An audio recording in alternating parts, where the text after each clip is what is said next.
really nobody saw coming. I remember it was kind of weird that just a couple weeks ago that a couple former developers at Valve, people that worked on Half-Life 1, started getting really active on social media, and they were like doing interviews and showing up on people's streams and doing their own videos on YouTube. And it was just kind of seemed like more than a coincidence that they would just suddenly start doing stuff like this. Like I was thinking like there's got to be something coming up. Why would they all just at the same time decide to start speaking publicly? So I'm guessing they probably were literally all in the same room and talking about all this, and it was like on their minds, and then they're like they knew that this was coming up. It's all a really good time. So what I'm going to do tonight, I was originally at this time going to be doing my a VR chat stream, which might still happen tonight. I don't know. It'd be weird to do for me to do two streams in one day, but this just suddenly came out of nowhere. So no, this is really important to me. So I'm gonna do this first. Maybe I'll do the VR thing tomorrow. We'll see. But so first thing, I'm gonna go through the website that they made, and I know a lot of you might have just been watching Vinny, and he went through the website, but I want to go in a little more detail, talk a little bit more about the things that are mentioned in there, and maybe read some of the wiki to learn about like kind of the history behind some of the things that were just thrown into this update and why it's like really cool to suddenly be getting this information straight from Valve or this new stuff. Well, quote unquote new. I'm gonna do that first, and then we're gonna watch the hour-long documentary that they released, which that was completely out of nowhere. That I'm really excited to watch that because that is exactly something I've wanted to see. There was that no clip documentary a while back that was really good, talking about Valve as a whole, but this is specifically Half Life. And I don't know if it's the whole series or if it's just one or what exactly, but I'm excited to watch that. And I feel like Valve wouldn't care if I just showed their YouTube video in its entirety on my stream, but yeah, they're not going to care. And if we feel like it, well, I'll definitely jump into Half-Life and run around some of the new multiplayer maps that were added by current Valve web or not web, but current Valve level designers, which is a really cool concept. Having people who are currently working on whatever Valve's working on just suddenly uh, using a really old engine to just make the best looking and feeling thing they could with the technology that's available. So that's really cool. And maybe we'll do a ultra fast speed run throughout all of Half-Life 1 that always starts like, oh yeah, I'll just like fly through the game. And then even when you know exactly where you're going and what to expect and all that, a full run of Half-Life can still take hours. But maybe I'll just jump around to some of the more iconic places, or maybe even just put on no clip and just fly through the levels and maybe take a look at some of the places that were fixed. Like there were some scripted sequences that have been broken for decades that apparently were fixed, and the physics were adjusted on things, and also the map entity for pushable objects was apparently fixed because I guess it was tied to what's it called, like tied to frame rate. So that's why like in modern computers, if you just try to barely slide a chair or a crate around, it just flings it at the wall at like terminal velocity because it was frame rate bound and it was never intended to be running on computers that can run the game at 1000 fps. The restored launch day content, yeah, like the main menu. We'll take a look at it. And you guys can't see this, but I'm also trying out OBS 3.0, which has been really nice so far. Anyone that streams or just uses OBS for any reason, I really suggest downloading the latest update because it lets you reorganize the UI and it makes it so much more convenient. And it also lets you pop out windows. So if you just want to see your OBS microphone and desktop audio levels and all that, just that in a tiny window without having to drag the entire OBS app, you can do that now. just have a little square in the corner of your audio levels because that's usually the only thing that I'm like constantly looking at are audio levels. I don't need all the other stuff all the time. That's really handy. And it also has like Twitch integration where like if you link your Twitch account, you can see Twitch chat combined with all of your notifications. So it's a nice little convenient square. And it's a lot more convenient than going to their website and using, a window of your own stream. So that's cool. All right. So I'm going to begin by just looking at the website. Let me minimize 1,000 things.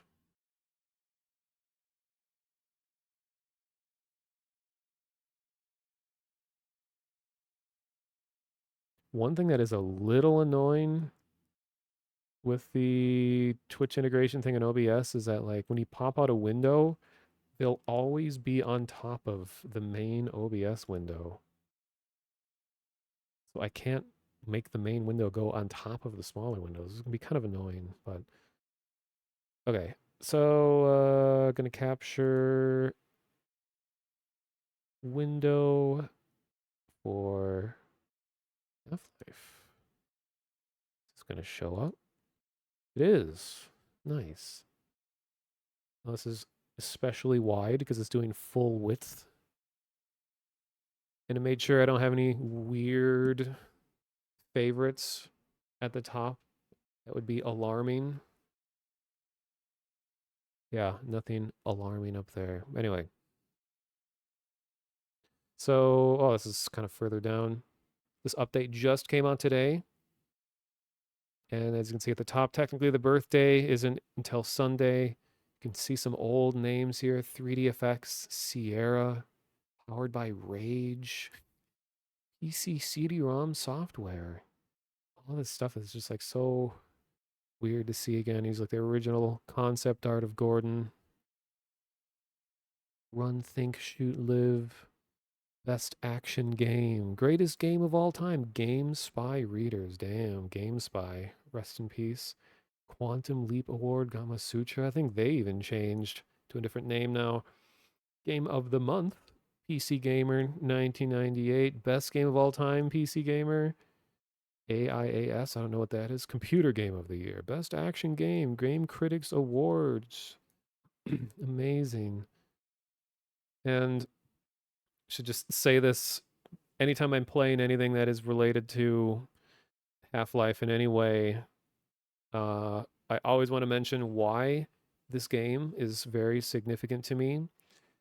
Me personally, not only is it just on its own an important game in FPS history, and it's just all around a pretty good game, but for me it has a lot of extra importance because when it released, I was like 12 years old, and I was around the age where you just start having a bigger appreciation for video games, or you have like the mental capability to really engross yourself into something once you start becoming closer to a teenager. So I was the right age, and I had unlimited free time when you're that young, where you could just sit and play lots of games for a long time. Thank you for the follow, Enigmatic Repose. It's a very classy sounding name. Hello, Bark Park. Привет. And so I was just the right age. And growing up, I mean, I had an Atari 5200. That was technically my first video game console. Played a lot of NES, a lot of SNES. And those were kind of my childhood consoles. Then I had a Nintendo 64 and stuff like that. But then I really started diving into um, PC gaming pretty abruptly because I still have a couple relatives who were really into computers in the 90s, and I'm ever so grateful for this. They're the ones that exposed my family to computing. They bought my family our first home computer, and it was that point that I really started getting into PC gaming. I was like, oh, the games on the PC are so much better. And like my first FPS was Wolfenstein 3D, And then eventually got into playing Marathon, which Marathon, I want to stream the original Marathon at some point, but that's like a whole other thing.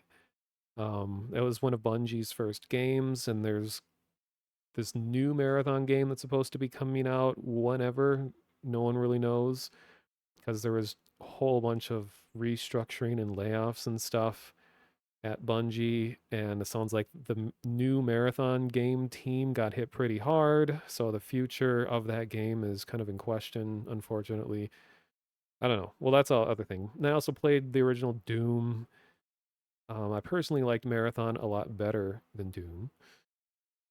And then there was Half Life. So that I still very distinctly remember that night when my brother and he's a lot older than me, so he had the money to buy the game. And I think he just saw it in a magazine. It was just like looked cool. And he installed it and he started playing it. And I'll never forget when you first start up the game. Well, first of all, we didn't know what hazard course was, so we skipped over that and didn't go back into it until later. But started the game, and it was like, "Good morning and welcome to the Black Mesa Transit System. This automated train is for the safety and security of the Black Mesa Research Facility personnel." And that was really cool. And then we bumped the mouse a little bit, and then we were like, "Oh my God, you can move around in the intro cut scene." We think of it as a time like this was groundbreaking. We thought this was a scripted thing, maybe it was like pre-recorded. You could run around in the tram and look wherever you wanted as the story was unfolding in front of you. And that already was like a groundbreaking thing. I'm sure there's other similar games that did similar things, but just to be able to move around in a segment that you thought was supposed to be a on the rail, well, it was on a rail, but a thing where you're frozen in place and control is taken from you. Um, and then we're like, this is unbelievable. And I remember walking around the entrance to Black Mesa for the first time, and we're like, it's like, were we supposed to pick up a gun? Like, why aren't we able to shoot anything? Are these guys like, are these like crazy scientists? And it was just so cool to have a story unfolding in front of you that you weren't forced to listen to every line of it, or you didn't just have to like read it on like a text file somewhere. It was being like it felt so real, like the world around you and the way the story was being delivered just by like the conversation of nearby characters, and you could listen to it if you wanted or not. And there's so many optional things that made the world feel more alive. And then I spent at least 5 years where a lot of my teenage years was spent with Half-Life 1 and the mods that came out with it, with really early versions of like Sven co-op. I didn't play Counter-Strike that much. I remember hearing a lot about it. I just wasn't really into it. I played Team Fortress Classic quite a bit. Played a lot of Deathmatch Classic, uh, Pirates, Vikings, and Knights 1. It's one I played. I think I played some of Firearms. There was like Rocket, Crowbar. I'm sure that there was so many. I jumped around mods and stuff all the time, but so anyway, spent a lot of time playing Half-Life 1, and that inspired me to get into learning the 3D model using a program called Milkshape, which was the only freely available software out there for 3D modeling at the time. Because I think the software they used to make Half-Life was 3D Studio Max, which keep in mind this is like the 90s. And yeah, downloading software and stuff was starting to become a thing, but huge pieces of software like that that are, hundreds of megabytes was a lot to be downloading on like a dial-up modem.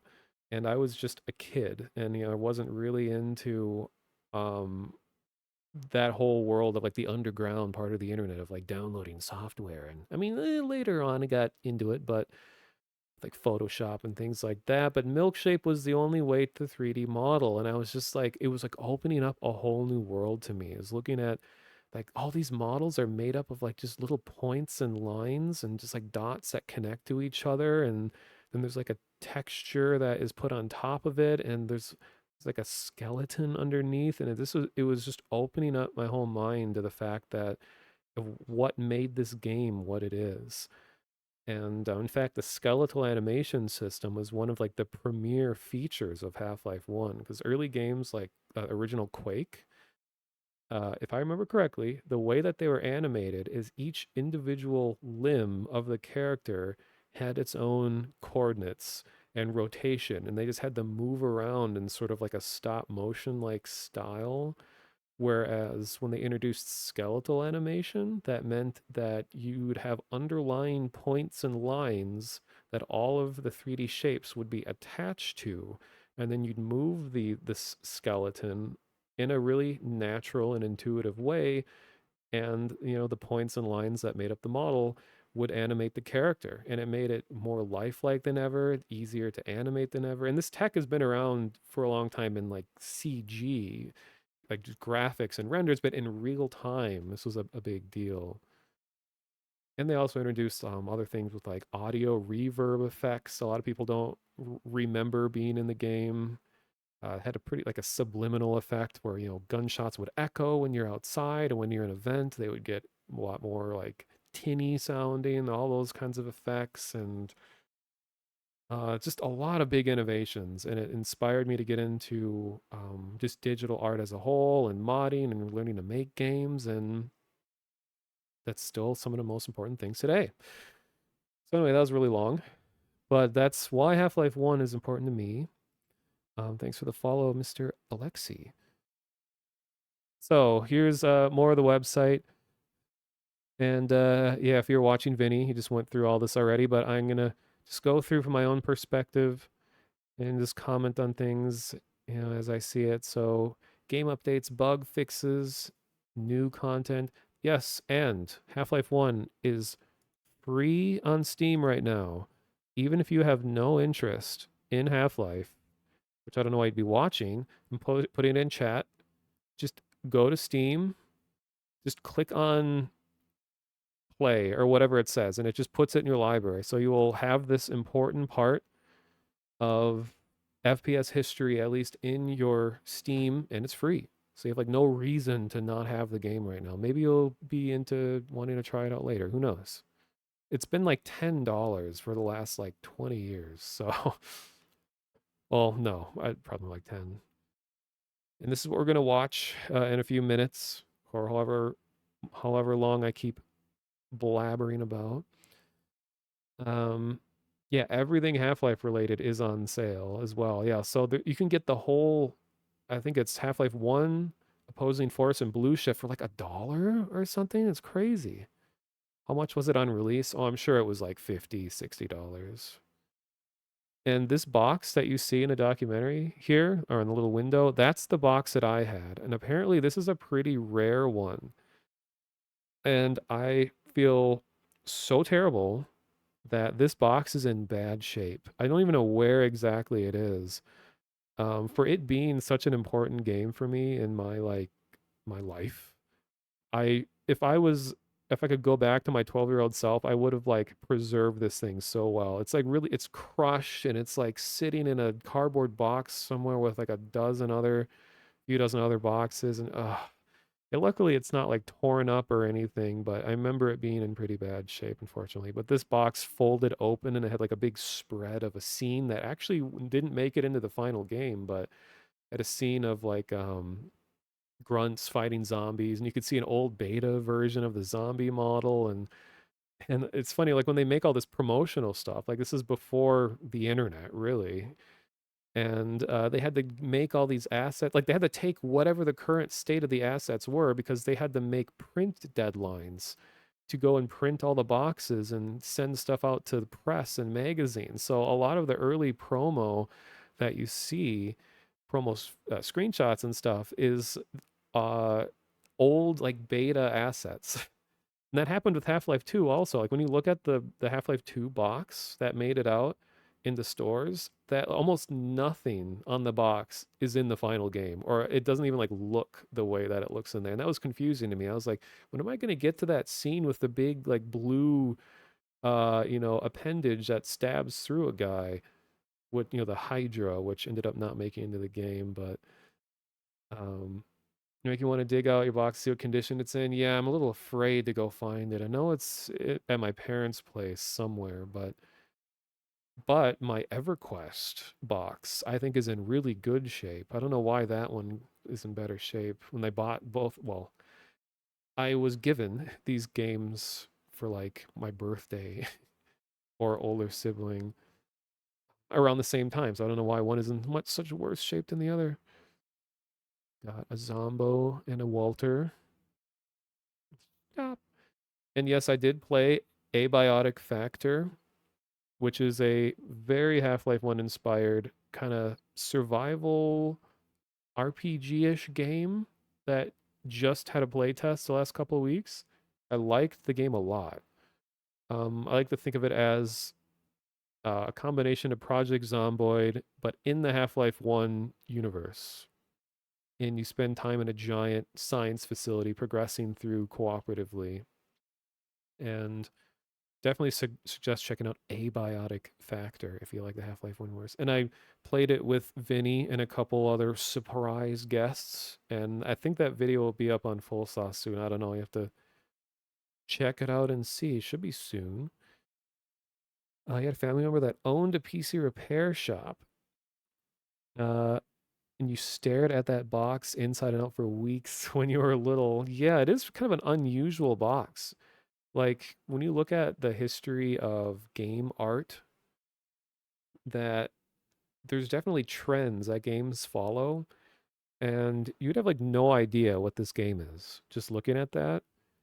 Like it's usually there's like giant protagonist face, like the Doom box art has like big badass sci-fi dude shooting demons on the front, and that gets you to like, oh, it's a game where we shoot demons. But this is like very strange. It always bothered me that there's like an 8. Like, what does that mean? Um, and for anyone not new to my stream, I go on tangents all the time. If anyone is interested in developer uh, commentary on Half-Life related things, there's let's see what happens when I click this. Oh, it's gonna do that. Okay. I'm gonna post another link. There's someone who I assume will be in the documentary, Dario Casali, one of the original level designers for Half-Life, has been doing a full playthrough of the game, and he has so much insight that is fascinating to hear. I'm putting a link to his channel in the chat right now. He, at the beginning of each video, he's been like kind of giving out little bits of behind the scenes lore about the making of Half-Life 1. And one of the most interesting things to me is I'm going to show it on stream. Oh my God, where is it?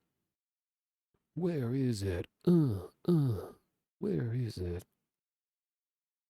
Here we go. He found an old Word doc about proposed names for Half-Life. And there were some potentially like major, I can't, how do you describe it? If they had went with a certain name, like it would have changed gaming history forever. Okay, here's some of the proposed names. Okay, this is going to be tiny and hard for you guys to see. I'll try to zoom in. So the most popular names at the time were bent, dirt, lead, pressure chamber, pressure pit, screwed. Names in the running: adrenaline, anthro, AX for anthropomorphic extermination, bolt, burn, brood, CIA, core breach, crushed, crisis,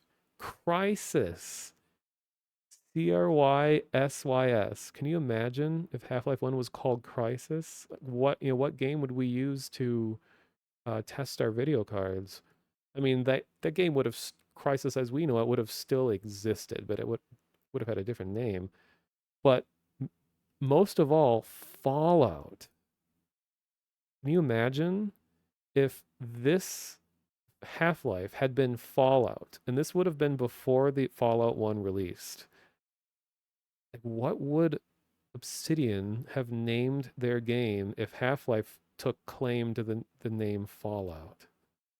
But that name does fit the Half-Life story pretty well too when you think about it, because it's you know, it takes place in the fallout of a catastrophic science experiment. But I mean, Fallout takes place in like a post-war time. So I mean, it works for both games, but it's just so weird to think of.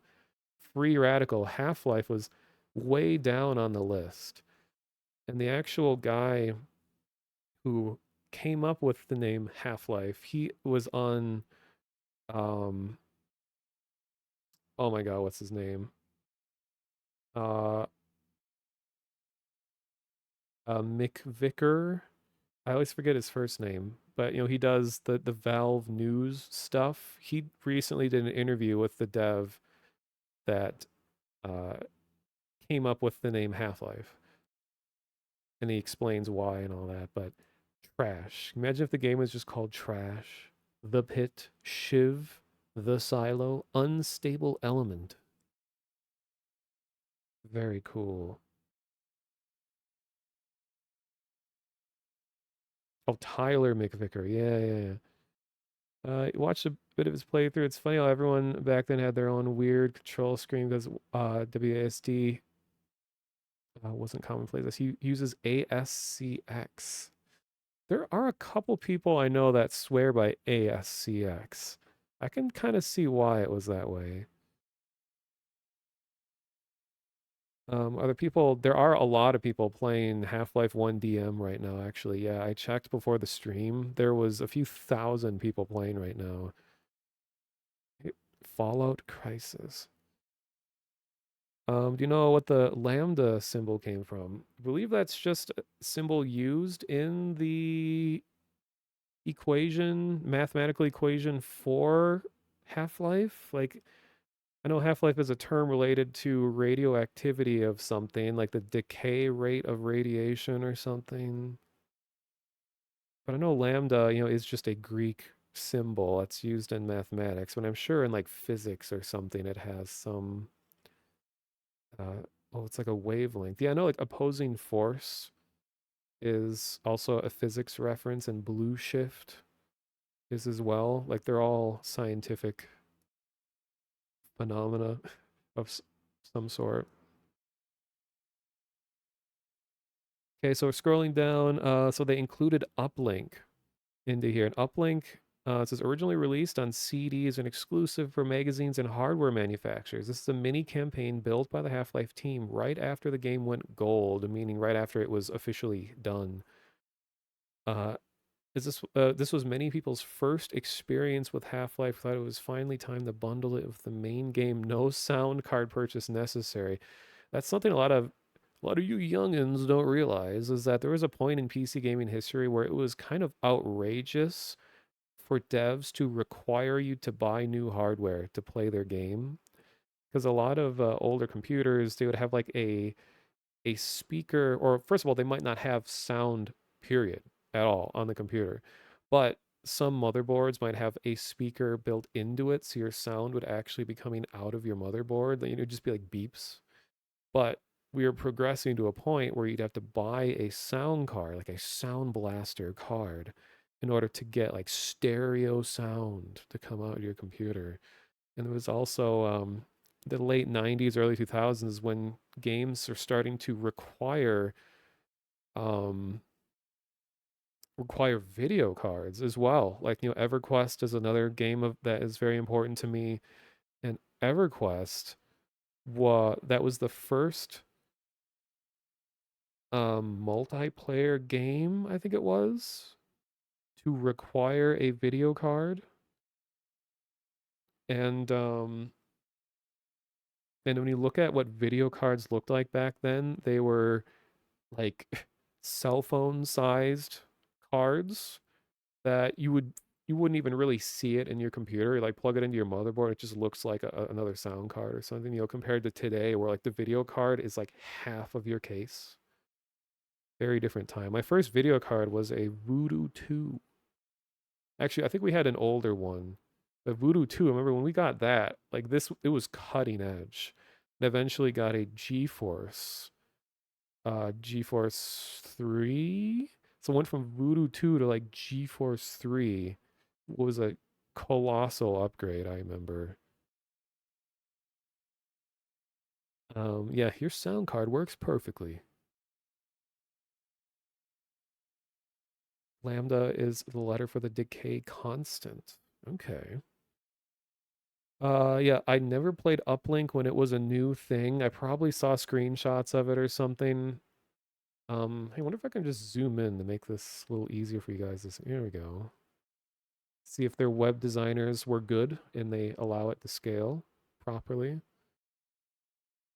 And these are the new multiplayer maps that were made by current Valve level designers, which is like I was saying, I think that's such a cool concept where it's like people trained on cutting edge technology, going back and using all of the extreme limits of the old gold source engine to make something look good. And when Vinny was playing through these, I remember people are talking about like how can these look so much better if it's all on the same engine? And well, for one, someone in Vinny's chat, like I was asking, I wonder if they used a new version of Hammer editor. Well, it's called Worldcraft back then, but there's apparently a project called Jack, which is software that it's some fan made, it's called like a BSP modeling program. BSP is the type of brush based geometry that Quake 1 used in and then by extension Half-Life used it. And I think Quake 2, and I'm sure there's some other games, but it's a so yeah, there's like a modern day tools for making this old stuff. And I spent a lot of time using Worldcraft because it was the first time I had my hands on a level making tool. Actually, not my first time was actually with Marathon. I had a level design tool then, but Marathon wasn't a fully 3D game. It was like Doom, where we called it 2.5D back then, even though that term has been changed in modern times because now 2.5D are like side scroller games that are 3D graphics. But back then, 2.5D was this sort of illusion of 3D, like Duke Nukem and Wolfenstein and Doom and Marathon had, where there was no actual height. That none of these games could do something called overhang, which is the concept of uh, you could never stand on top of space. It's hard to explain. Like you couldn't have a platform stick out of the wall and allow the player to both go under it and on top of it because of the limitations of how the illusion of 3D that was happening. That's why like you could never look completely up or completely down in these games because it would just break the illusion. But Quake came around and that was one of the first games that actually allowed full 3D, and that was the big thing that it was selling is like actual 3D. And then, Half-Life was based off of Quake 1, and then Quake 2 came out around the same time. And I'm sure there's a whole other story in that, but Wrench Broom is another cool modern day editor for Quake 1 and 2 BSP. It's cool to find modern tools for retro projects that have design sensibilities or widely different features. Yeah, like I still find this method of modeling really charming in its own way. Like I'm someone that likes having limitations. Um, it's probably a bad way to put it, but like I remember when I was in graphic design school, people are like, yeah, what's the difference between an artist and a designer? And you'd say something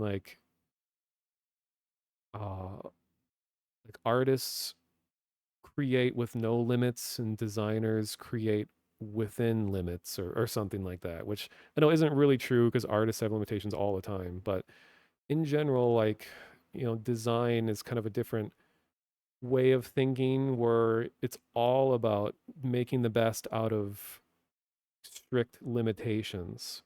So it's like when you're a level designer, you're usually working within a lot of constraints, thinking about like the gameplay and all these other elements that need to actually exist at the same time as your world.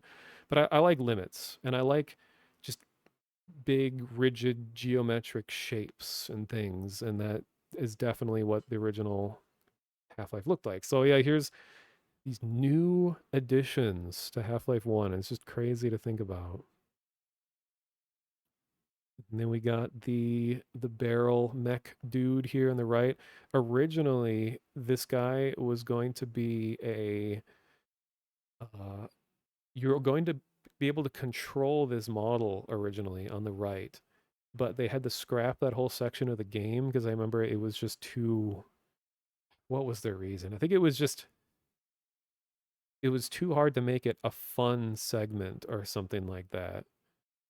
And but they kept the model because the model was a really good showcase of the new skeletal animation system because I remember seeing this robot in the intro sequence and I was like, "Oh my God." Like that is one of the most badass looking things I've ever seen in a game at this point because it has all these like little intricate moving parts, but they ended up just leaving it in the intro. Yeah, limits are working within a scope of an idea as opposed to working in a vacuum, easier to visualize. Yeah, exactly. Yeah, people have written plugins for import trench room into files like Unity and Godot now. Nice. You want a model kit of that machine? Yeah, look, Nato, I've been enjoying looking at all the 3D prints you're doing. Like they're turning out so good. Like one of the times I tried 3D printing stuff with this old jank printer. It was an FD what's it called? Yeah, it's like the kind where it's just using plastic filament and all that. FDM? FDR? I can't remember the word, uh but this was a really old printer and I remember I was trying to print some like default little like teddy bear model that I found online. Keep in mind this is like 8 years ago. And the print went horribly wrong and it was scary because it's where the filament doesn't stick to one another, so it just comes out like actual spaghetti, a big tangle of just string everywhere. It was like flying out of the printer and it was horrifying. FDM, yeah, yeah. So updated graphics settings, widescreen, field of view, disable texture smoothing. Yes, lighting fixes, including the long last overbright support. That I think overbright was an early version of Bloom that we can kind of see happening here. Uh, where I think it was like a very early version of kind of like HDR-ish or Bloom, where it detects when something is whiter than white, and it allows that to bleed onto nearby textures or something. Software rendering for Linux, crisp colors, animated water, unfiltered textures, nice. I've been using console commands to turn off texture filtering because I love the crispy pixel look.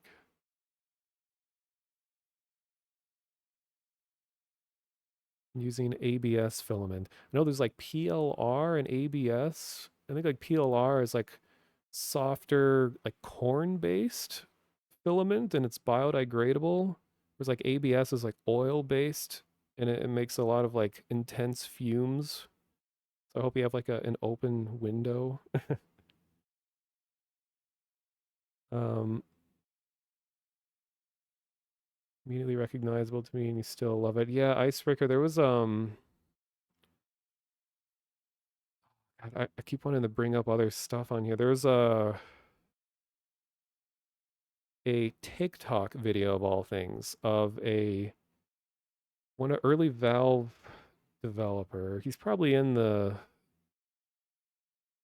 thing, the documentary that I swear to God we're gonna watch. Um, let's see if I can find it because I put it on the Discord a long time ago. Just looking down real quick, see if I can find it.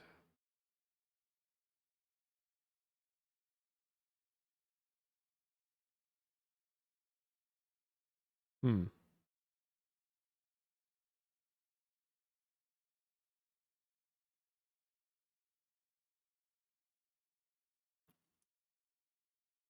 Oh man, I don't know if I'm gonna be able to find it.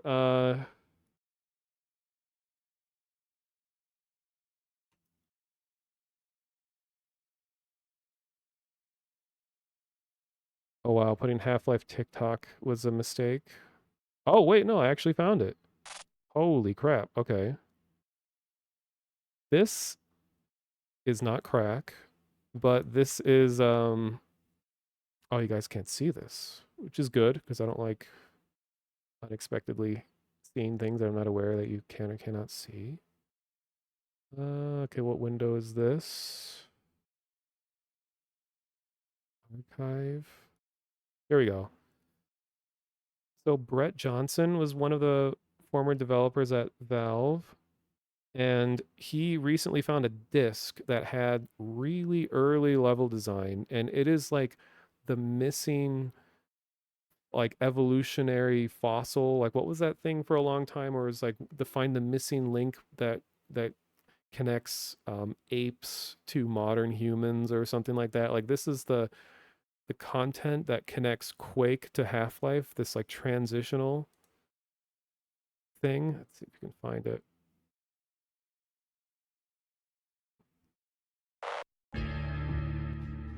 Oh my god, it's gonna be sideways too because it's TikTok. God damn it. So he's just like filming his monitor, clicking through stuff.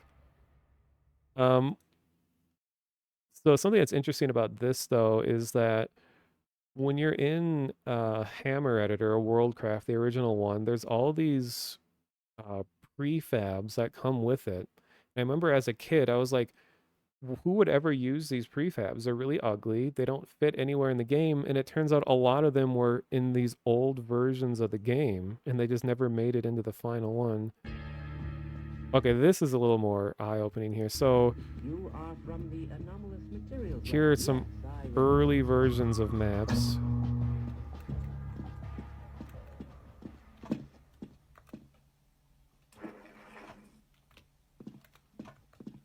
But you can see that like Quake inspired design. A lot of these textures weren't used in the final game either. They're still in the game.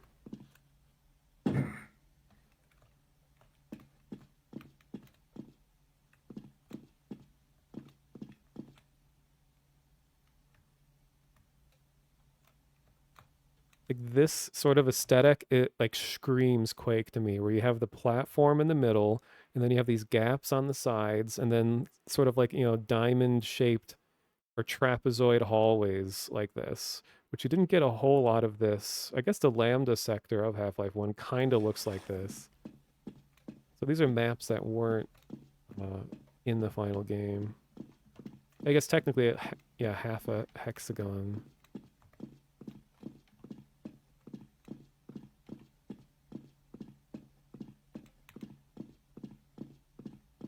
I thought it might be fun to share some images of the game that you probably have not seen. Oh yeah, way more bloody than the game ended up being. I'm glad they didn't go with the way over the top gore. I guess this isn't really gore, it's just tons of blood, but it's I kind of appreciate about Half-Life is it was bloody, but it wasn't like reveling in gore like Doom and stuff was. I like how it's a little more subdued. Before. It might not come as much of a surprise to know I was a big fan of GoldenEye, Hmm. and I recall in that game chasing down the scientists only to find that they would disappear around corners. And I thought, well, they should really have a place to go, right? But what we're looking at in this image up here is something that would ultimately end up being the locker rooms in the final game. However, in this particular picture, I made this to send out to the team in order to spur the conversation about how violent do we really want our game to be. And as you know, we ended up pulling it back quite a bit. Well, there we go. That's so cool to me to see that. Um, Let me go back to here. Don't judge me in my recommended videos, please. Actually, none of them are bad. They're all pretty cool. Um, I know Orange is now filling everyone's rooms right now. Gamepad support, Steam networking. Oh yeah, so now finally you can invite people to join Half-Life 1 and Half-Life 1 mods through Steam. Usually you'd have to say like, "Oh, just copy paste this into the console" or something like that. Was always the thing, which was kind of annoying to do. And then Steam Deck finally put our game through our own verified tests, and we failed super hard. So we fixed it after retesting the game. Half-Life gets to officially wear the green check mark. Now you can play Half-Life on the best handheld gaming computer in the world, glorious 800p with improved controls and UI. That's nice. Got an ichthyosaur here on the side. So they did a scaling of UI. Oh my God, is this actually what the UI looked like on 4K monitors? Where you have this microscopic health in the corner down here, and then, but I see a lot of people like want their HUD to look like this. Like people that have like ultra wide screen, like they're playing MMOs, and like their HUD is just like tiny little pixels in the corner. I just don't know how people can work like that. I really am glad for this one. The restored main menu, because I remember that's what it looked like for me when I first played the game.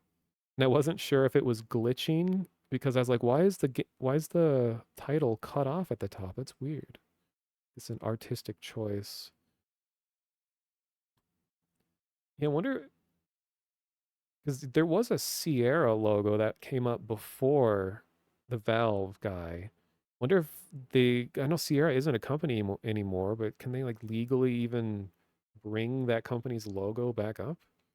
I don't know. And then of course we got Ivan the Space Biker. The original concept for Gordon Freeman was this fellow. And if you look at some of the alpha content of Half-Life, the character designs were really pulled back in intensity. Like all the scientists and the security guards had this like pained, extreme expressions on their faces at all times. And the scientists were originally evil scientists that would fight you. So it was kind of later in production that they decided that, maybe we should try having things that the player shouldn't kill. And there's apparently a Valve content update that was called Further Data at retail stores that just gave some additional multiplayer maps, which is very weird. And I don't think really anyone, barely anyone, knew that this was a thing. So that's very new to me. These maps. I'm Double Cross, I do remember. That one did make it out into the wild. And that I remember I played that on Team Fortress Classic, probably more than in Half-Life, when I think about it. And then we got the skeleton. Skeleton looks like they like increased the detail on it a little bit more or something. The skeleton was always in the game, and I don't think the skeleton ever appears in Half-Life though. It was used in Opposing Force. Wait, maybe the skeleton is in the part in Blast Pit with the tentacles. There's that underwater area. I think maybe the skeleton model was there. I don't remember. Um, Weirdly didn't remember when Vinny mentioned it earlier, but I think he knew about it. Talking about the Sierra animation or the model. But this too much coffee man, I have no idea what this is. Just taking a risky click. Sorry for the flashbang. Oh, the further data thing. Okay. Just reading through this. Oh, it's a reference to like a comic artist? This person's probably like, why are there now millions of people on my blog? What is this? Shannon Wheeler is a versatile indie comic creator of Too Much Coffee Man. His comics have appeared in newspapers, magazines, comic books, including The New Yorker, Mad Magazine, and The Onion. You can find rare out of print books on Amazon. Weird. I guess it's just some inside joke. Who is this coffee man? Oh, we gotta. Yeah. Huh. Weird. Okay, well, then all these spray images. So funny because it always came with just the stock like four sprays. Now we got yin yang, a stop sign, peace sign, a tiger, another form of a peace sign, toxic, poison, unicorn, versions of the valve guy, a rooster. I wonder if these were just made new or if this was uh if these were like originally supposed to be in the game but weren't or something.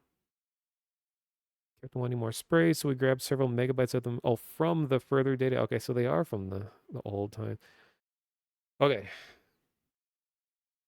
I'm not going to read every single one here. So Steam Deck, uplink, new maps, bring revival of old maps, classic alpha models, further data, sprays, Steam networking, Steam friends, and all that stuff.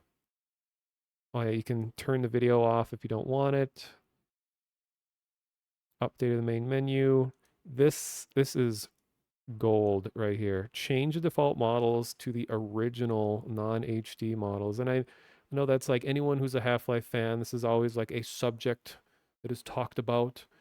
I I don't think the models from Blue Shift are bad on their own. I just think they did not fit the old look of the game at all. And that was always something that bothered me in modding of old games is like games like Half-Life had a lot of just small graphical mods. I could see people play um I don't know, like Half-Life Deathmatch or whatever, and they're like, "Oh yeah, check out all these mods I have." And it would add like replace the first person model to be this like super detailed thing that just doesn't fit the game's world at all. And I mean, some people don't really care if about the context where all these updates are. They just think model looks cool, but to me, I just I'd rather everything is consistently, bad looking than lots of good looking things or lots of bad looking things and then one really good looking thing. I like consistency and coherence.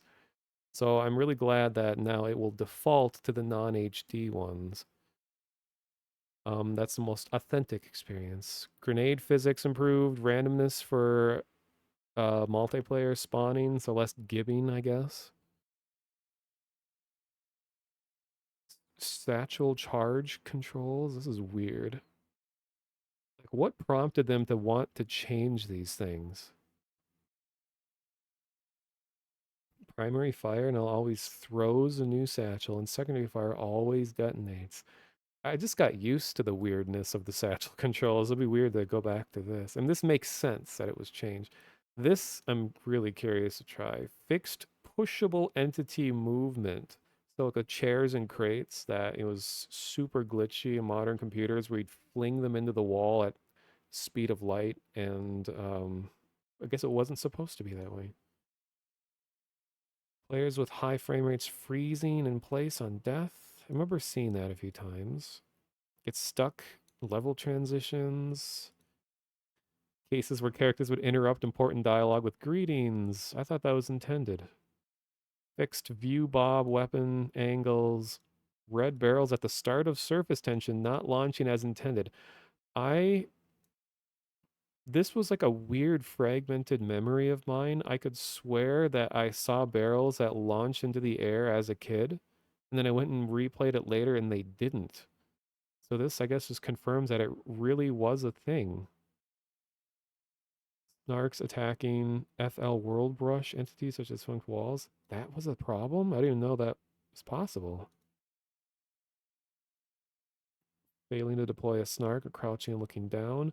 Wait, I think this was a speedrun strat where you would rapidly stack snarks inside your own body, and they would act as a platform and allow you to like jump into the air. Um, well, they mention at the end of all these notes where you can undo the update at any time because they know lots of people are not going to like a big update after 25 years or whatever. So there's already a branch of the game which is the non 25th update for speedrunners, and I think speedrunners already use an unpatched version, so this might not even affect them. Yeah, what not Wa says. Games being changed over time and not being able to show people the original experience. Yes, it's a major reason I don't like live service games. Yeah, it's like you can't play the original versions of a lot of games, like when they just continuously update, and it's like, well, you can only look at videos of the original. Um, and I mean, there's always that argument of like the game or any game for that matter. Like, this old game never looked good. It's just nostalgia that is making you think it looks good. Like I remember I had an argument with someone on the internet when I was in like high school where they're saying that pixel art isn't inherently, no, what was their argument?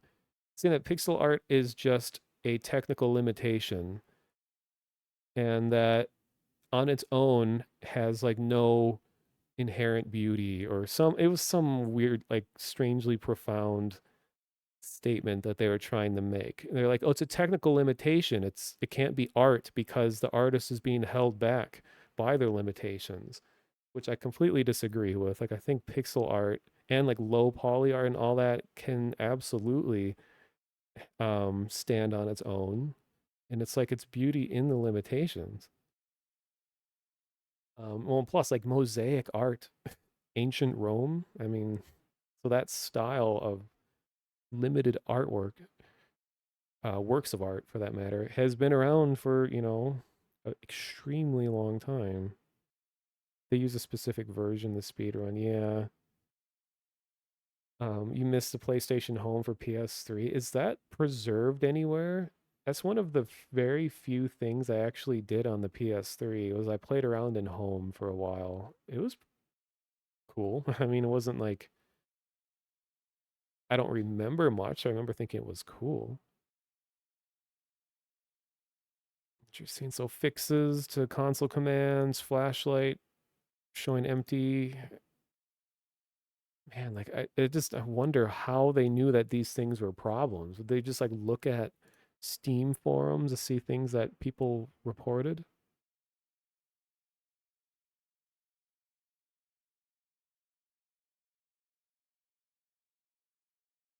Hmm, lots of UI changes.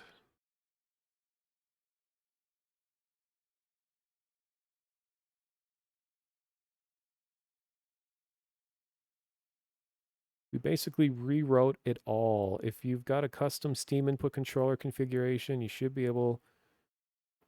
rebuild it from our newly published official configuration. Nice. Yeah, disappointed when NES styled games don't respect the four color limit. Yeah, I mean, it's like if that's what they're trying to do, if they're trying to be authentic, the restricted color palette is important. I mean, they could just be like, "Oh, I just want to do vaguely inspired graphics," but if they're actually trying to be work within the limits of that generation, then yeah, they should respect the color limitation. This is most bizarre to me. Like, what made them think that they needed to tweak the damage done by this particular gun in that little bit? And with like the hive hand stuff, I I feel like I knew that the MP5, when you pick it up, it doesn't have full ammo. I feel like I knew that, but interesting. Sucks. Only the main menus change to the original. When you click them, it's still the generic gray style. Oh, is it really? I haven't had a chance to look at it. I have an old video on my YouTube channel from 5 years ago where I played from an unpatched version of Half-Life 1. So you could actually see the old menus.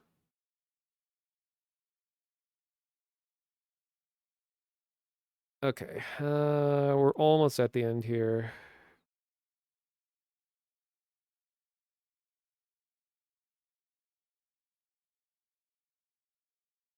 Oh, if they're changing stuff in how Half-Life 1 works, wonder if that is affecting Counter-Strike as well. Improved client-side prediction to reduced ghost shots. Like Counter-Strike, consider hit boxes and not just bounding boxes for hits on the client. Oh, so that's okay. It's not changing Counter-Strike. Like if they change Counter-Strike 1.6 at all, like parts of the world would collapse. Like, they're still extremely loyal players of Counter-Strike 1.6. Like they can't do anything with that game, otherwise it would upset lots of people.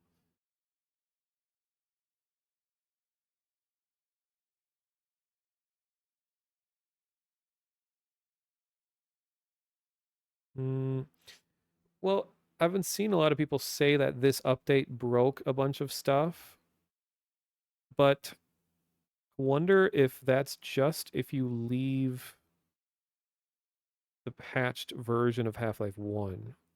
Because if you roll it back, or not even roll it back, just choose the other branch if it will work for you again. And I was looking at other discords, ones that were about Half-Life related stuff, and there's already people circulating fixes. If your Half-Life 1 mods don't work all of a sudden, there's like a resource text file that you could just flip some directory around and it starts working again. So I wonder if they'll release something, another patch to correct those issues that are coming up. Because the average person isn't going to care to like have to dig through files and manually fix something. Um, Skybox colors appearing at the target modified.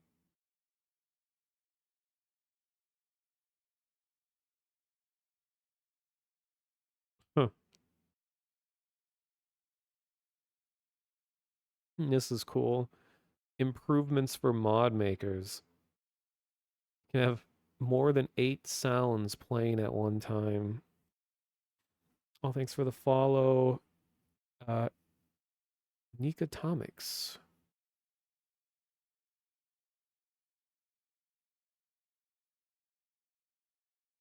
So amount of sound channels from 8 to 32. Oh God, the mods are going to get even louder, more chaos.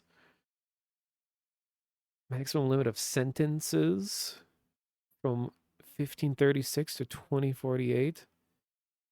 This is big. Maximum number of entities from 900 to 1200.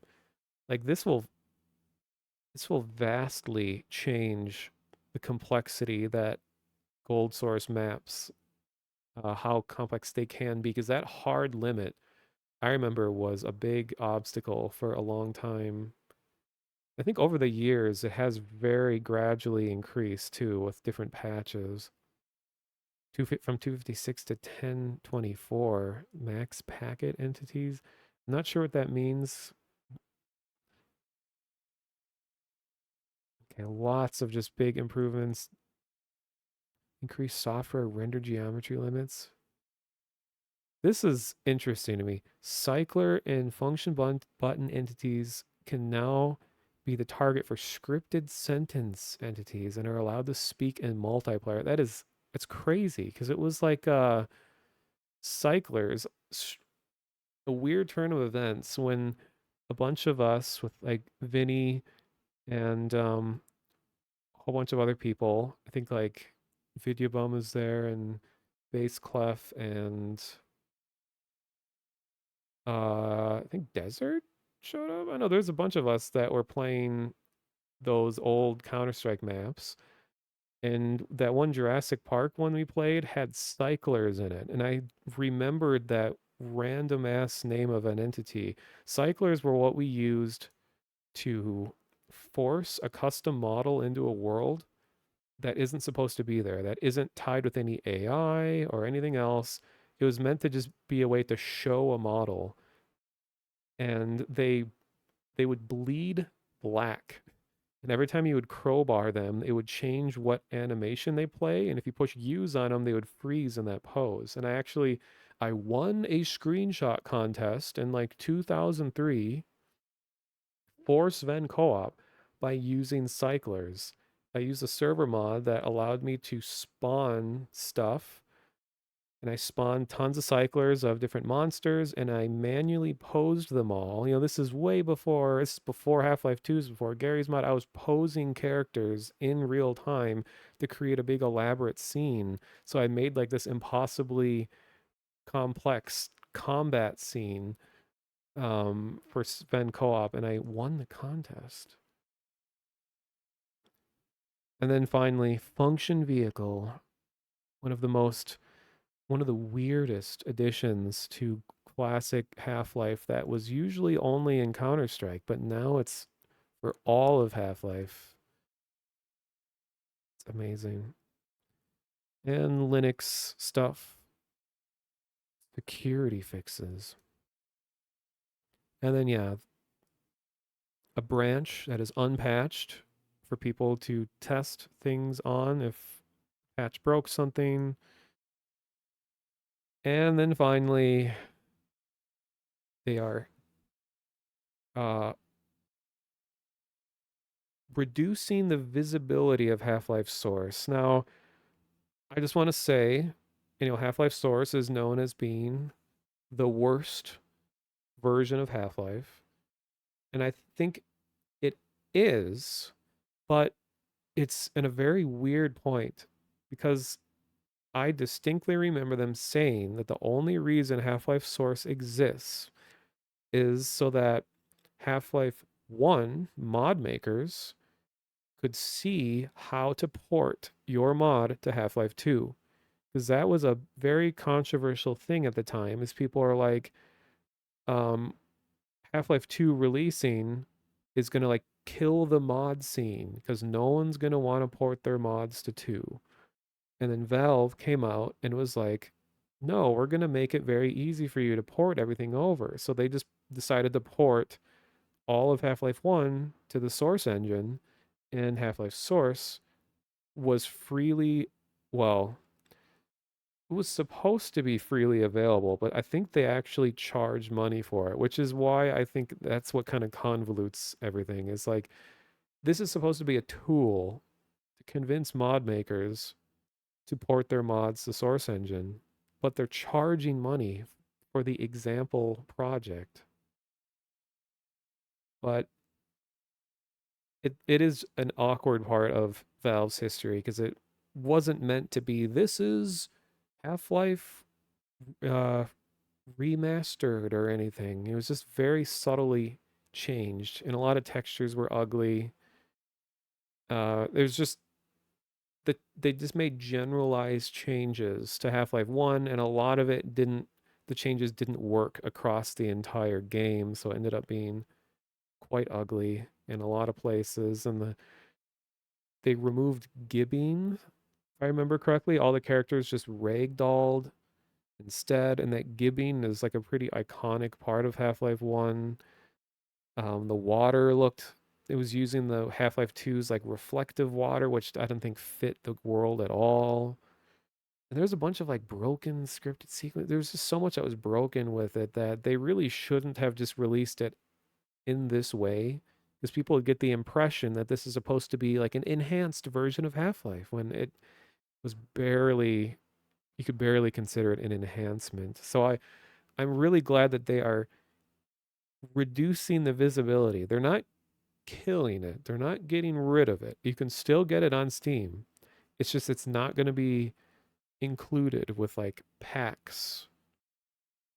They want people to go to Half-Life, not Half-Life Source. Um I think most of the reason is Half-Life Source is so broken because the rest of the early Source SDK projects are broken. So I'd rather they fix the early SDK code base, fix everything else at the same time. That's right. Yeah, the early version of the SDK. Yeah. All right. And then finally, wallpapers. And this is really cool. Like, I'm pretty certain that this was official art. Because I remember seeing this in like a magazine at some point. And I was wondering, like, that looks like a similar style to this one, which this version of Gordon is on the inside fold of the box that I showed you guys up towards the beginning. He was like down in the corner. Yeah, and this is the highest res I've ever seen these graphics before. Yeah. Like I've never seen this level of fidelity. Now you can see like the Photoshop filters they used. Unless they upscaled old original art or something. The resolution's kind of inconsistent. See that classic Photoshop bevel filter.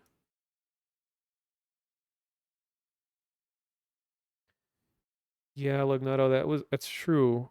I remember Half-Life Source got worse with time because yeah, the SDK was updated and they didn't go and fix problems with it. There he is. And then here is the real final thing. You can do this. Sorry, that was loud. You can pick up the crowbar and you can hit things. Keep going, keep going, keep going. Let me move this back to the normal. You can hit the hound eye, the icky. Holy crap, that's loud. Then finally, I was thinking like, time to choose. Who do I hit? And for the record, I first went for the zombie.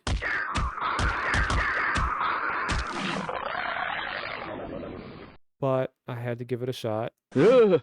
Oh! And he doesn't die. He can just but he never says stop, which is his most important line. And then all right.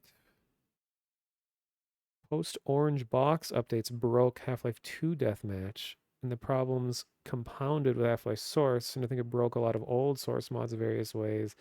And there is that interesting video talking about how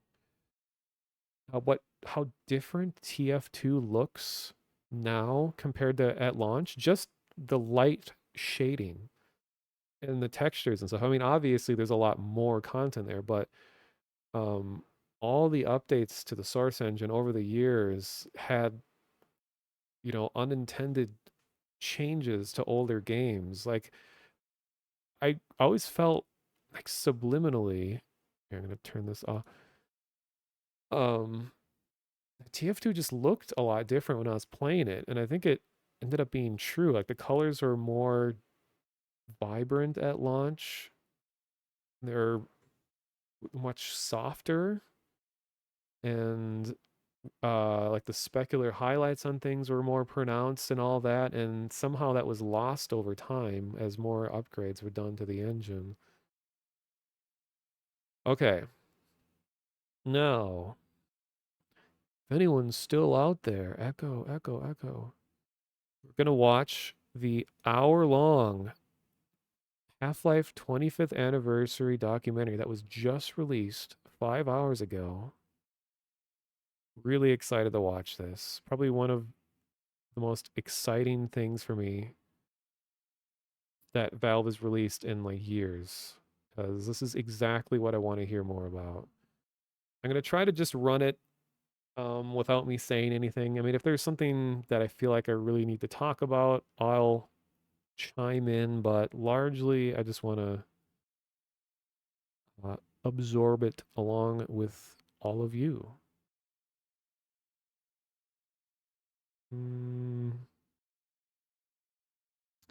Wait, why?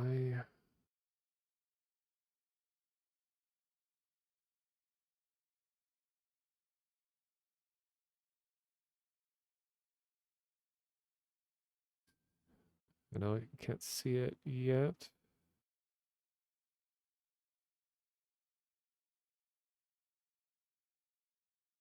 There's a lot of people streaming Half-Life 1 right now. It's awesome.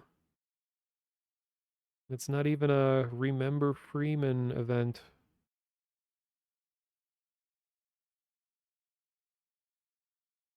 Okay, why is this not showing up?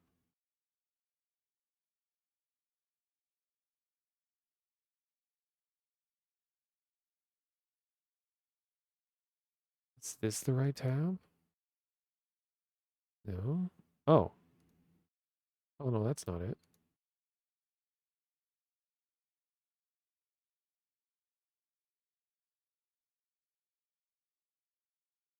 Is this not like this tab for some reason? It's Half-Life a game about squeezing each other's butts. No, but I bet if you Google search those terms, you'd find what you're looking for.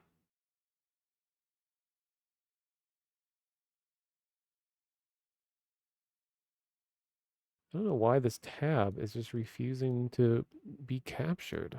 I mean, I can just do display capture. Oh, here we go. Weird. All right. No further ado. I'll see you guys in an hour and 5 minutes. This is from Valve about the history of Half-Life.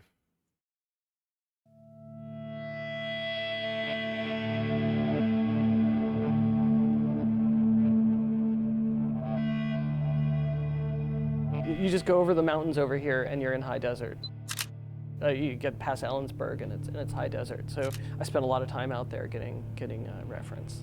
Most of the reference came from Eastern Washington. I did a drive out to the Columbia Gorge and took a lot of photos and also a lot of just reference imagery of just like, hey, this is what desert looks like and big cliffs and stuff like that. That drive was 2 days. It was 8 hours down, 8 hours back, and I'm not even sure I spent the night. I did, I must have spent the night down there. So while it was definitely made for the Southwest, the local reference was out in the Columbia Gorge. Good morning and welcome to the Black Mesa Transit System.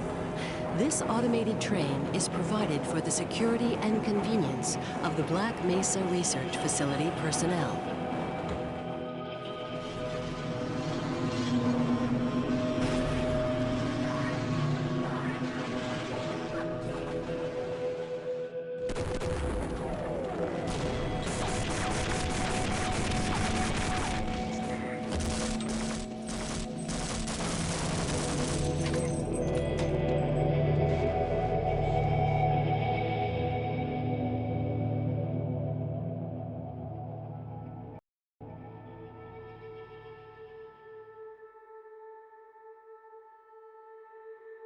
My name is Mike Harrington. I was co-founder at Valve. I wasn't really used to big companies. When I started at Microsoft, it wasn't that big. It was like 1,500 people, like a big high school. 9 years later, it was significantly bigger. I'm thinking, oh, this place is too big. And that was still like 1996, so they had a long ways to go. I told my managers like a year before, like, I'm leaving in a year and I'm gonna start a game company. And the first person I talked to was a good friend of mine, Michael Abrash. But at that time, he was trying to do something within Microsoft, and by the time it made sense, John Carmack had convinced him to go work at id. So how could he say no to that? And then I was having lunch with Gabe, and I said, Gabe, I'm leaving. I'm just gonna leave and I'm gonna start a game company. He goes, I wanna leave, I wanna start a game company. I'm like, all right, and that was it. On the surface, we should have failed. And realistically, both Mike and I thought we would get about a year into it, realize we'd made horrible mistakes and go back to our friends at Microsoft and ask for our jobs back. But we did think that we knew a fair bit about software development, that there were expertise that goes into it. I think we also had some pretty clear ideas of how to design a company, right? So when we were building Half-Life, we were also designing Valve at the same time. We had no plan except for By then, like I mentioned, Michael had gone to id, and he said, "Oh, you're starting a game company. You have to use our engine." So Gabe and I flew down to Mesquite to meet id. We spent a good deal of time with John Romero, and he told us, like, this is what you need to do to start a game company. You need to go out and hire some level designers and do that kind of thing. And we kind of understood the engineering part. And then because we were Michael's friends, we walked away with the source code to Quake that day. We had no contract yet. We had kind of an idea of what it could be, and they just gave us a CD, and we had kind of the crown jewels of id, and that, game on.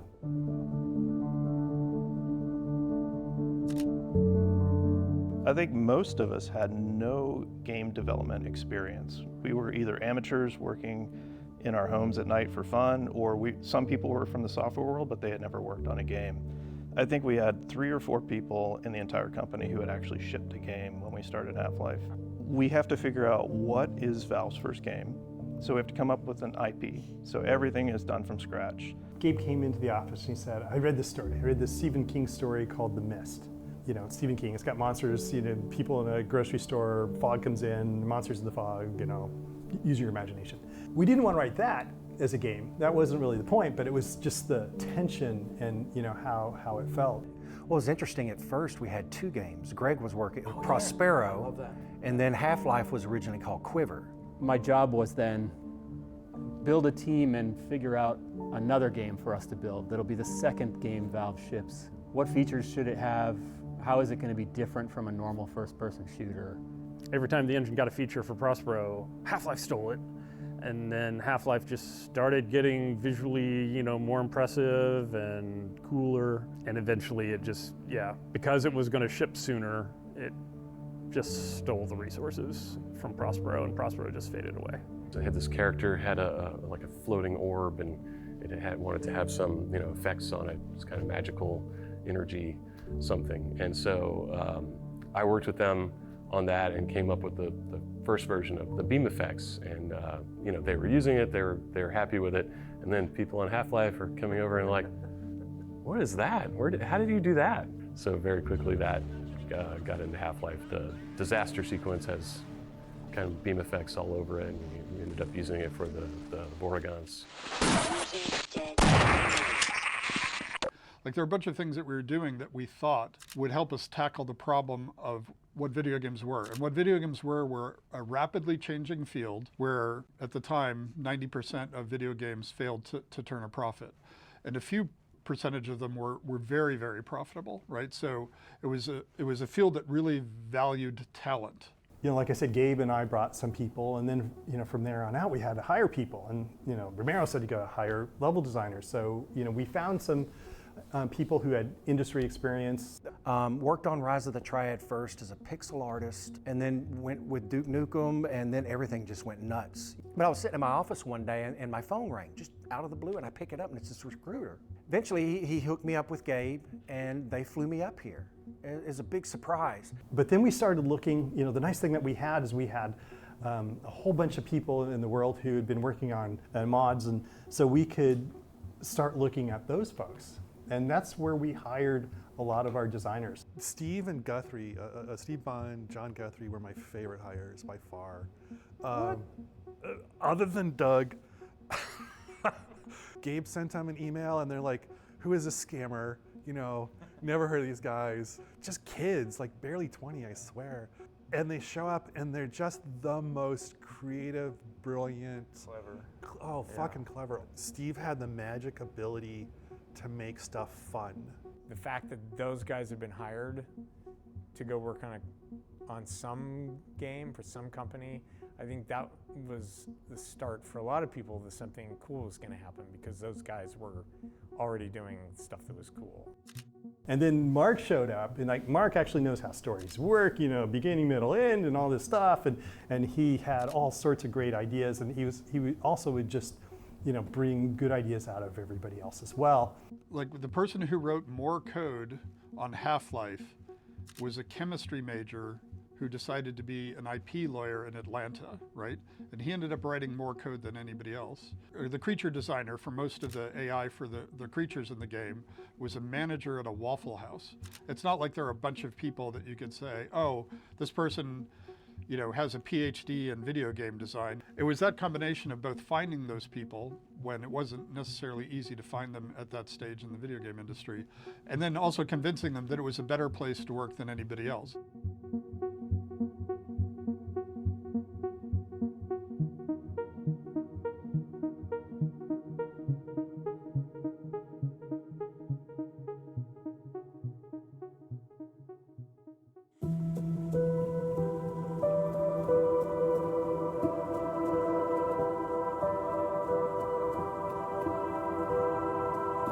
One of the things that I definitely learned was how to hire engineers.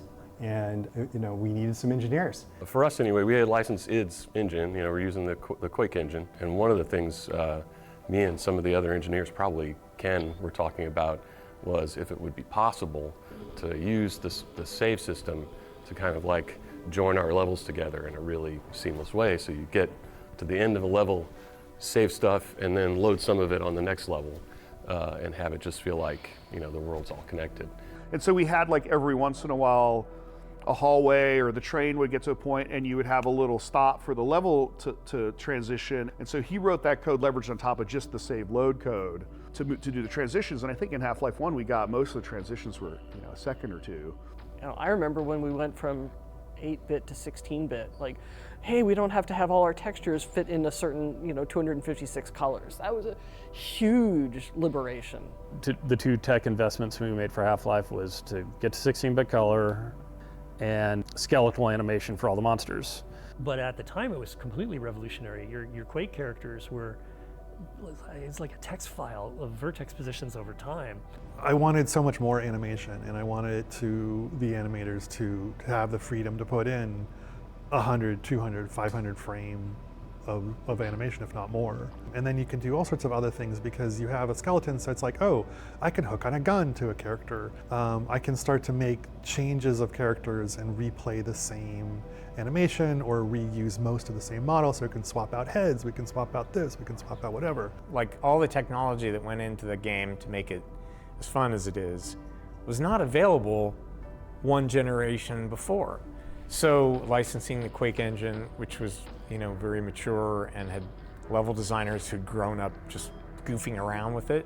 I wasn't heavily into scripting since back into Doom. Like, my old Doom levels have a lot of weird, odd events in them.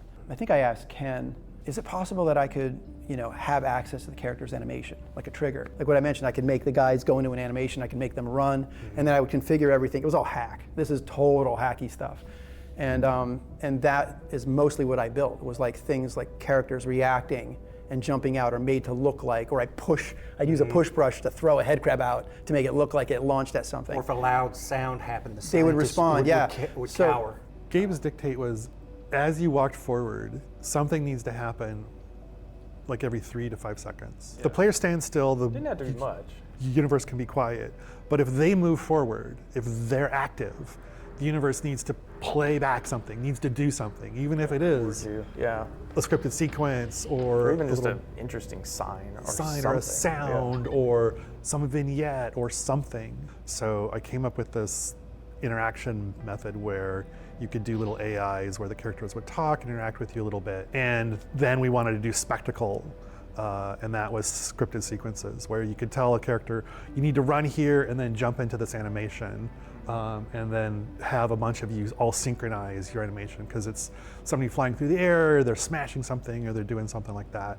Yeah, and then test it and figure out, like, oh, this is real easy to break. That was the roughest thing about scripted sequences, where you'd have like a head crab jumping on a scientist or something, and it's like, yeah, it works totally fine 90% of the time, but some people just sprint right at the scientist, and sometimes we have to put them behind glass. And sometimes getting the level designers making the player want to do the thing that gives them the most fun is a very subtle art. The tentacle sequence is probably the one I remember the most. You're playing it, right? That was Yeah. the first time I think they melded together. Because to you had your play trigger so closely. and we wanted it to be triggered. So by the time you start to see it, you see the scientists flying through the air and hitting the wall. Then you could look in and you could see the scientists being carried away. The tentacle itself is separate; it's on its own, and you bring the two together, mesh them together, and boom. It felt so seamless though, and that for me is like moments like that, and that might have been the first one, is when you start to see the scripted events and play start to blend a little bit more than just ambience. For God's sake, open the silo door! They're coming for us! It's our only way out! Oh my God, we're doomed! I remember Brett in particular had done some of the lab scenes where scientists would walk from one area to another and just look at a monitor. And it gave them a little bit of life. A ton of the work that went into that area was because we knew it was going to be the beginning of the game, and we really needed to make it a vibrant and interesting, fun place to be and explore. So originally they were designed to sort of be behind glass. They were just designed to be spectacle. Yeah, a little vignette. And then all of the level designers like, no, I'm gonna put that right in front of you. And I'm like, oh God, how am I supposed to make this work? It's not supposed to do it. Get away from there, Freeman. I'm expecting an important message. The run speed for the player was so insane. Yeah. It was like, what, 25 miles an hour or something? It was sprinting, it was. You could get so far, so fast. And so you'd either have to make the scripted sequence like so quick that you could barely see what's happening. Most people weren't looking in the right place anyway, so you'd have to like get their attention with like a particle or a sound or lighting or something. And then you wanted them to see what was happening. But when we play tested, and if like a scientist was like being pulled into a vent or something, like people wouldn't just stop and like, oh, sometimes they would be like, oh wow, look at that. They just run straight ahead and just start shooting. It's hard when you think back to it to recognize that those kind of interactive moments were so new. Like people just hadn't seen them. It was worth it because no other games were doing that. No other games had that interactivity. No other games had that spectacle playing out in front of you. And it just added that whole feel of Half-Life. Gabe had started to develop this theory around interactivity, and the environment needed to let you do what you wanted and then react to it. So if you did something, if you shot your gun, there needed to be a bullet hole in the wall. If you did a thing, people needed, other characters needed to react. The world is acknowledging you exist. The world is acknowledging all of your actions. And that's this huge part of reinforcement. And you'd have these conversations where you'd be sitting in a design review and somebody'd say, that's not realistic. And you're like, okay, what does that have to, explain to me why that's interesting, because in the real world, I have to write up lists of stuff I have to go to the grocery store to buy. And I've never thought to myself that realism is fun. I go play games to have fun. And so we had to come up with some notion of what fun was. We knew it was an ad hoc definition, and it was the degrees to which the game recognizes and responded to the player's choices and actions, right? In behavioral science, you would say we were explicitly talking about what were reinforcers and what the reinforcement schedules were, right? At that point in time, that was a useful way of making design decisions. The point I would make is, if I go up to a wall and shoot it, to me it feels like the wall is ignoring me. I'm getting a narcissistic injury when the world is ignoring me. So it is to me, I was trying to convey to the user a sense of, yes, you were making choices, yes, you were progressing, which meant the game had to acknowledge that back to you. If you shoot at a wall, there have to be decals. If you kill a bunch of Marines, the Marines have to run away from you, right? You have to have this sense of the game acknowledging and responding to the choices and actions and progressions that you've made. Otherwise, it loses any sort of impact.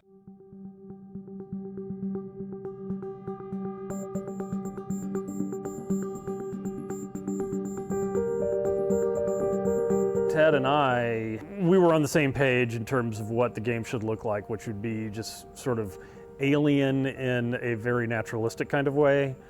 Like these are creatures from another dimension, another planet that look like they evolved in a way, and Chuck he came from Duke Nukem. He made a bunch of monsters that went in a sort of a different direction, and for a while the game had a hard time coalescing around a single vision. All the ones that looked like genitals were Ted's.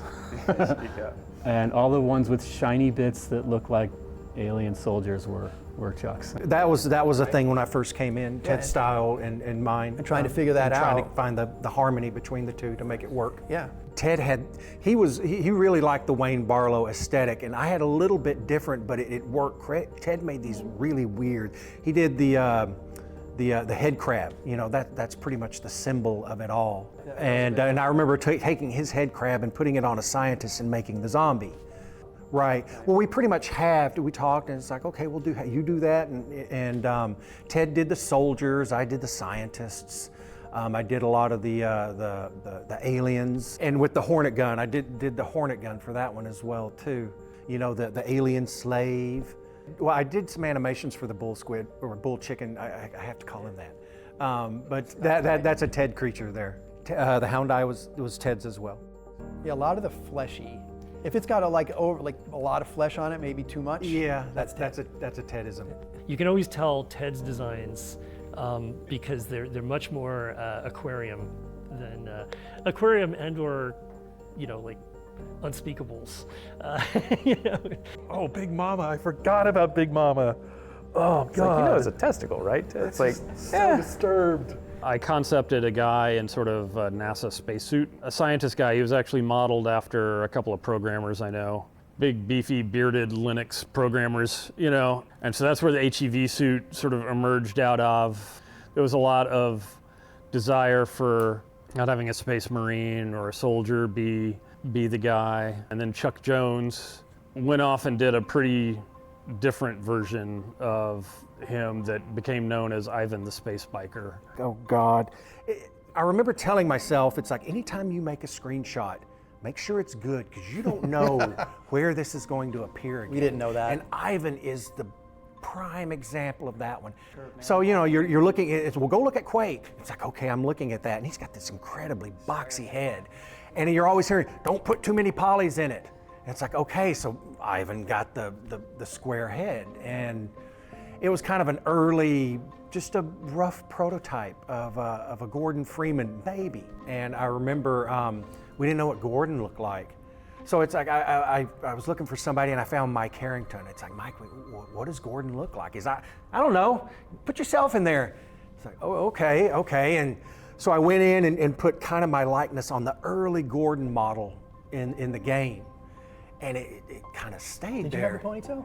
I was ex-tattoo artist, so yeah, I definitely had that. I don't have anything to work with now, but yeah, that point I had a ponytail on. If you play the game, you know that it's Chuck. If you play multiplayer and you see the model, it's But yeah, if you look on the back of that, there's this little four Yeah. triangles, and he's got a little ponytail back there. I did the G-Man, and again, that one was Gabe was talking about the Cigarette Man from X-Files. So we needed our own equivalent of that. Because after a while, after playing with the game for a long time, people realized like, hey, we made this character, and just in this one office scene in the beginning, where he's behind the window and he's talking to a scientist or something, and he's like, he looks really creepy. It was late in the day that we thought, oh, okay, well, he's going to be the big bad behind all of this. Like, scatter him around in places that you can't get to him, but he's there mysteriously. There wasn't enough in the beginning of the game. It's like, we need another monster. Head crabs weren't enough. It got kind of repetitious. I think I grabbed Ted and said, I need them to do this and this. And so he whipped it out in not much time at all. I'm gonna get the timing just right, and I have no time to do this, so I'm just gonna bang it out. And then once it was working, everybody said, oh, let's go back and sprinkle them back in the maps. And that was this. Then we introduced them a little earlier than we were planning. Yeah, because they weren't real tough. They weren't supposed to be tough. But they were ranged. But they're ranged, and they were fun, and they had a big show, and that was showing off a bunch of stuff.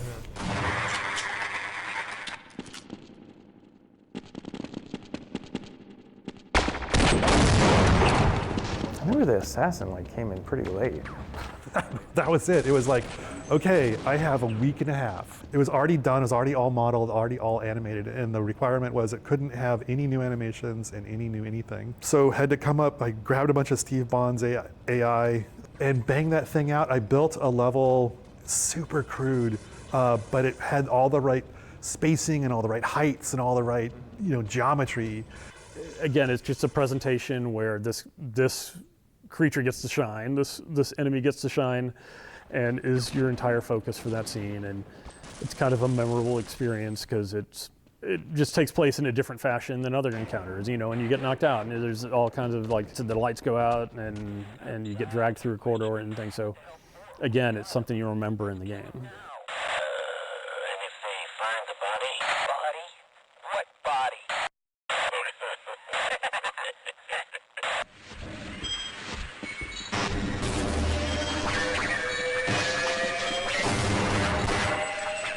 We just did a lot of playtesting and did a lot of level building and used all of the monsters and used everything that we had developed and started seeing which ones kind of stuck out a little oddly.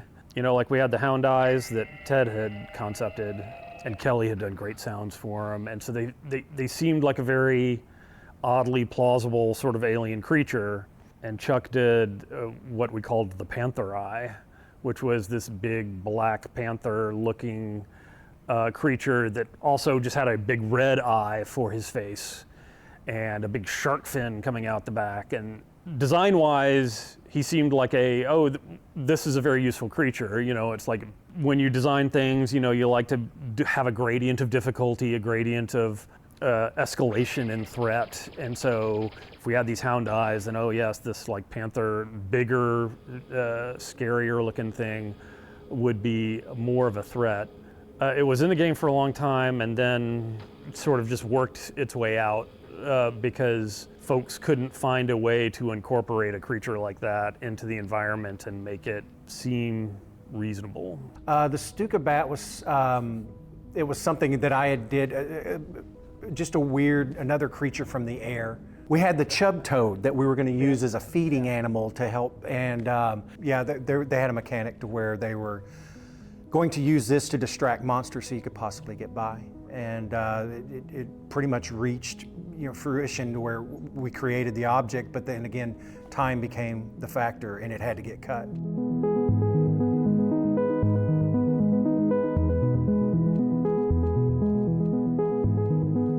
I grew up just outside DC, and so there's all these like big, really banal office buildings, and that's kind of the direction I went. So it started becoming a facility. And so I started making these kind of linoleum tiles and the drop ceiling, the concrete block wall, the black and white tile floor. She was like the texture artist for most of the game. Yeah. It's just an overwhelming amount of work. Originally, I was hand painting all of the textures, and you can really see a shift in some of them where they go from hand painted to photo reference. The photo references are much, much better. So I was all over Seattle, Harbor Island, Gasworks Park, getting rusty metal things. What can I get good pictures of that is vaguely industrial and interesting to look at? And then how can we use this? And so, sides of boxcars, and I don't know how many hallways in Half-Life are, the side of a train car kind of thing. The Kirkland Costco, a lot of time in the Kirkland Costco, getting just packages of, I don't know why I needed snacks or something.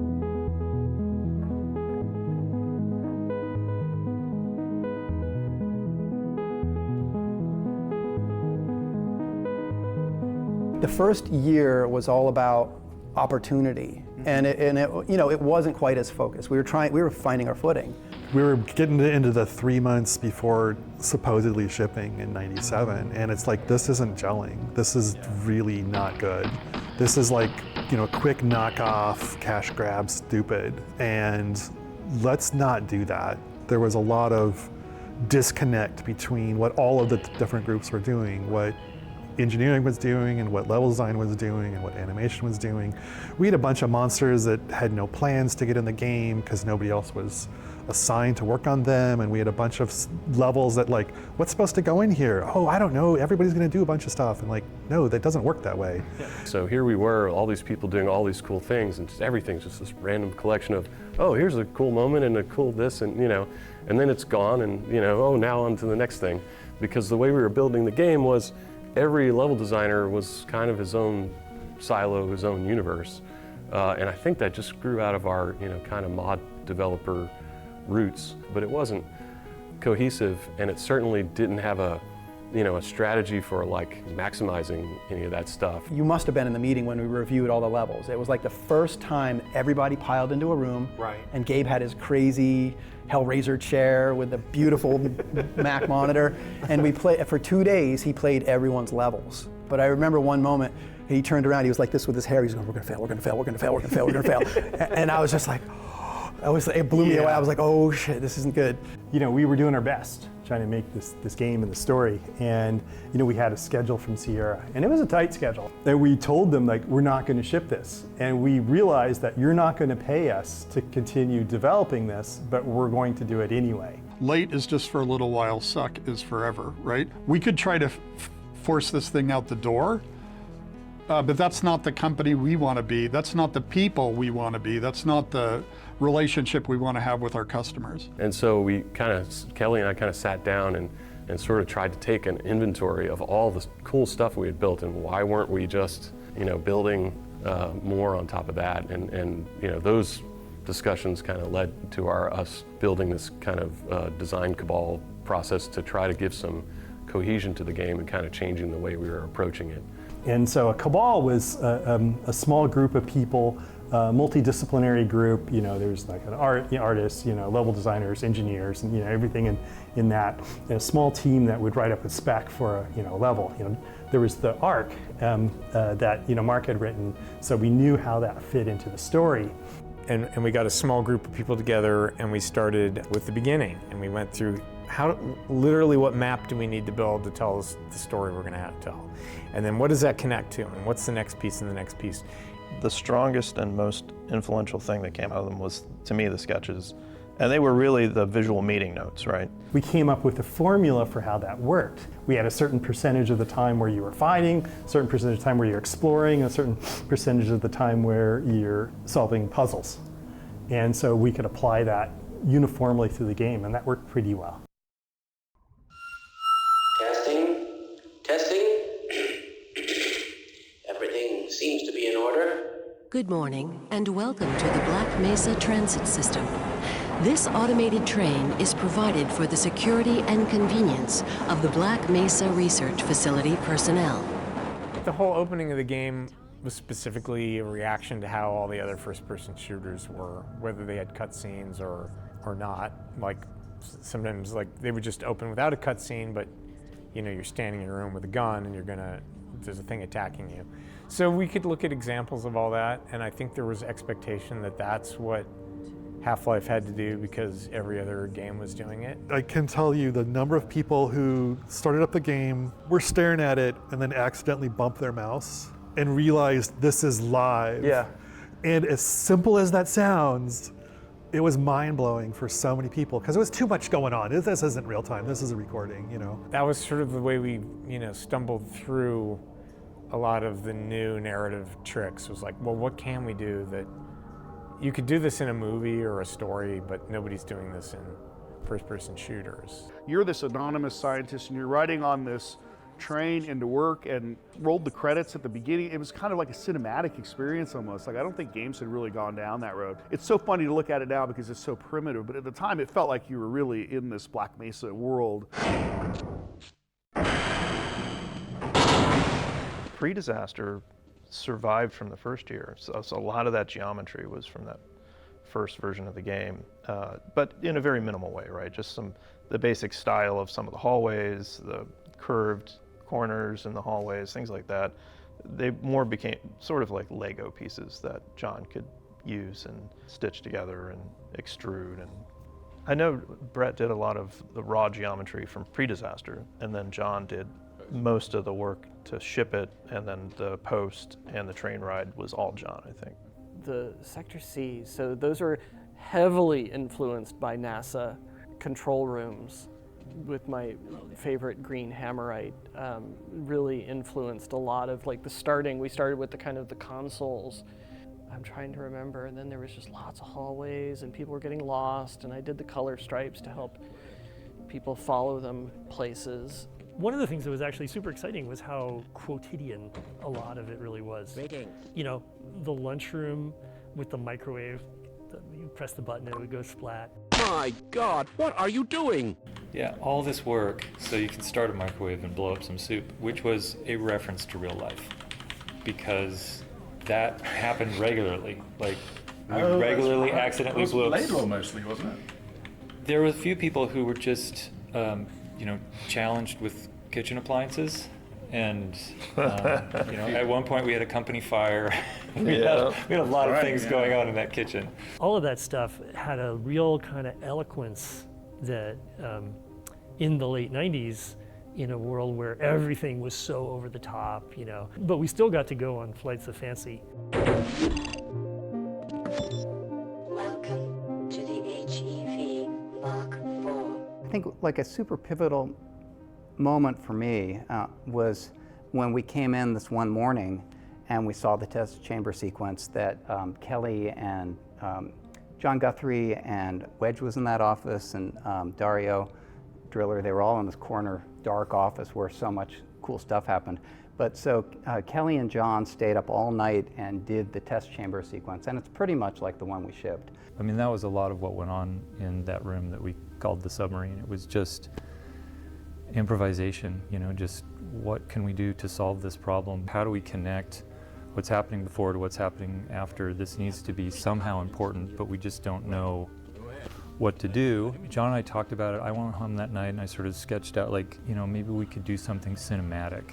We'll take the camera away, we'll turn the lights off, we'll do sounds, we'll just throw everything we can at it. You know, we built that basically that day. You know, it was just a sort of a one-day throw it together. That's how fast we were moving. They had audio, right? We had Yeah, the script. yeah, it's like the heartbeat and the breathing, all that stuff was in there. And I played through it and it was like, damn, I have not seen this in any medium, in anything before, experienced something like this, where this immersive experience of this actually happening like this. And at that point, it's like, okay, I see what it is we're doing.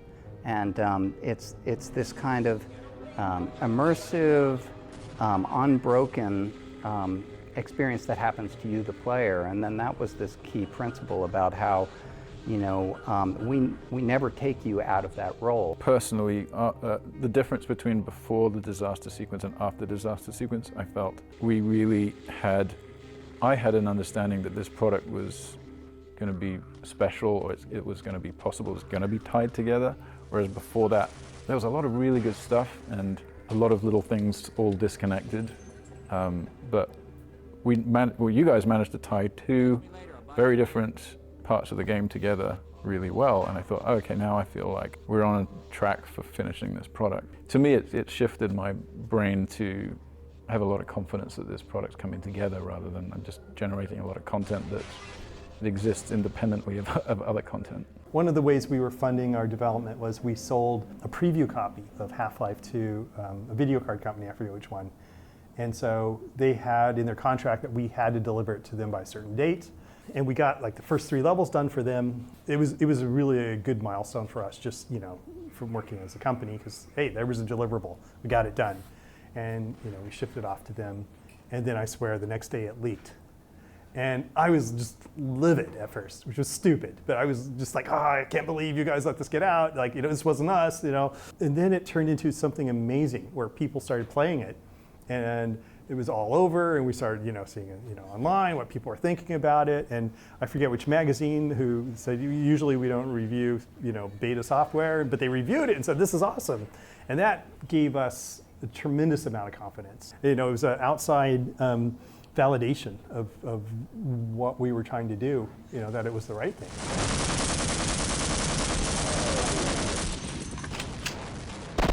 I think just with first-person shooters already they were kind of like the vowels of weapons you put into first person. You got to have a shotgun, and there's obviously a pistol. You know, you need your weapon that's going to make you struggle and you drive you to get another weapon. That was a lesson in how to make all of your weapons as orthogonal as possible, so each one did something completely different. All of the crazy weapons, those are my fault. So I did like the rocket launcher and the Gauss gun and the snarks. Oh, I like snarks. Snarks always made me laugh. It was just always funny to watch people run away from the snarks. The squeak grenade. Yeah, it's yeah, called the great. snark, but I wanted something, a little creature that you could bring up and hold, and you could throw it out and it would just start running. Because people were camping and everybody hated campers at that point. Yeah, so you wanted the anti-camp weapon. But it was kind of, you could literally find a little hidey hole and just sit out there and just throw out 30 of them. And they're all over the map. I had a cat. And you'd sit there, you do your finger blue. Yeah, you do your finger towards him, and he'd get mad at you and he'd swat. So that was the inspiration for that particular animation. And then the other, that big alien creature with the, we needed some kind of alien weapon. Drew that one, built that one, animated that one, but that was also another one that would, whenever you could get in a corner and just shoot them in the air because the hornets would track. I think that was the biggest thrill, is brainstorming these with your crew, making them, building them, putting them in the game, and then playing with them, and then they're fun.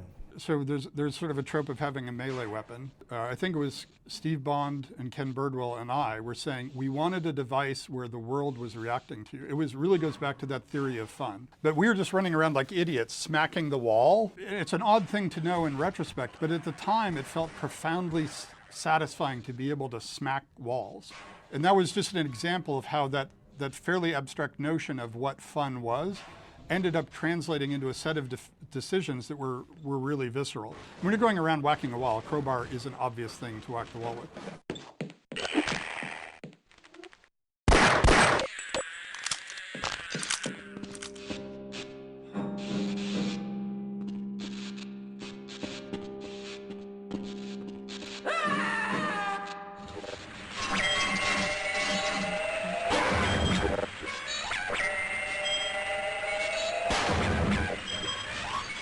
If the sound could let you know what's going to happen, that's really makes it powerful. So we're always on the lookout for that in level design, in monster design, communicating, because the AI is often hidden from the player. So we use the sound to broadcast the internal state of the AI.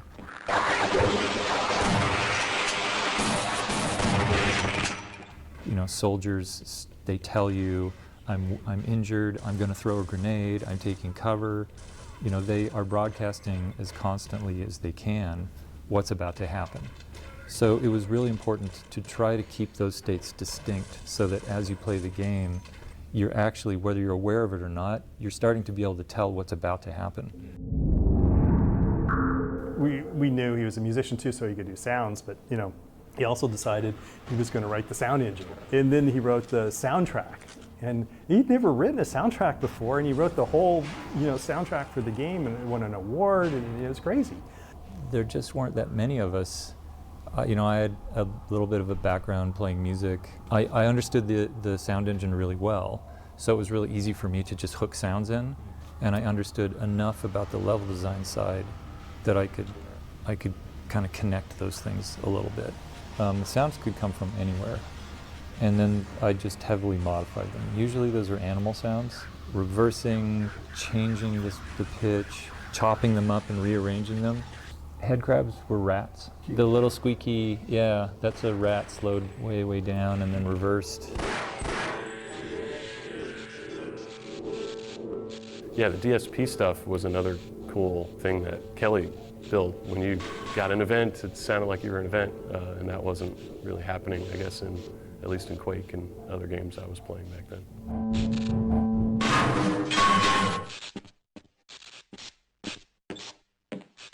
We had these huge silos, these cavernous spaces.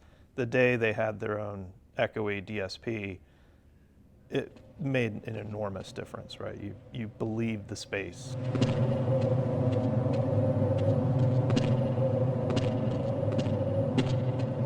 Kelly tells me, oh God, Chuck Jones asked him if the characters could speak and have their mouths move. And Kelly said, that's super easy. I could just look at the audio and see if they're talking and do that. But like getting their mouth to move is stupid, he says to me. And I look, Chuck Jones told me the same thing. I told him making the mouths move was super trivially easy, but knowing when they're talking and knowing how to follow the envelope of the speech would be impossible. And Kelly and I just both looked at each other and like, oh. And so I went back to my office and he went back to his office. And I think within an hour, the characters were talking and their mouths were moving. And it was only because we sat there at lunch bitching about an animator who was 100% right. Why are you leaving me here? Scientist conversations, Kelly and I made that. When they're next to each other, one scientist will occasionally play a question and the other one will give him an answer. And it's not a script, it just it might not always make sense. I am rather looking forward to this analysis, aren't you? I don't think so. But it had a bunch of personality. It was really cool. And I worked on getting those guys to look at you and turn their heads. When we first added the ability for scientists to respond to the player and other things in the environment, I would call them response rules. The first time that went in, they came flying down the elevator, and one of them looks at you and goes, "Oh, hello, Gordon." And then they explode into a pile of jibs at the bottom.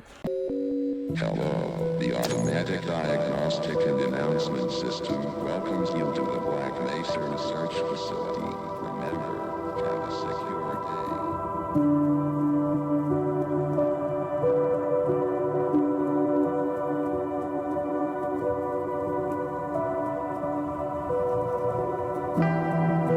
I hadn't really started working on the biggest part of the game, which I ended up shipping, which was surface tension, prior to then. A lot of the work that I had done was the Alien Research Labs, which turned into questionable ethics, and all of that was ditched. There were some concepts made it through, everything was rebuilt from zero. But you know what did make it through was Power Up.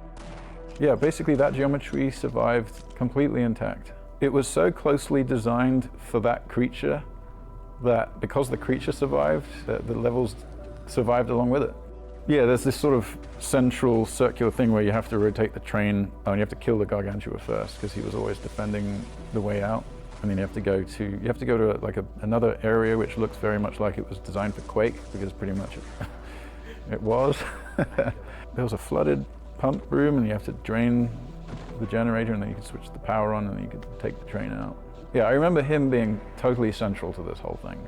And then, well, how do we block the player? Which is, that's pretty much like design point number one for all level design. Okay, well, how do we prevent the player from just walking straight out through the exit?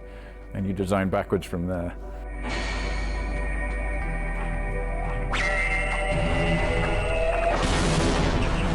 In the first year, we built a lot of world space, a lot of track as we call it, and the programmers would try to fit the AI into the existing maps. What we did the second year was we built the AI in very constrained environments that showcase the AI. Let's make the ideal space for the AI and then give that to the level designers to incorporate those elements into their map so that it worked better and was more interesting. And that Gargantua was an example of that.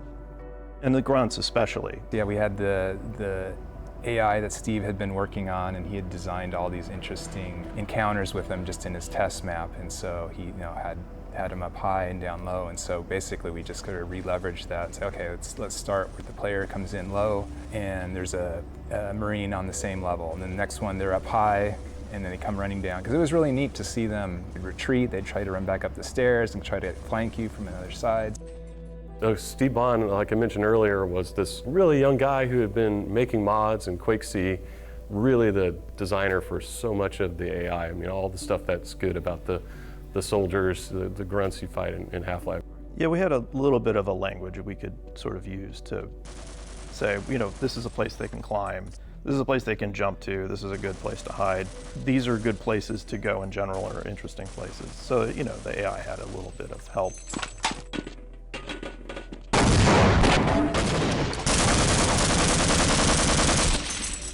We were trying to build something that utilized, the train technology that Jay was working on, And we thought, well, let's give the player something that they can control, but in a limited way. We couldn't do vehicles like you see in Half-Life 2. So we did this, the most constrained vehicle we could think of, which was the train.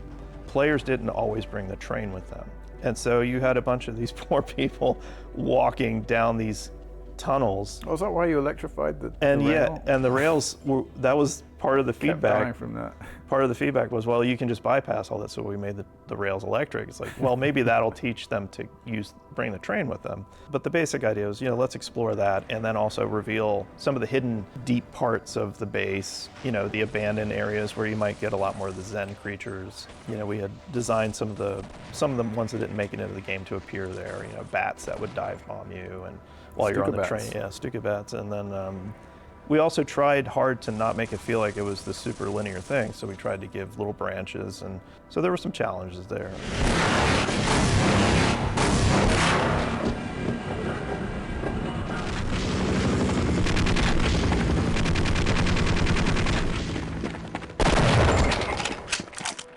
Well, there's a really good sketch that Kelly Bailey made, which basically charted surface tension, and it was pretty extensive. Like, it went through the cliffside, and it went through areas where tanks were, and like a lot of soldier holdouts.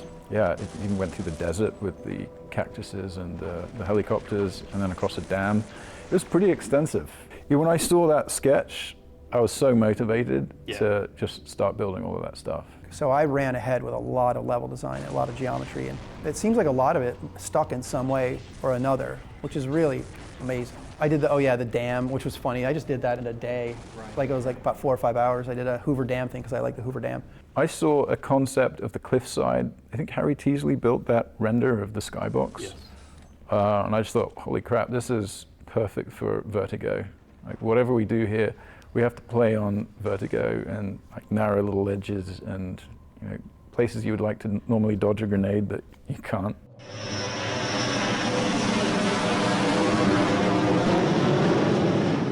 And that's the moment. That's really the big part of that level, is that reveal. And the play is kind of supports it afterward. Yeah. The helicopter comes in, you're fighting the helicopter, which is awesome.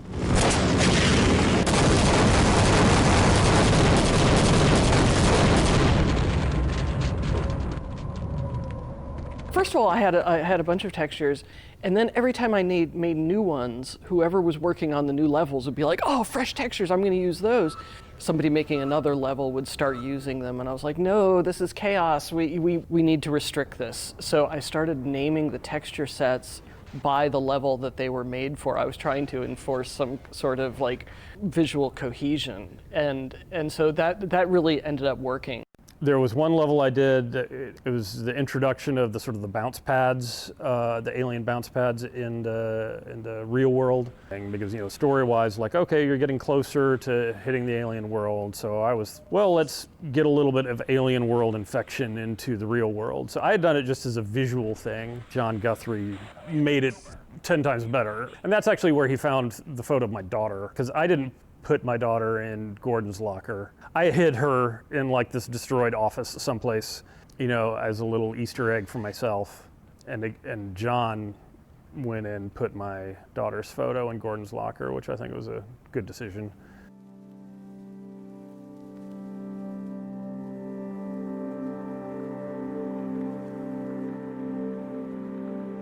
I still get questions about stuff that I spent 5 minutes on 25 years ago from people who've now thought about this for 25 years, and they're thinking that there's 25 years worth of development went into this. I'm like, on some level, when you start talking about lore, I'm like, well, there's Black Mesa. That was just a matter, we needed a name for something that was evocative. In that entrance, when you get off the train and there's that lobby where there's a big map on it, and when we were making that map, that was fairly early on, I put a dot in New Mexico. And then that turned into, I think Mark saw that, he was like, oh, where is that? This is where we are. And then he named it Black Mesa.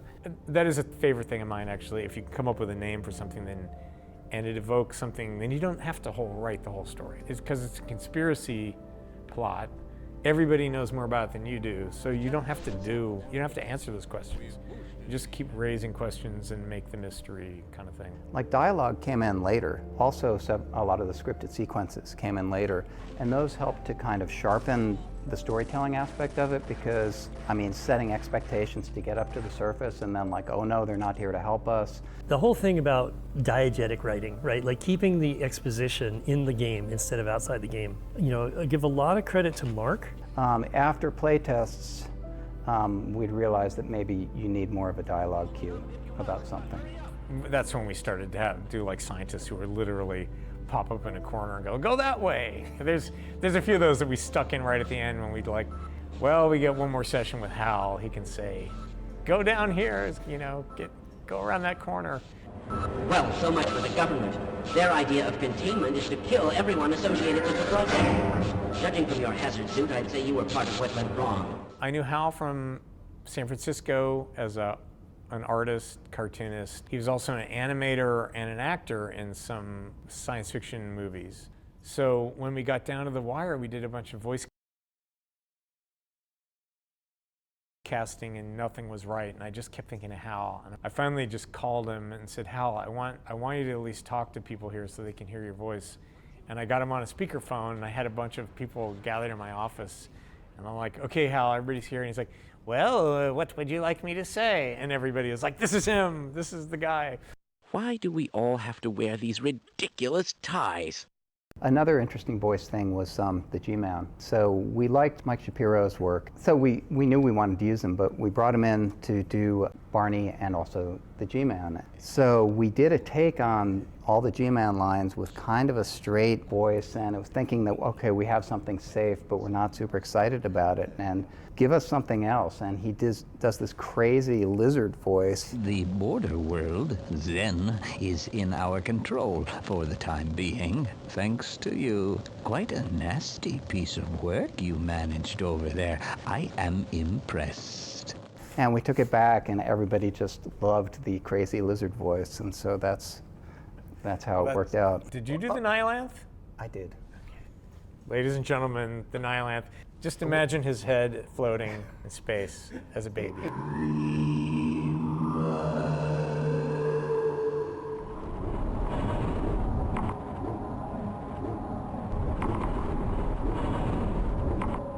I went into Gabe's office and I demanded Gabe to either fire Ken or I quit. And Gabe just laughed at me. Correct response from Gabe. Yeah, I was like, oh. Until Bill got there, I was the oldest guy there. It was hard because, you know, I had to go home in the evenings, whereas the young guys who just moved out from Florida or wherever, they did not have to go home in the evenings. I'd go home, see my kids. When they were in bed, I would come back down the hill to Valve. Nobody else I worked with had to get up to get their kids off to school in the morning, but I did. You're wired to just take full advantage of the situation. You put everything into it. So when we say we worked 18-hour days, that's no exaggeration. Yeah. Not at all. I can edit all day. I can design all day. I don't have to worry about anything. You know, two guys from Microsoft start a game studio with a bunch of incredibly capable, with an incredible team. You're gonna push yourself harder than ever before. I don't usually crunch real hard. I get it done in I come in, I work, I go home, and a lot of people were living really long hours. The classic. Well, I'll come in at 1 and then goof around for a while and then work late into the late at night. I was employee 17. There was a woman that was the kind of the office manager, and eventually Mona Lisa Guthrie came in at the desk. I was the only woman on the team. That was not awesome. I decided to become a baseball fan here after the birth of my first daughter, so she's the one in Gordon's locker, Isabel, but she's very special needs. She's 25 today. Cognitively, she's about 3 years old. So after her birth, in the middle of Half-Life production, it was really hard. It was really hard because we were getting about 2 hours of sleep at a stretch because she had to be fed through a tube in her stomach every 2 hours. I had a just a difficult time relating to the world when she was a baby. I had a hard time just talking to people because I was just kind of tired and angry all the time. Yeah, my wife, she worked at Valve for a while.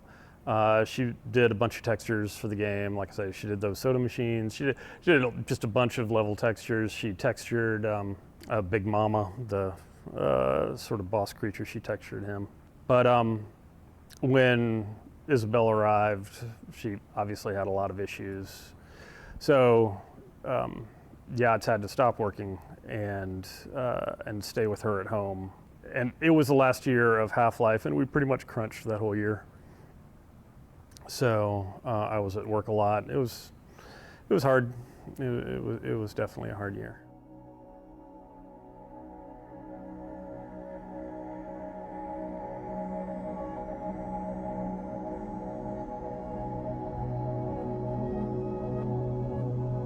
Games have often had this thing where they're just a little too attached to Star Wars, Blade Runner, Aliens. So it wasn't that hard to try to get people to go, let's think of something really alien. Like what Zen was initially was you're gonna go inside a huge alien organism and kill it or figure out how to turn it on or off or something like that. I didn't know we couldn't actually do that or what was involved. What does it mean to have alien architecture or a planet that's biologically defining the structures in it, as opposed to what the tools were good at, which is making rectangles? And then slowly it scaled back till it was more and more corridors, and that everybody was really good at. People were finishing up stuff and I was still working on Zen because it was like it went through a lot of iteration, or at least we're trying to figure out what it was. Different people were taking swings at it, either in static Weren't concepts. you under a bit of a timeline crunch for it as well? Yeah, it was the end of the game. Yeah. I wanted to cut stuff out, and they're like, no, leave it in. I'm Right. like, yeah, but I don't have any, there's nothing, I don't have any support for this. Right. And then after a lot of it was built, it's like, oh yeah, we're gonna change the gravity and give you a jump pack. That came later. And I was like, ah. There's a lot of stuff, especially in Zen, where you're getting close to a first draft of some things, right? Because we just didn't have time, and we got to the end of the game, and so we considered not going to Zen, but the art concepts people did were so cool. For the Zen textures, I was deeply inspired by electron microscope imagery, and we had so much of that regular structural texture material that I wanted to do something more organic. Insects as well. I think there's a lot of textures that were based on beetles. That was really fun and incredibly challenging levels to make because that editor was not friendly for organic shapes. I built the little behaviors for the tree that hits you if you get too close, and the light stalk that kind of hides. But Ken did a bunch of AIs there, the floating controller guys. And the flying guys were great, but you had to set up air nodes for them to travel properly. I prototyped a lot, and some of those prototypes were used in the final battle, I believe, and also for the Gonard, which I think Randy did. We, at some point, have to stop polishing. At some point, we have to, it is what it is. And if the player hasn't had fun up until that point, well, then we failed. They're not going to get to that point, so who cares? It just has to finish, and it did. Yeah, and there's always Half-Life 2 to win them back. I love that sensation of being alone in an alien dimension, but the experience that people really liked in the game was scientists pop up and Barney pops up and you have companions and you have this feeling of companionship around you with all the other stuff that's going on. So a lot of people miss that, which I understood, and I think if we'd had thought about the ending from the beginning, we would have figured out some ways to do that a little more.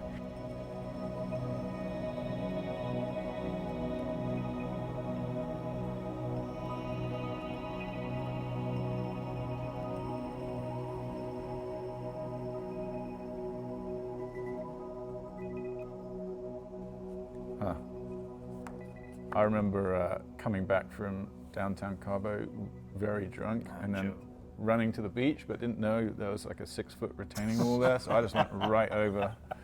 And then I was hurting so much I slept the night where I fell. Yeah, I woke up the next morning. I had never with, heard that a really story. stiff neck. Oh my God. It's a good thing you were pretty young.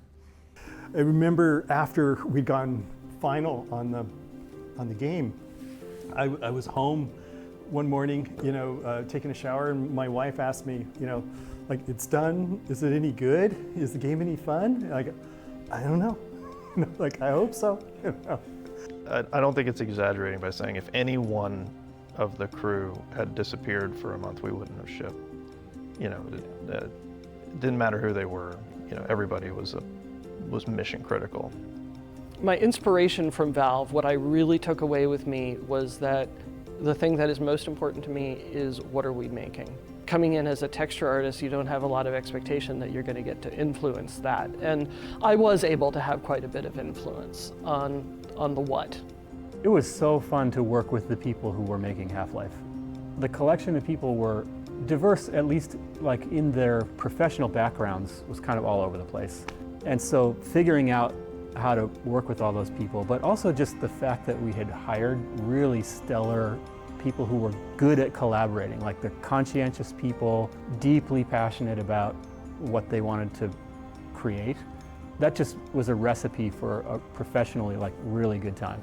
It seems to me that one of the things that good games do is make 2 games worth of stuff and then throw away the bad game. And fortunately, like, Valve was able to do that. A lot of companies couldn't do that, but backstopped by Gabe and Mike, you know, Valve could afford to do that. I always have absolutely nothing interesting to say when people say, would you reflect on your legacy? Like, I really don't look back a whole lot. I'm always excited by the future, right? So to me, it's like I can look back at the things we did, but to me, they're just sort of like the stepping stones to what we're going to be able to do in the future. That's just how I'm wired, right?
Oh man, that was incredible. That was so much more information than I was expecting. Like, honestly, just like makes me tear up a little just seeing the passion behind this game that has played such a big role in my life. That was so good. Really grateful they made this documentary. Very well put together too. It's cool to see that Danny O'Dyer, the No Clip documentary guy, he was involved with this. I was thinking, like, this style feels a lot like the No Clip documentaries, but I guess he was involved with it, so that explains it. I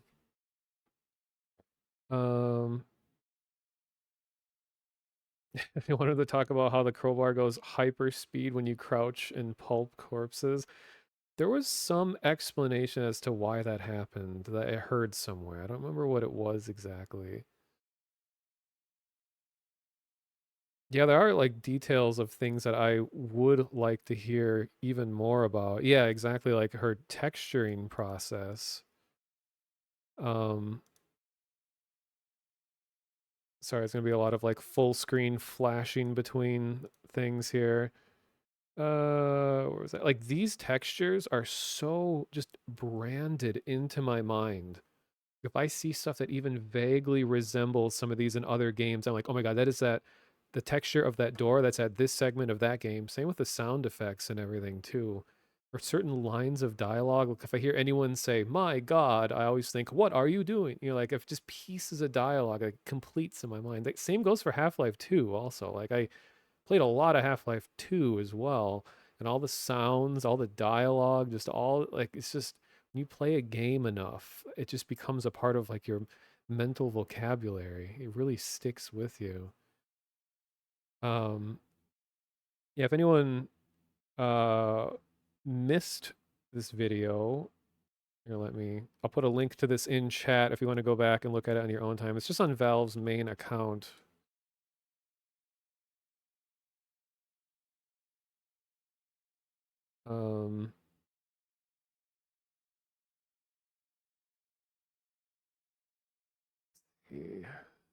It is kind of an interesting thing too, is that like when you work in Hammer Editor or Worldcraft, I don't think anyone knows it as Worldcraft anymore, but when you work in the editor and you're looking at all the texture files and things like that, they all have like such interesting names because they're probably names that were temporary that didn't actually really matter later in the game. Like there's a whole set of textures that are all called like 70s or something like that. Or there's ones that are like retro and then bunker, or like there's just weird temporary names that were given to all different things. And of course, it's going to be hard to find in here, but when they're showing all these early like alpha footage, like a lot of these textures, I know for sure that this like diamond metal plate stuff is all over in the game, and Team Fortress Classic made like liberal use of that texture, but some of these like weird pipe wall textures that don't show up anywhere else in the game, those are all still in the game's files. And that was such a big mystery to me for a long time, is like, where are these textures used? And apparently they were just in old early prototypes. And even though a lot of all the alpha versions and stuff like people have gotten a hold of and it is available online and all that, it's just so cool seeing this from Valve themselves. Yeah, I remember back when modding first started becoming a big thing, that I used to just watch tons of tutorials about like how to make textures and things like that, like how to make textures from photographs, and it was always such a tricky thing to turn a photo into a texture, not just the tiling aspect. Like that was a whole art on its own before we had all these handy systems that will auto tile images and things, but like having to neutralize the lighting, or you'd go out and take photos at certain times of day when shadows would be the most neutral, like usually would be kind of like at a high noon and an overcast day, so that you don't have any harsh high contrast shadows. And then you'd have to, I don't know the photography terms, but you'd basically have to like zoom way in from far away to flatten the perspective as much as possible, especially on the sides of buildings and things like that, because it's hard to, like, you know, because anytime you take a photo, there's some sort of perspective happening. And when you're going to plaster an image on the wall of something, it needs to work at potentially any perspective, and it can't have like a bias one way or another. Yeah, lens distortion and all that too. Like I remember looking at texture tutorials and they're like, okay, well, you kind of need to counteract the sort of like, again, I don't know the photography terms, but just like, you know, the fishiness nature of some lenses, the distortion along the outer edges, and they have to like reverse that. Yeah, and and I was saying this in chat, and they mentioned it in the video too, which I'm so glad they pointed this out, that one major reason why Half-Life looked so like dramatically better than games before it was because they were utilizing new video card technology. related to like memory, like video memory and stuff, that Quake 1, the entire palette of the game was restricted to 256 colors. So every texture had to be constrained to one palette. Whereas with Half-Life 1, they were able to expand it so every individual texture could have 256 colors. And that's why there's so much diversity. And that's something that stood out to me because I played Quake 1 a bunch as a kid, and I thought it was, cool and it was groundbreaking in its own way and everything, but just everything started to look the same, and no particular area stuck out much to me. But like having such different uh, themes as you progress through Black Mesa, that really stands out. Like you go from the dark hallways of the intro, the shadows, and then suddenly the bright kind of bluish color of the labs, and then you get into the high contrasting like beams and yellow and all that of the test chamber, and then suddenly you have like the red lights and the harsh shadows from the emergency lights of the post disaster. It's just like the big changes in lighting and the color palettes throughout the game just made each section so memorable.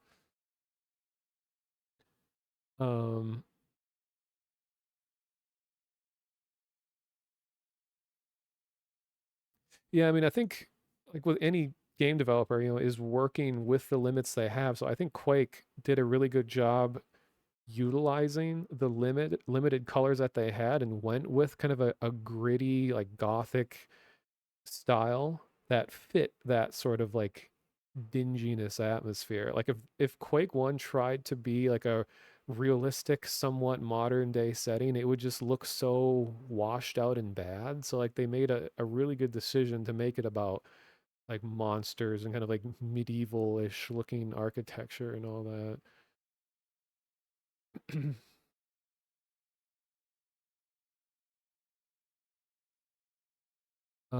Just reading, guys are saying processing is a lot. Now you could spit out different lighting aspects into their respective maps. Yeah, that's what's been like. I've been just intensively trying to just boost my 3D modeling and texturing skills and all of that over the last few months, like more so than I have in the last few years. And that's something that continuously blows my mind about modern day texture creation is that models are split up into so many different textures or masks or whatever you'd like to call them that are all layered onto one another, that each individual one is so abstract when you look at it isolated from the bigger picture that it's like you constantly have to be thinking in the back of your mind, how does this contribute to the thing that's already there? Like when you look at like this texture in the background here, this like kind of striped metallic one, like you see the shadow there.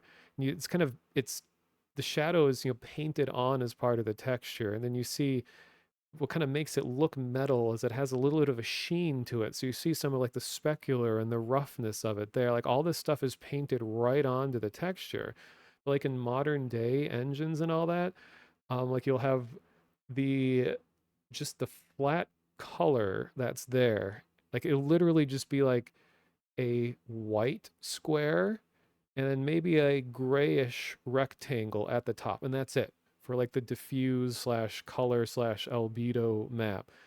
And that's all it is by itself. And then you have like the normal map or bump map or what, there's like even a new type that's being used. I can't remember the name that is based off of really high poly sculpts, like super high amounts of polygons that are sculpted into it. And then that is converted into a texture as like a normal map or whatever that gives it additional detail, like the illusion of geometry or more shapes put onto it. So that would define like the little bit of this bevel or whatever you call it, the trim that's on the top and all the little bolts and the dividing line.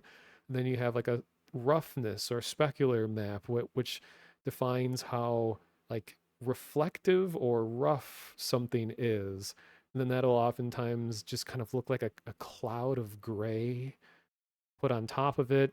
Now there's even like metallic maps, which can define things that, look more metal-like, and there's just so many potential things. When you get into like skin, now you have like subspace scattering or whatever it's called, subsurface scattering, and there's this like just textures upon textures upon textures, and there's just all these different ways to produce one thing. And then back in the day, you just painted all that on the one texture. It was just all, an illusion. It's like, unless you're making a retro game, I feel like this is going to start to become a lost art. This whole idea of everything is just painted right onto that texture.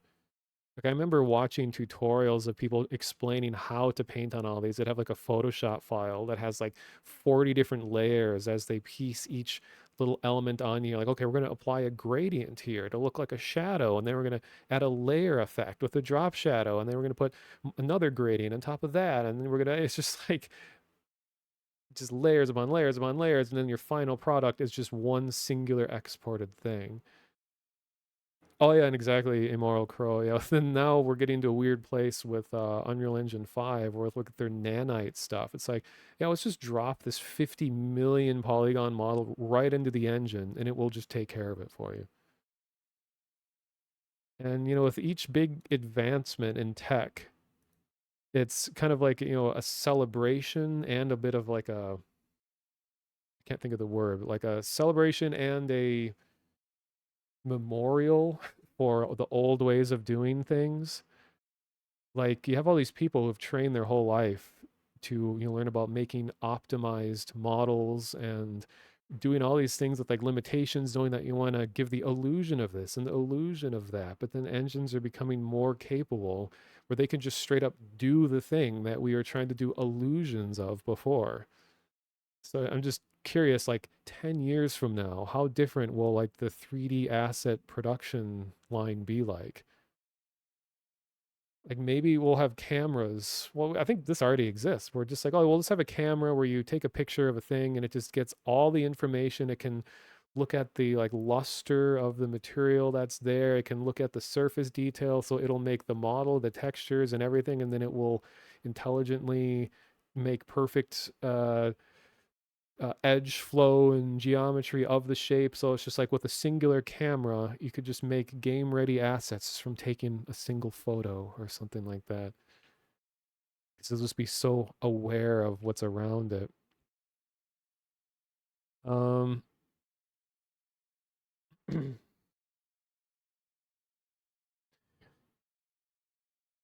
Yeah, photogrammetry and stuff. Yeah, that's the thing. It's like photogrammetry is a really cool technology, but like right now, it's so clumsy to get good stuff out of it. It's like if all you want is to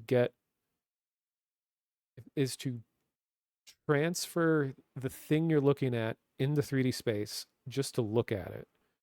Like it's good at that.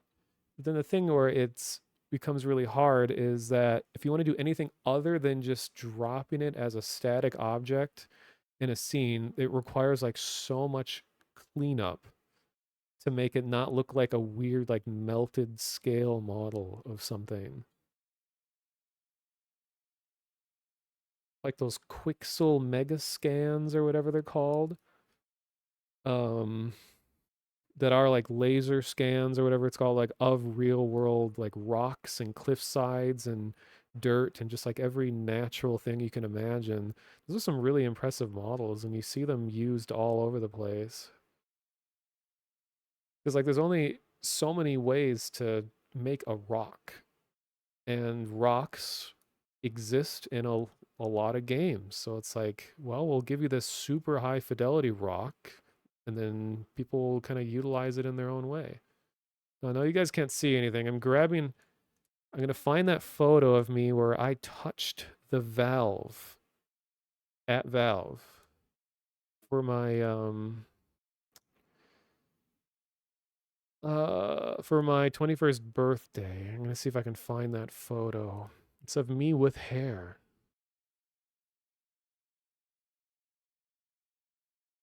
Oh man. It's rough looking back in photo albums because it's all of a sudden like, oh my God, It's like, oh, I remember that. I remember that. Oh, these people I used to know. Oh, I haven't seen that person. I'm like, oh, whatever happened? I just get overwhelmed with like memories, and then you just get stuck in this weird, like overly sentimental paralysis. Like, what is life? And you just kind of get in this like existential mindset. Okay. Oh, I found the photo. Okay. Let me screenshot it. So this is 2009. My 21st birthday. Instead of being cool and going out drinking, celebrating turning 21, because that's in America, that's the drinking age, I decided that I wanted to visit Valve, and I went and visited Bellevue, Washington, and Seattle, and I learned that if I had to live in another city besides Minneapolis, Minnesota, that probably somewhere in Washington is like the only other place that I'm aware of that I would be happy living in the US.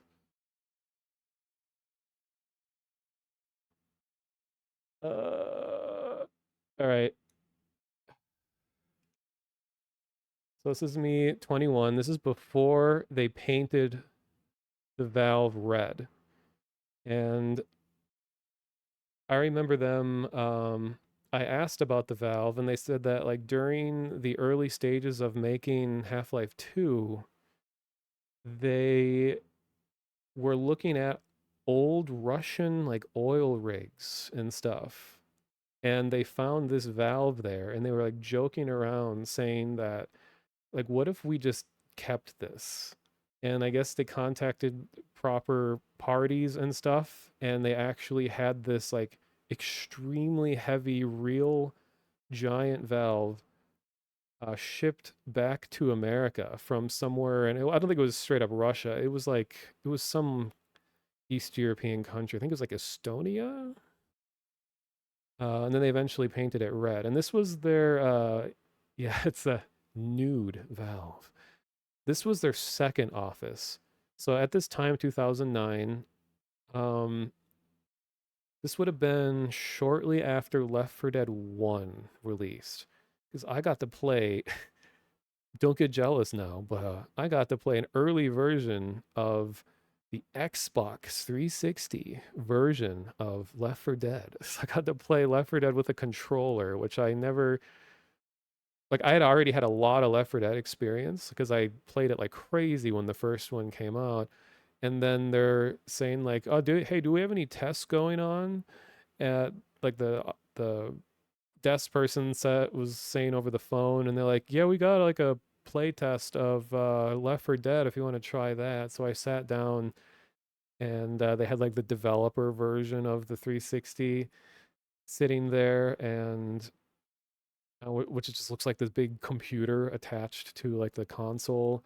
And I was saying like I've never actually played an FPS on a controller before, so I was like trying to learn how to play it.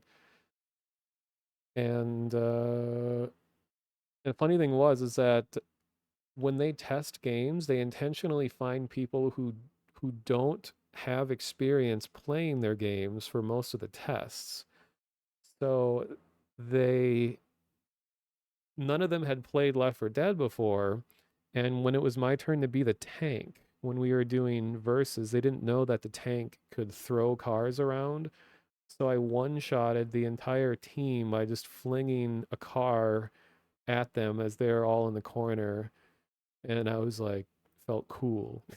Even though they're like, oh, I didn't know you could do that.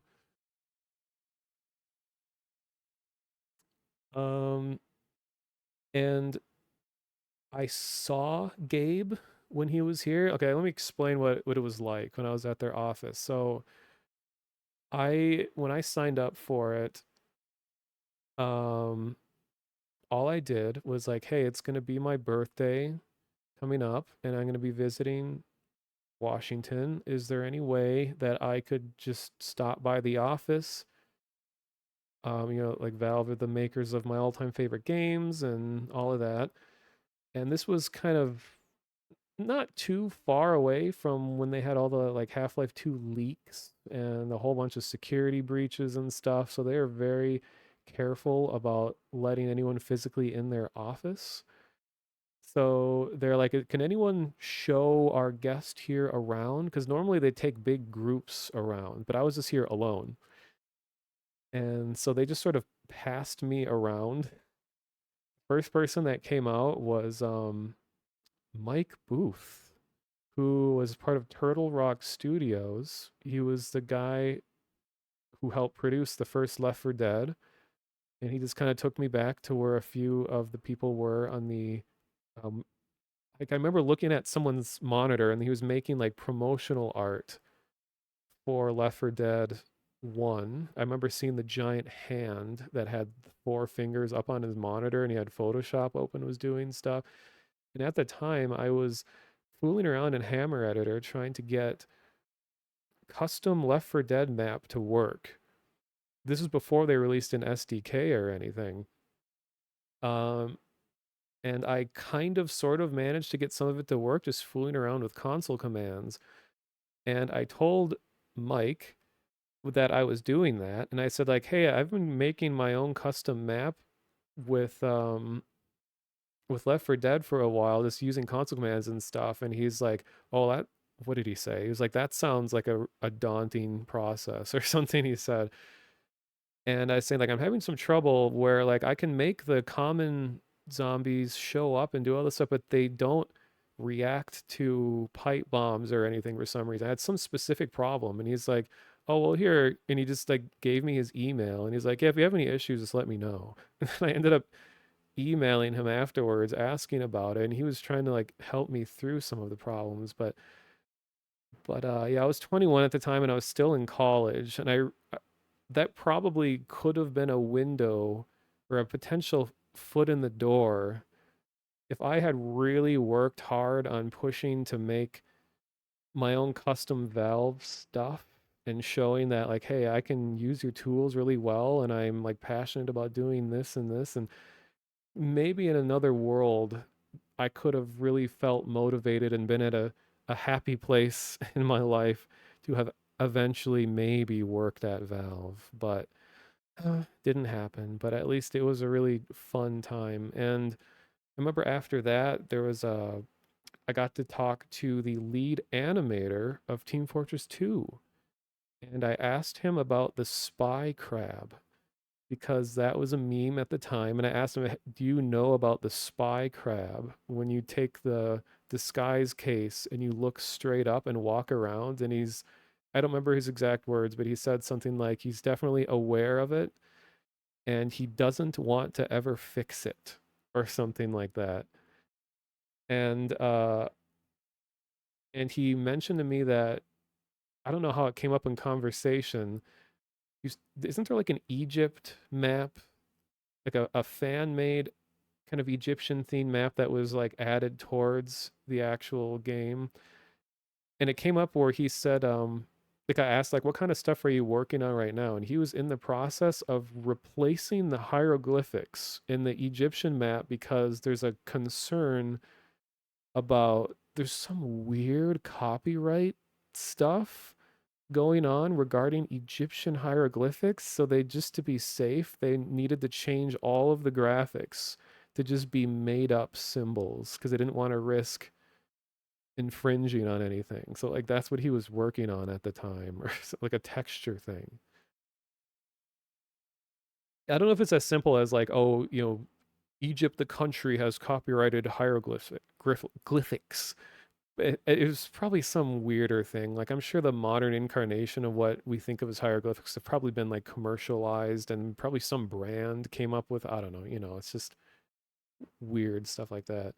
And then the last person I remember talking to, I don't remember his name, but he was a programmer for Left 4 Dead, and he was in charge of the technical side of the Left 4 Dead animations. And I mentioned to him, like, that the way that the common zombies move in Left 4 Dead was like some of the best animations I've seen like in any of their games, like how real they look and how well they interact with their surroundings and they fall over and get back up and all this stuff. I was saying like, is there some kind of like ragdoll thing going on or like a physics thing or what? And he's like, no, we just have really talented animators. And he even said that there was no motion capture used in Left 4 Dead. It was just all really talented animators that were able to just make these like really dynamic, like just layers upon layers of blending between different animations for them to use all that and make it look convincing. And I thought that was really impressive that it's all just hand animated. I mean, these days, there's so much more motion captures used and stuff. And I mean, that's like a whole other debate on its own, like which is better, you know. But so there's that. I saw Robin Walker, you know, the creator of Team Fortress. He was interviewing someone. I saw Gabe. He walked by once. I also saw, don't remember his name, but he was kind of like the public face of Valve during the Orange Box time. He kind of looked like David Blaine. He had like the same kind of like goatee, and I think he had really short hair. I don't know. I saw him. The funny thing, this wasn't connected to my visit to Valve, but but Robin Walker is incredibly nice, where like he responds to emails all the time, like this out of the blue. Okay, this is like a whole huge tangent, but one of my biggest like missing pieces in terms of like my love for Valve's games and stuff are these early versions of Team Fortress 2, like really early, like the first images that were ever made public of Team Fortress 2. Before Brotherhood of Arms, when you had like the green camo dudes, there was a phase of TF2 that was called Valve's Team Fortress. And it looked a lot like Half-Life 1.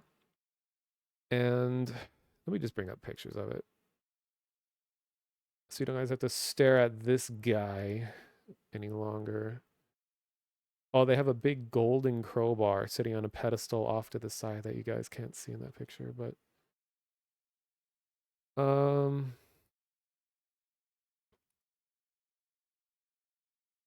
it's a lot harder to find images of this iteration of the game because it's not very well known. I have a whole folder collection of it because well, it's still as like a back burner project. I really want to try to remake as much of Valve's Team Fortress as I can, just for as like a, not necessarily as a playable game, but I want to remake the models and the animations just as a kind of a form of closure. Because this is a piece of their history that we got almost no information about, and it just sort of disappeared. Okay, I'm looking at my computer for I have a whole repo of screenshots of this. Here we go.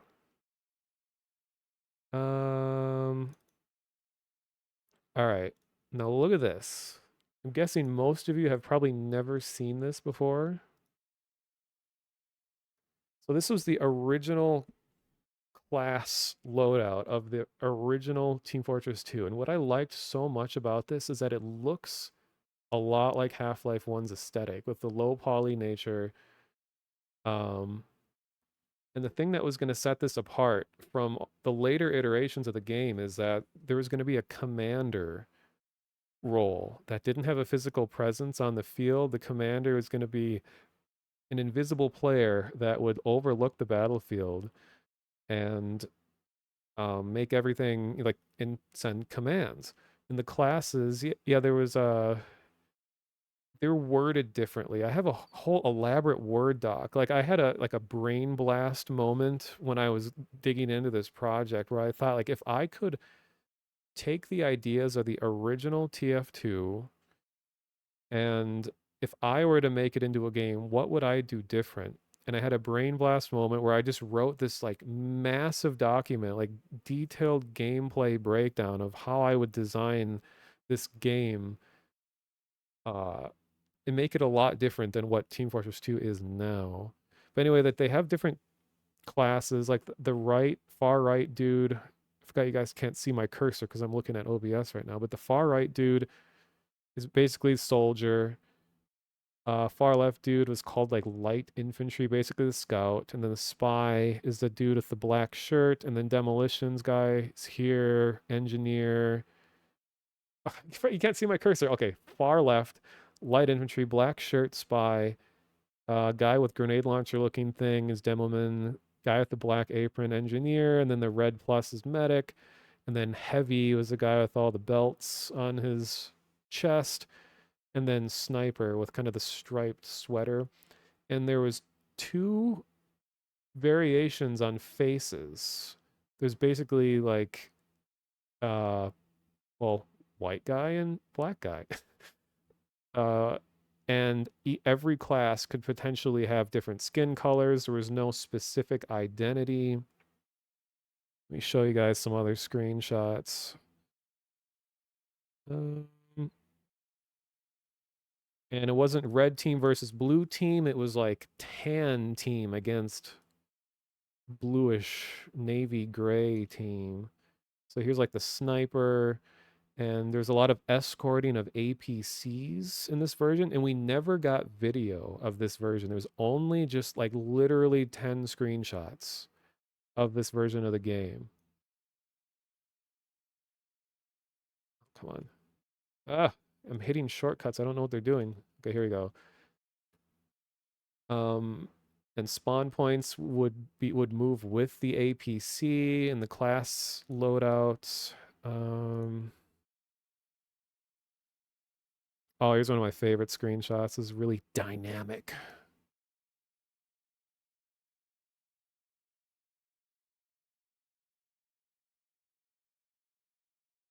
Let's read what you guys are saying. Yeah, I mean, I definitely like what Team Fortress 2 is now. Definitely not saying like, oh, what did they do to it? Like, I really like Team Fortress 2. I have over 1,000 hours in it. I've mostly played in the beginning. Yeah, it was going to be a much more tactical focused game, like an RTS kind of tactical, which wouldn't have been as, user friendly as like the hero shooter genre that TF2 would kind of define going on. But basically, Battlefield 2 would come out and do nearly everything that this old version of TF2 was trying to do. And Battlefield 2 even had the commander mode and all of that stuff as well. Oh, here's another screenshot. So like I was saying, like one of my back burner projects is I want to, just looking at these screenshots, I want to remake all of these models and rig them. And I want to, I'd be using like a more usable game engine than trying to like make this in gold source, but probably just use like Godot and remake some of these levels and just kind of like make a very basic functioning game just as like a form of closure. Oh, and why I even brought this up. So I have a weird, isn't there a German crazy long word to describe this? Like I have a weird longing for this game that doesn't exist for some reason. Because I remember looking at magazines, I was like calling Target, because this was like before the internet was too big. I was like calling Target and Walmart, like, do you guys have Team Fortress 2? Is Team Fortress 2 here? And then the game kept getting delayed more and more and more, and it just never would show up. But I emailed Robin Walker. This was like a year ago. And I just told him exactly what I've been telling you guys, but in shorter form, just saying like this version of the game I'm so curious about. And I was like, is there anything left of this version of the game that you're aware of? And he said, not that he's aware of. And he said, what you need to understand is that back in the day, version control was a messy process. So when they were iterating on versions of a game, they would just pass CDs around, and they would have to keep wiping hard drives and putting new data on it over and over again, and it would just turn into this this annoying process of trying to iterate on new versions of games. So he said that chances are that this version of the game just got overwritten by new ones. And he said the only sliver of a chance that anything of this version of the game is around is that they had some contractor artists who made a lot of these assets for them, that maybe they still have them backed up on hard drives somewhere, but he says he doesn't know any of their names. He doesn't know what they're doing these days. So maybe somewhere on someone's computer, is there anything left of this version of the game? But we'll never really know. Because like the general idea of like what I would do differently in this kind of TF2 is it would be way more about the cohesive unit, how you all work together, and by being in proximity of other classes would enhance your ability to perform your role.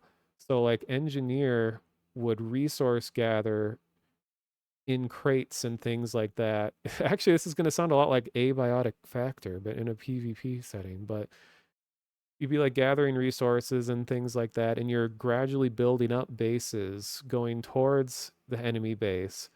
And it's all about like planning the placement of like ammunition and medical beds. Like if you get downed, the medic picks up your body and brings you back to a bed to revive you. So that way it rewards enemies for gunning down a lot of players, but it's not so unforgiving. Like you would never instantly die. You would just go down for a period of time. So you'd always give medics a chance to bring you back. So be a lot more forgiving. And by even having one other teammate near you when you die gives you a better chance. So it's just like rewarding working together as much as possible, and discouraging like instantaneous death. Like the headshots wouldn't be a thing. If your team works together well, you will always be rewarded. And obviously, like balancing stuff out like this would be so much more complicated than making it sound. But so the version of Team Fortress 2 that a lot of you, if you know about the old history, you've probably seen this. This is eventually what would this iteration. This is when they went full on Battlefield. And this was before Battlefield 2 was out, but this was their thing. They were like, we're going to make a modern day combat game. And, okay, here's, and one thing that they were promoting are their like super high poly characters. Like they're working with, 512 resolution textures, and they had a system for like scaling the details of faces. Keep in mind, this is like 2004. They're like, look how detailed the faces are. And they're like, hey, you can, you can work together. Like one player will shoot the machine gun while the other one like feeds ammunition into it. Now here's what the spy looked like.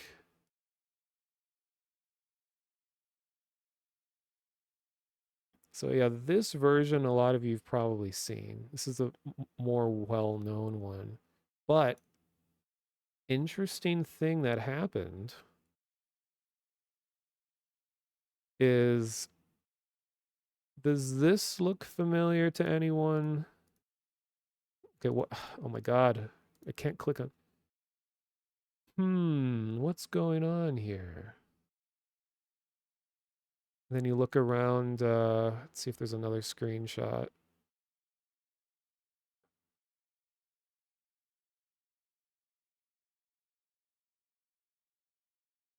Like I feel like I've seen this before.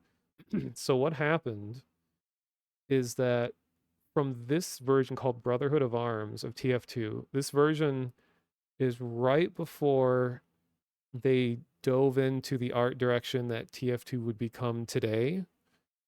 And all the assets, or most of them, that they used for this version got dumped into a content update to Team Fortress Classic. So this is straight up a Team Fortress Classic map that was originally made for TF2. This is Casbah, I think it's called.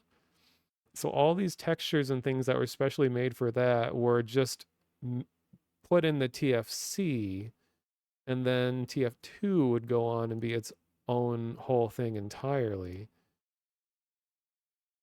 And you can even see it in like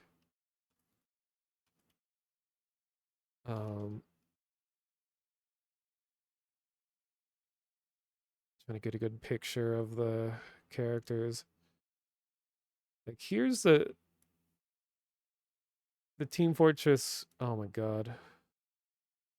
I'm usually not the type of streamer where I'll be like dumping screenshots into OBS all the time, so this is like new to me. Oh god, what is this doing? I'm like moving. Can I just full screen this, please? No? Please? Oh my god, what am I deleting?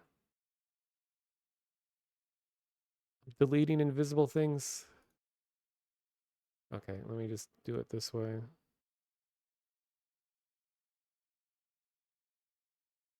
Okay, so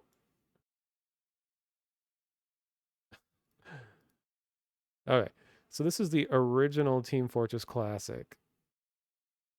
This is what all the classes looked like. Demo man on the right, engineer in the back, and then heavy weapons guy, HW guy with like the silver goggles, and obviously medic, and then soldier to the left, sniper in the front, pyro just to the left, and spy in the far left, and then scout way in the back. But they did a visual upgrade to all the characters that looked like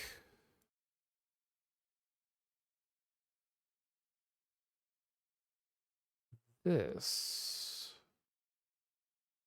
Oh, come on. And maybe this isn't the best screenshot to show it off, but you can see on the far left is a scout, and then medic, engineer, soldier in the back. So it's like they just took some of the models from Brotherhood of Arms and all that, and they altered them and just made it into Team Fortress Classic update.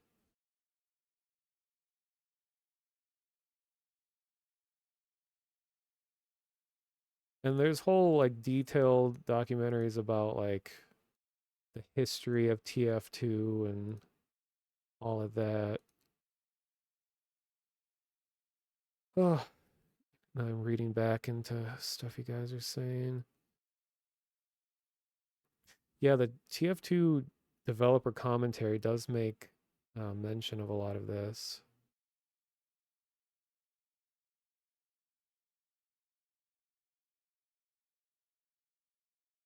But it's like if I ever went hard into development of a game of any kind, I'm much less suited for a PvP game. Like it's a hard thing for me to understand what makes shooting mechanics good.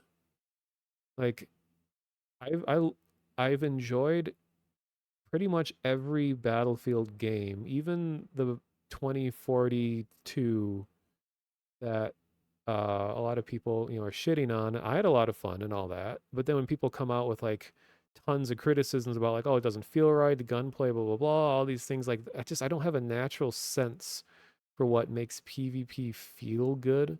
So like if I were to make a PvP game, that it would be so not FPS that it probably wouldn't even appeal to your average FPS player. Like I'd make it much more about team play interactions and things like I was trying to explain. Hear about Project Citadel and Neon Prime. I did hear that that's apparently internal projects that Valve is working at right now. Project Citadel and Neon Prime. Neon Prime is never coming out, according to Vlad.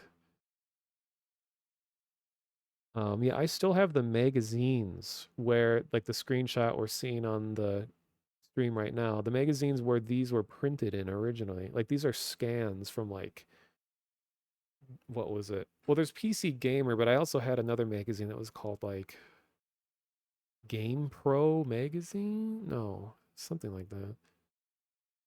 And I would absolutely have unfiltered textures. It would piss so many people off. Because that's kind of a point of a lot of debate. Because Half-Life 1, okay, right around from like 98 to like 2001-ish, was a transition from unfiltered textures to filtered, meaning crispy pixels to smooth pixels.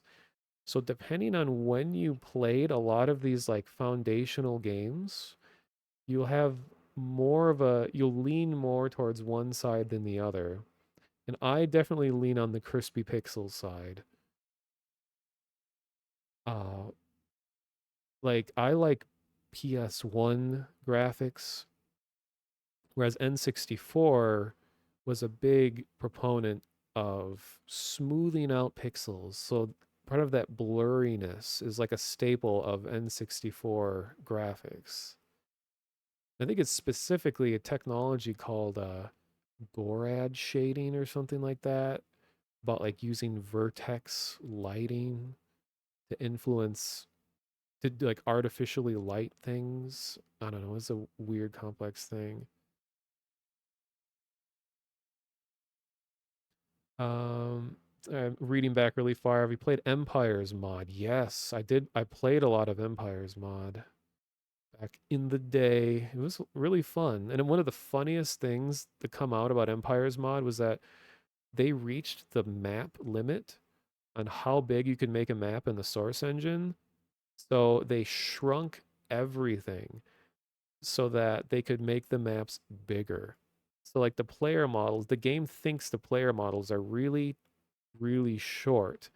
And then they just made everything small within the world to allow for more stuff. And Empire's mod was like an RTS FPS blend of a source mod.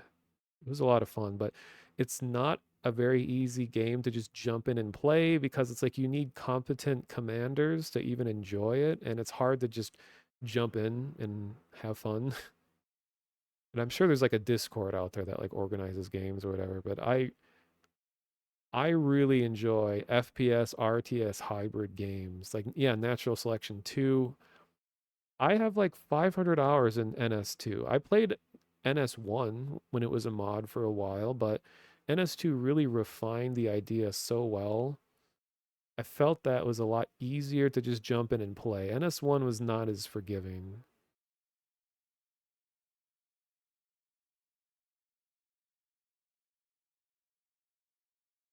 So you guys talking about like how RTS is kind of like a lost genre. I mean, there's still RTSs being made and all that, but I think it's just RTS was really big back when like Warcraft 2 was out. We had like Civilization. I guess that's not real time, that's turn-based strategy, but felt like there were so many more games like that. Um yeah, at least it wasn't a WebP.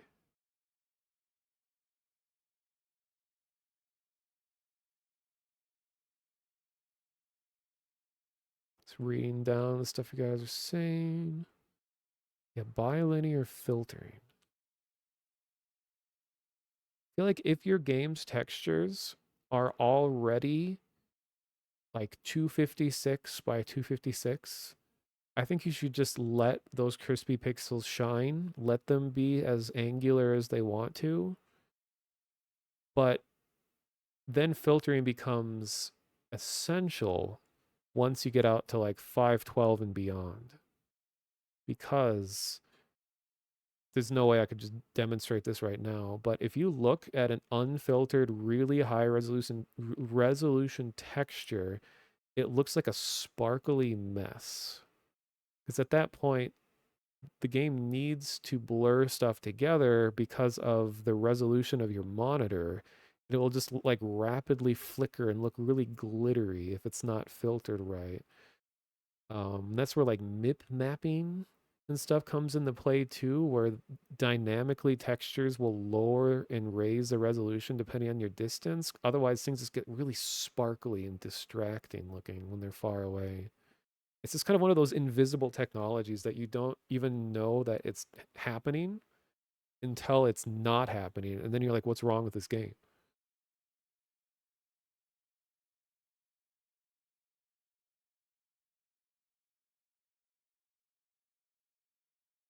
Yeah, like Metal Gear Solid 1 and 2 are an example where I think um, they were made to be unfiltered textures, and it just looks wrong when it's all blurred together. It's like, they made it anticipating how it would look in that format.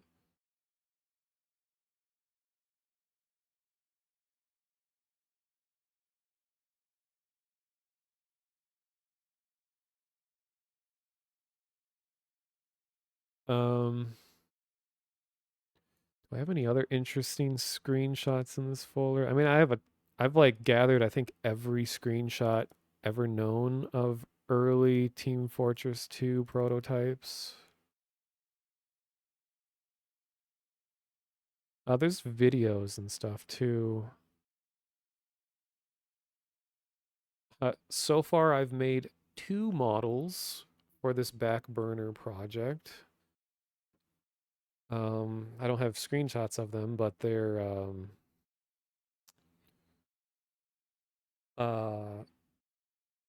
made, yellow team and gray team versions of the APCs and tanks as models that are normally made as brush textures. Oh, this screenshot is a good example of the strategy part of the game.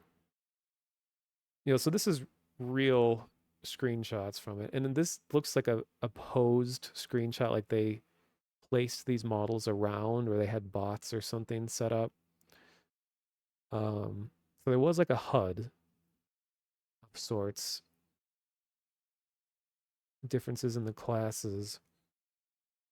Even more interesting, this is like a rare screenshot that I didn't even know existed, where they had some of the things that the engineer could do.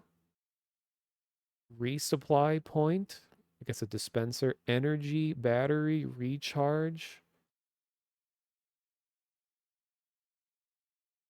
Oh yeah, and the engineer could like place cameras around for the commander to see better.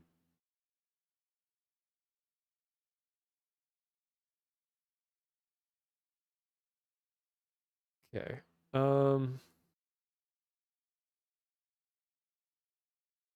OBS, why you do this?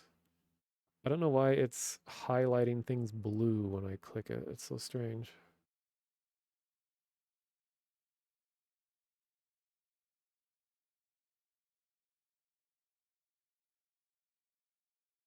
Okay, well,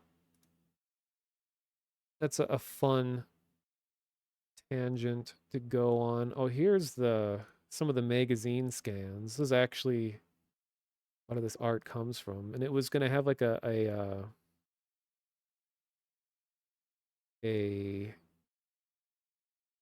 VIP mode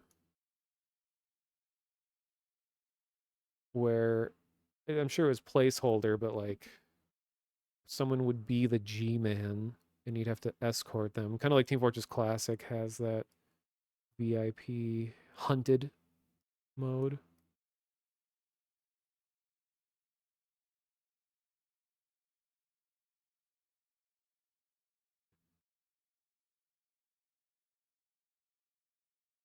Here's an old promo website. Oh yeah, classes. Commander, Light Infantry, Field Medic, Heavy Infantry, Rocket Infantry, Sniper, Commando, which is like the demo man, Spy, and Engineer. Here are the promised features. 9 classes of players. See the list below. 20 unique maps stretched over several expansive campaigns. More than a dozen sophisticated weapons, which are based on real weapons used by armed forces around the world. Computer-controlled opponents and teammates with advanced artificial intelligence, parentheses AI. This allows you and your teammates to play against a group of computer-controlled opponents, or you can have a computer allies on your side to fill out your own team. These team bots are the next step in development of bot technology. A variety of vehicles, including armored personnel carriers, tanks, and helicopters. Easy to use communication systems. This was before voice chat was a thing in multiplayer games, that they're going to try to innovate on voice communication.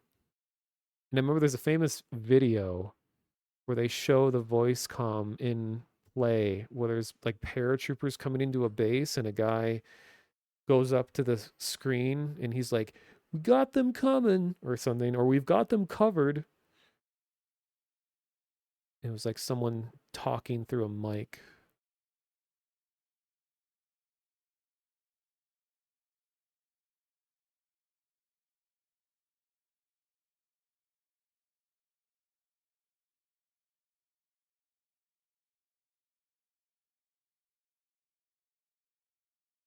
Oh, here's another Valve's Team Fortress. See, yeah, this version has unfiltered textures, so they're very crispy. You can see the engineer building a sentry.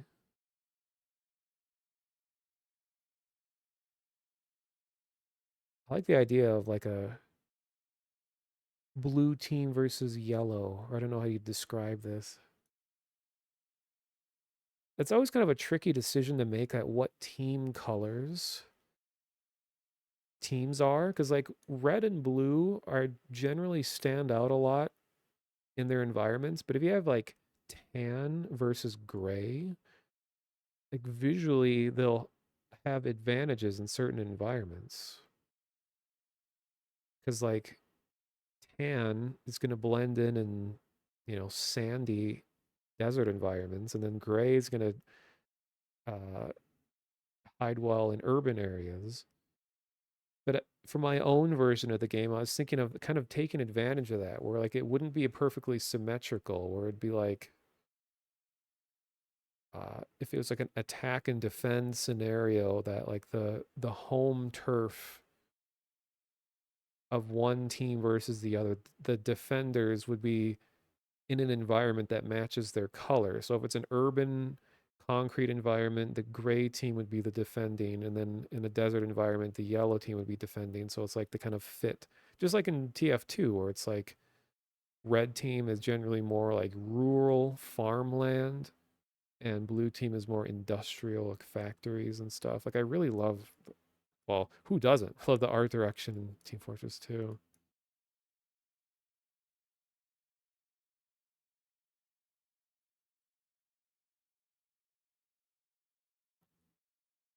I feel like there was something else I was going to show on stream. I mean, I still got like another, oh God, I forgot I streamed so early. It's like not even 8 p.m. where I am. I'm used to like when I'm streaming, it's like, oh, it's 4 a.m.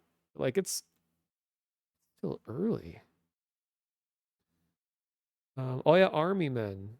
Yeah, exactly. Like the small plastic toys. Yeah, just what I want in Team Fortress 2 bots. Yeah, like Battlefield 2 would go on to do almost exactly what Valve was promising before it ever came out. But unfortunately, Battlefield 2 was, or going into 3, they would strip away a lot of the strategy elements in favor of more like action.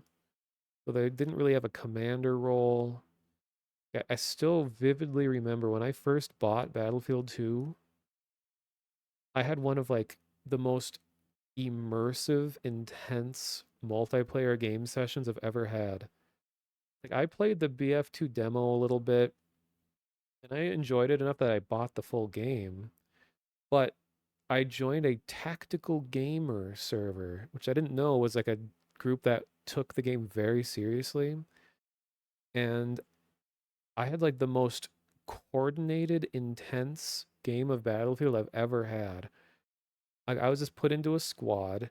Everyone is on voice comm, and they're very intricately communicating back and forth, and they're like placing squads in certain areas of the map, and we'd have to like wait out there for further instruction. We didn't just, go on our own whims. Like we were strictly waiting for our squad leaders and commanders to tell us where to go and what to do, which made it a lot more fun. You didn't just have a lot of random people going wherever the fuck they wanted. They actually had kind of an intricate hierarchy of command going on. And like you wouldn't just jump into any vehicle. You'd have they had dedicated like helicopter squad, dedicated tank squad, and it felt like I was in an RTS game. And that sounds like limiting, like, oh, why would you want someone to just tell you what to do all the time? But it made it feel like actual, like, I don't know, coordinated combat. And I was so engrossed into it, like hours went by and I was like, this is insane. And I still never had a game quite like that again. I know the game Squad is a lot like that, which is, super tactical. Um, so what I think I'll do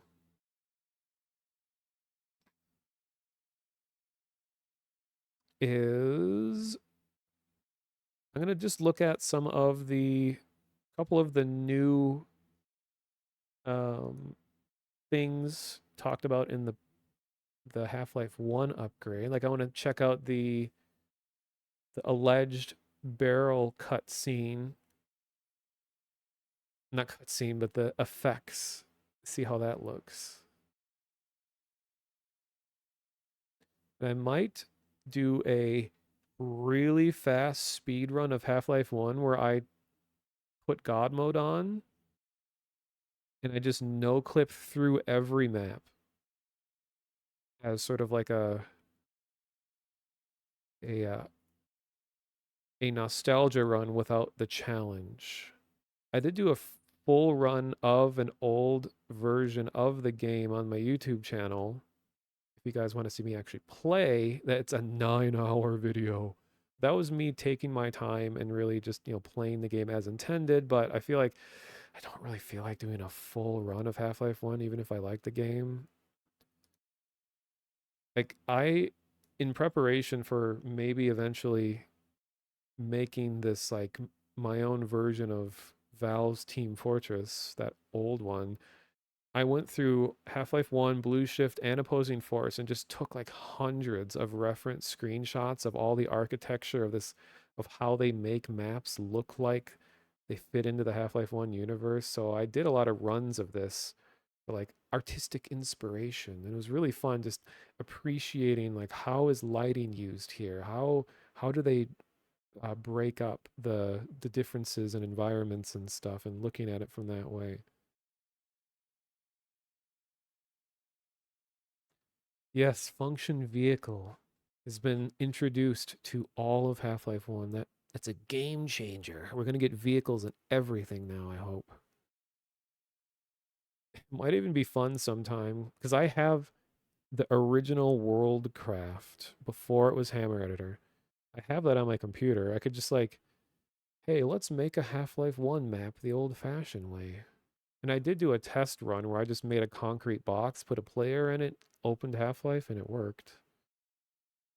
And we get to look at the DOS prompt that says leak, leak, leak, leak, leak, leak, because one wall was a single unit unaligned with the floor, so your whole map is broken. Okay. So let me do this. This might be a little bit loud. I'm opening up Half-Life.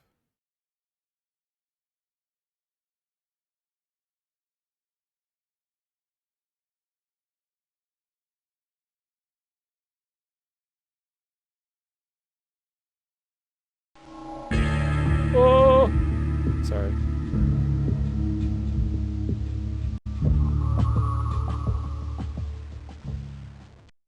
Oh, they got the old crusty video. Yeah, I remember there being a Sierra logo at the beginning. But saw people mention this before. This isn't a fully authentic version of the original title screen, because in the very original, when you moved over these, it would make noises.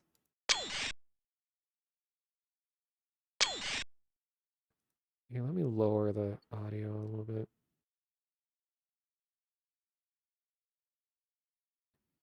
You know what? Do I have... I have an unpatched Half-Life 1 build on my computer. Is that still here? Do like a quick comparison. Where is that?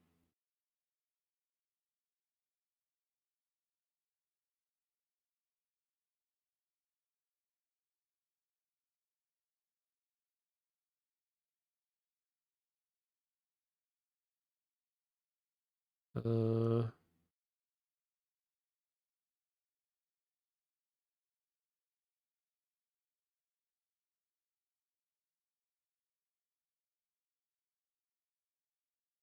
oh man.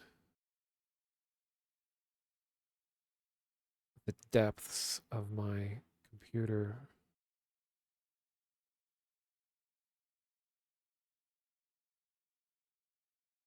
Never played a Valve game and played through Black Mesa this week. It's dope.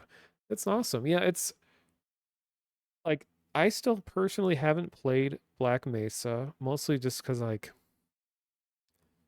I think it's really well done from what I've seen.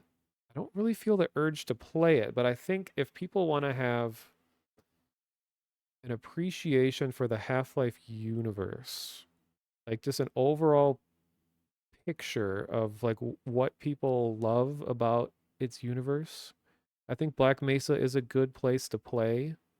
Like that, you know, for that to be your exposure to Half-Life. I think if you want to have a further appreciation for like game history, you should play the original Half-Life and its original graphics and all that, which will be if you're used to modern graphics and all that and like old lo-fi stuff doesn't appeal much to you, it might be harder to play through, you know, a crusty old version of the game, but um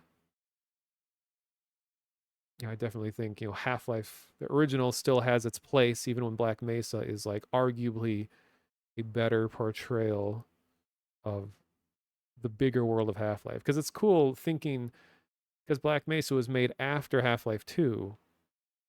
So it's like a telling of the Half-Life 1 story with knowledge of what's going to happen in 2. Because when Valve was making 1, you know, they had barely any, well, they didn't think there was going to be a sequel. Like, they didn't know that it was going to be as successful as it was.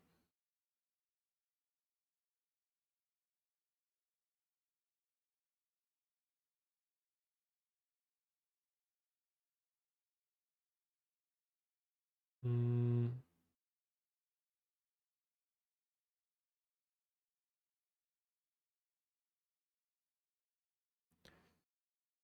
Yeah, I mean, I think with the rise of, you know, boomer shooters,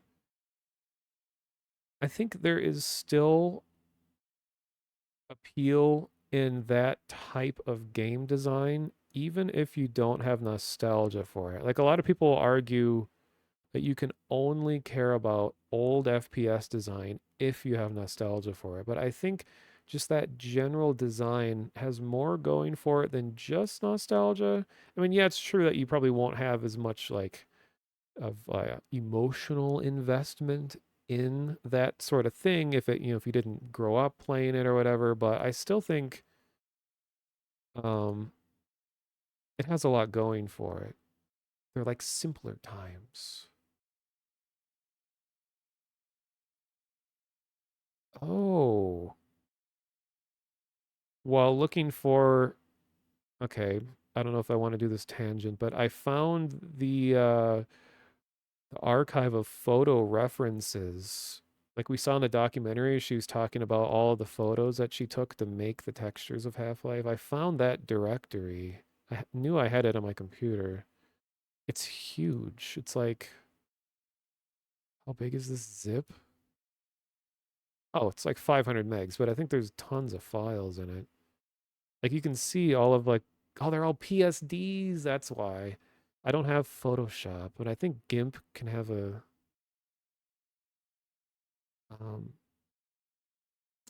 can open PSDs. And they're also like BMP files and stuff too.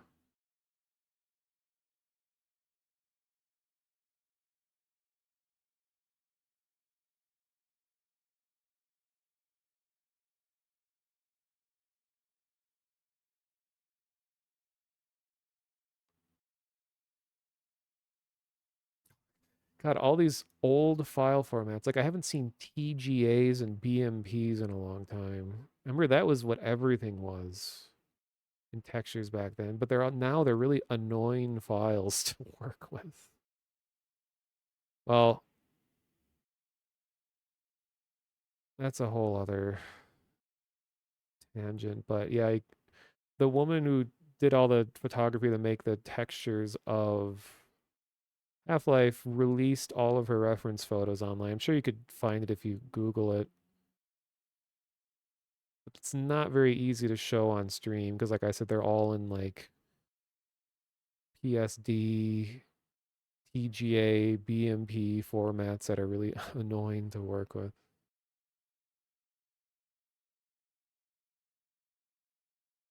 Okay, I'll spend like 2 more minutes trying to find this version. So I know I put it on my computer somewhere.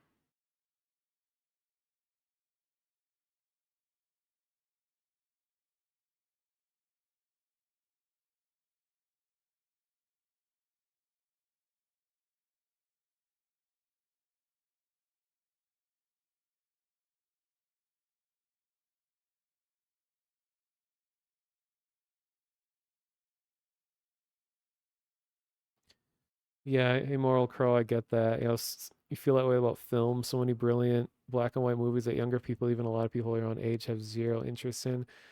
That's like an interesting just subject on its own. Trying to think about like when I was young, I remember enjoying a lot of stuff that was way before my time.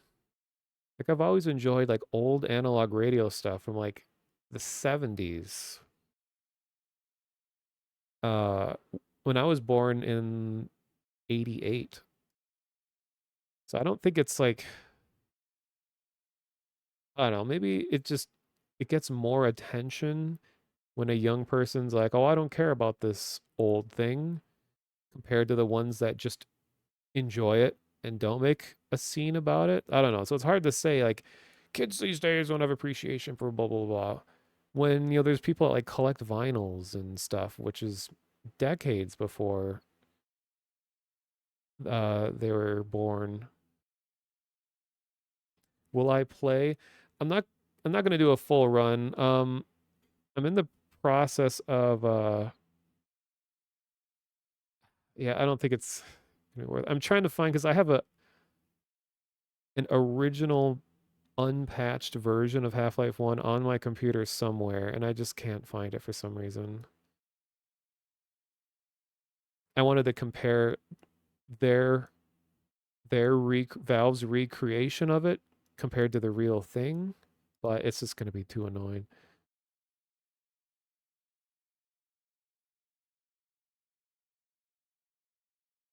Yeah, we also live in a time where like we have so many games that are out all the time that you've seen a lot of people who've made projects derivative of older games. So it's like, yeah, I've seen this kind of thing so many times before.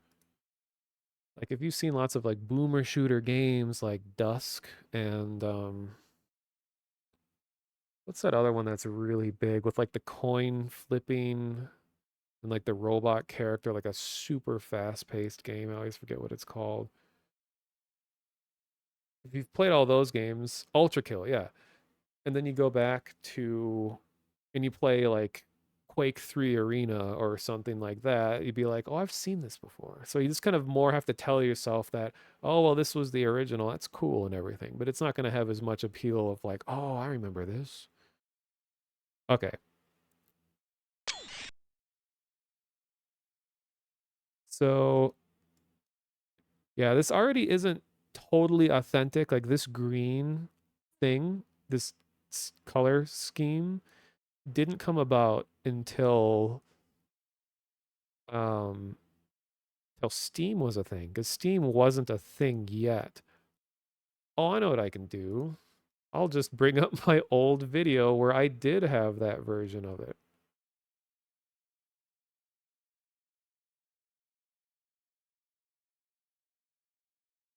And you'll hear me recycle all of my commentary. I didn't want to say, oh God, you're gonna know that nothing I say is original, that I just keep saying the same stuff. Okay. Here we go.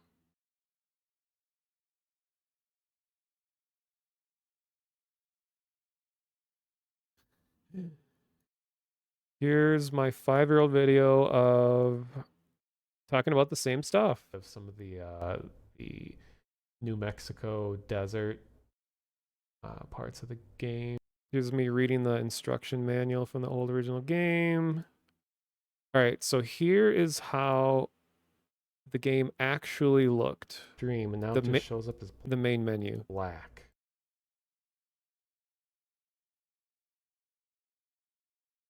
Come on, Mono. The game itself will work. It's just the menu that is very frustrating. Come on, come on, come on, come on, come on. Okay, well, I'll do this. Different microphone back then too. Oh God. Oh. Oh, it's working now. This is how it looked. Anyway, let me go through that again, just very quickly. So I was looking at the graphics options here, and I went in the video. You could see you had all these things that you could change. And then here's the different resolutions. And I was just saying that I believe I had to play in 320 by 240 when I originally had the game, and it was software rendering. So it was using a video card that was built into the motherboard. And OpenGL was like a really new thing at the time. And I was just saying too that like when I finally was able to run something in 1024 by 768, it was just mind-blowing because it was like so smooth. And you could actually fill the whole monitor. Well, everything's scaled to fill the whole monitor.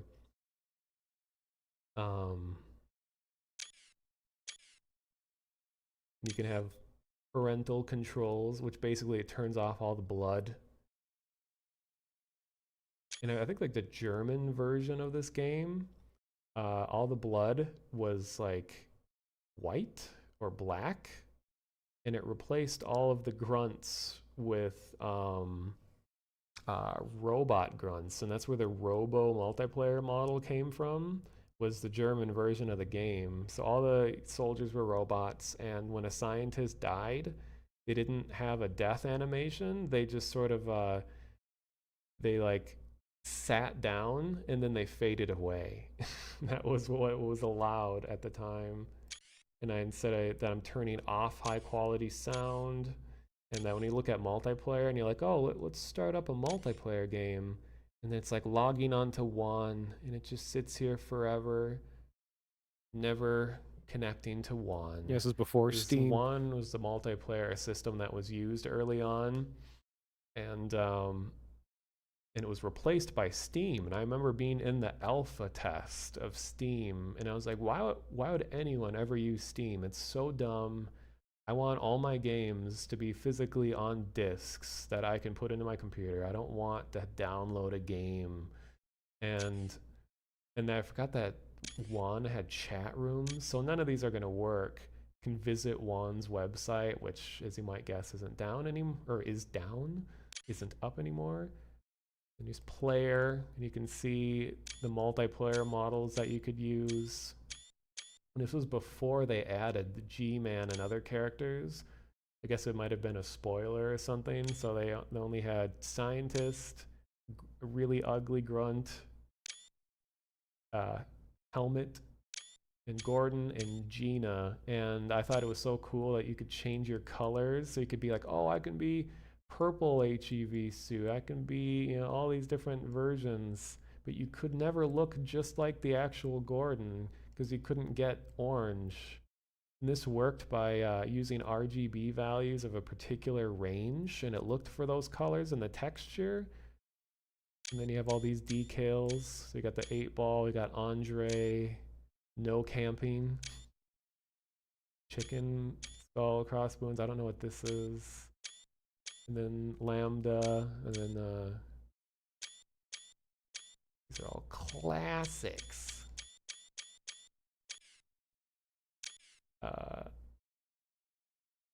All right. Just gonna get a drink real quick and then I'll actually start the game. The whole point of this stream is just kind of me to reflect on how much this game affected me. So it's not. Hello and welcome to the Black Mesa Hazard Course. You know, let's just watch my whole video. Oh, what was happening there? Okay. So if you guys want to see that video where I spend almost 10 hours playing Half-Life 1 at like a casual pace, there's a link to that. But for this version, I'm going to just no clip, like speed run through the whole game. I'm going to look at the new stuff first, and then I'll no clip through the whole game.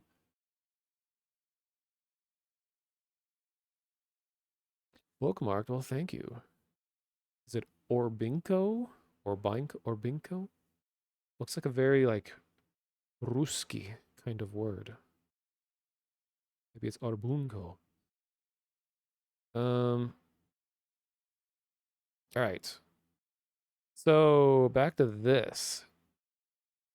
So here's some of the new additions to multiplayer models. We got even more classic Alpha Barney. And then we have Ivan. It's even color change Ivan. Change the color of his suit. Very nice.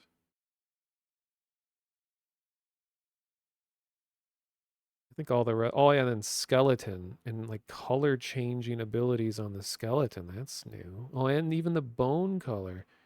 The thing is, like, what if I just want to be like white skeleton with like black eyes? What if I want to just be generic Scoot Hall? Or Yvonne. And then this weird ass inside joke.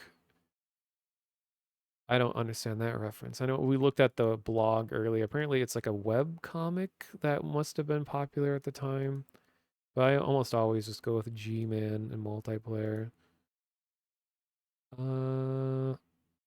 Enable original models defaulting to on. I am playing at 1024, 768. Filtering is off. Windowed mode. Budget Noid. Does look a lot like Noid.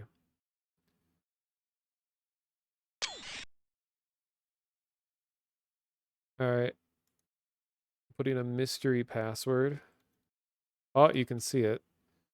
Whoa.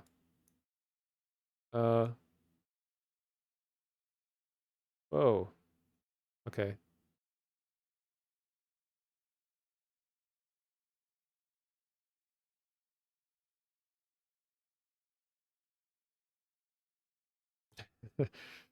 Yeah, if you put every scientist line. Yeah, weird. It went to a black screen.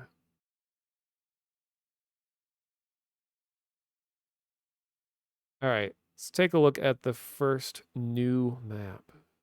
Also, hello, Moss. Welcome. Sad I didn't make your movie night.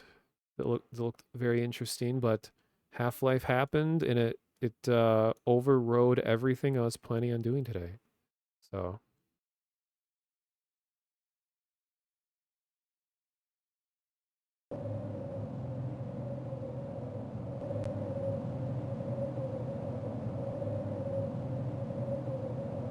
Well, the stream is still happening. Okay, this is very loud. At least in my ears it is. Here.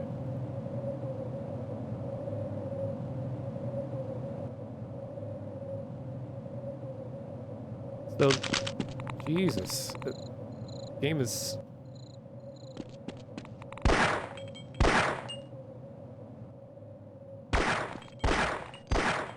Oh, weird. This feels so much different.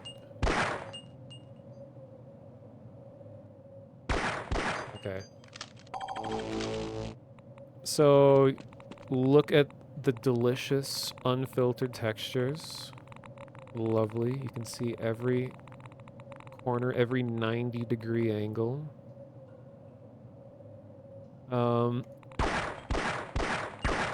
There's a definite delay between clicking. I wonder if they changed the way that the guns play. Why am I getting like radiation? So this map is one that was made by a current level designer at Valve using the old technology. So this wasn't one that's originally part of the game. Take a look around.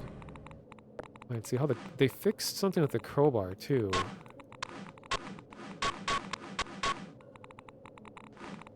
Why is the sound getting cut off? Oh no, Valve, what did you do?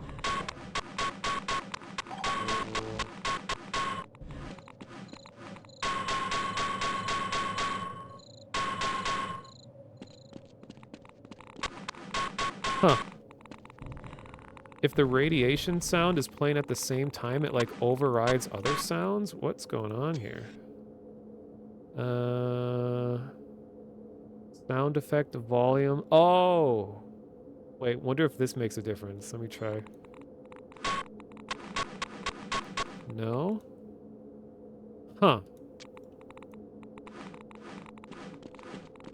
Oh yeah, they reintroduced the little lean back and forth that happens when you sidestep.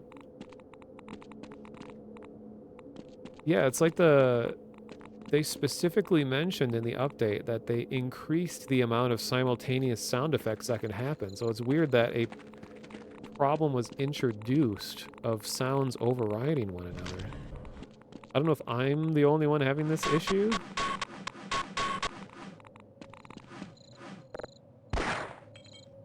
And there's a slight delay from when I click and when it actually shoots.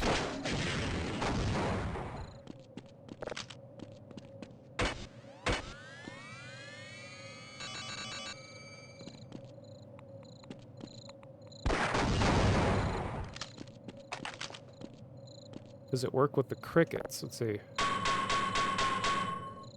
It seems to just be the radiation ticking sound.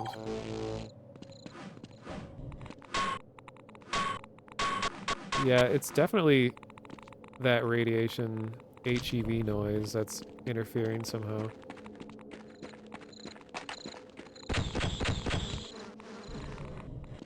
Also, I intentionally lowered a lot of quality settings to keep it authentic for me anyway. So that might be interfering with whatever they tested on. But even the HUD noises are getting interrupted. Like, what was that about?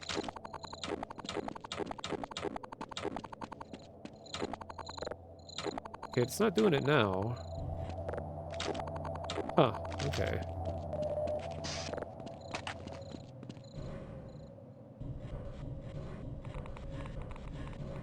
I mean, you can see, like, the level design philosophy behind this is a lot more, like, nuanced than older maps. Like, there's so many more routes to get to places.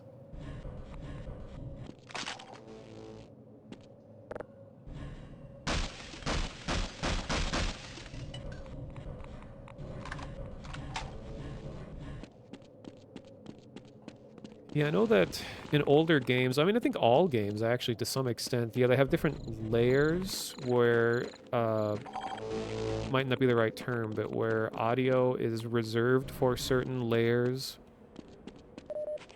whether it be like, okay, player footstep sounds have their own layer, and then there's like a set amount of total sound channels that can be going at the same time, and one will override others, or in adding an additional sound to a channel will cause the previous one to cut off.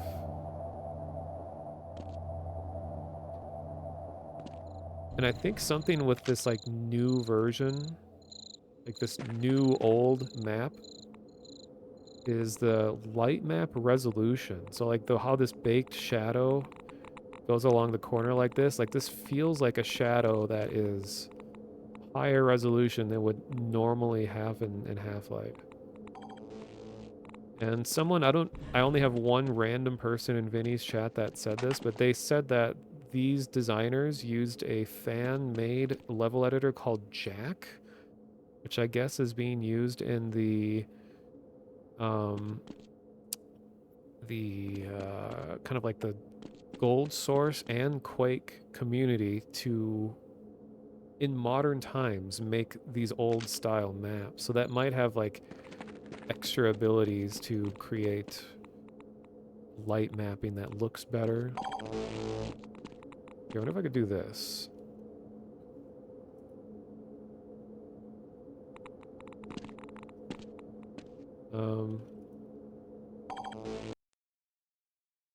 Oops.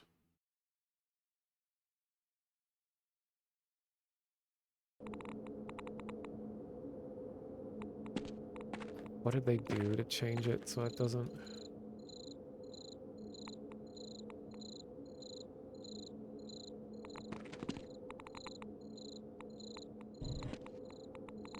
It's always some weird thing that they change with console commands. And this isn't like Source Engine where you can like find a command if you don't know the name. Is it Impulse 102? Okay, that... I don't know why I remember this one. You could just like spawn body parts.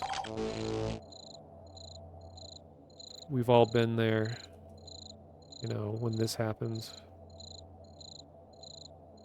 I think 100 is flashlight, which I think is disabled in multiplayer. I know 101 is give all weapons. Is it no clip 1? Well, it's because they have like anti-cheating measures in multiplayer. If this was single player, it'd be easy to fly around and look at everything, but...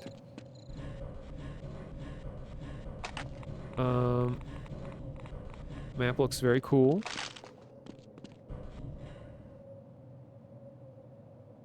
Let me check the website for the other one. Are there two?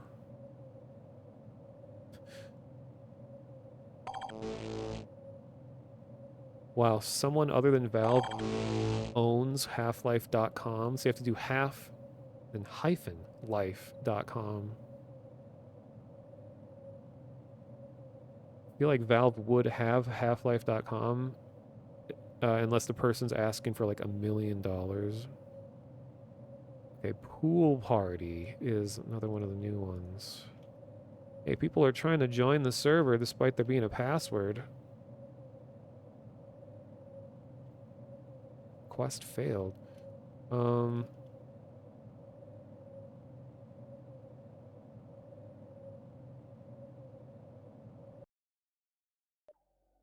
so here's another new old map.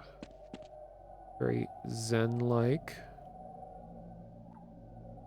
I think this is using that overbright feature that was kind of a long-lost bit of rendering.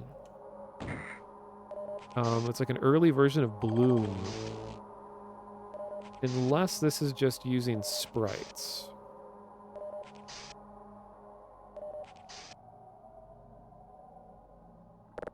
This might actually just be lots of sprites sitting on the surface to make it look like it's glowing. Weird thing is, you know, this water is supposed to be regenerative. Like in the game it heals you, but for some reason the method that it's healing me is like it's just spawning health kits on me, which I know that if you put a trigger hurt, a a trigger region that is supposed to hurt you. If you give negative numbers, it heals you, and that's how in the original game that they would heal you, and it did it in a less intrusive way where it would just kind of, your health would magically increase instead of like health kit, health kit, health kit like this is doing. But I love the really good use of textures here. Like that's always something that you did when to make more visual interest in these like super low poly environments, is like you would take a flat texture that had a bunch of baked in detail, like, you know, the texture that is pretending to be depth, and then actually adding depth to it to give it a little more like visual interest. Nice glowing green from the HEV suit container and the bounce pads.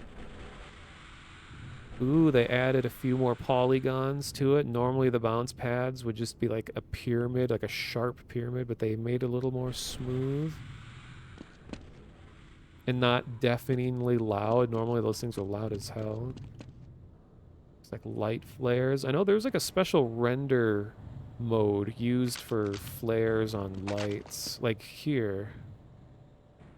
Yeah, that's just a sprite floating in front of the light source. It's effective for, you know, how simple it is.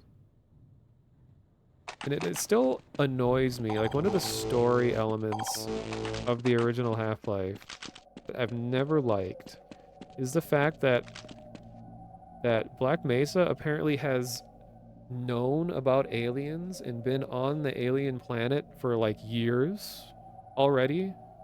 Like, that's kind of a boring revelation to me, where it's like, oh my god, we create, you know, the Resonance Cascade and aliens are being like thrown into the world, and we're all like, you know, these horrors from another dimension are all fighting us all the time. And then you figure out later, like, oh yeah, well, we've been on these planets for a long time. We've been studying these aliens for many years already, so it's not really that much of a surprise. Like, that's kind of a boring plot point to know that it's not unusual what's happening right now. And that, like, oh, we already have a whole science base built on this alien planet that no one knew about. And like, makes it feel less special, the fact that you're visiting there. So apparently they changed the functionality of satchels. Normally, left click would throw and detonate. But if you wanted to throw more than one, you'd have to left click and then right click. But now, right click should always detonate. So let's see, I'll throw one, and then I'll right click. Yep, that's indeed what happened. Yep, now left click will always throw. That like phase effect. Then they changed the grenade physics. Let's see how this feels.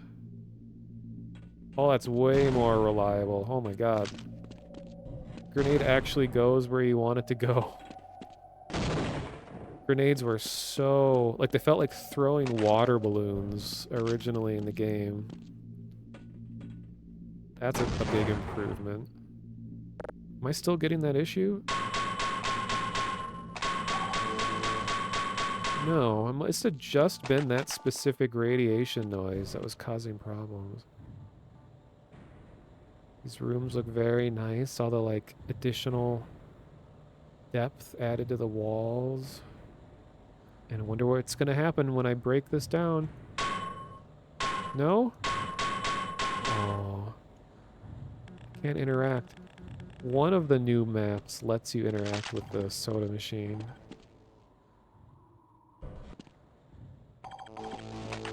Snarks.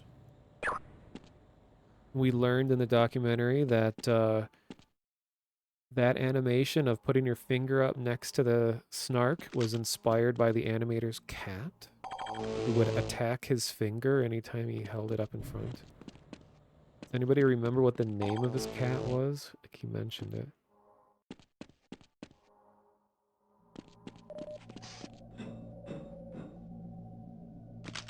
Kind of hoping for a 2-frame instant kill animation where it falls on you. That'd be hilarious.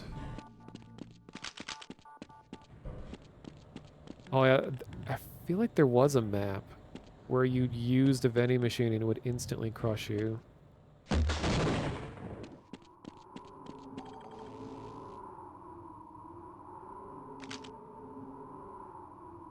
Yeah, the brushwork on all these Zen walls is so much more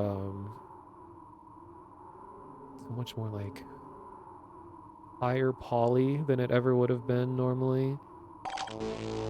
There was also some feature I didn't even know was a feature, where like a lot of Power assist movement nice. activated. I didn't even know was a feature was that they had an automatic texture variation swapping thing. Like when you have a bunch of cliff sides that all look kind of similar, that like the tiling became very obvious. Like that would happen here. If you're using one texture, you would see exactly where the tiling starts and stops. What I didn't know is that you could have like 4 variations on the same texture, and you would name the texture a special way, and the game would know to randomly swap between all of those to break up the repetition. And that was a normal part of the game engine too. So it did a good job of making tiling less noticeable. And another change was that the MP5, you pick it up and it has full ammo. For a long time, it would only have 25 shots, and you'd have to reload every time you picked it up to get the full magazine. Long jump. The long jump sound effect is still missing. There is a sound effect in the game for long jumping that was never like integrated for some reason. You can be like a vampire in the Vampire Slayer mod where you long jump everywhere you go.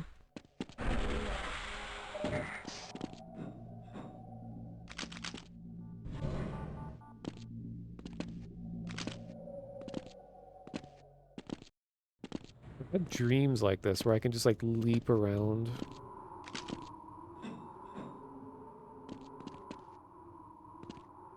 You like the big dandelion puffs in the distance. Yeah, the documentary she mentioned, the texture artist, that when they were designing Zen, she worked a lot with like electron microscope imagery and like just slides of algae and bacteria and stuff, and layered all that onto textures to define like the skyboxes and just the way that stuff looked.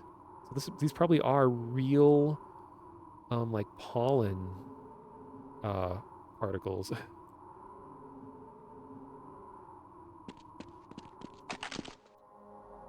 And the Magnum, the 357, was given more damage. And I'm dead. Oh, that should have been an instant death. Why did I crash on an invisible wall? Okay, next one is disposal.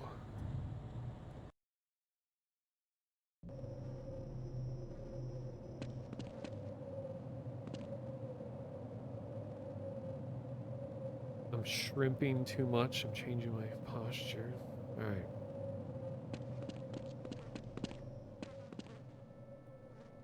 Got the nice little crusty plant.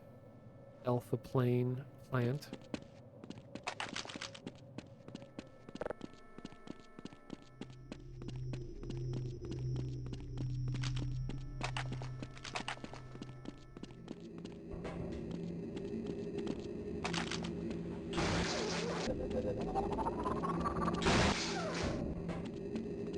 Ooh, I really like the look of this room. I'm always a fan of ceilings that just fade into black. And you can see the ceiling, but like these big gatherings of pipes that lead to nowhere. Gives you like the illusion that you're in a really big facility. Oh, and we have the hazardous material robot dude.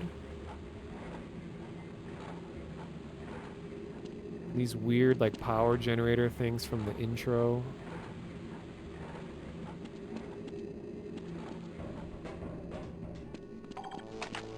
I mentioned earlier too that that robot was originally going to play a much bigger role in the game. Like, you were going to control this and move it around and pick stuff up as part of a puzzle. Because they put a lot of work into designing this guy for them to just like not use it in the final game, other than just decoration in the intro. And I think opposing force added a little bit more interaction with it, but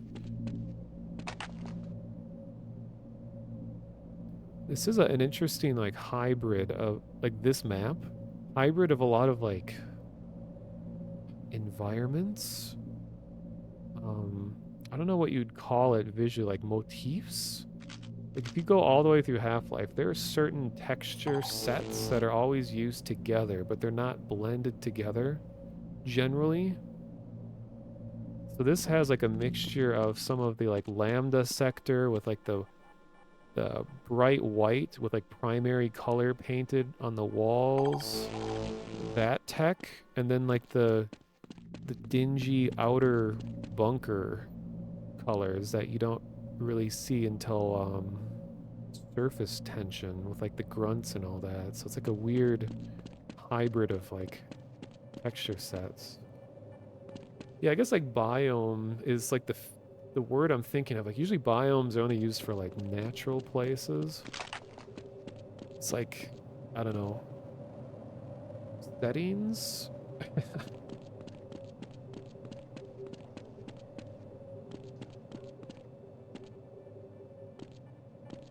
Oh, the trash compactor part of the game. One of the funniest bugs that is, I think, still in the game, I don't know, with the trash compactor part is that the same technology, or the game logic that makes the trash compactor work is the same one of the trains that you can control. So if you push the use key on the side of the trash compactor, you could just like reverse the direction of it, and it's just not a threat anymore. They left the ability to control it like a train. Tile set. Yeah, that's a good thought.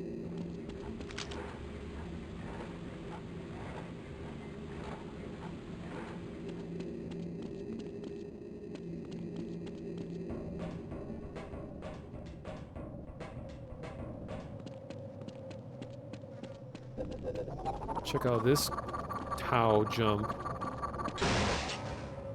And I missed. There we go.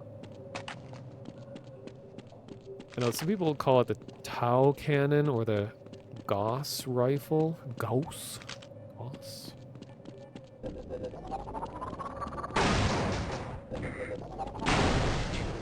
Whoa, I forgot the laser can ricochet. It actually bounced off that wall. Like,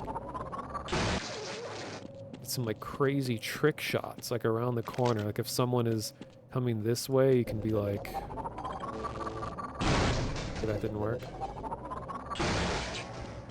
It actually goes through walls too. Like, damn. All right, well, this is really cool. Last one is Rocket Frenzy. Ooh.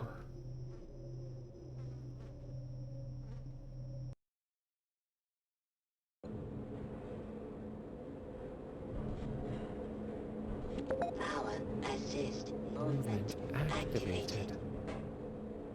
So this is a combination of assets from the this yellowish part. I don't remember the name of the chapter, but it's like that really annoying teleporter puzzle sequence with all the big like rotating discs that you platform onto.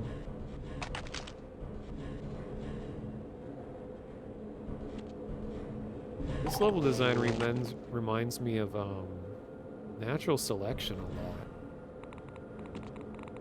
Natural Selection, even 1 and 2, had a lot of dark corridors with like bright primary colors, like red lights illuminating stuff. Lots of just like isolated pockets of light without a lot of like floodlights to fill things in. Questionable ethics. Yeah. I never remember the chapter names very well. Crispy pixels. And the rocket. And you can launch the rocket.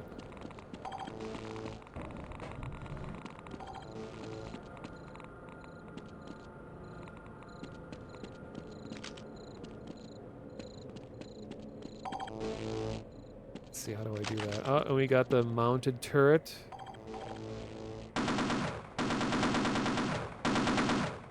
In classic Half-Life style, you can get stuck in the way of it so it doesn't turn because your body is blocking it, so you gotta like back up a little bit to actually fully turn it. There we go.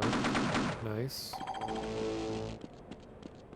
Oh yeah, and this has definite on a rail feelings as well, with like tons of railings, like metal stairs, concrete corridors. The portals are right before Zen. Yeah, I think the end of that portal puzzle is the one that takes you to Zen. Is this breakable? Oh, no, one of them is. Oh, and they got the hologram.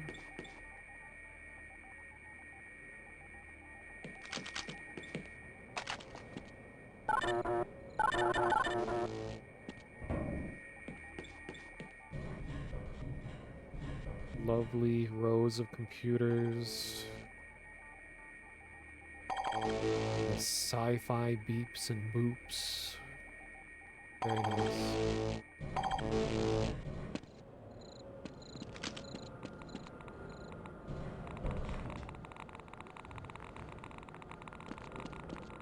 Where is this Geiger counter stuff even coming from? Is it? I guess it is triggering from that far away. Let's see if sounds are messed up. Yep. It's just that sound that just overrides all the other weapon sounds. That's very weird. I don't recall that ever being a problem in the regular game. Okay. How do I start the rocket? I think there's supposed to be buttons scattered around that I can press. Radio.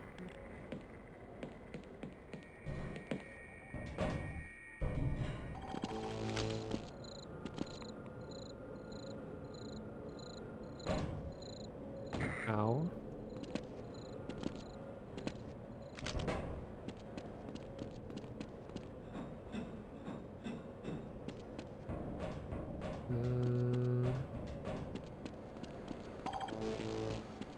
Here we go. Oxygen.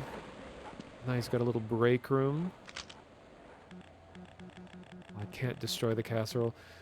One of my favorite bits of lore that we learned from the documentary is that the microwave casserole, being able to make it explode in the intro, was based on an actual event that happened at Valve. We got Bleb.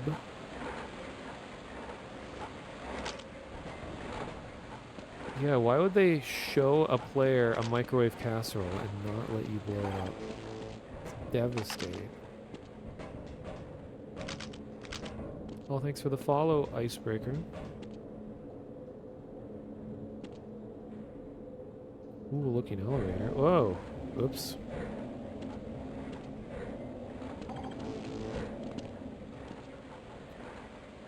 They really put their, included their little Zen pockets.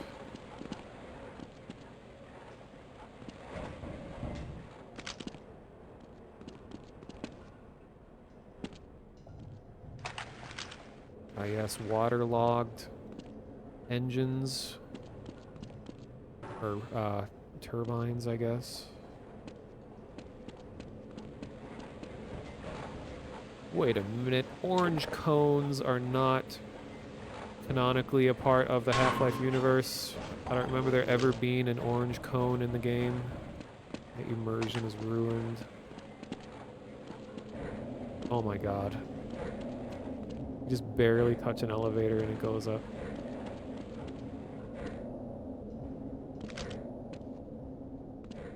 Alright, they go powered. Ah, then it electrifies the gluon, or the Tau cannon. Ow, ow, ow.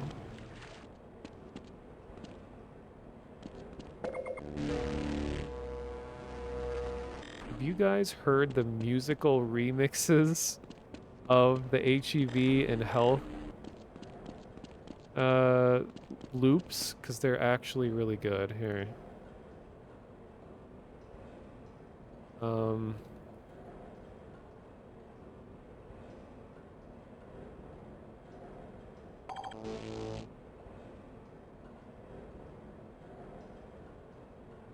Okay, here's the HEV charge.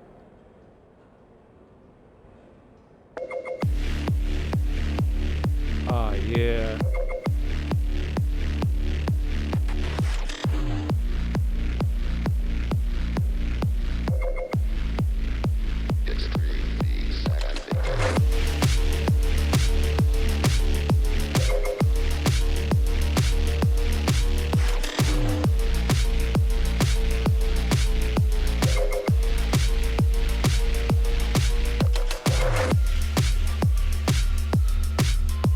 Oh my god, this goes on.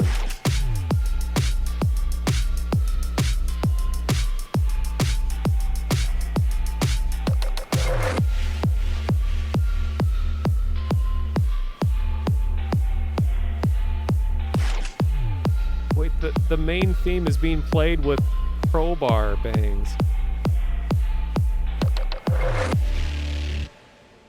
Okay, that was incredible. Yeah, when a Half-Life player gets the aux cord. Yeah, no, I agree. Yeah, the multiplayer, it was alright and everything, but like Half-Life 1's single player is definitely where it innovated the most. But I think the multiplayer is what carried the game on years after its release because of the mods that came from it. Okay, so that was the HEV charger. That was a mix by Marzabov. Link to that in chat, and then someone made like a hip hop beat of the Health.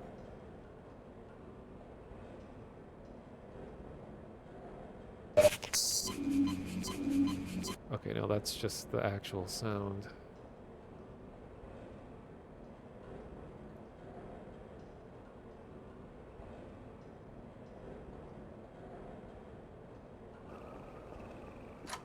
Oh, this is Half-Life 2.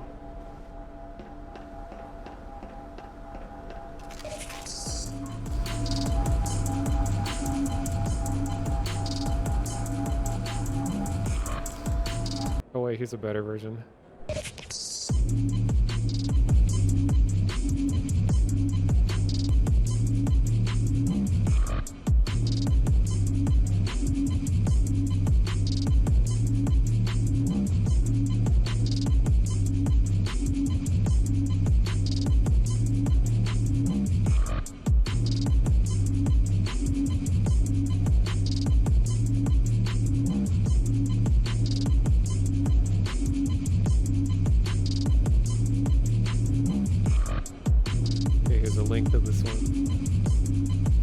Oh, that was the bass boosted version of that. Oh, here's a different version.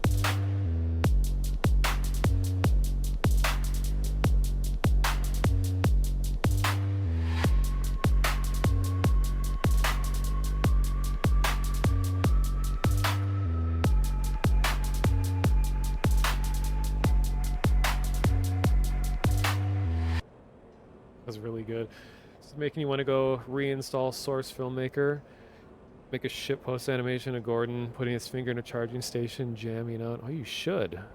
I love those types of meme videos. Wondering if they're going to do this with Half-Life 2 next year for the 20th anniversary. I don't know, because there's that Half-Life 2 RTX update that's going to come out. That's not by Valve, but it has Valve's blessing. And it looked really good from the things that they showed. I want to listen to this one more time. This is really good. This one is amazing.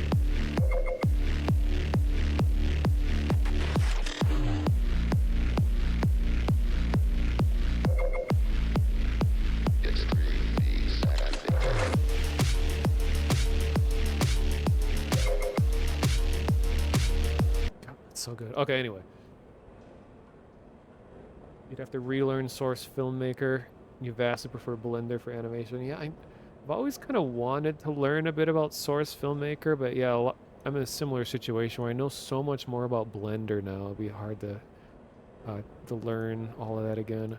What was that last one? I linked it if you scroll up a bit. It's the first YouTube link I posted, just a couple posts up. I put 3 total.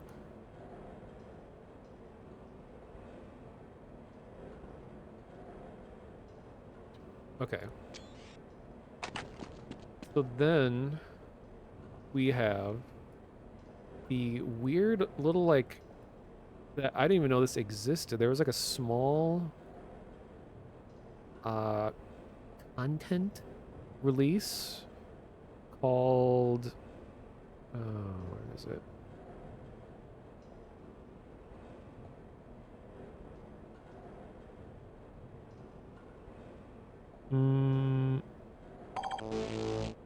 Oh, further data that I guess Valve released to some retail stores that contained a couple like miscellaneous deathmatch maps.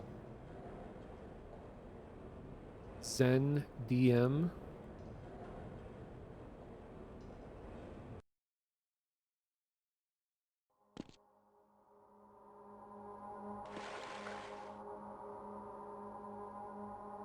So this looks like it was taken straight out of the actual single player part of the game and kind of converted into a deathmatch map.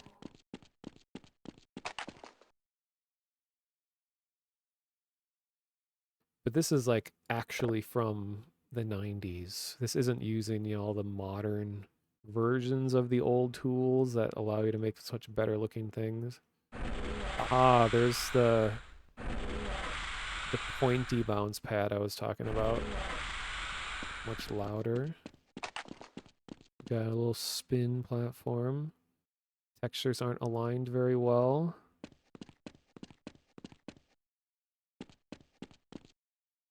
All the health kits are facing the same default aligned direction. I think everything's pointing its default positions. And if you can get the Tau cannon on a Zen map, you are unstoppable. Because low gravity plus the Tau cannon lets you just like go anywhere. Oh, speaking of which. Yeah, everything here is brush based, it looks like. Look at this. I should be able to go anywhere. Or die. Okay. I don't know why that would kill me instead of letting me travel. I guess the bounce pads are what they intend you to use. There we go.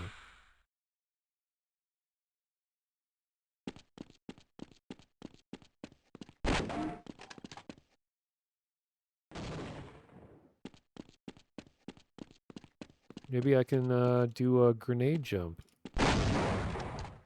and pretty much die.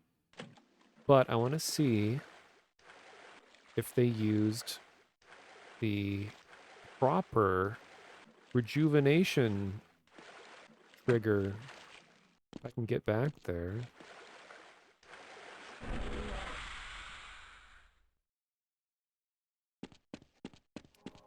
Here we go. Yes! This is how it's supposed to be in the game.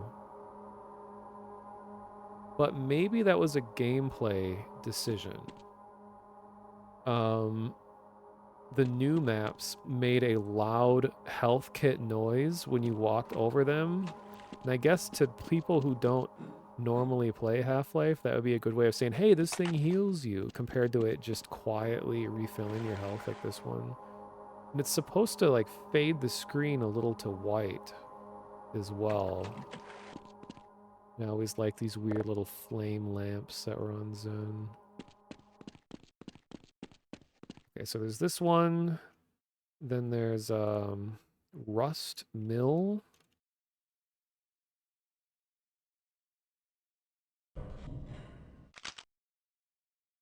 This looks like a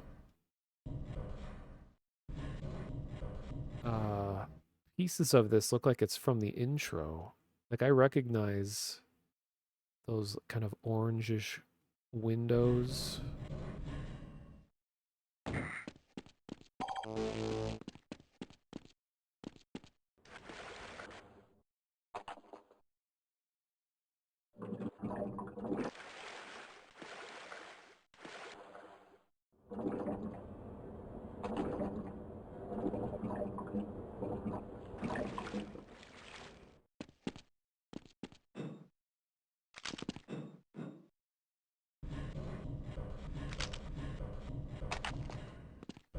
Oh, and we were talking about, oh yeah, the bounce pads are definitely all brush-based. So they're really rigid looking. Oh, and we're outside, huh. When you're talking about the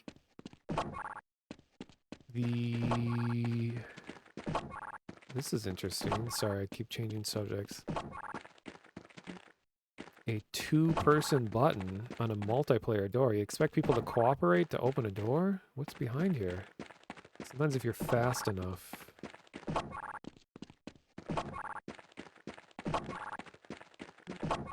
Great.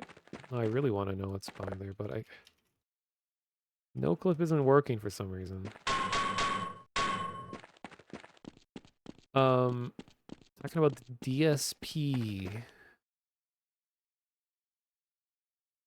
Which stands for Digital Signal Processing, which are some of the interesting effects that were put on top of audio throughout the game, and you can manually go through them if you do room type. Like room type 0, I think it's just like outside. Let's try room type 1. No, this is more of a closed-in room. Like it bounces back to your ears faster. Let's try 2.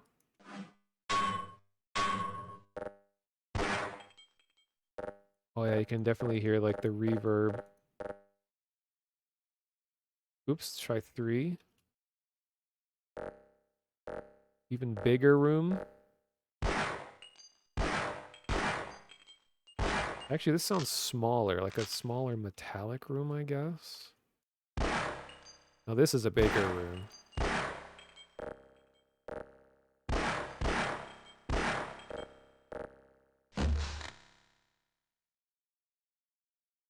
What about this?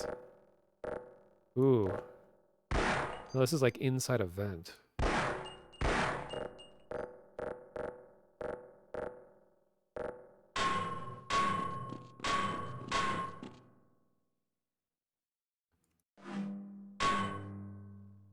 Oh, I always enjoyed this one. Especially how the footsteps sound. It's like a really metallic room, like inside a silo or something. About this. Whoa.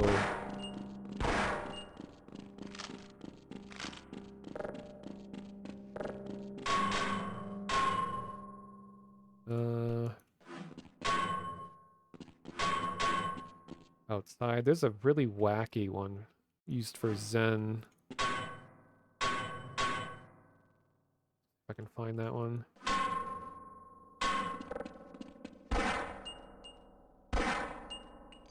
Like in a canyon outside.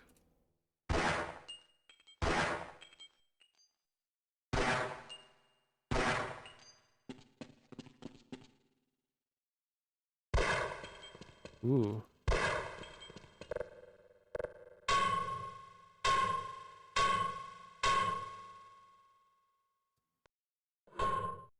Underwater. Oh god, this would be so annoying to have this stuck on.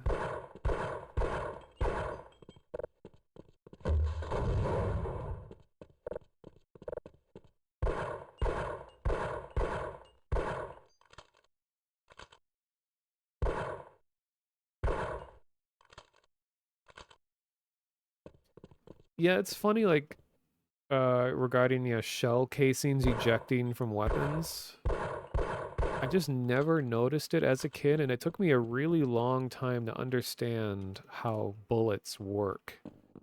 Like, I didn't realize that, like, in World War II and all of that, how there would be, like, millions of shell casings that are probably still sitting deep in the mud of where these battles took place. Like, I just never realized how big of a thing shell casings were. Like, I'm sure a lot of you guys watched Mike when he was at the shooting range, and they were mopping up like thousands of shell casings that were on the floor, and he just heard like the sound of tons of tiny like metallic jingles of all the casings.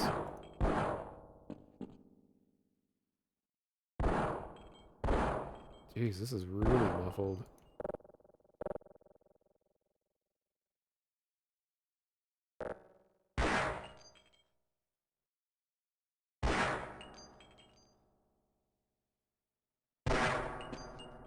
Ooh. I think this is the ones that are used on Zen. You can probably only hear this with headphones.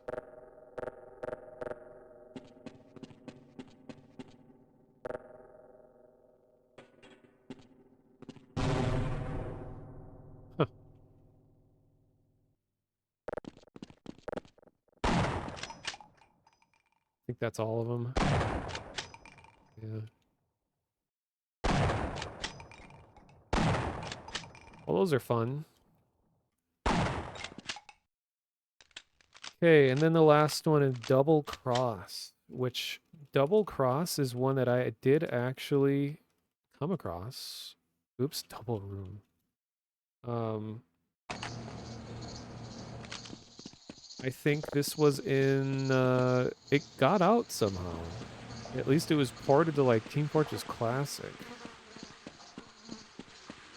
And I think, you know, when I was going on a big tangent about the original Team Fortress 2, I think this map was used as one of the prototypes for that, because there was some random screenshot of that original TF2 that I remember someone said it looked like this map.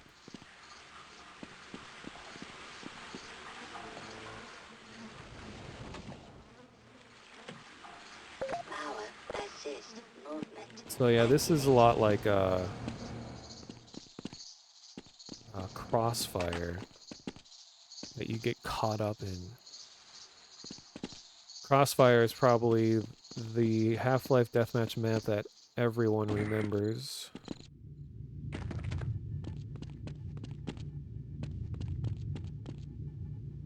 Yeah, this is like a slightly larger version of this base. Yeah, it's like the 2-4. Well, I wouldn't say of TFC. It's more like it's like the classic defining Half-Life Deathmatch map is Crossfire. This one. I just love how fast everything loads. That's so nice. Like literally instantaneous. And I've always liked this aesthetic of you got the dirt and like the brownish dirt, the grayish concrete, and then you got like kind of the bluish concrete, and then the bright red railings. Just always reminds me of Half-Life. And I found out that this specific pattern of like a helipad was taken from an actual photograph of a helipad that was like in a stock image archive or something, and I think it was GoldenEye 64 uses this like exact pattern as well. So there's a lot of games from this era that have this aesthetic of this version, I guess, of a helipad. So I think they all came from the same like stock library.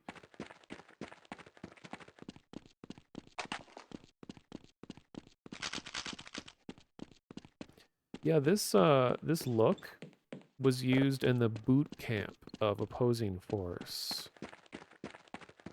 Actually, quite literally, the map called Boot Camp is used in opposing force as a boot camp. Like this one, because you actually come out here. I think you come out this door, and there's a bunch of recon dudes doing push-ups, and you see the G-Man up in that window up there. Like, rise and shine, ladies! And what people don't realize is John St. John, Duke Nukem himself, voiced all the grunt of opposing force, and the drill sergeant. Hey, thanks for the follow, Bad Monkey.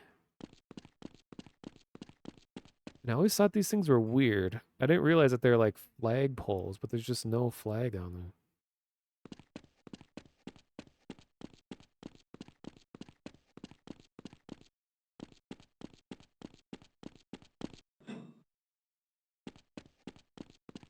There's always prime sniping positions, because you could climb up onto here, and you could shoot, and then just like duck behind really easily. Or if someone's in the window, you just get like way back in the corner here, they couldn't see you, and just be like, boom. And they'll never know what hit them. Yeah, the flagpoles are like enormous compared to the buildings.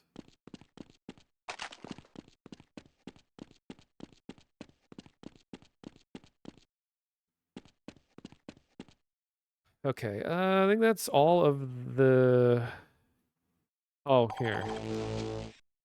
You can look at the models real quick. Cam command 3? No. 1? 2? 1? Then I think you have to reload.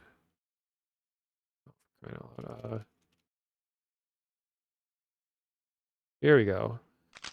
I'm like remembering console commands from like literally 20 years ago that I used to use all the time. Cam ideal yaw 0. Oh my god, how do I do it? How do I remember all this? Then you do ideal yaw 180, and then cam ideal distance 100. So now we can by ourselves get a look at the multiplayer models. So this is the, I always use the G-Man because I like to wait. Right, no. Rise and shine. No, I can't do it. Screw it. Then we got this guy, and then we got Gordon. Got like chubby Gordon, because this is like the super low poly version of his suit. How do I even remember this? I remember you could manually change his color through console commands.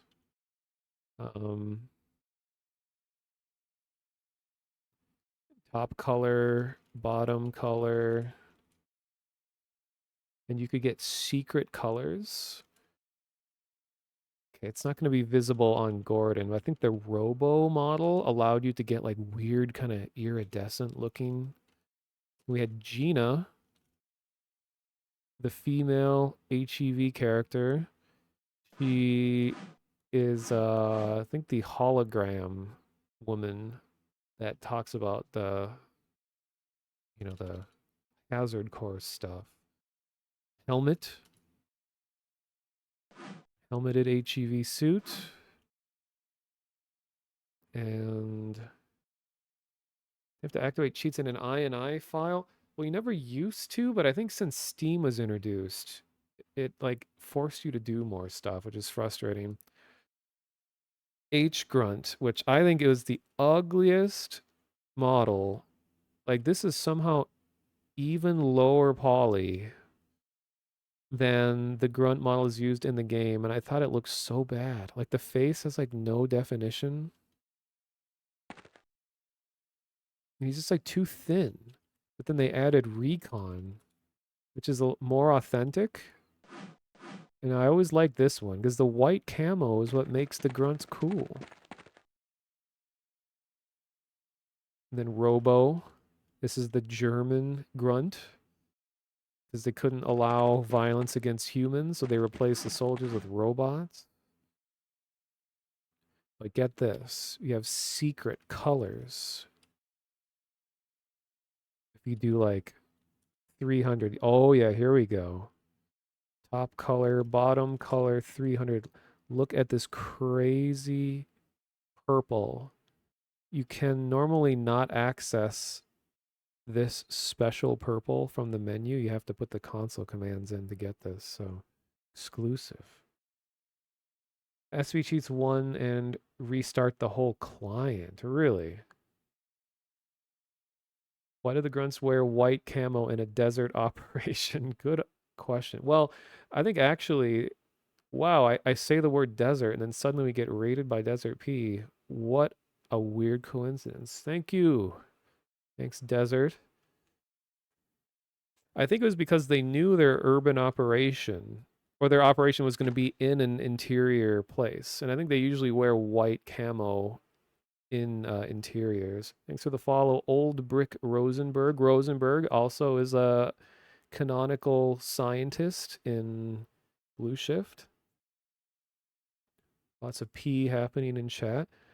I'm just going on a big Half-Life 1 nostalgia trip. I'm already, like 5 hours in. We watched a documentary. I talked about a bunch of my own memories, and I showed a photo of the time that I visited Valve on my 21st birthday. I was touching the naked Valve because it was before they painted it red. Game featuring Master Chief from the Armored Core series. Yeah, it's kind of like that. And I revealed the secret multiplayer color where if you use top color and go past 256, you get exclusive colors not available anywhere else. What other models do we have? Before I show the wonderful new model, well, new old model. Let me cheat a little bit. Barney. How can I forget? And I seem to remember that you couldn't get Barney's actual colors, and that frustrated me so much as a kid. It's like I want to be authentic Barney as kids want to be. So it's like, how do I make him the right shade of blue? Well, maybe you can. That's close enough. Now which one am I thinking? Maybe I'm thinking of the scientist.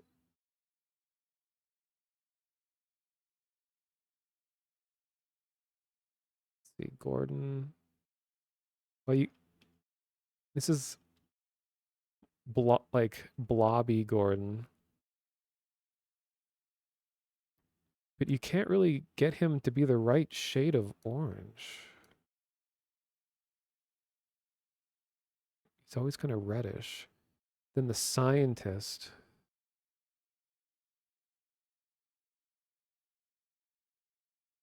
Oh yeah, the scientist could never look quite right. Because, the scientist's pants are white and they have to be colors.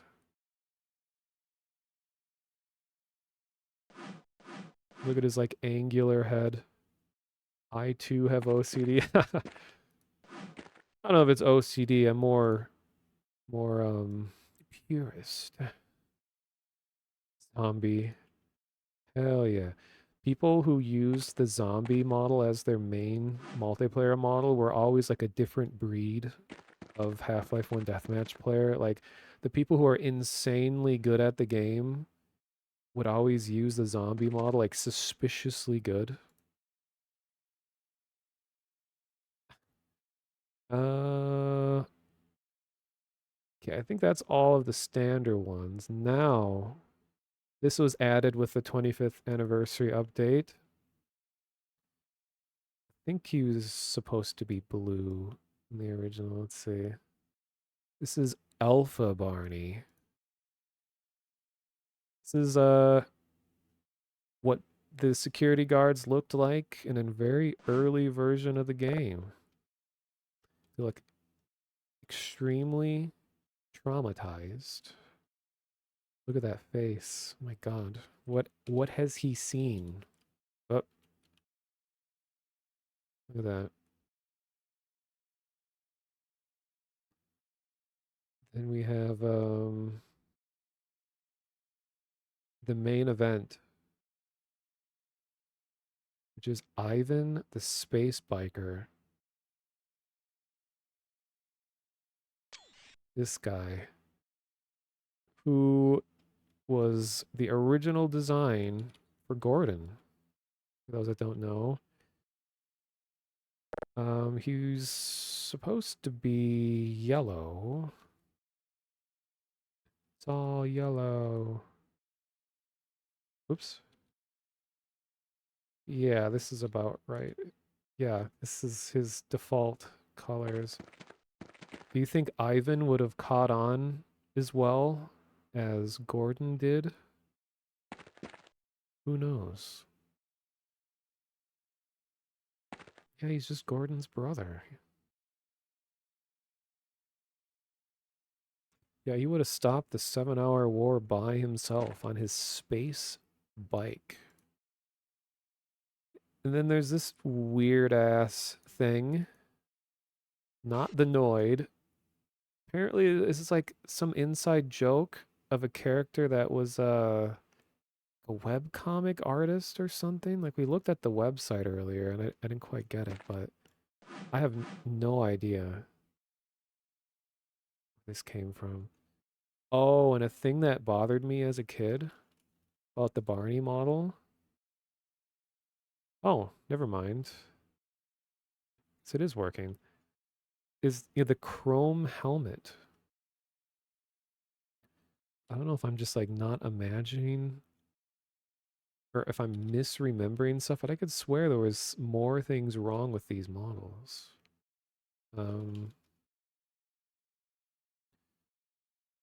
I thought that effect was just so cool. It still is cool. It's like matte cap. Not matte cap, but matte cap. Where it's a circular texture that is applied in such a way that it intentionally moves at a different rate than the geometry that it's applied to, which causes it to give the illusion of a reflection, which is cool. Oh, and he's not nearly pale enough.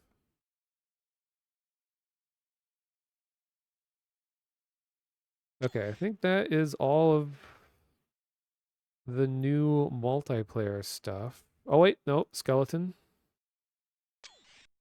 This is a weird one because the skeleton model itself was all over, and like Sven Co-op and all that. All thanks for the follow, Cliff Bar and Zember. A very scary skeleton. But this colorized version, I think, is new.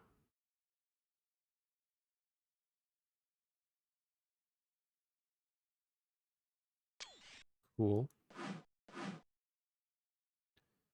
Oh yes, there's new sprays. Okay, there's a way to speed this up, I think. There's supposed to be. Wait.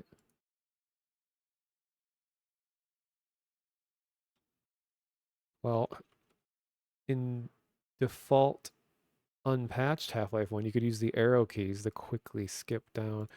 Well, they added a bunch of new textures, or new decals or sprays. And there was a whole culture behind sprays. Because you could put any image you wanted, and there absolutely was porn. And later on, they managed to, you could get color sprays, like 256 color sprays. And then later people figured out how to make animated sprays.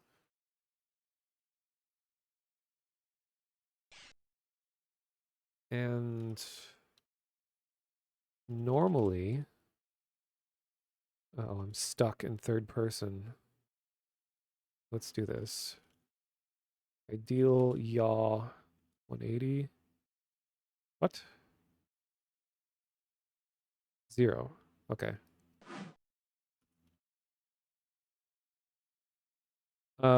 Normally, you have a limit to how often you can spray. Oh yeah, I'm sure the sprays in early CS were unhinged.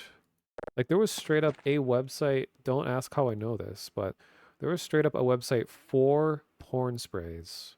This is before Half-Life 2 or anything. This is when, like, the mod scene was in its prime. You would just go there and it was just all porn. And it's just like, I don't know. It's weird. But decal frequency 0.1. So that means I have no limit to how often I can spray.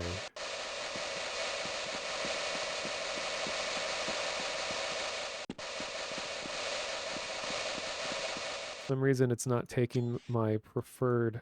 Oh wait, I never approved one. Okay, let's do... That's Splatoon. Did I have it bookmarked? No. Those of you that watched... Why is it not... Huh. Okay, well, it's not working for some reason, but this spray, this splat, those of you that watched the video that I did with Vinny when we were playing Counter-Strike maps, is I learned a very naughty word because of the spray image. Because I was playing, I think, Team Fortress Classic, and I asked a guy, which one of these is your spray? And he said, oh, it's the money shot. And I was like, what, like the dollar sign? He's like, no, man, it's the money shot. And I had to like Google search money shot. And keep in mind, I was like 13 and the internet was fairly new. And I didn't know that he was talking about this splort spray. So do I have to die? Ah, yes. No? Oh, I think I might have to change levels. Stockyard. Oh, yeah, that does it. So yeah, now we can actually play Splatoon. It's not going to get annoying at all.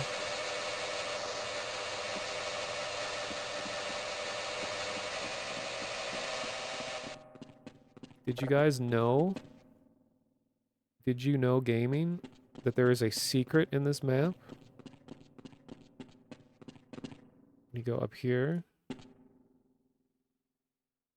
And... okay, where is it?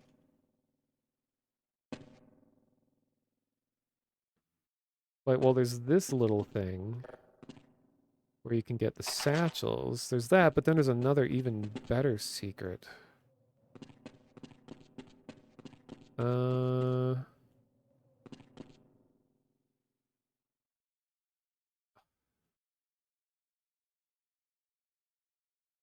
is it? Oh, here it is. See that? Can I turn this off? Here. Ah!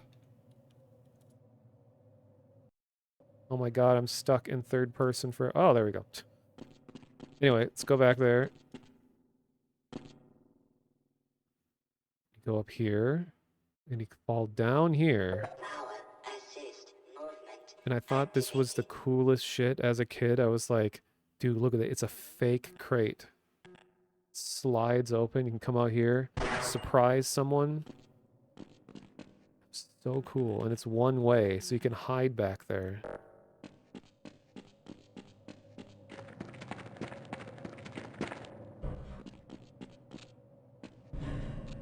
You got these like janky ass mounted guns. Is this the same warehouse from Hidden Source? Well, I'll have you know. I mean, yes, it is. I believe this was the first deathmatch map made for Half-Life. But, yeah, I was in... I played the first public release of Hidden Source. And that was, like, some absolutely golden gaming moments. Because that was before people understood how to play Hidden, and they barely understood of what was going on. So when you played as the Hidden, you could go on like a total killing spree, and people were freaking out because it was terrifying to them. Like, wait, was he invisible? Wait, what's going on? Do we have to shoot something? And you could just run around and hide and like throw ragdoll bodies around and just like absolutely obliterate the other team. Like it turned into like a psychological thing. But because people didn't understand how to play, and that's, I think, a really fun time in video games is when everyone is new. But yeah, I remember playing this map a lot on Hidden. What other ones do I remember from? I don't think it's gonna be here. This is an opposing force map, but Gasworks is one of the favorites usually. I feel like this one's too big. It's like Ridley levels of too big. Where it just takes a long time to find other players. It's that warehouse and specialist. So I think it was in every Half-Life 1 and 2 multiplayer mod. Because it was just one of the default maps. So like it ended up being in just about every mod at some point. But people mostly like this map because of this area. A lot of sniping going on where you could like run around in the towers.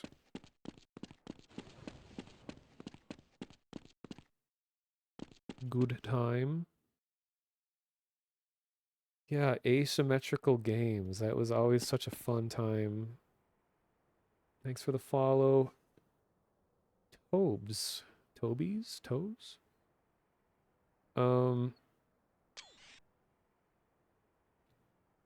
Right now is a very good time to play Half-Life 1 Deathmatch.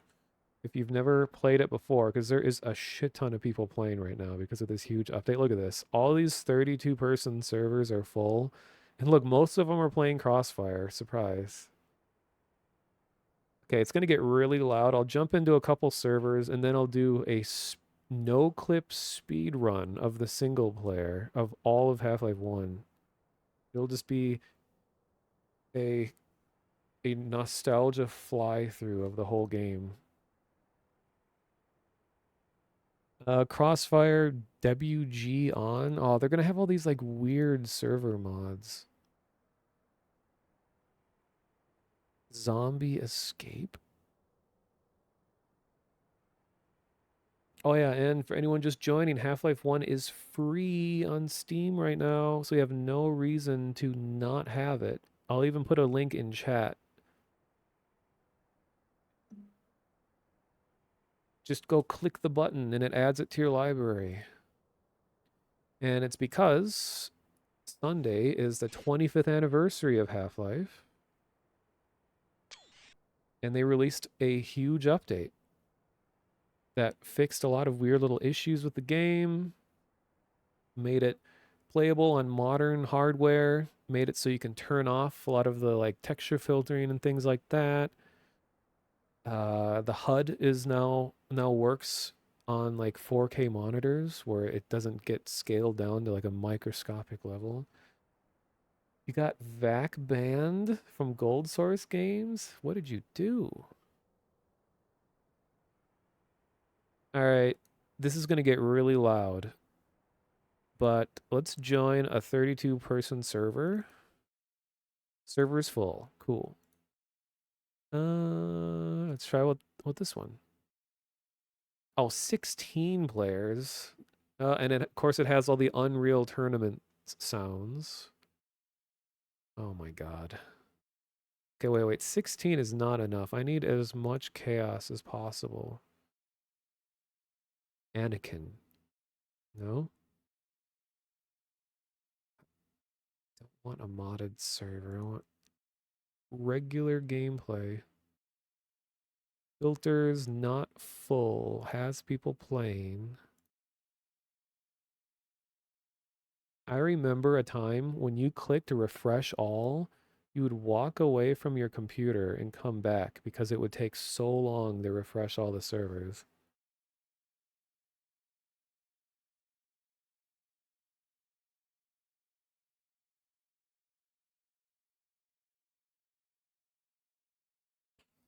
All right, well, this is a really laggy server, but I don't think it's going to even matter. This is a Chinese server, so surely no one's going to be hacking. Let's check it out.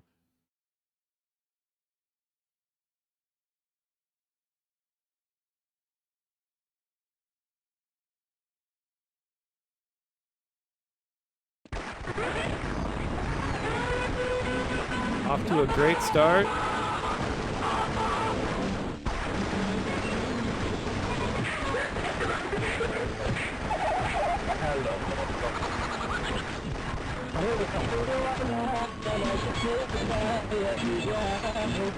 Oh, God.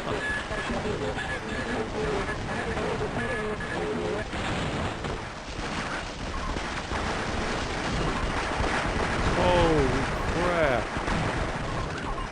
Yeah, this dank is way too...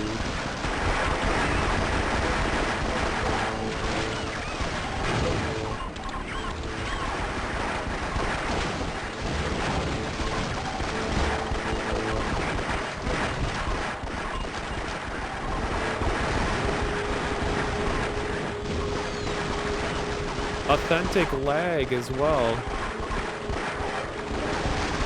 Like rubber banding around.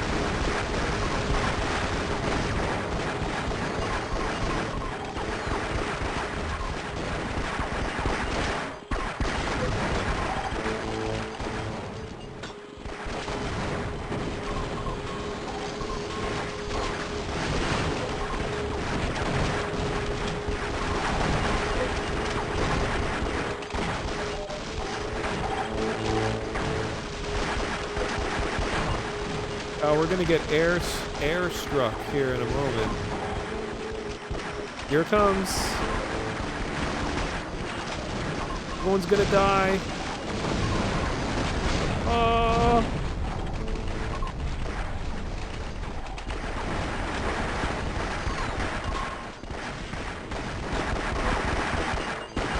Oh my god, so laggy.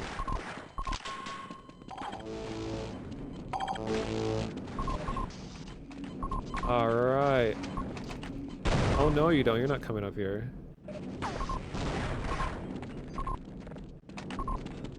No! No, no, no, no, no! Oh. Do you believe that the Lord tonight has set you free? Turn around and put those people. I'm not gay no more. I am delivered. I don't like it no more. What are we listening to?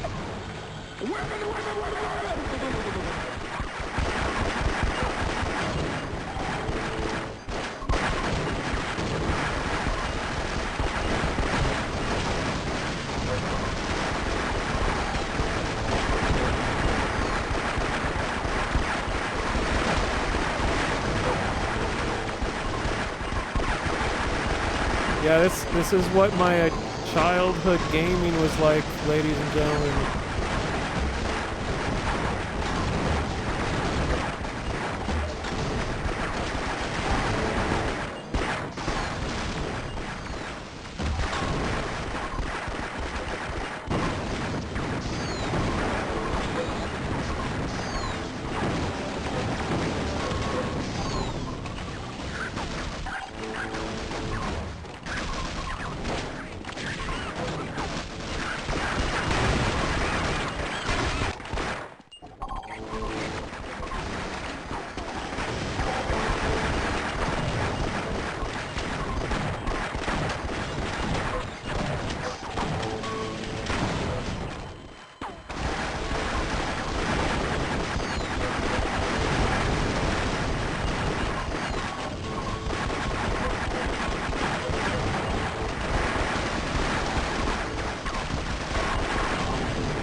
my god. The guy in first place has 322 kills. How long have they been in here?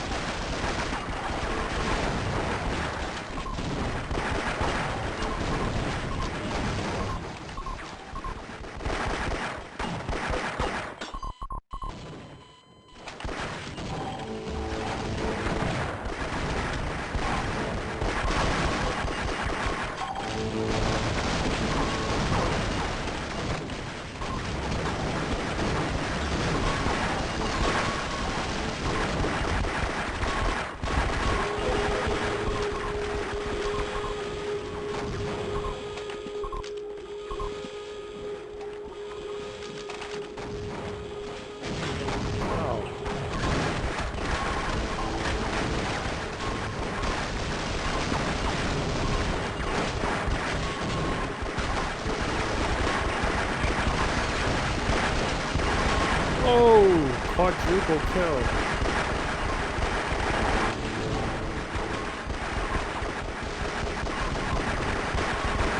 God, that pistol sound just like drilling a hole in my eardrum.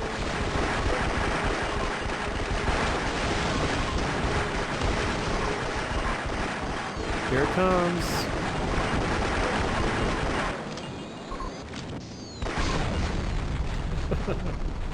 It's like peace for 3 seconds. And then everyone respawns.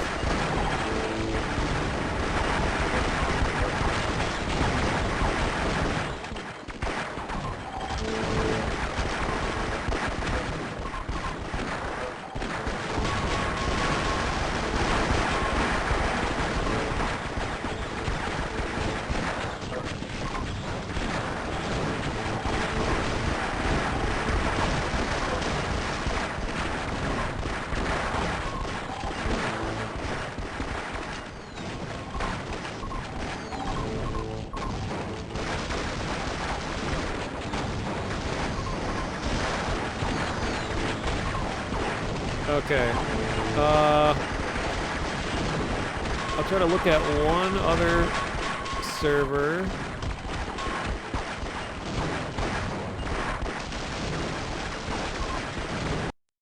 Whew, my ears are ringing. Slot reservation kicked. Let's look at a server playing one of the new maps. Here, Rocket Frenzy.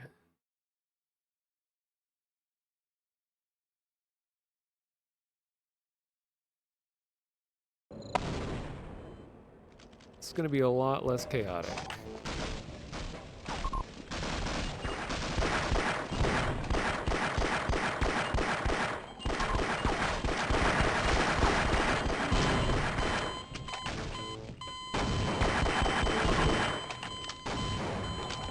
We have like Half-Life RP happening in the server chat.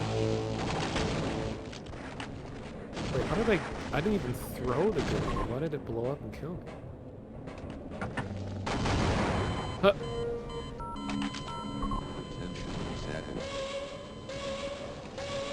Warning.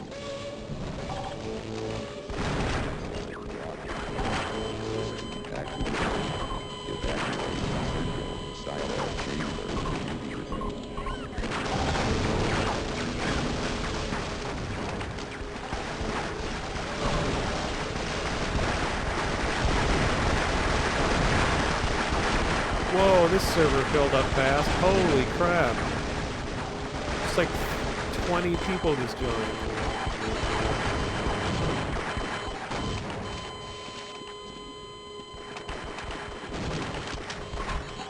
Rocket's gonna launch.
Here it goes.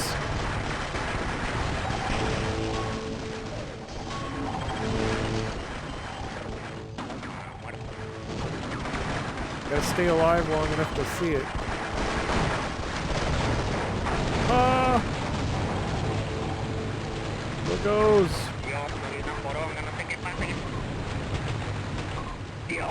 Oh, it's so beautiful. Oh.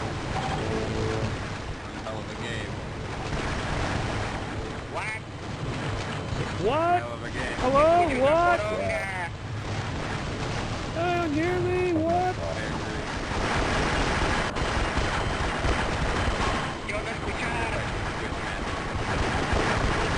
Hello, my friend. I am friendly.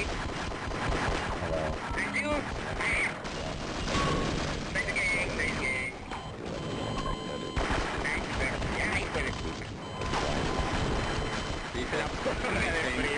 We saw the giant explosion that was worth living. The dick of the Freeman is big.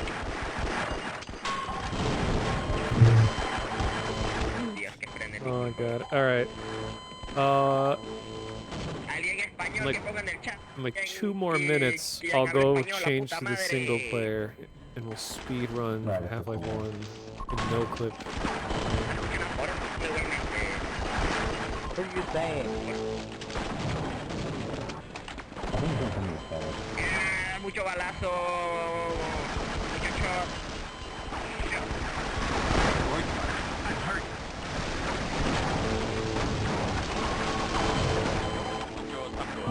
You could use this.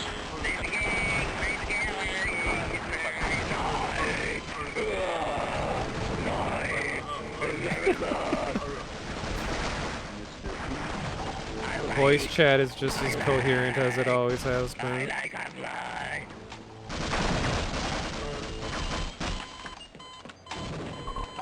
It's very so good.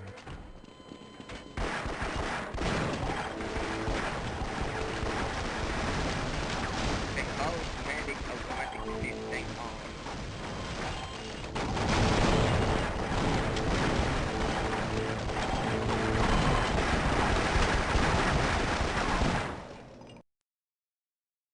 Ooh. Oh god, the telefragging.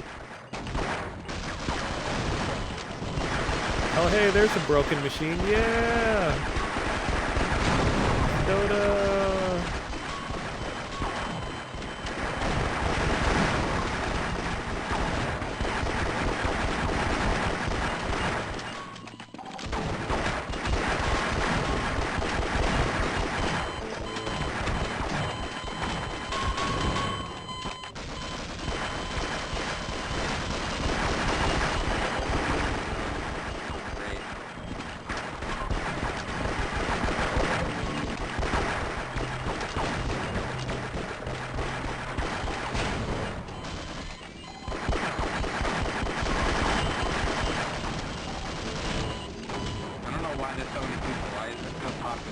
It's probably the anniversary is already popping up in the back.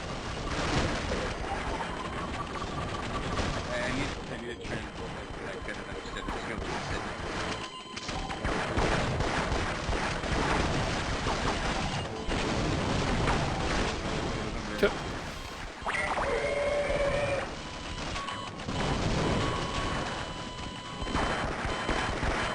I have like a $200 like modem. Okay, no, yeah, 200.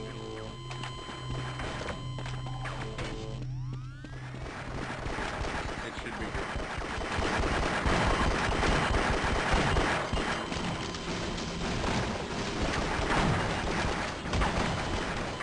Unless this is the reason why my laptop is... Okay. I don't know what part I'm making. Wow. So that was a hell of a nostalgia blast. That is indeed what multiplayer was like.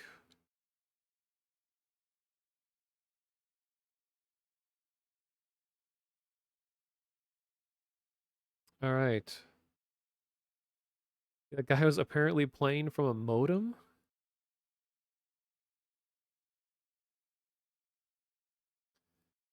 So, oh, that's right. There's uplink is in here. Okay, I'll do uplink legitimately since I've never actually played it. It's pretty short. This is the demo of Half-Life. Lesser known. For use in hazardous environment conditions.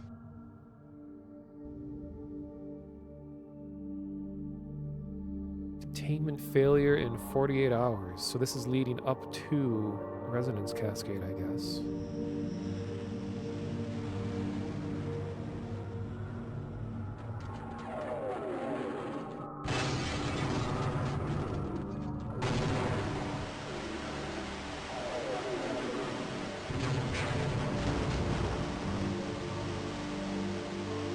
Did they do anything with Decay for this release? They didn't make any mention of it, sadly. Decay is still one of the like oddities. That was like the PS2 Half-Life that had 2-player co-op and it had a secret Vortigaunt mode or something, which was insane. And I didn't even know that existed. Open up the reactor complex so we can get down to safety. I'm sorry, but those doors will not open until we send the all clear. So send it already. I would love to do that, but the aerial bombardment has made a wreck of my transmitter. The cables are severed. We'd have to aim it by hand, and I'm getting high radiation levels in the transmitter dome. Nobody but a fool would go in there. What about this guy? Yes, you could survive in that suit of yours. Very well. I will lower security on the satellite access elevator, and you can go up into the dome. I'll try to help you over the intercom. Classic twitchy pathfinding. Oh, that's right. Part of the light glare effect is that the sprite shrinks the closer you get to try to simulate that it's coming from the light source. Interesting. Cool scripted sequence.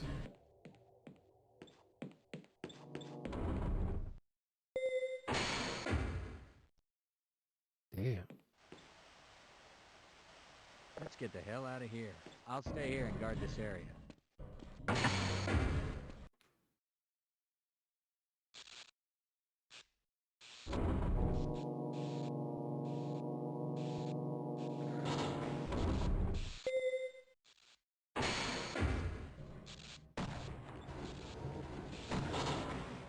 Ah, this is the fixed pushable object. What a difference. Look at that. It actually goes where you want it to compared to before they fixed it. You would just move it a little bit to the side. It would fling it at the speed of light against the wall. Also got the cockroaches. And there's a video online about how the cockroach AI is surprisingly in-depth, where the cockroaches be attracted to blood on the ground. And they actually like navigate away from the player and you can step on them.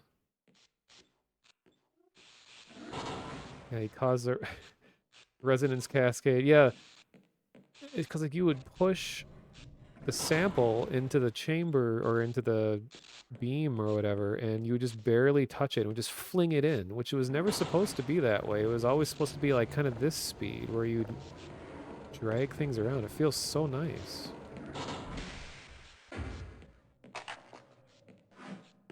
That crusty ass crowbar first person model. And picking up the soda cans does actually give you like 1 health. You can break the machine. Classic. Damn, an explosion too. Whoa. Oh. Holy crap. Most elaborate soda machine interaction I've ever seen in Half-Life.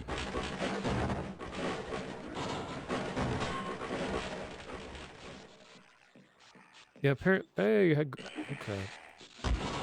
Apparently the rate that you move pushable objects was tied to frame rate, I guess. So when modern computers run the game at like 2000 FPS or whatever, it would just like not work at all how it's supposed to.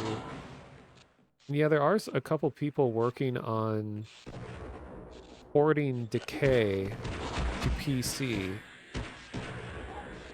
That's one less hollow. Ooh, that's a nice intro to friendly Got this old sidearm on me, aren't you? guards. I am glad. Something died down here. Yeah, these things.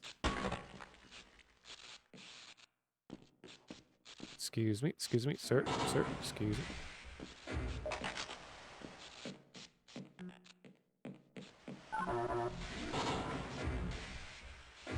Okay, I'll cover you. Can you open the door over here? Or wait, there's a ladder? No, what is that? Maybe not. Yeah, the soda was just really carbonated. That's why the whole machine blew up into flames. Damn. I don't remember his aim being this good. Whoa.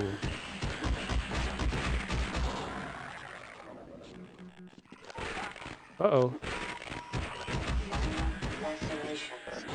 I got another one. Just some minor lacerations, no big deal. Wait, Barney, no, get back. Yeah,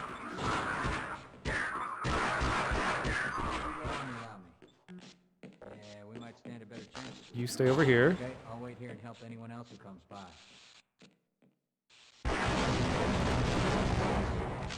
Jesus. Roger that. Let's run like hell. Yeah.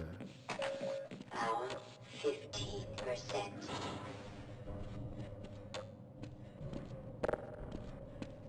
Listen to that reverb kicking in.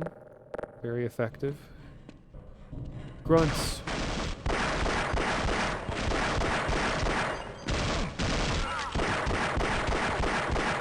Stand back.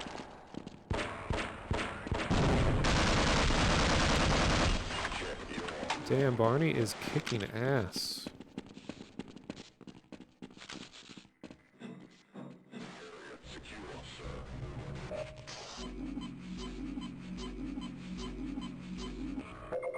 And Half-Life released before mouse wheels were a thing.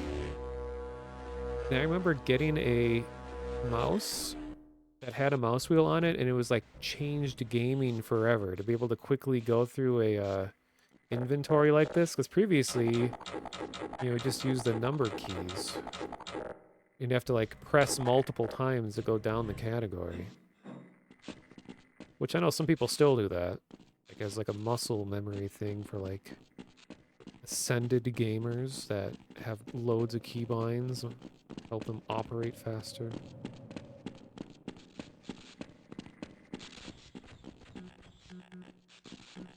I hear an alien grunt. They did fix the flying boxes, yeah. Alright, Barney, hang out here. See you later. See you later. Wait.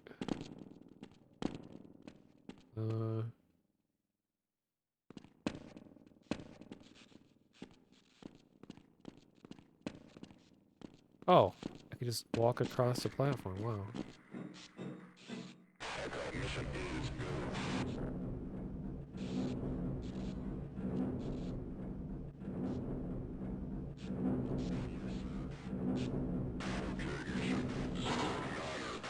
Aw, forcing me to leave Barney.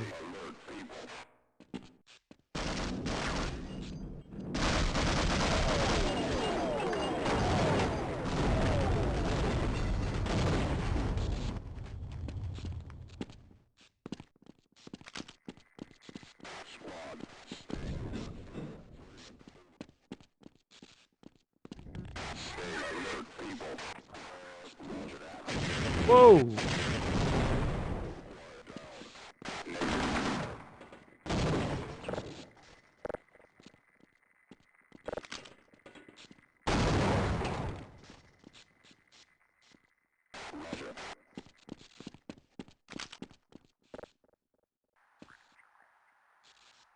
Sweep at sector.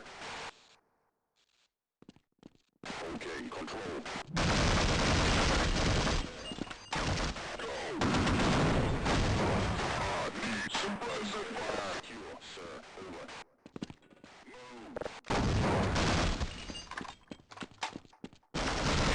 No!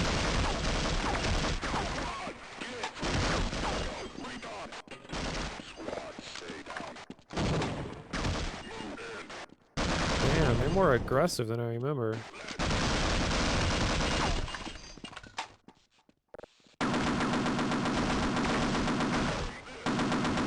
Uh-oh.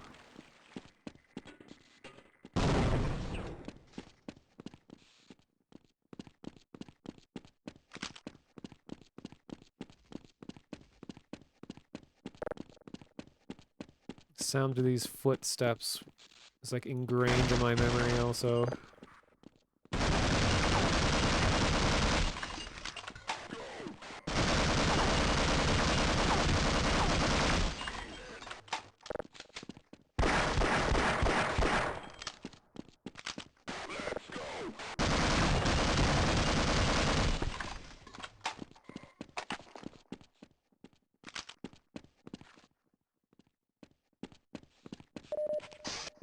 A very concise little demo. It's just like really just quickly takes you through a whole bunch of stuff. Huh. Never saw this kind of thing before. Burning of alien bodies. I know in Half-Life 2 there's like Combine burning human bodies. So the Turned have tables. Alien or humans burning aliens and aliens burning humans. Can I go up there? No. Never seen this gas can brush thing. Had giant, no, tiny baby shovel, like a spade, or the massive jerry can.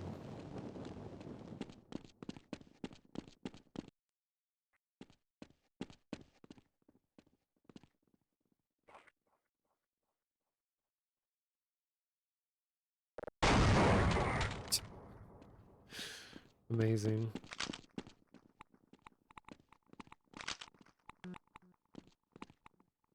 Huh. They didn't use the security camera thing anywhere else in the game. Never seen this before.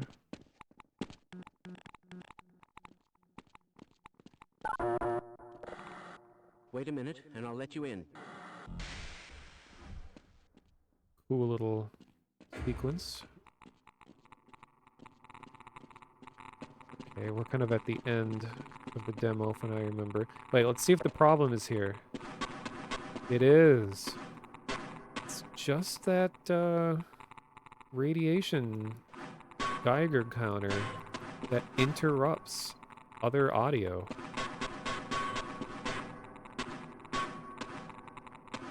Huh.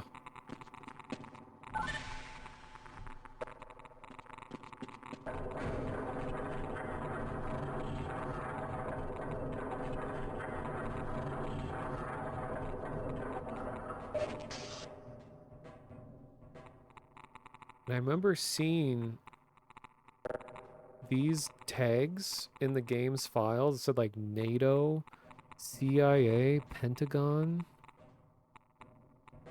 USMC. And I was always confused, like where in the game are these used? But I think they must still be in the game's files because of this uplink demo. Oh yeah, NASA. Freeman, you'll want to work quickly. Tune the transmitter to the USNRC. I repeat, tune to the USNRC.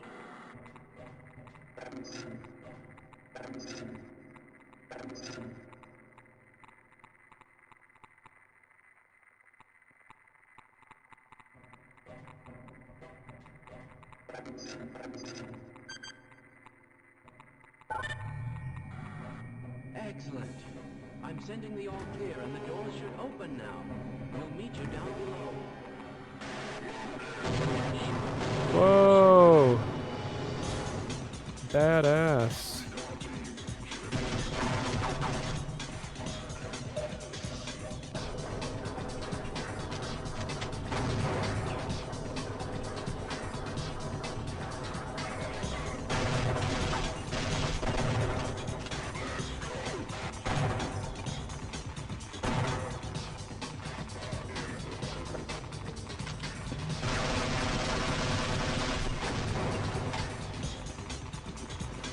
Oh, they even got the blowtorch thing. I didn't realize that Half-Life 1 did that.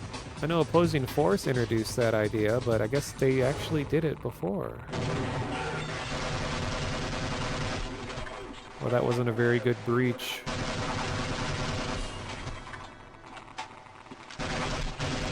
Oh.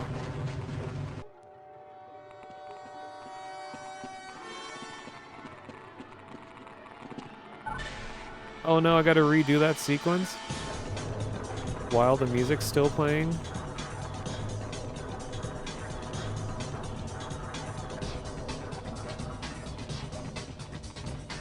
Alright, round 2.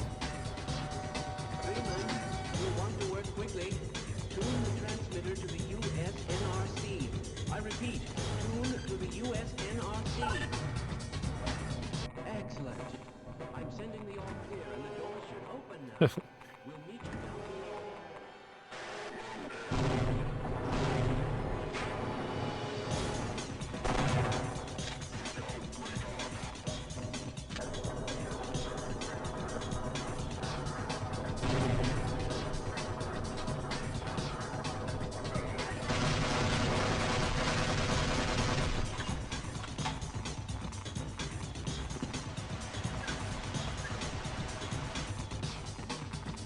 Oh, you can get down here before they show up.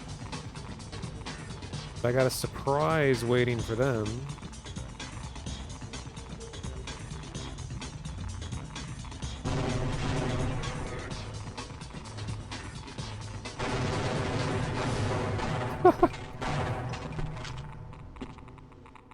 Wow, that collapses that whole room. Amazing.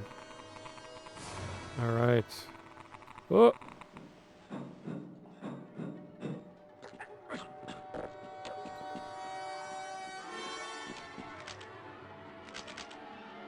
Well, fire the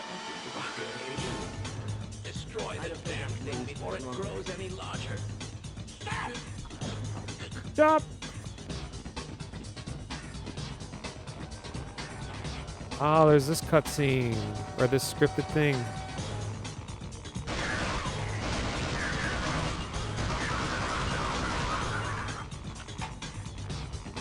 Oh! Ruh-roh. Tragic.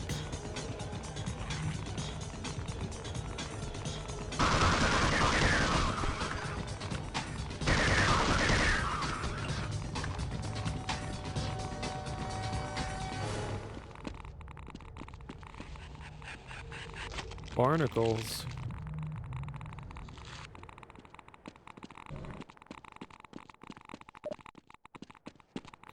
Or like how Abiotic Factor has carbuncles that are creatures on the floor with tongues.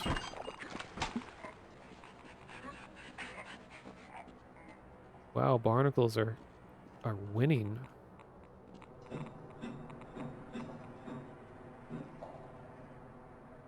Huh.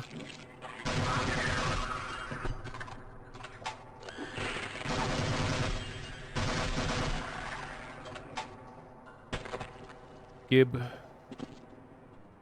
It disappointed me how one of the Valve devs called him Jibs instead of Gibbs. But he also says GIF instead of GIF. Tragic. Power 25%.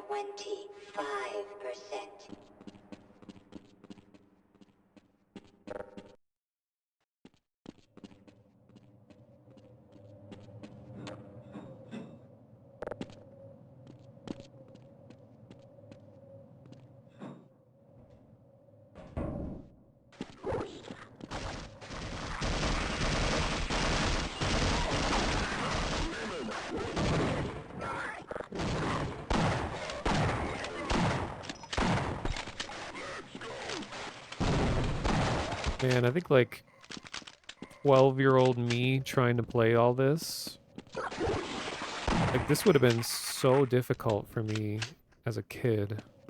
Because you're like not used to the way that FPSs are supposed to be played. Like I would have been going so slow, it would have taken me hours.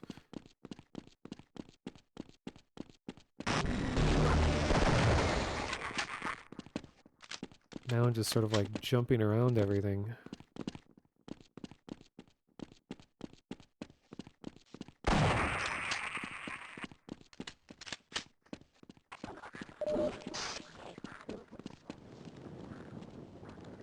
Weird, a fence appeared. Guess they want me to go back.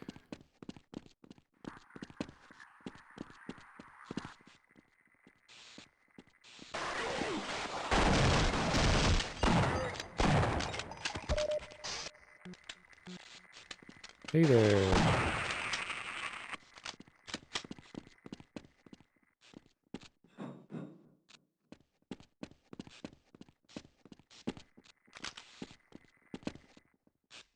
Oh. Remember as a kid too, it was always so fun to watch all the monsters fight each other. I would just like set up maps that was just all spawners, just infinitely spawning all these dudes to fight each other. Be like Barney versus Grunts versus alien slaves or Vortigons. Ow. Barney, help a guy out here. The word of Vortigaunt wasn't invented until Half-Life 2, I'm pretty sure. Okay, we might live longer if we work together. Yeah.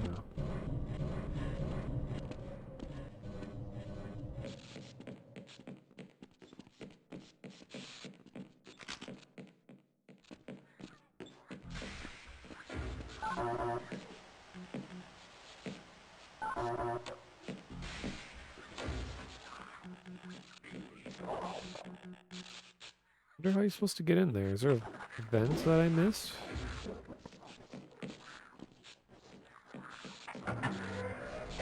Oh!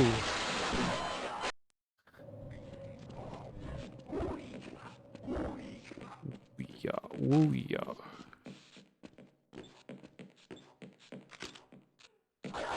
Oh. Oh yeah, the grenade throwing is so much better than it used to be.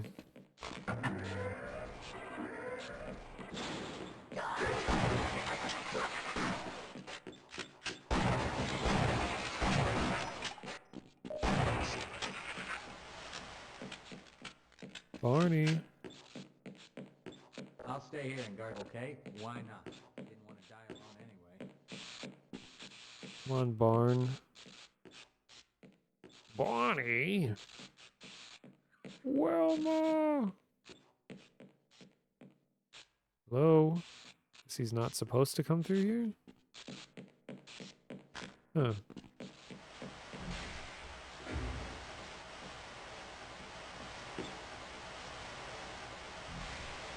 Oh. Secret.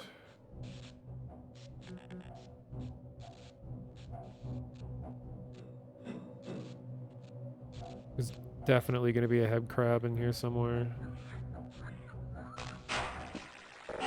Oh god.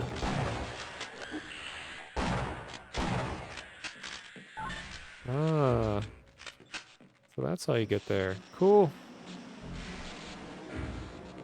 Alright, see ya, Bonnie.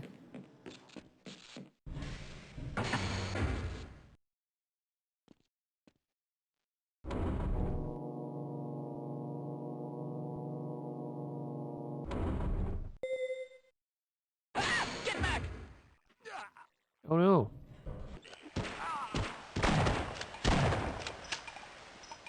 That'll look nice in my trophy room. Freeman, who would have thought you'd still be alive?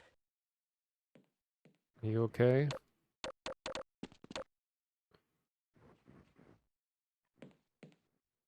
Right. I did the thing. Hey, Gordon. It can't get any worse than this, can it? Bring it on! I love that. You have any idea what's going on? Yeah, aliens. Zen, G-Man, Crystal, Portal.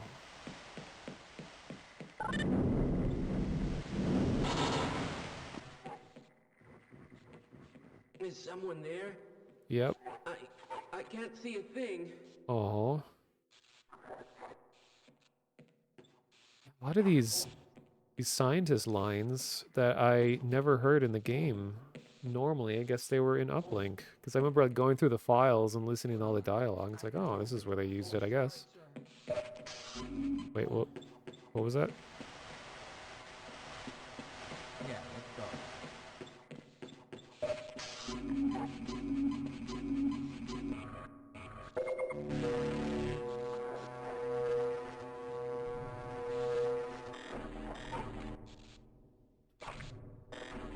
For people who missed it earlier,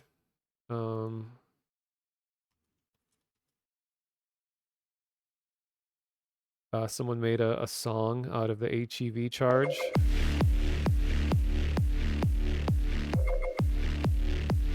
The song is so good. Here, now we have new music for this segment.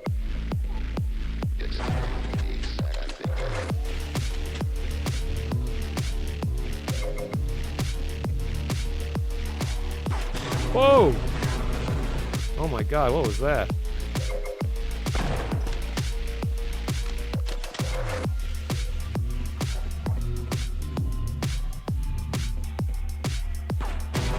Oh, it's pushing the thing over, huh?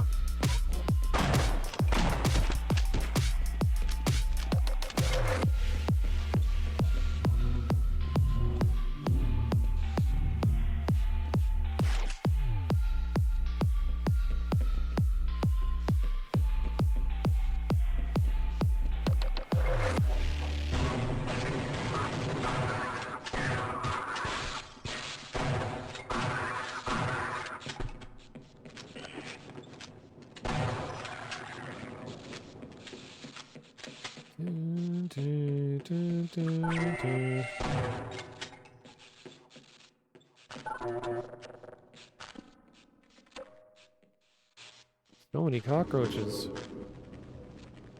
that a controller sound?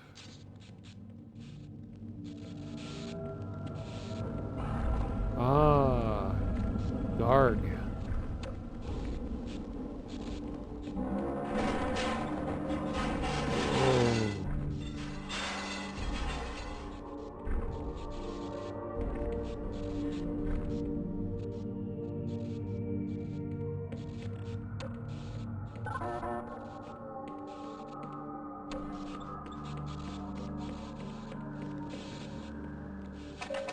Power 65%. Power 80%.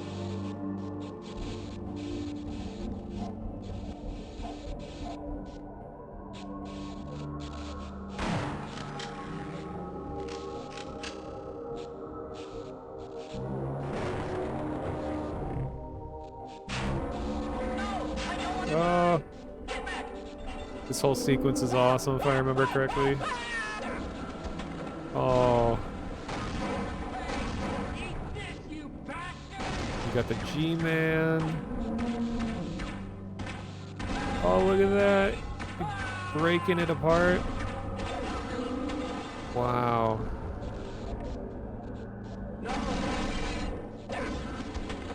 Okay, this is not easy to do. This whole elaborate sequence like this.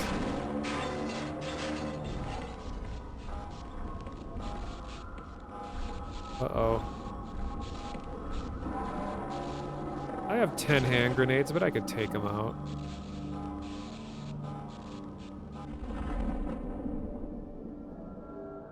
Current evaluation. Uplink completed.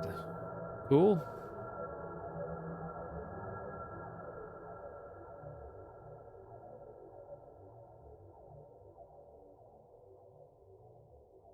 Acquire further data.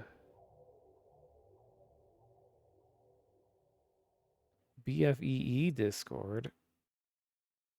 Why?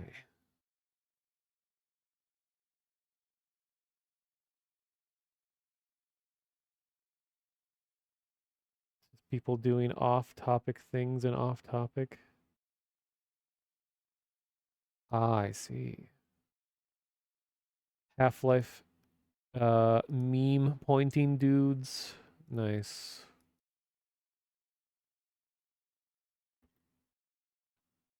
Classic Wojak. I forget those things have names. So weird.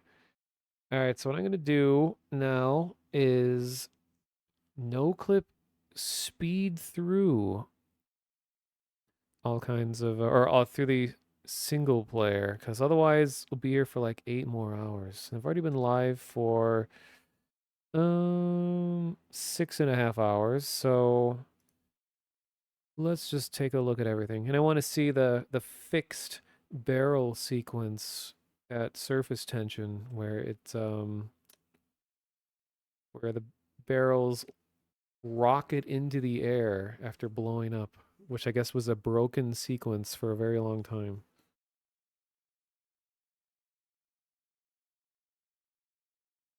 Let's see how quick and go through the hazard course too. They call it training room. Why did they change the name? All right, let's see. How can I speed this up? Do Hello and welcome to the what? Black Mesa Hazard Course. All right. Hello and welcome to the Black Mesa Hazard Course, where you will be trained in the use of the hazardous environment suit. Apparently this woman is modeled after Begin by stepping into the secretary that was at Valve at the time. to demonstrate certain moves. I glitched the thing. All right. Moving around in your Mark 4 protective system for use in hazardous environment conditions. The first move we will practice in the hazard. Good work. Those new suits You will now duck under Please proceed to the next area. Very good. But if you want to watch me do a legitimate full run of the game, I have it on my YouTube channel. To get into these Almost 10-hour run where I just kind of casually play through the whole game. So this is just going to be me speeding through everything. Walk directly into the ladder, look up, and continue. The next 3 jumps get harder each. Great work. Now there's one more style of jumping you need to learn. Movement activated. Nice job. Yeah, those dang monkeys always posting memes in the off-topic. Please start the lift by moving up to the button, looking at it, and pressing the use key. Some reason this particular line, when you're at the top of the elevator, like just comes up in my head all the time. Where it's like, she says, now that you're up here, there's only one way down. Find the target on the floor below and do your best to hit it. Or something like that. Now that you're up here, there's Only one way down. Find the target on the floor below and do your best to hit it. If you take any Damage from the fall. we will administer medical care at Yeah. the next station. I don't know why that one sticks in my head all the time. You will find med kits like this one throughout the Black Mesa. To spin that bridge, walk up to the control. Nope. Fantastic. Sometimes you'll need to rely on more. If you can't push the obstacle out of your way. Finally, if nothing else works, you can try. Activate your suit flashlight for the next area. Power 15%. Remember, I was really blown away by the flashlight in this game. Great. Had never seen a Remember, your flashlight in a flashlight game drains before at power, this point. So switch it off when you don't need it. Welcome to the Black Mesa target range, where you will receive training in firing a weapon. You'll have to hit every target in order to complete the course. But if you miss the All right, well, you shoot the targets, it will come and then around it opens that thing, and then you climb up Your here, HEV suit go here underwater, swim up, cool animation of her swimming upwards. and catch your breath. You will see the blood oxygen They actually had, indicator on your oops, suit heads-up display. they actually had separate buttons for swim up and swim down before they eventually patched it and made it that you could just hold jump or crouch to do the same thing. This is the charging unit for your hazardous environment. If you pass through fire, proximity to radiation activates the Geiger counter to advance to the next area. Biohazards are also indicated with a luminous icon.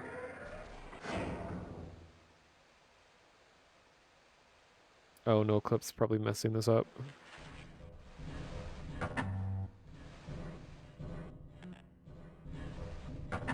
Uh-oh. Uh-oh.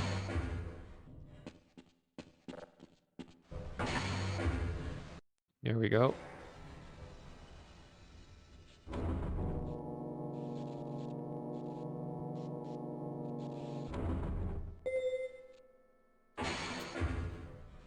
Okay. Lead a security guard into the next room. He will let you back into the transit system. You must approach a guard and press your use key. He will follow you until you face him and press the use key again. Sure, I'll follow you. Okay, I'll wait. Sure. Okay, sure. Okay, sure. Oh, sure. Oh, sure. Oh, sure. Oh, sure. Oh, sure. I'll follow you.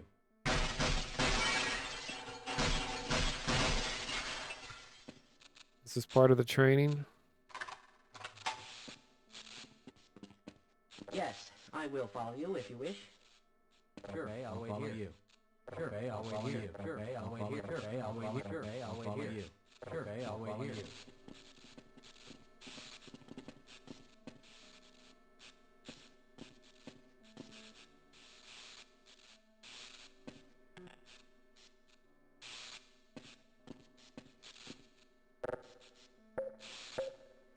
He's making the beeps with his mouth. It's because they could tie sound effects to certain keyframes of animation. So in order to make sure that every time he pushed his hand out that it was synchronized, the beeps with that, they had the sound come from his character, but they were only able to make, they couldn't discriminate between if it was his voice coming from him or if it was beeps of a keypad. So he makes the beep sounds with his mouth as a result. This cool looking place. Use key to engage the train. And then he engaged the train. And backward keys to increase or decrease the speed of the train. And I'm out of here. See ya. Congratulations on completing the Black Mesa Hazard course. All right, ready to take on the You are now world. fully certified for use of the HEV Mark IV protective system. Okay, I'm going to go even faster through the actual game. Now this is the mouse bumping moment. I was like, this looks really good. And then everyone accidentally bumps their mouse. It's like, wait a minute, you can move around? Huh, oh that's cool. And they're like, what? Whoa, I'm actually in a train? What? And that changed everything from that point on.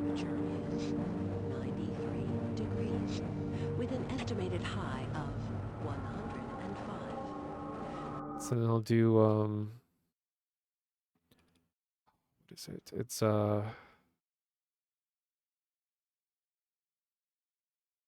forward, wait, speed, no, what is it?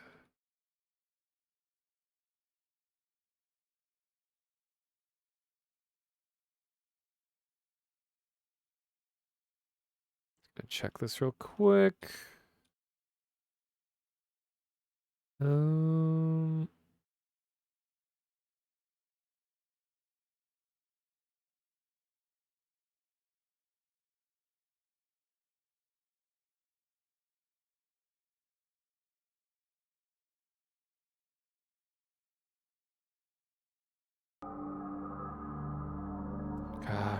If I look anything up online, it's just assuming Half-Life 2 and that one. It's not all the commands are here. Is it just forward speed? Forward?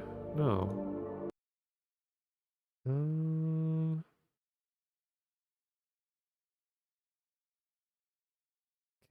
That's...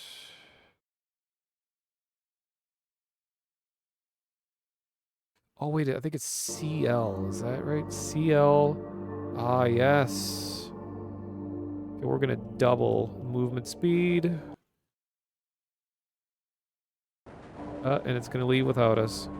But I need to be able to move faster than it, so let's go to 1,000. Nope, let's go 1,500.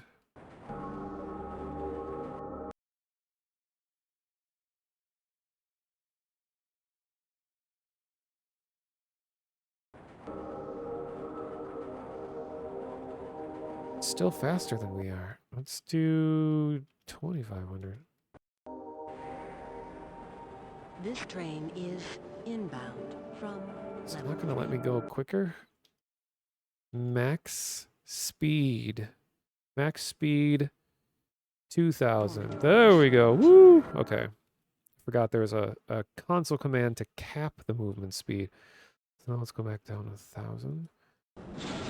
This is the orange windows I was talking about before.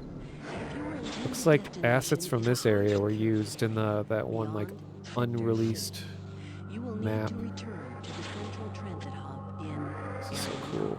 Okay, anyway. Board a high security train. Then we got the forklift dude, who originally had a lot more involvement in the game, but we decided to just put him in the intro sequence. I think his name's Biff.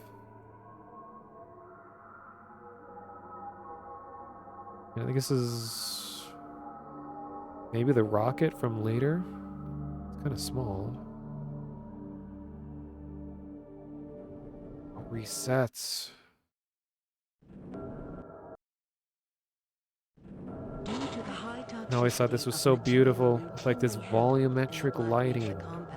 Actually just transparent brushes. Or drinking are permitted within the Black Mesa transit system. And this part looks so good. This long tunnel, like the holes. Train at all times. Do not attempt to open the doors until the train has come. Helicopter. I always thought it was weird because it's like it means the military is already at Black Mesa. Why else would the Apache be here? If it is necessary to exit Unless the G-Man just shows up by Apache or something. evacuated first. Please stay Okay, away let's just from skip ahead. rails and proceed to an emergency station. Oh man, the sequence is triggered by the RAM. Cheat a little bit. Change level C0A0C. Oh god, I was about to die from fall damage. It's no clip. Just in the nick of time. Let's go back to that. Alright. Lighting looks a lot better than you remember. The game always does look better than I think it looked. It's like I forget just how well like the light maps and everything look. Gordon Freeman, 27 years old. When I was a kid, I was like, wow, 27 is so old. Do you have a friend or relative who would make a valuable addition to the Black Mesa team? Alright, no, I've just totally messed up the sequence. Because the tram is supposed to be here. Oh well. Well, I'll just keep going.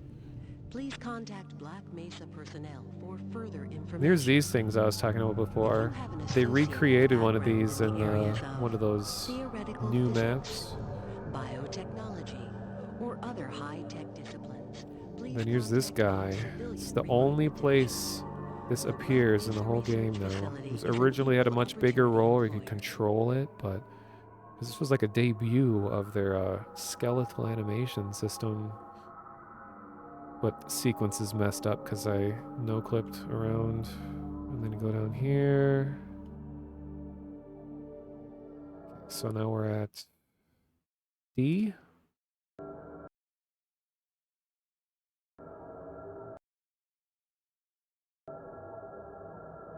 A reminder to all Black Mesa personnel. Here's a G spot. Radiation and biohazard screenings First are a requirement G spot in Half-Life. continued employment in the Black And Mesa here's this research guy again. facility.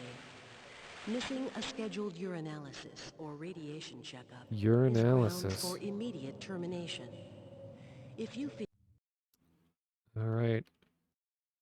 And apparently, oh geez, this design, from the automated door the design of the entrance to the anomalous materials lab was one of the most unchanged parts of the game. That they had this particular setup was in a very early alpha build of the game, and it remained relatively the same all the way through.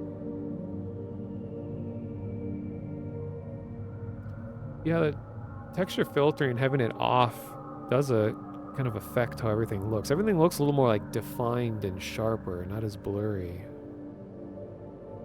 Okay, the sequence is really fucked because the tram isn't here, but Barney normally is here. Security dude, he's like, oh, looks like you're running late, and then he makes beeps out of his mouth, and then he pushes the button, opens a tram, and he come over here, and then he opens this, and then we have legendary C1A0. I'll leave no clip off just for this part. Really loud door. Always remember that. As a kid, I was like, oh my god, this looks so cool. Hey, Mr. Freeman. I had a couple of messages. So we had a system crash about 20 minutes ago, and I'm still trying to find my files. It's one of those days, I guess. They were having some trones down in the test chamber, but I think they got it sorted out. They told me to make sure you headed down there as soon as you got into your hazard suit. Yeah. And then I laughed my ass off at this. Why do we all have to wear these ridiculous ties? Okay, not that. Get away from There. Conan.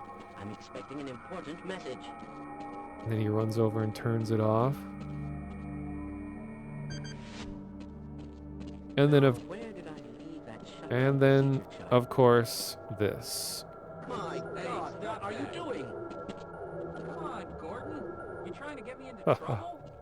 And then the tiny detail that never occurred to me until I watched the documentary is there's 1 pixel over New Mexico on the U.S. Did you submit your status to report represent to the administrator today? where Black Mesa is. I am not at all sure. And they talked about the whole conversation thing where there's a whole random set of calls and responses between NPCs that had no coherence between one another, but they're just kind of generic enough that the responses are somewhat feasible. Have you been able to get the beverage machine to work yet? Yes. What's he gonna say next? Are you sure you checked the icon attenuators? It's inconclusive. I love that. Adds so much depth. Why do they have a world map in Black Mesa? Are they trying to take over the world? I don't know, just to show how international they are. We never really learn much about Black Mesa, despite spending all this time in it. Ideas on the origin of that new sample? Yes.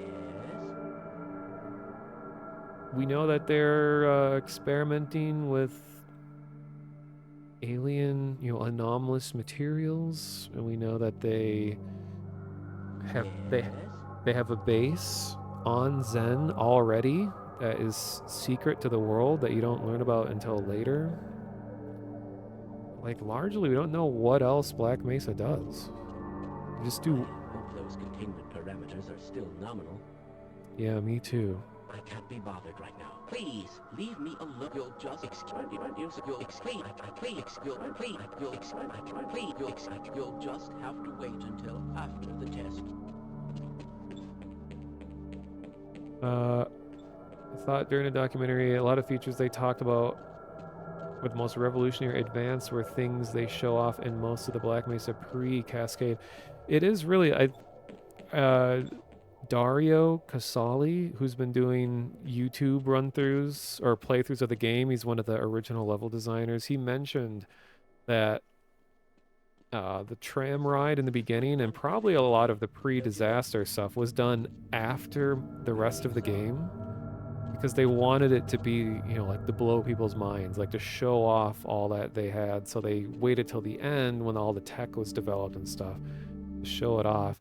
Which reminds me, Dario also had a couple other things I wanted to show you guys if you haven't seen it already. He has the original story proposal for Half-Life before it was named. I showed it earlier. I'll also show this, that Or they had the Half-Life name. Here's a bunch of proposed names that were going around the office.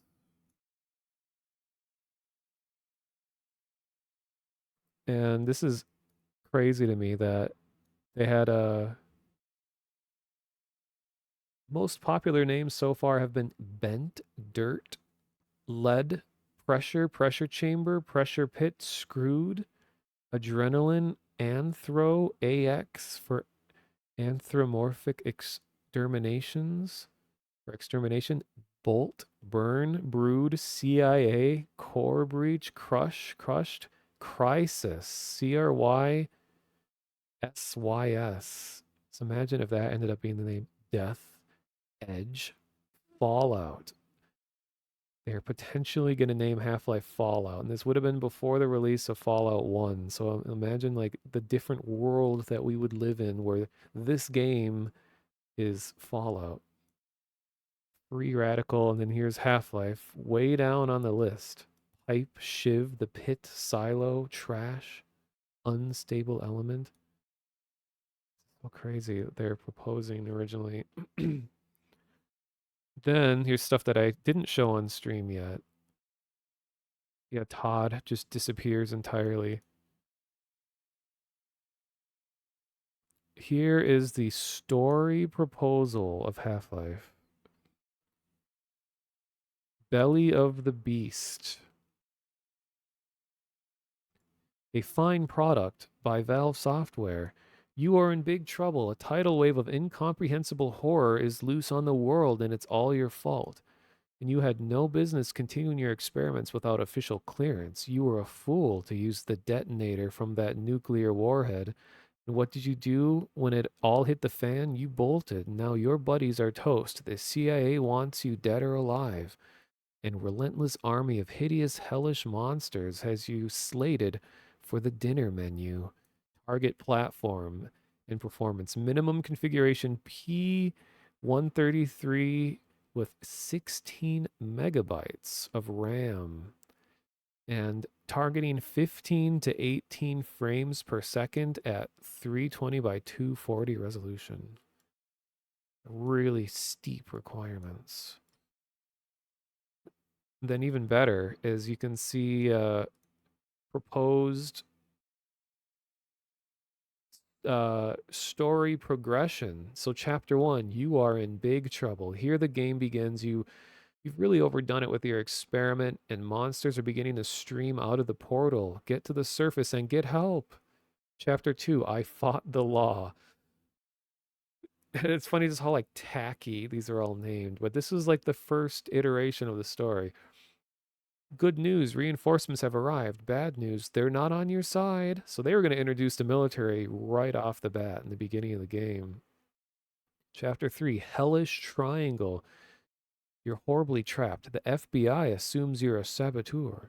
CIA assumes you're a stool pigeon. The monsters assume you're lunch. The key to survival, get your enemies to kill each other. So it's like they had the idea of all the factions fighting one another very early on.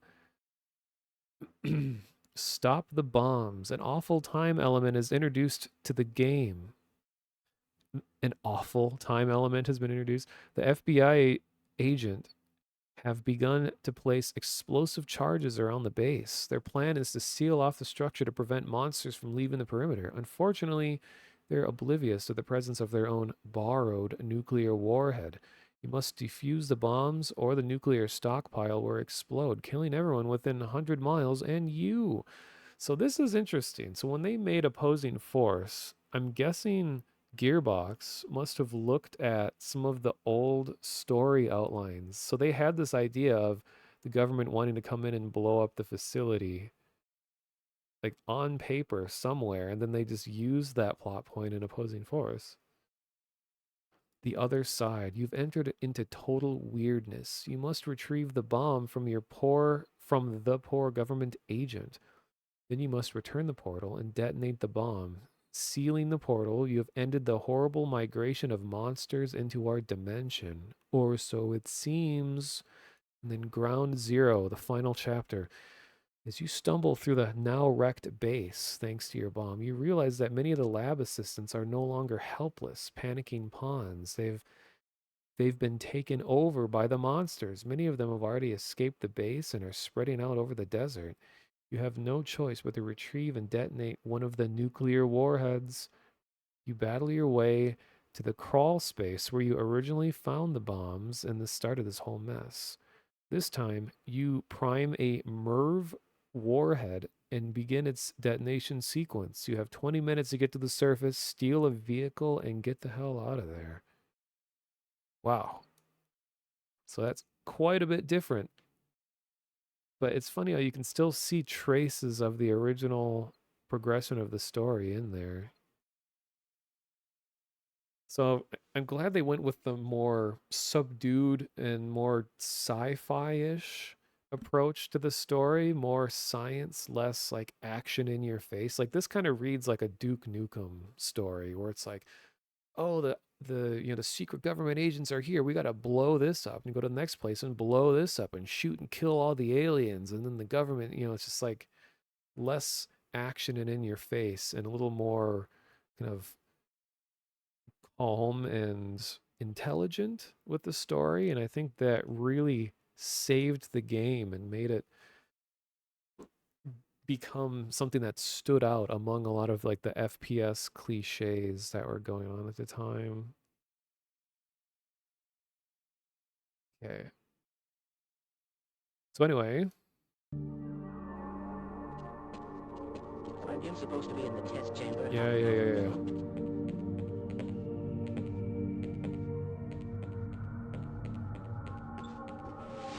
Yes. You repeat yourself sometimes. Yeah, things just blow up anyway. Good morning, Gordon. And Dario talks about how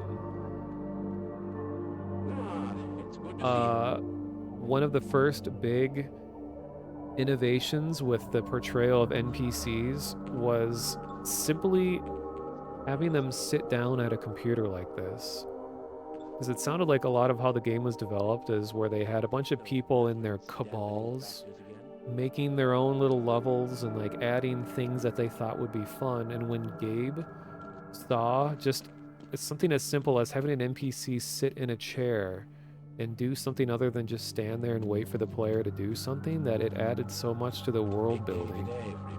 Made it feel like, there's other things The sample was just delivered to the test chamber. going on in the world other than just you. Is anyone else getting hungry? Didn't you just ask me that? Love it. And at this point, the G-Man was not an established character in the game. He was just a businessman that you would encounter during this particular sequence, and they eventually took this businessman character and made him a major plot element of the game. I think it was, Mark Laidlaw, the writer of the Half-Life story, said that the G-Man was one of like the latest additions to the game. It's like they needed a way to make it make the story end in kind of a more interesting way than just blow up a big alien and it's over. Now, I don't know if I can do it, but there's always the mystery of the G-Man suitcase. Oh, jeez. So he has a pistol in his suitcase. And he has like his pencils. There's the pistol. Then he has like an ID with his picture on it. It's like kind of a futuristic looking thing. You never see the inside of his suitcase, so I think he was originally going to have more stuff going on. Like, why does he have the Black Mesa logo on his suitcase? He's an extra-dimensional being. It's weird. This always made me laugh as a kid. Greetings! My God, what are you doing? And I am rather looking forward to this analysis, aren't you?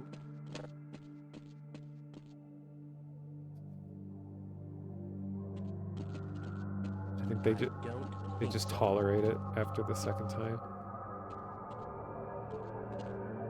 Hello there. All right, we'll just leave the lights off. Or on, off? Okay. Well, anyway.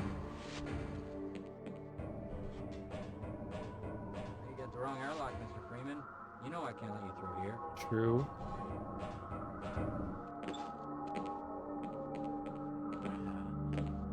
Remember, these loading times used to take like 20 to 30 seconds. Remember, as a kid, I would run into a loading sequence and I would like get up and go do something else and come back. But now look how fast they are. A second. Hello, Gordon Freeman. It's good to see you. Hello. And canonically, this scientist is Yes, this all looks nominal. what's his name? The guy from episode 2, Magnuson. He's like, if you complete this task, I'll forgive you for that incident at Black Mesa. Most of the simulation results. He's are like, no, perfectly not that acceptable, one, but one about a certain microwave casserole. no? I wonder if I should run that test again. My God, what are you doing?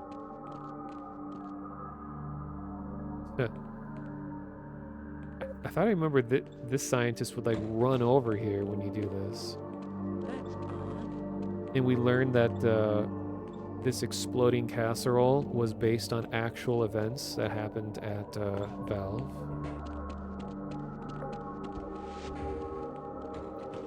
Here's all the devs.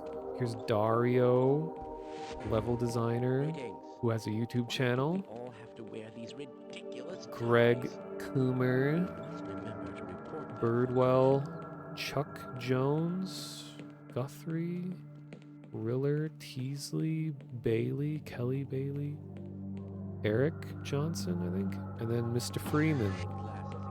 And we learned the kind of sad story about the girl in the locker here was the daughter of one of the concept artists.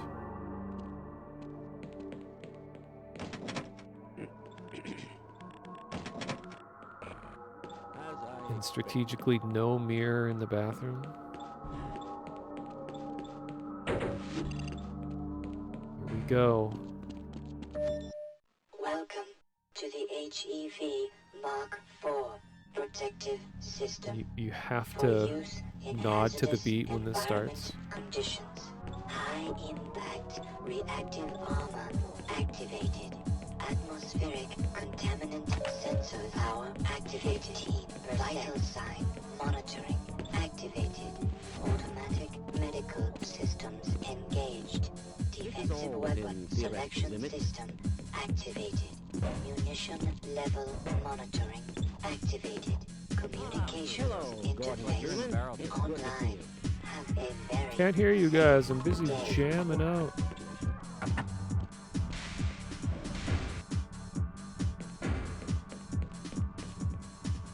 You can see a beta version of Barney shows up here. Look at this slightly older version of Barney. It says, if you can read this, you are really something and have good eyes, it says on the sign. And then you also see a beta version of Scientists back here where they all had black gloves. Dr. Victor, report to Super Cool Laser Laboratory, please.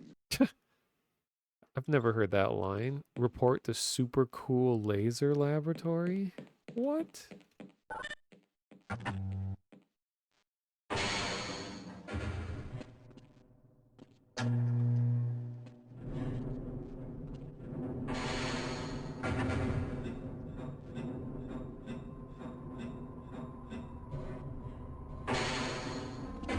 It's good to see you.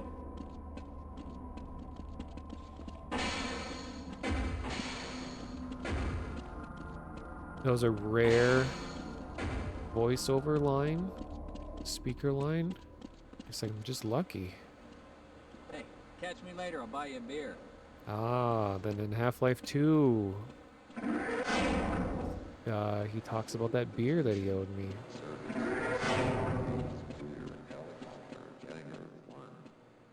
Helicopter Hangar 1. Hello. Ah, Gordon. Here you are. We just sent The sample down to the test chamber. Boosted the anti-mass spectrometer to 105%. A bit of a gamble, but we could use extra resolution. The administrator is concerned about get a conclusive analysis of of today's these samples. Okay, I I don't gather remember. they went to some lengths to get it. They're waiting for you, Gordon. In the test chamber. I remember looking through here as a kid and was just like, what? It looks so cool.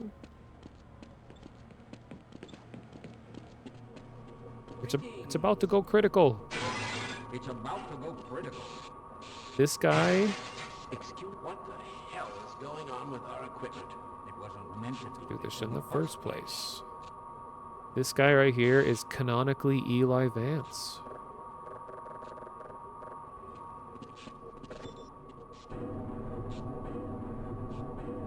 A lot of people don't realize Kleiner is mentioned in Half-Life 1, but he has a note in the Half-Life 1 manual where he talks about Gordon Freeman's qualifications, and it's signed by, like, Dr. Kleiner.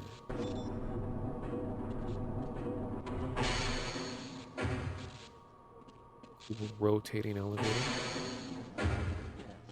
This all looks nominal.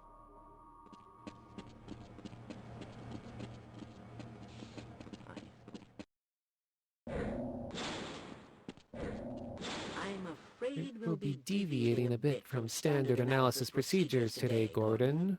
Yes, but with good reason. This is a rare opportunity for us. The This is the purest sample we've seen yet. And potentially the most Most unstable. Now, if you follow standard Insertion insertion procedures, procedures, everything will be fine. I don't know how you can say that, although I will admit that the possibility of a resonance cascade scenario is extremely unlikely. Gordon Doesn't need to hear all this. He's a highly trained professional.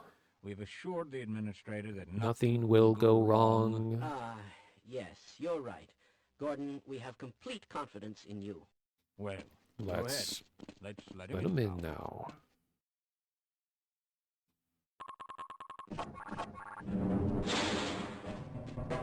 Okay, after the spoilers, after the accident, I will speed up the run through of the game. It's just this intro part's so important. Testing. Everything seems to be in order. All right, Gordon. Your suit should keep you Comfortable throughout all this. The specimen will be delivered to you in a few moments. If you would be so good as to Climb up and start the rotors. we can bring the anti-mass spectrometer to 80% and hold it there until the carrier arrives. Thanks for the follow, Magnum Dissolver. I remember as a kid, God, this is going to sound incredibly nerdy, but as a kid in elementary school, I asked my science teacher what a resonance cascade was, and he was like, "What? What are you talking about?" And I was like, "Oh, it was just something I heard on TV because I don't want to admit that I played video games."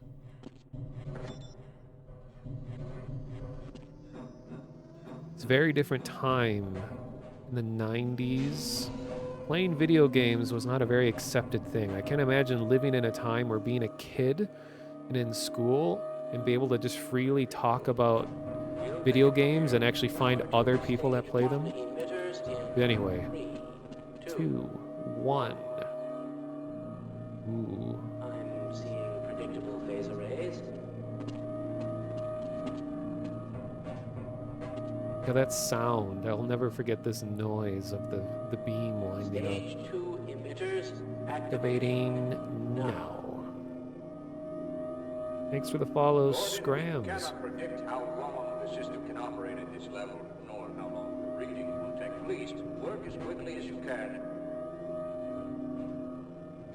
I've just been informed that the sample is ready, Gordon. 5%.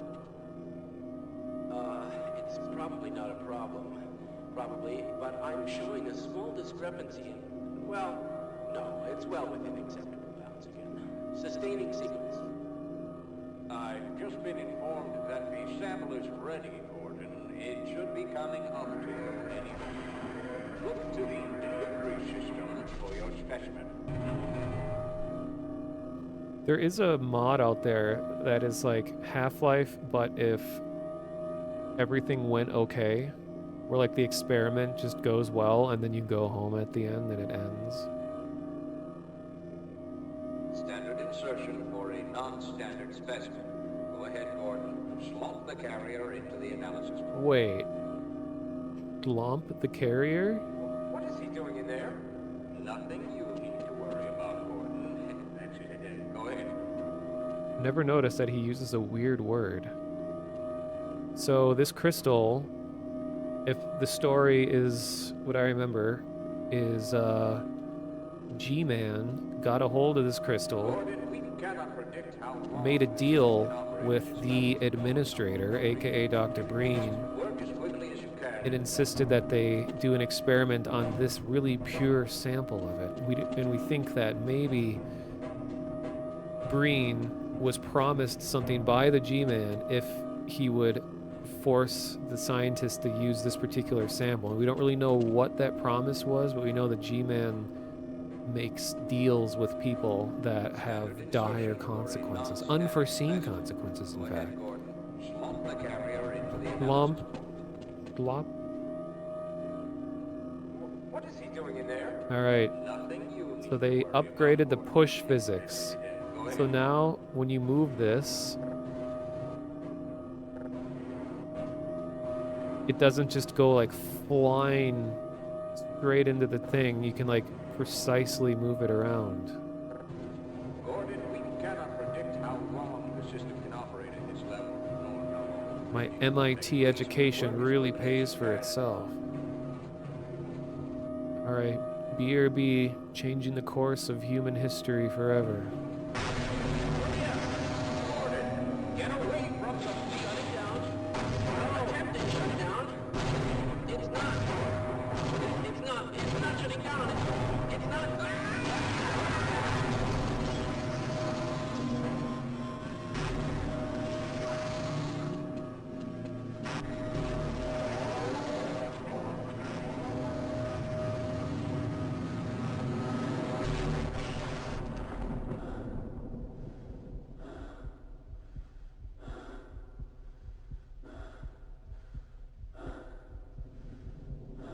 You can hear Gordon's voice.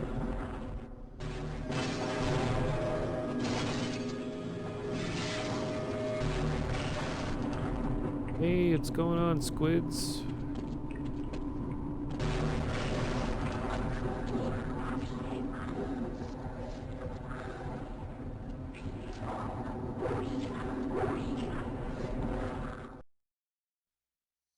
Unforeseen consequences.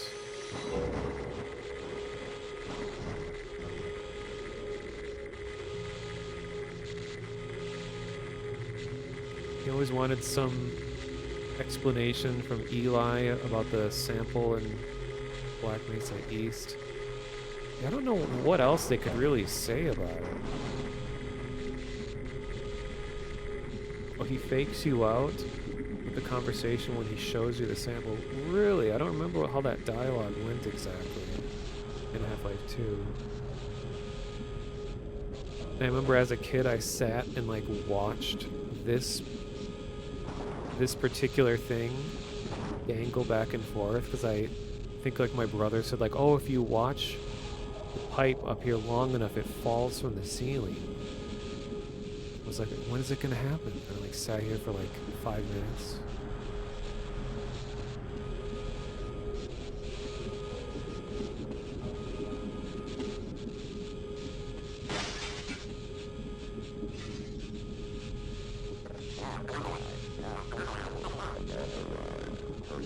Yeah, brother prank. I remember back then that this was like genuinely disturbing. Like I was actually just sad about this whole situation. But little did I know at the time, if you wait here long enough, he saves this security guard's life. But a lot of people don't realize that.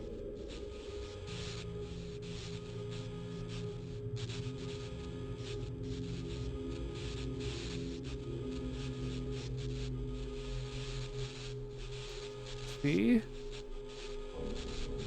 Incredible. Ah, it's good to see you.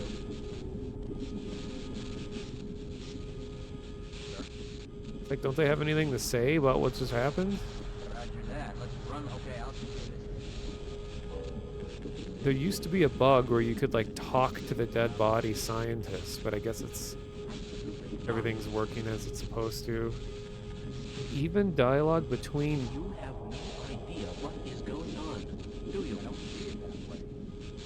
Yeah, the whole call and response thing between Barney and scientists all has that whole, you know, generic response thing going on too. This cool sequence. Whoa.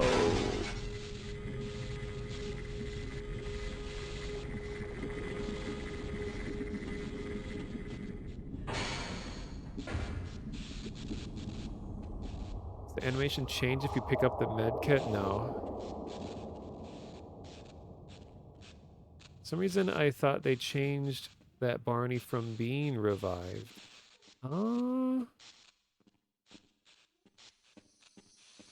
Because you'd have to actually find a way of getting hurt in order for to even pick up that kit. Here's Eli. Why didn't they listen?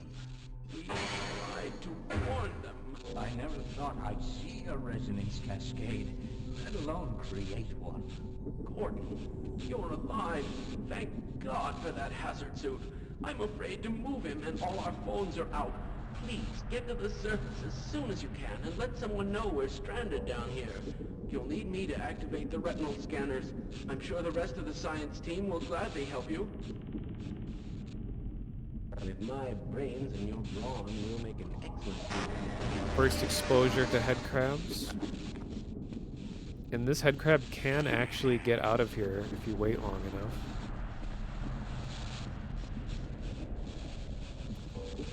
So it would be around this time where Eli would encounter the G-Man, and Eli would make a deal with him to save Alex's life, with the deal that he would sacrifice his own life in the future. Spoilers.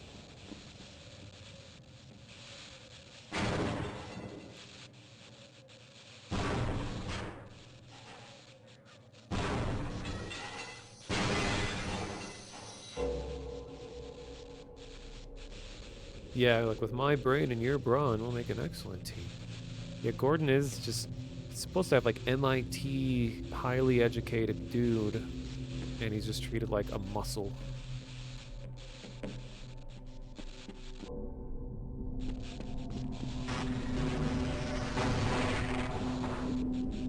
Alright, one of the best sequences in video game history coming up in a sec. Well, this part is pretty cool too, but watch this. Oh! The laser cut him so hard his spine flew out of his body.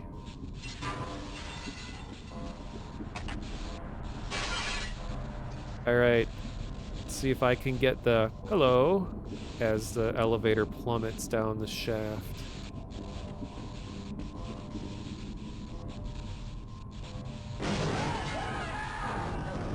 Yes, I got it. Classic. Hello.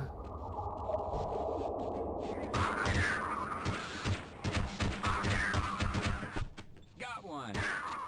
And this moment. Gordon, man, am I glad to see you. What the hell are these things? And why are they wearing science team uniforms? Something died down here. This is more recycled commentary from my other playthrough of the game, but this was as a kid where it kind of really hit me. Because keep in mind, I was like 11 or 12 playing, but I was unable to play very well. Like, I sucked at video games, and I wasn't able to save Barney here, so the zombie killed him. And I felt like genuine sadness at that fact, because I had not played a game before where there was people that you didn't want to die. Because I was coming from playing Wolfenstein 3D, Marathon, and Doom, where like generally those games you're just shooting everything, kill everything, and it's like, well, here's this friendly, cool guy, and I had the choice to save him or not, and I was trying to like use the controls to save him, but I wasn't able to, and I was like, oh my god, this is serious business. I don't know if we should go any further. This doesn't look right. Let's get the hell out of here. No, we are going further, Barney. Let's go. I just loved like games. Not that I remember, games before this didn't really have like Has to change sooner or later. a like seamless transition between levels like this. I mean, yeah, it loads for a bit, but like usually it'd be like, oh, here's the end sequence button, and then you start magically somewhere else. All right, I'm gonna start running through. Oh god, soda.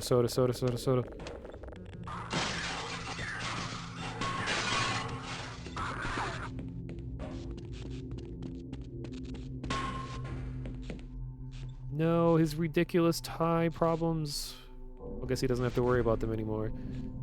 So now Guthrie's locker is open. A lot of people don't realize that this happens. You come back and get that battery, and his thermos is on the floor. 25%.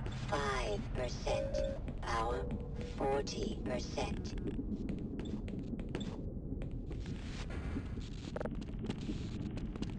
And here's another lesser-known sequence. I bet some of you in chat didn't know about this sequence. You go over here.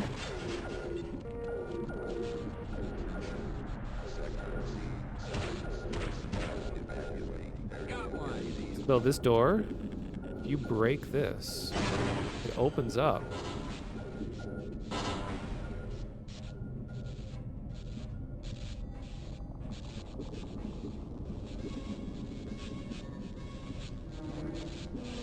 No! Stay back! Gordon!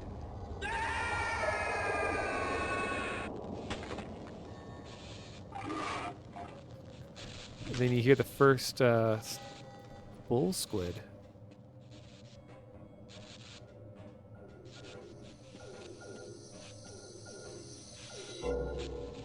Oh, that's right. Yeah, Hexen. I played some of Hexen 1 back in the day. I don't remember any of Hexen 2 though.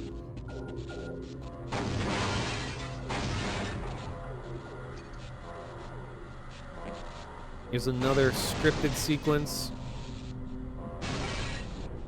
Classic right here. Look at this.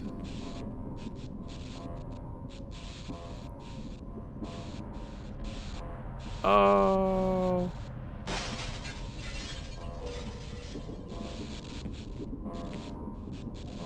Flashing lights. This was like disturbing to me as a kid. It's like freaky, especially from the back.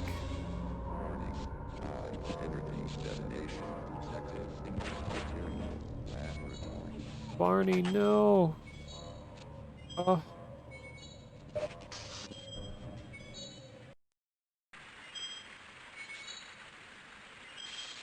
Yeah, I'm responsible for that guy's death. The guilt will weigh on my shoulders for the rest of my life. Alright, now I'm gonna speed through here.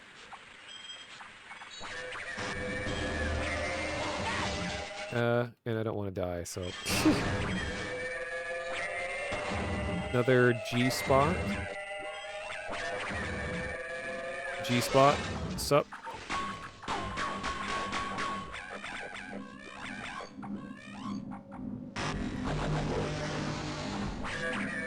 Look at that.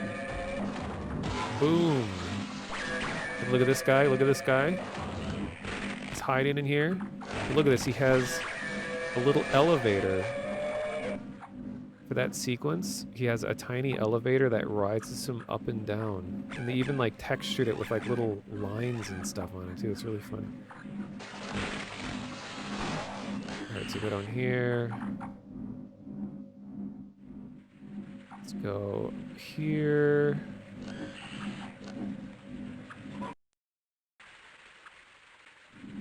And originally this scene was going to require you to bring scientists over here, and they would stand on buttons on the floor. And then that would cause like a door to open that would lead you to this elevator or something. I don't know, it was some like weird thing. It was mentioned in Dario's videos on YouTube. And the head crabs falling down from here.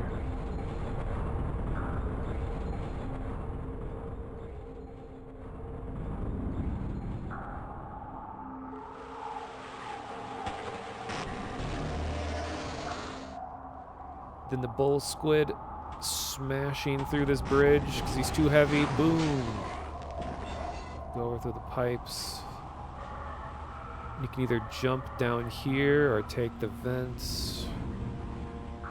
But I usually take this route. Go over here. First exposure to barnacles. I always forget the bull squids are on their own faction. They're just assholes to everyone.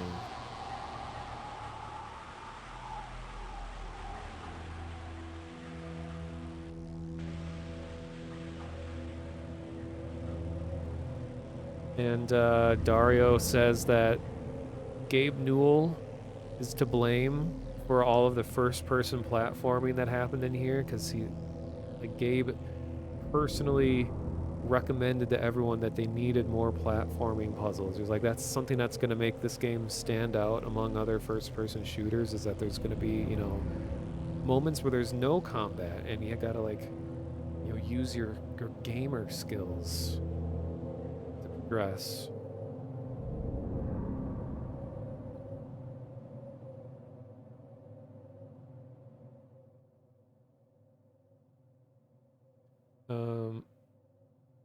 There's the whole hunger system for bull squids. There was some like elaborate thing where bull squids would actually, they go around and eat bodies, and it's not just a scripted thing. Like they'll actually have hunger levels that will dictate what their AI does.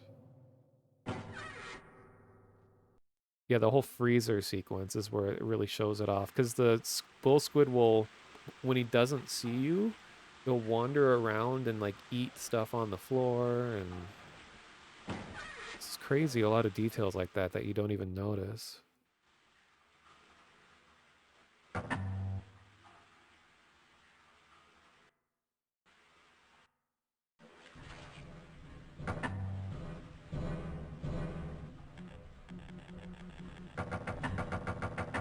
God dang it. I forgot this. No clip screws up sequences like this.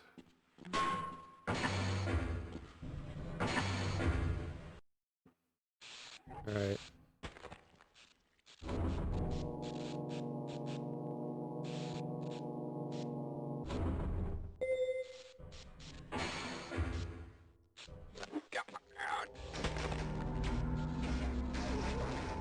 Yeah, look at the resolution of these light maps. Stair stepping down at an angle. No!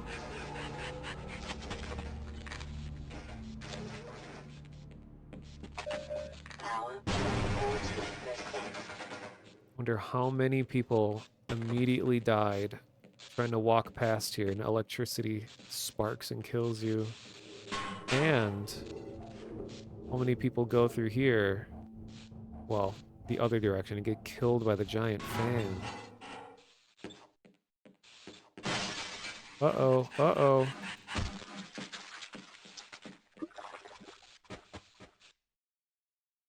I hope those people, Gordon.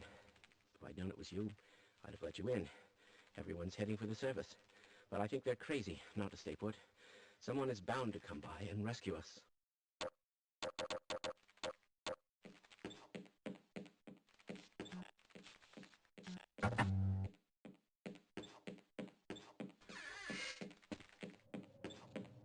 Yeah, if you go the other direction, there's a giant fan. You can hear that that DSP, not dark side fill, but the signal processing, like reverb of inside the vents. And yeah, all kinds of bad stuff happens in there with head crabs. And we have... Oh, that's right, I have to go through there. Oops.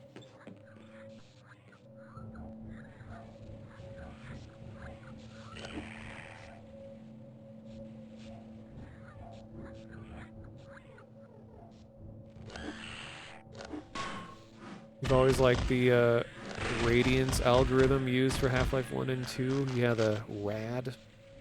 What if it could be done in real time? I mean, that's essentially what global illumination is in modern games. It's the idea of when light bounces off certain colored surfaces, that it picks up some of that light and it reflects that light around. And there's real-time versions of that. It's just like really expensive.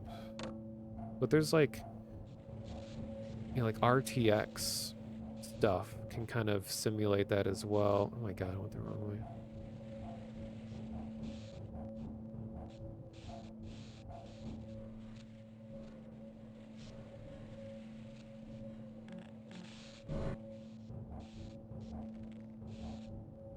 Okay, why am I not remembering?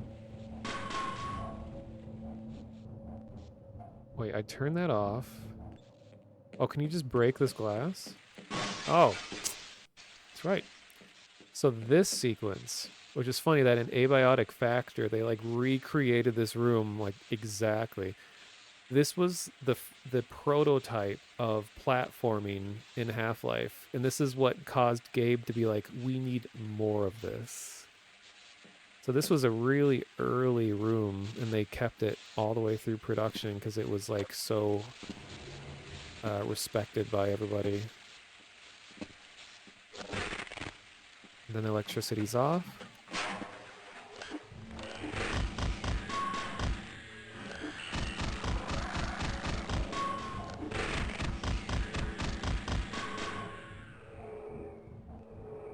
This, if you're not holding crouch, you stand up and you insta-gib.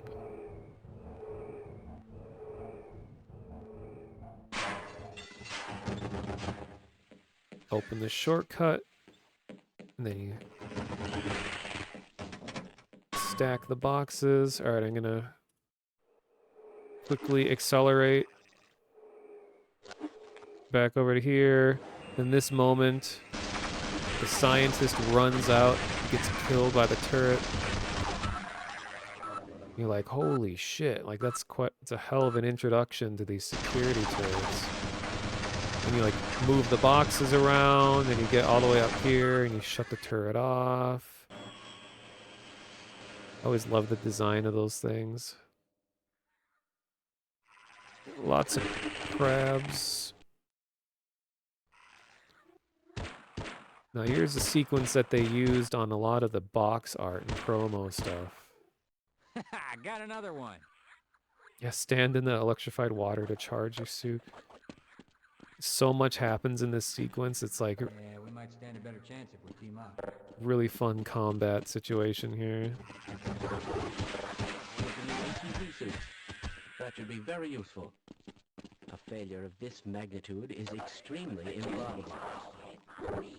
I am invincible for time's sake, but I'll pretend like I'm not. Oh, I have this sequence. Oh my god. Forgot how many little sequences like that there were in this game. Alright. All of a sudden, boom, boom, whoa, whoa, whoa.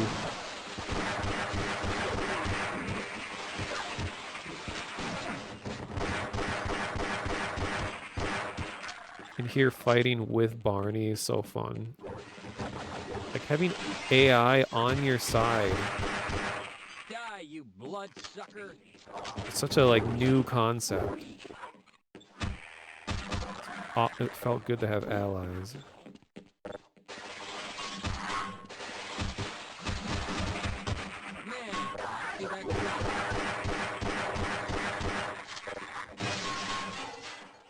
That'll look nice in my trophy room. Alright, skimming ahead a bit. Freeman, who would have thought you'd... And turret. Zombo-coms. Over to here. This is one of the older areas that was added in very early in production. Go up the stairs, and there's some stuff up here. And look at this classic sequence.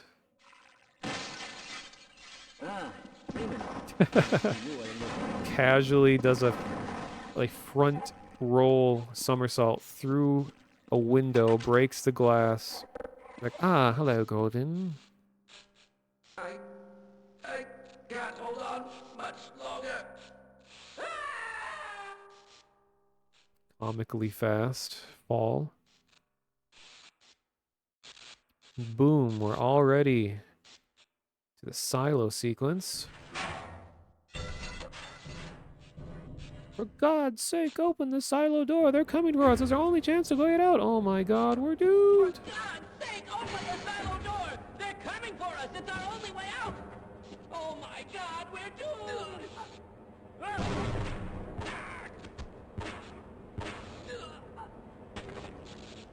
Damn. Then you get our introduction to the turrets. Personnel evacuate high security material storage facility. Wait a minute. I think I skipped an important sequence. Okay, does it let me go back? Forgot, there's kind of a branching path here. I don't think it's gonna let me. Okay, here, I'm gonna.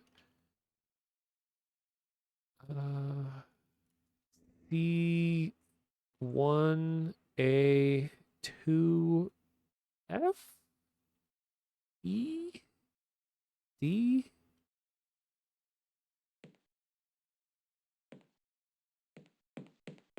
Yeah. Okay. Uh-oh. Oh, I haven't seen those little fireflies in a long time. That's like the error message that an entity spawned in an invalid location. Oops. Oh God, I'm fucking it up. Okay. So, yeah, when you go out this way, break through these crates, and you have this classic sequence.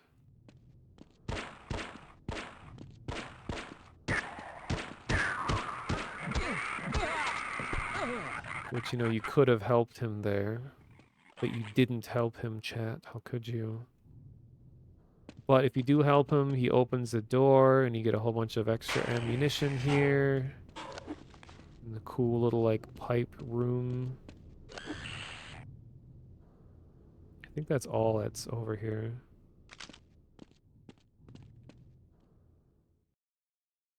And I missed another room over here. If you go back.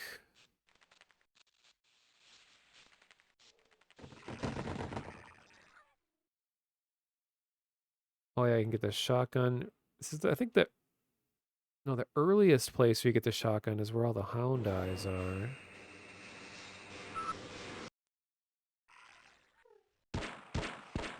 Now we're here.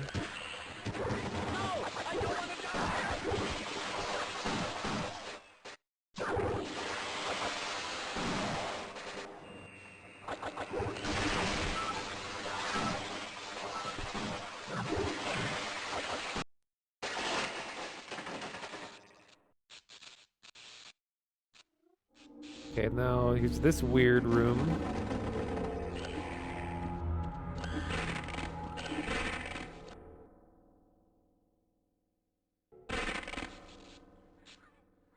Now this should take us to the freezers.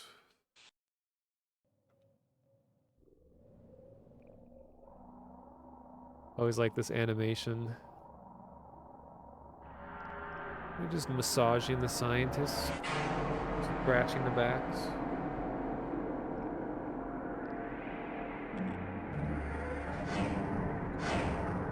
Alright, so I'll turn on no target so the NPCs won't see me. So this is where we get some advanced bull squid AI.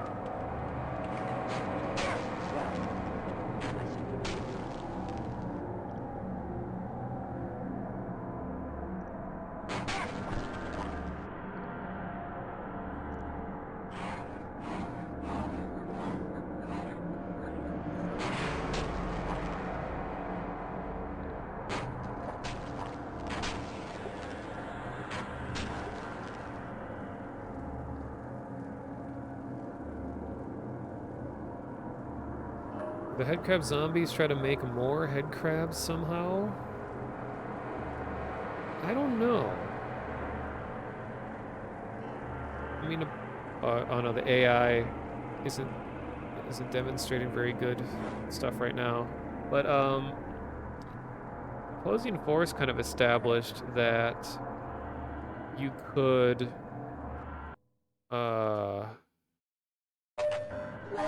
oops.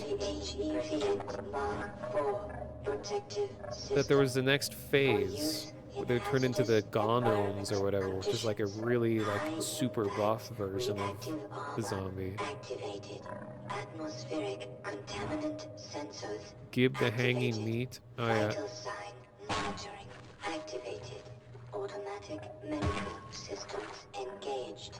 Defensive weapon selection system activated. Munition level monitoring activated. Okay, HEV. Communications interface. Wow. Online. Have a very safe day.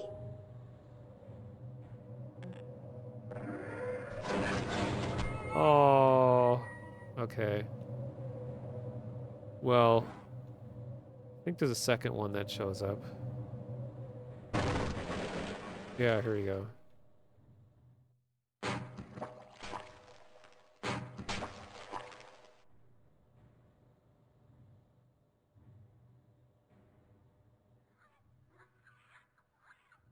Just making out with a crab.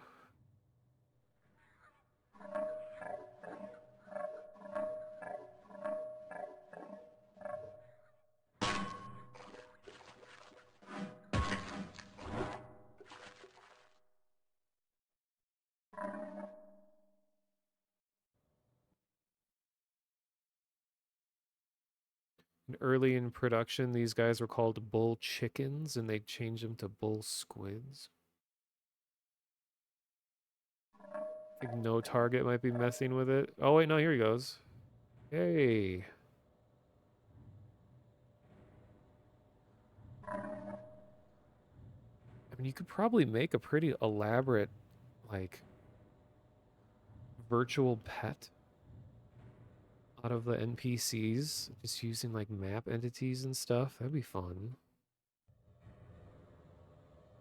Remember, I made a little mini game long ago where you could push buttons on a keypad and you could control a grunt.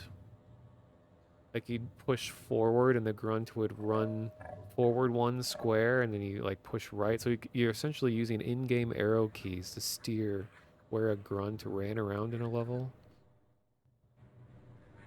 Okay, so you normally climb up onto the sides and you activate this little like lift thing, and you go into the fence.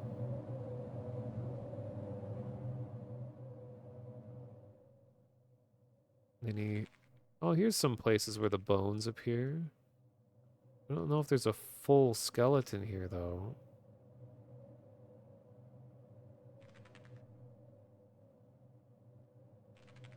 Get up here. All the way around. And then you end up here. And he opens a shortcut. All right. So yeah, I did accidentally skip a big sequence. 'Cause it felt too soon to be getting to the grunts already. Then this legend right here.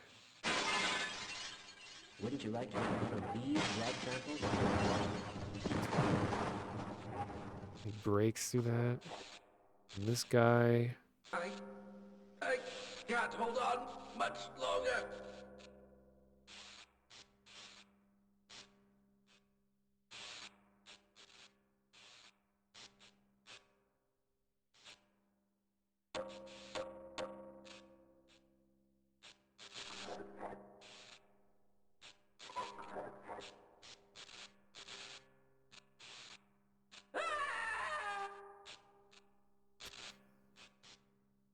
Now we get to this part.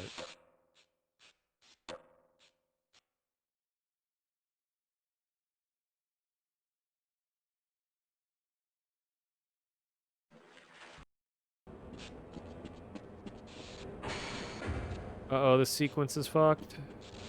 For God's sake, open the silent door. They're coming for us. Somebody chance the way out.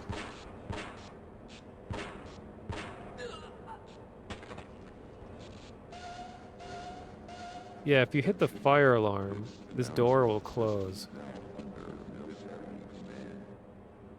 Announcement system now under military command. And every time I play Half-Life, I always mention this video, but one of my favorite like fan creations that I've ever seen with Half-Life is where they pieced together opposing force. I think it was Blue Shift also, and Gordon's journey all on one big map, and they kept a statistical count of how many deaths there were as you progress through it. And they had all the different, like, every time the announcer said something like, oh, there's been a hazardous blah blah blah in this sector, like they took all of the announcement system things and mapped out what they're talking about and what happened, and we're marking like, okay, according to the announcements there's a chemical spill here, here, here, and it was all pieced together like one big coherent thing. It made it feel real. It's almost like a it was almost like a news broadcast. It made it feel like this was an actual event that happened rather than a video game. Oh yeah, this is... You can skip this entire sequence by doing this. Let's see what...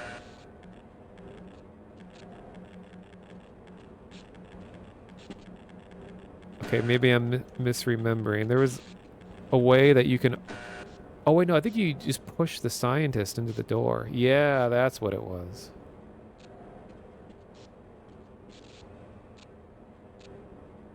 And then you could just push that button, open this, and you skip this whole big sequence that's coming up.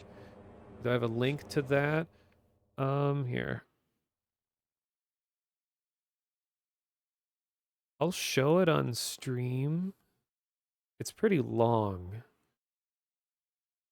I think it'll be the last thing I'll show before going offline. I'm gonna try to speed up my run of this a bit so that I can get through quicker. Let's see, Half-Life mapped.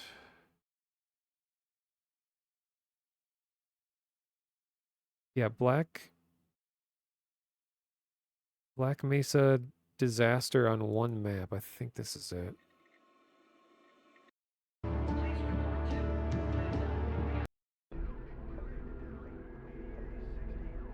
Yeah, this is it. I'll link this in chat if anyone wants to look at it on their own time, but I'll show it at the end of the stream. It's just a really cool portrayal, piecing together all of that we know about Half-Life 1's events. And it makes it feel like a real news report. Not a news report, but, you know. I run out of words when I've been talking for almost 8 hours. Okay, anyway. So, accelerate through here. So you go through here, and then the turrets show up, and...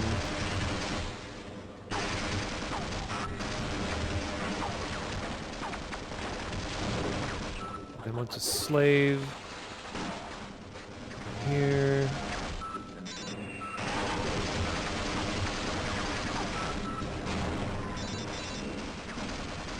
And you can slip over here and fall out the elevator shaft and die. Uh-oh, better run. Uh-oh. Got another G spot.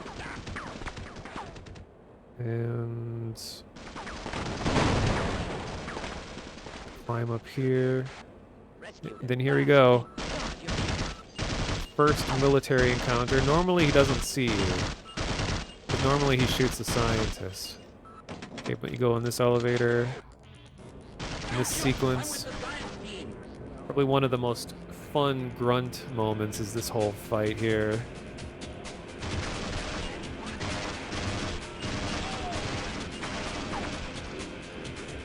You can skip a big part of this by getting pulled up here by a barnacle and then landing up here.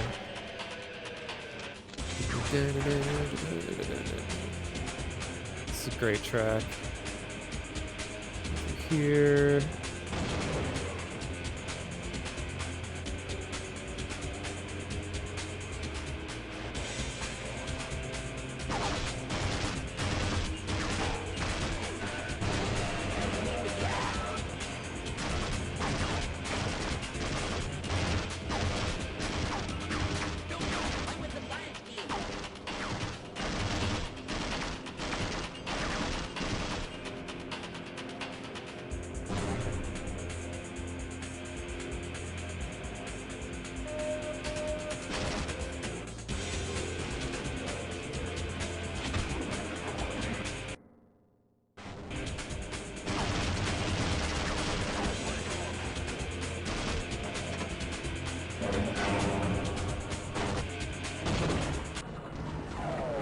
First time you see the Osprey. Still to this day, I think Ospreys are like such cool looking vehicles.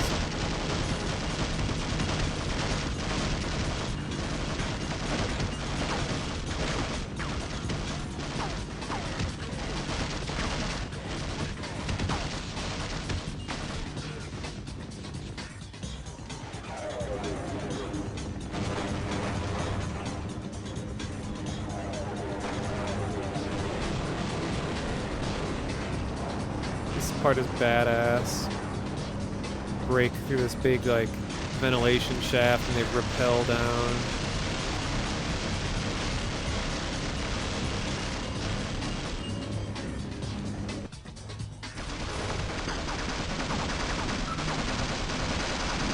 A lot of gunfire going on here.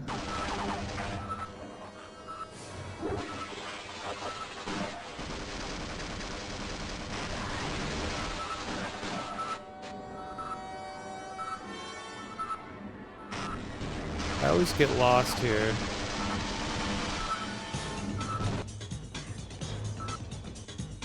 Oh.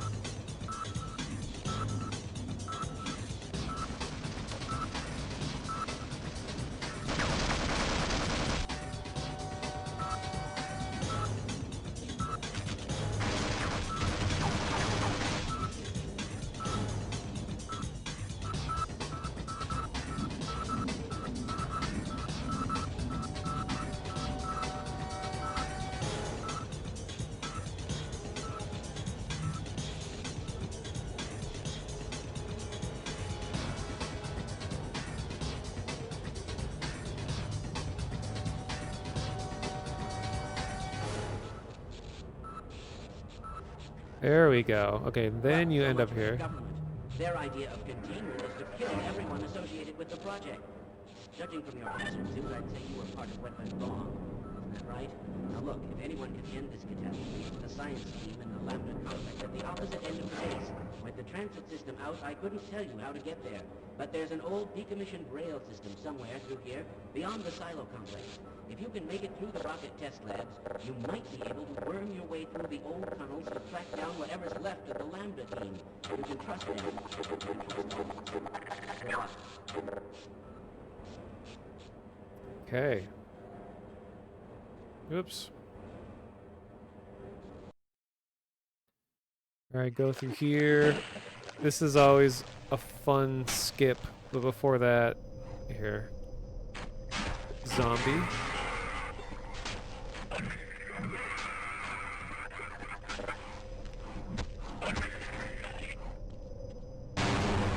Oh my god. Okay. Let's see if I can pull this off. If you can negate all of your fall damage if you catch onto a ladder, no matter how far you've fallen.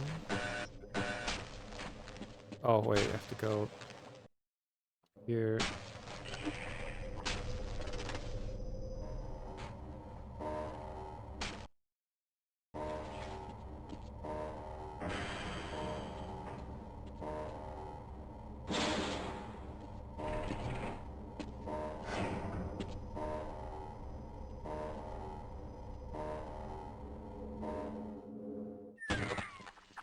Of course I didn't do it. You're supposed to land and grab this. And then all your fall damage is absorbed.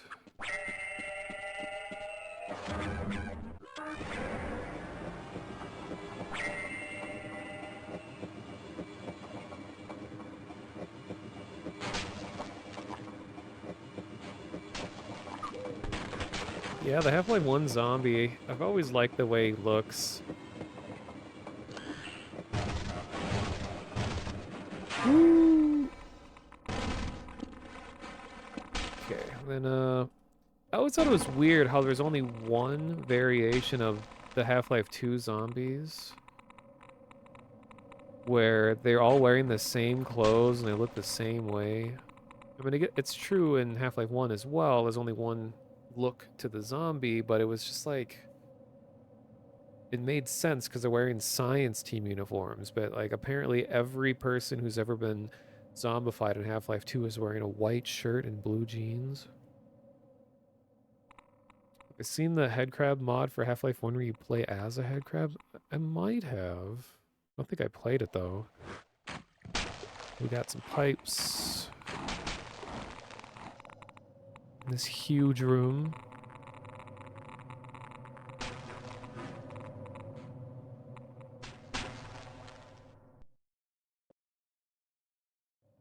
Remember there being some funny skips for this part too. I don't remember how to do it though.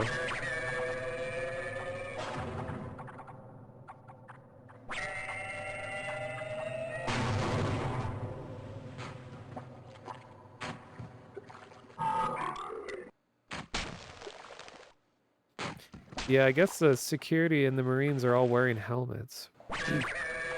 But in Half-Life 2, it's established that headcrabs can take over Combine. You'd think the Combine would have, like, extra secure helmets. A fellow scientist. Yeah, hi. And this puzzle.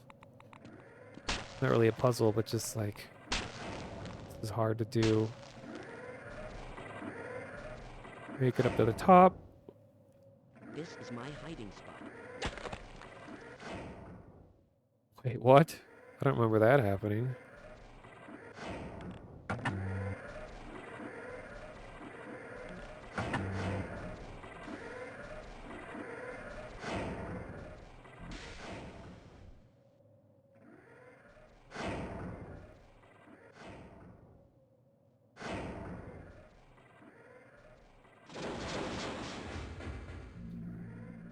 You like how it's clear that Black Mesa had serious problems before the Resonance Cascade? Yeah. I wish we would learn more about Black Mesa as a whole outside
Okay. Should be back now.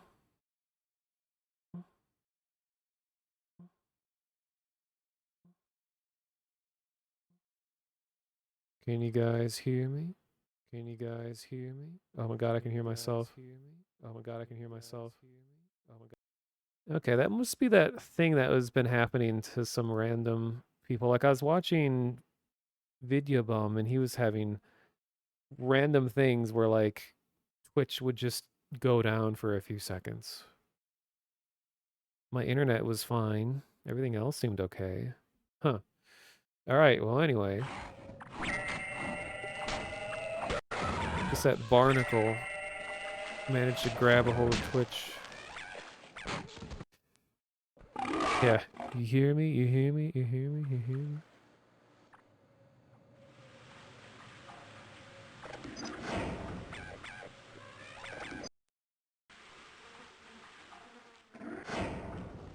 Oh yeah, get a load of this guy. I gotta give him time to shine.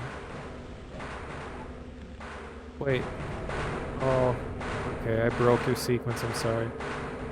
This whole sequence was really scary to me as a kid. Like, I almost didn't want to play it because I was like, this is too scary.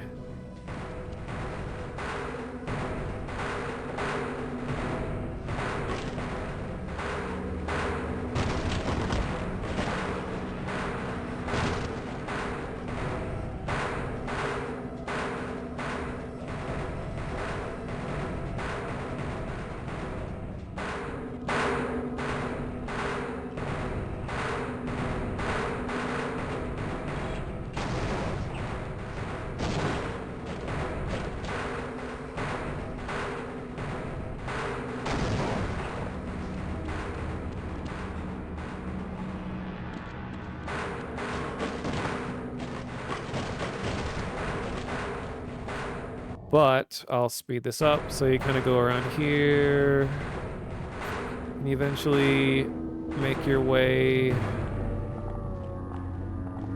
here.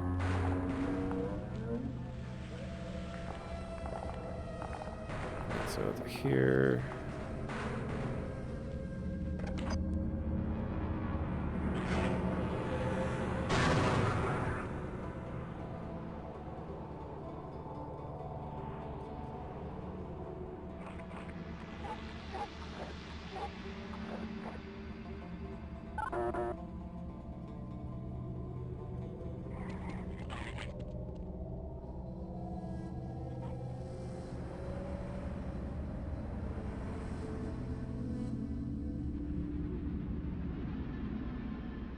Unnecessarily long tunnel.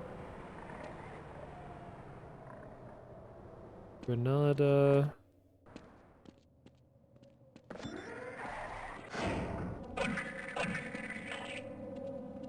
Blowing up here.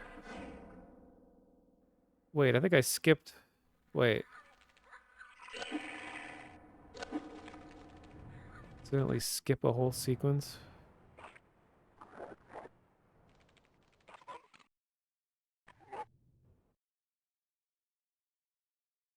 No, this should still be right.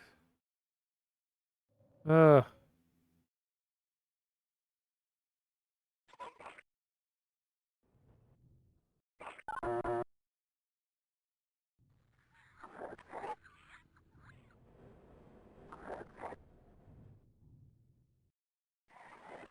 this is what I'm trying to do. Here we go.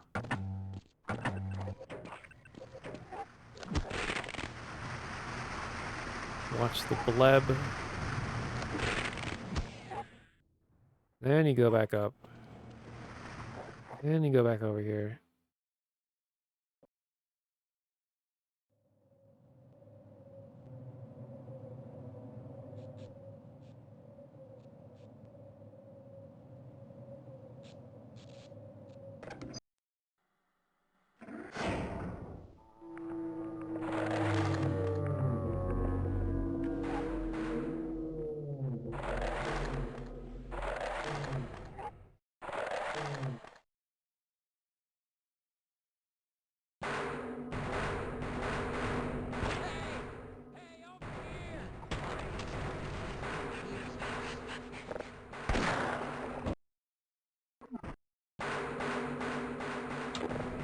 Here's this legendary sequence. Oops, I got here out of order.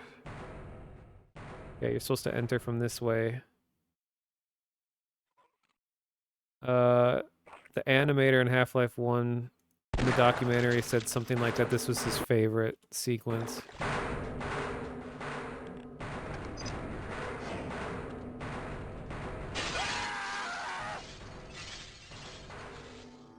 No! No! No! Get it off me! Get it off! Get it off! Even though it was a little out of sync. But unfortunately, tentacles gotta do it to him.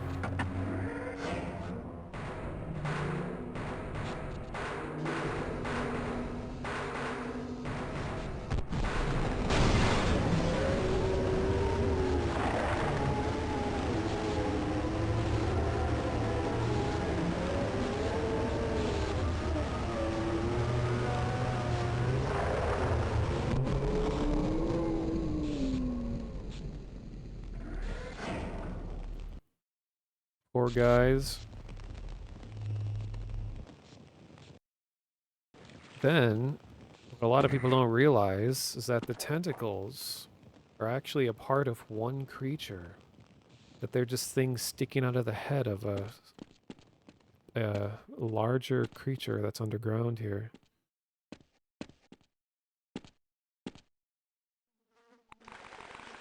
Also, this is where you normally get the revolver.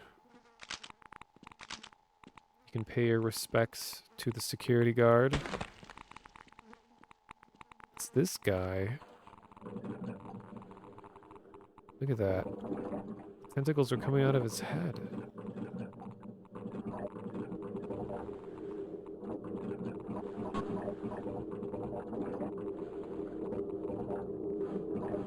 Whee!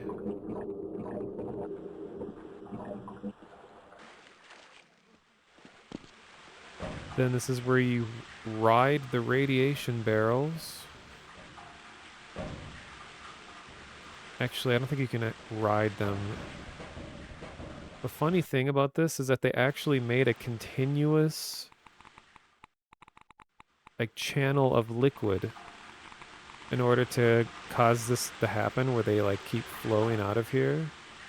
Because you can't spawn objects like this like you can in Half-Life 2. So they had, in order to have them repeat, they have to actually fall down.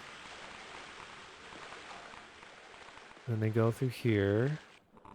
Then they get sucked up here. And you wouldn't see any of this normally. This is like behind the scenes. Go down this tunnel. And they go all the way back. And then they're all the way back here. What a marvelous journey.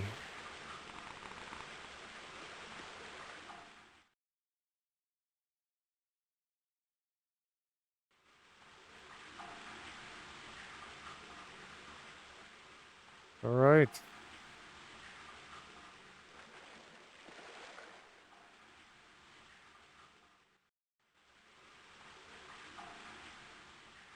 Oh yeah, this is supposed to happen.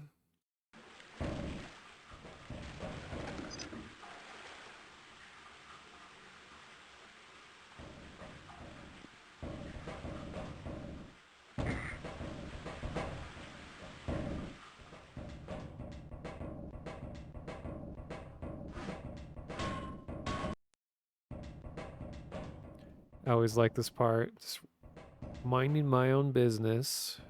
And suddenly... Ow!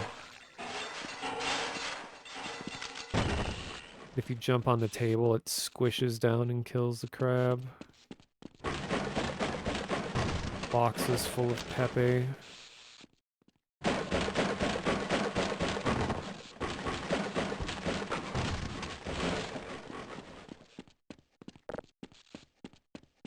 Okay. Here's the Garg. Here's another G-spot.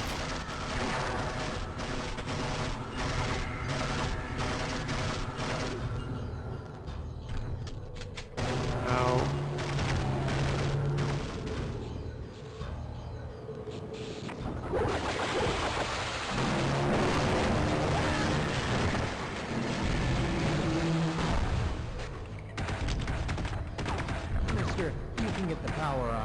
that plane will take it straight to the surface. I would try it myself, but it's a long way down the generator room, and there are things in the way.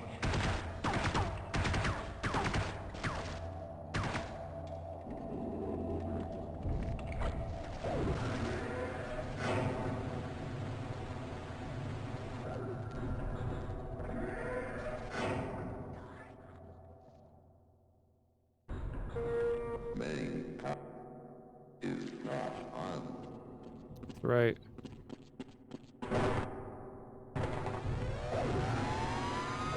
Now we go this way. Oh, jeez.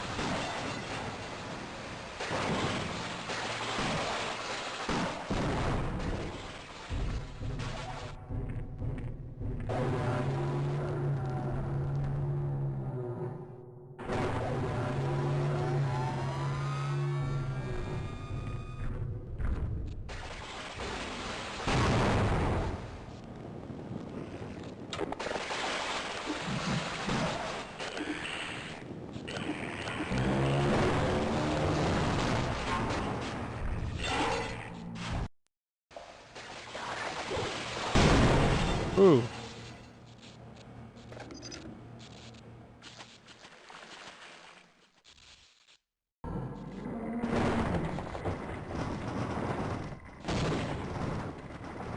Sneaky guy.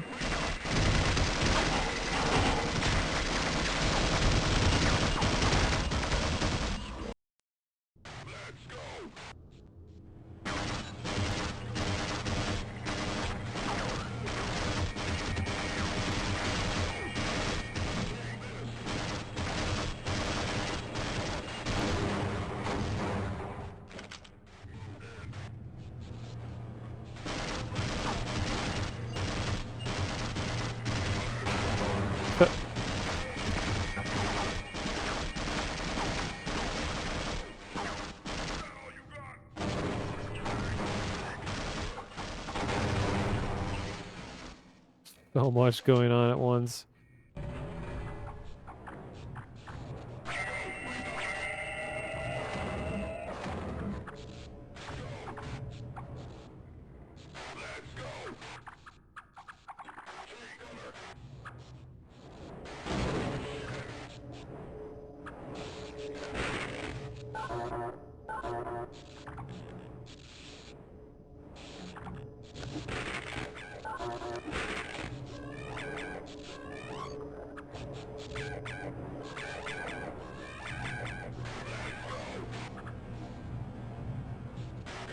Yeah, this area is always kind of confusing. I don't remember. Okay, go over here. Oh, that's right. You go all the way down to the basement. Then you fix the pump.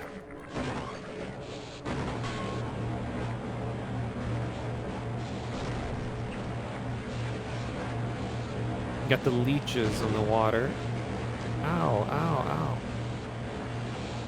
And then the leeches are just sitting here on dry land. Now you go back up. Then you turn this on.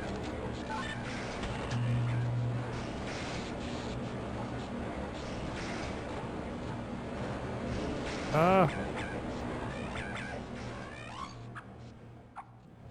Then you go back up.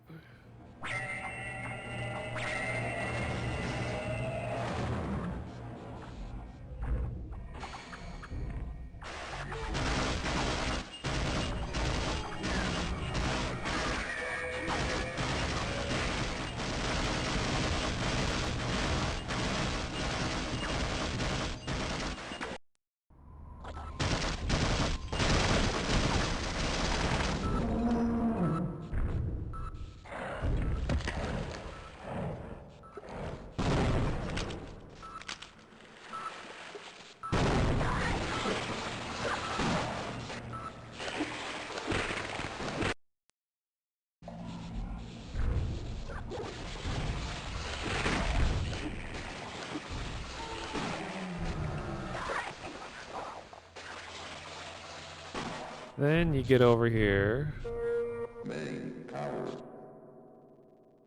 Wait, I think Wait, I just turned the power on. Track power. Wait. Oh, you have the. Okay, so that opened this door. You run all the way over here. Then you go through this door. Then the guard runs over here, and you're like, tricked ya, surprise!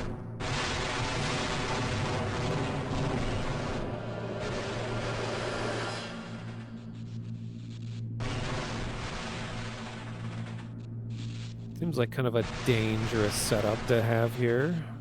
I hope the personnel are properly trained. Now, this is where we get on a rail.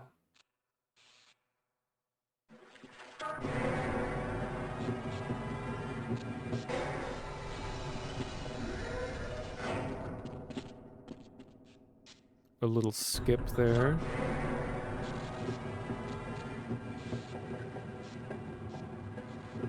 Boom.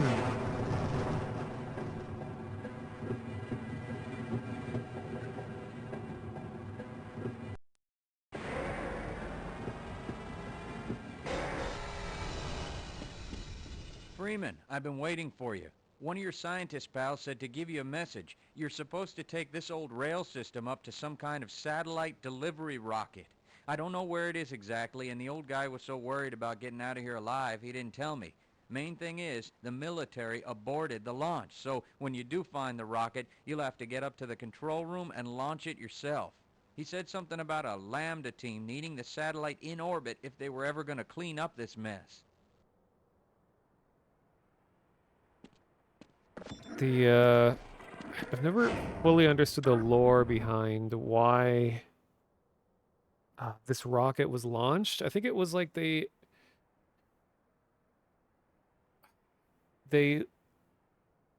put the satellite in the orbit so that they can stop the portal storms, I think it is. Because Zen is what they call like a dimensional slingshot or something, where they can use that part of the universe to, I don't know, it was confusing. But I think the point of launching this rocket was to stop the portals from forming. The portal storms. Okay, so I'm gonna really speed through this part. So this is kind of the lesser popular parts of the game.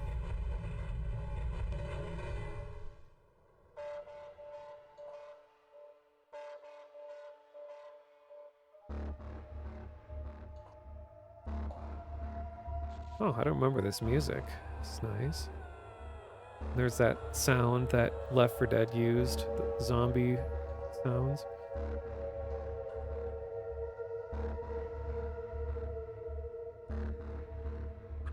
Yeah, I never remember the actual sequence you're supposed to take here. I think you go over this way.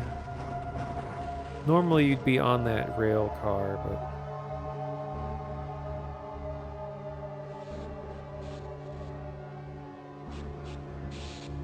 And then you shoot these things and it changes the direction that the car goes, but this is in the way. So you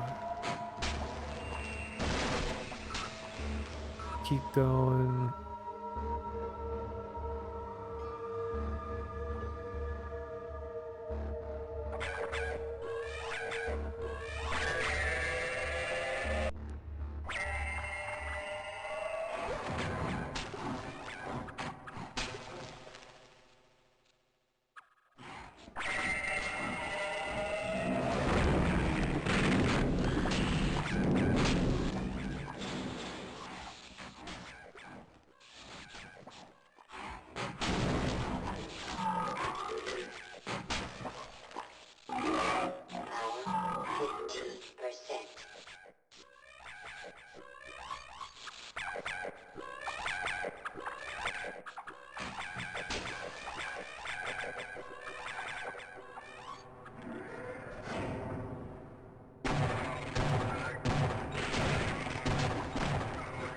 Is the base of the rocket.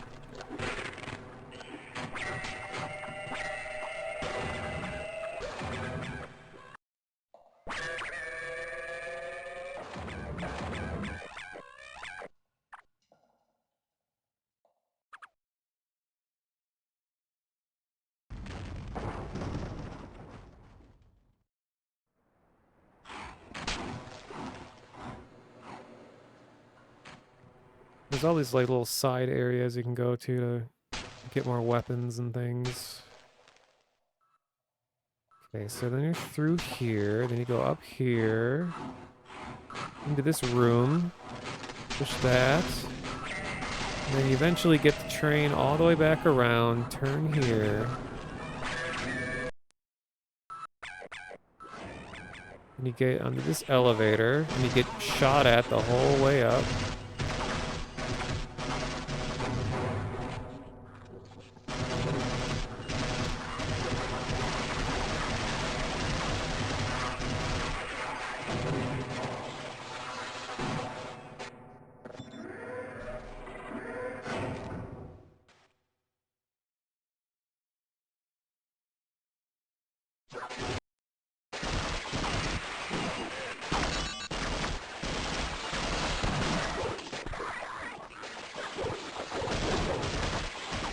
I like all the fighting between the Marines and aliens throughout this part.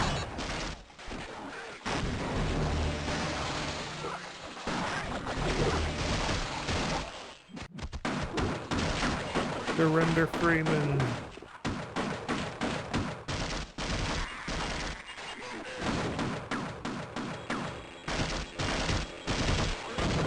Nice grenade, dude. Hey, thanks for the raid, Kane.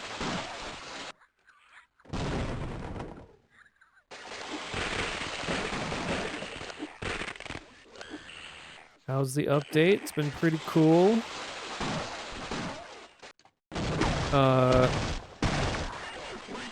just been kind of speeding through the single player. I'm not like trying to play it seriously, just kind of doing a no-clip run-through of the whole thing here.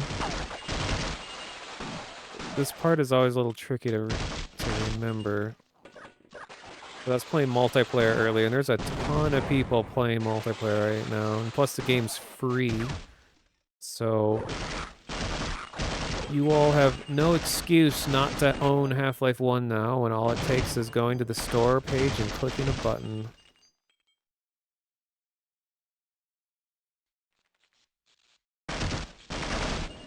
Were you streaming earlier, Kane? I assume so, since you raided.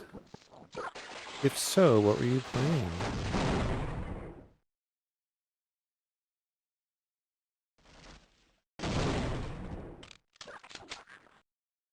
Shoot, I think I'm going backwards. Oh, Marine's injured.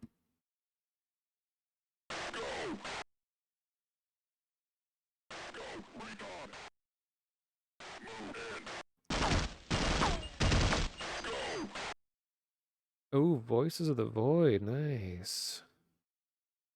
Really like watching people play that game. I haven't played it myself, but it is such a fascinating game, especially with like how much gets added to it all the time.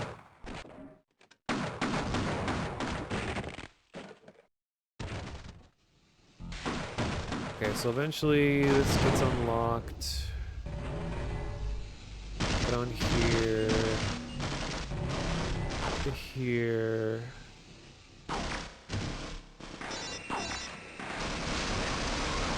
Lots of more loud gunfire.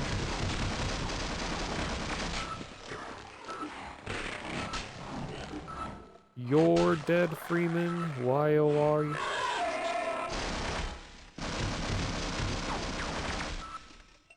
Very chill and fun game. Chill until crazy shit starts happening.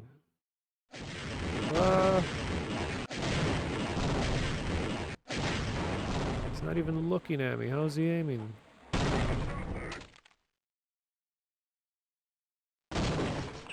Die, Freeman.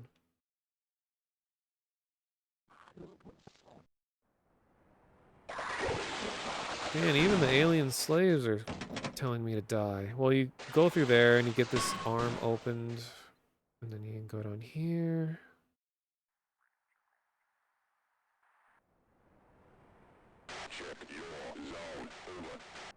Over. You get shot at. Oh yeah, there's all these bombs. Then he pushes the thing.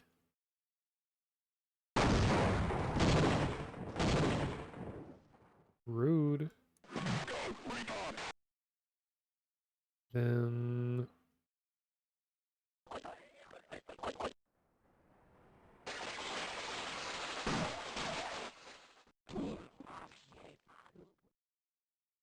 Oh, did it say explosives on the side? Huh, never noticed that. Hit day 8, so nothing crazy happened yet, but he found a giant bloody meatball. Oh yeah. I think you can like buy one. You can just eat from it forever. It's like really gross.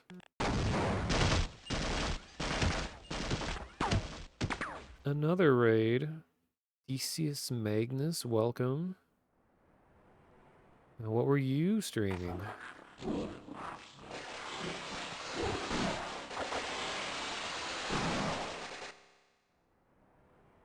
Started off playing Half-Life 1. Fantastic. Yeah, I'm just speeding through the whole thing. I have another video where I like took the game in a more serious run. I just wanted to like take a look at the game as a whole. Started with Uplink. Nice. Yeah, I played that for the first time. That was really cool to have like an official Valve version of Uplink, because I know there was that version was floating around online everywhere, but it was cool to have one from Valve. Alright, so you get that arm raised, and go through here. Almost to the end of On a Rail. You take this elevator up, bunch of explosives, more grunts.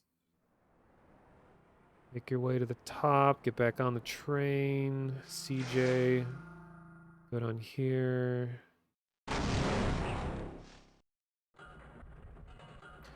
Do you know about the old elevator that has a button that links to an invalid destination in Uplink? Or in the main game?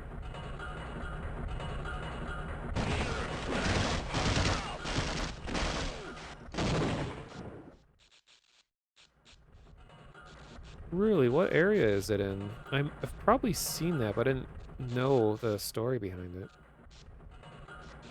Yeah, there's a bunch of nonsense going back and forth with more turrets and electricity.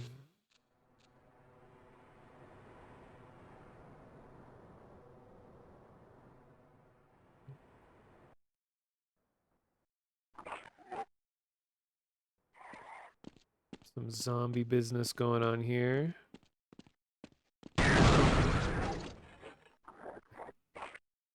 Just zombie things. This guy again.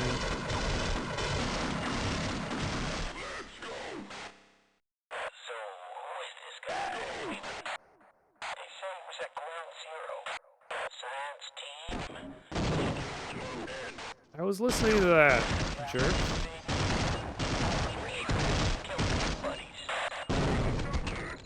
Well, they're doing my job for me.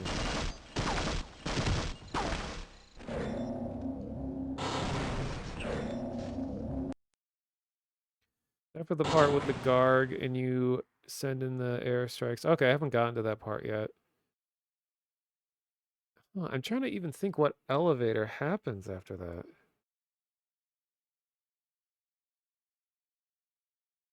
So that's kind of like where all the helipads are. And you have like all the bounce pads around the city and all that business. You have to no-clip into it. Okay, I'll check that out when I get there. That sounds interesting. I'm surprised I haven't heard of that.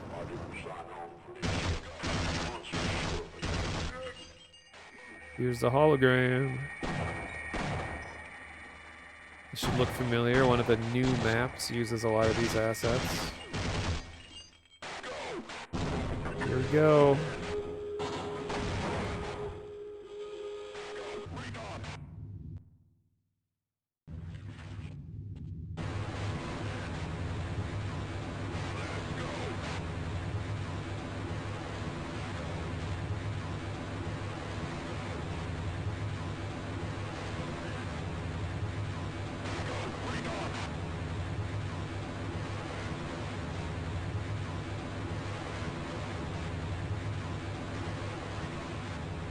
I think it's awesome how in Half-Life 2, Episode 2, how you also launch a rocket in that game as well. Good callback. Whoa! Damn, that was actually a really well-placed grenade. That would have instantly killed me. Alright. The rocket is launched.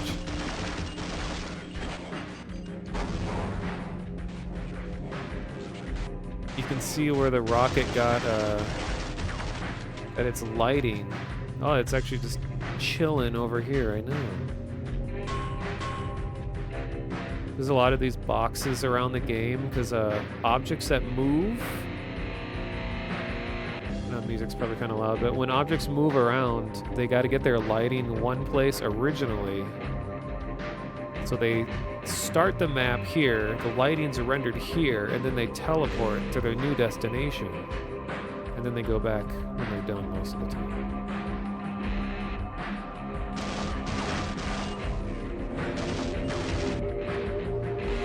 Why do we send the rocket out? I believe it's in order to stop the portal storms.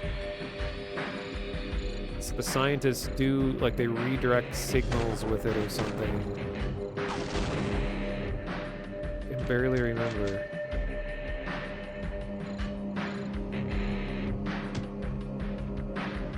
Okay, so go here. We get on this train.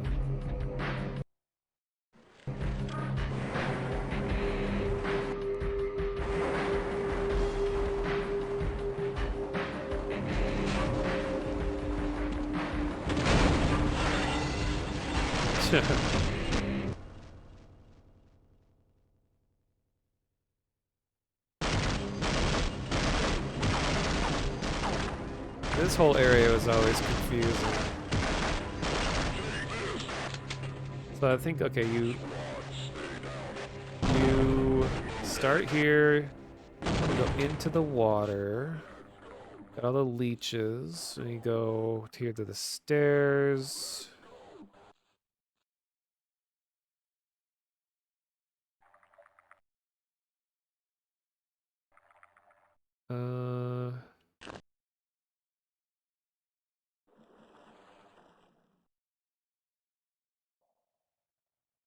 Oops. Get back up here.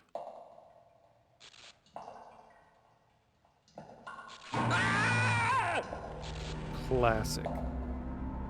Where you get the crossbow.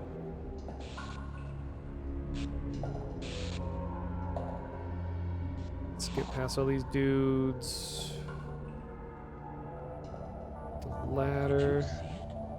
They said it was hauled from the Challenger Deep, but I'm positive that beast never swam in terrestrial waters until a week ago.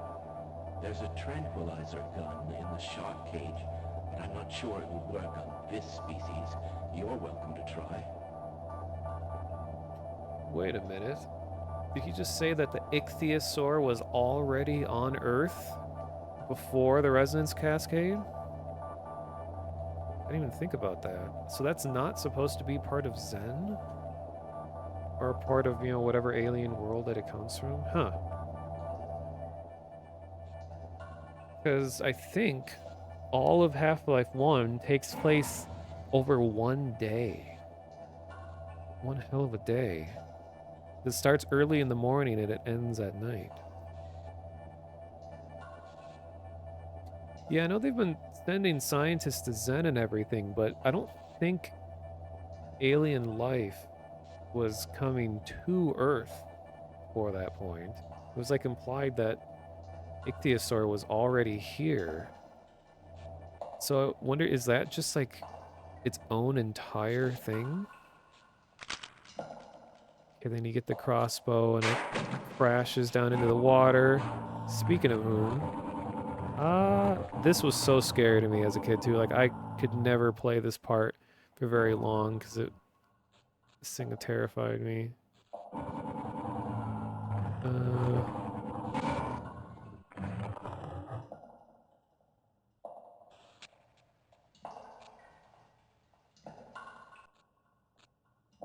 I thought they were taking aliens from Zen to experiment on. Well, true. Well, because there's a part where they have an alien grunt in a cage, like in a cell, later on. Oh, and then they have like the hound eyes inside kennels and stuff as well. Okay, so maybe they did have alien life already, but they're examining them. I don't know, that part of the story always gets a little confusing to me.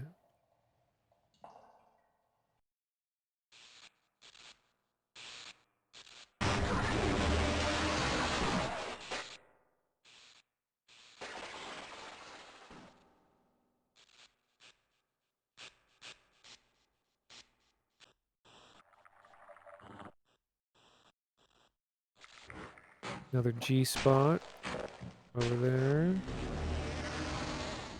And he's gone.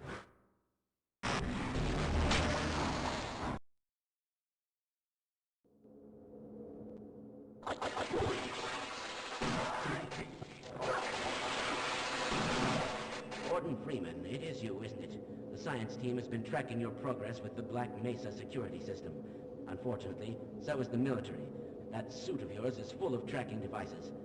Still, it's better than going naked in this place. It's cold in there, and you'll have to hurry. It could sap your suit power in a matter of moments. If you're bent on reaching the Lambda complex, then you'll want to keep to the older industrial areas where the security system is full of holes. It's worked for me, so far. Yeah, the Blue Shift definitely even has you go to Zen, and you can find the research team, the dead bodies of the research team on Zen.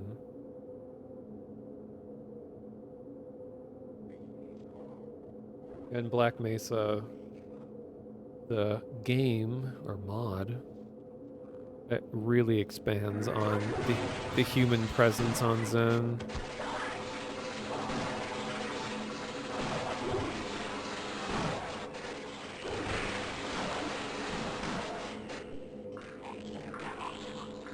Man, I didn't realize how many monsters are in this whole sequence. Alright, then here comes this part.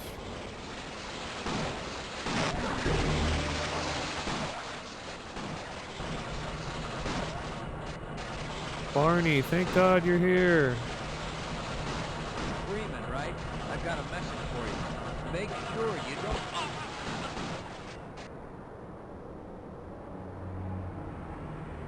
Here's the introduction of the assassins.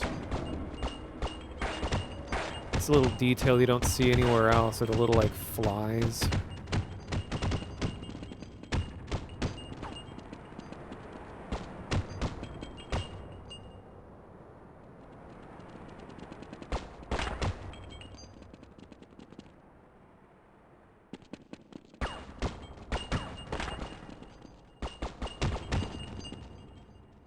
We open this.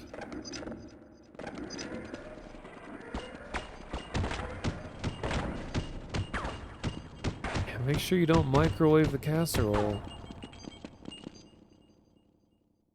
Yeah, it's like a butterfly effect. From the moment that casserole exploded, things would never be the same. Here's the tragic capture of Dr. Freeman.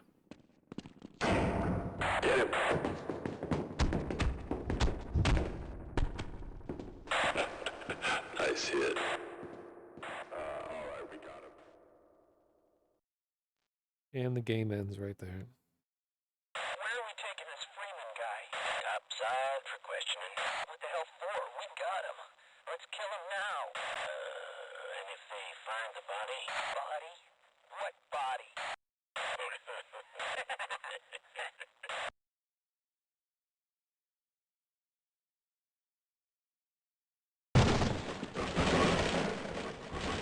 Yeah, it's not a resonance cascade, it's a resonance casserole. Okay, let's see if this works.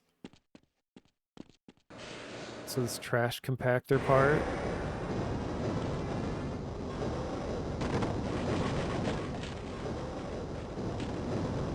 Okay, maybe they fixed it.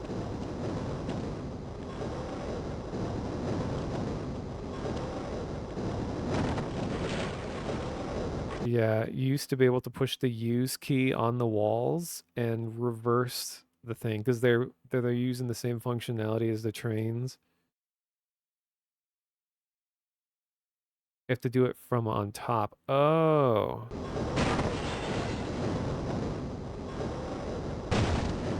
Get your crowbar back.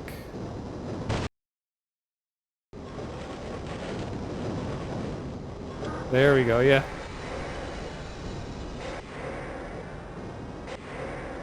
That's awesome.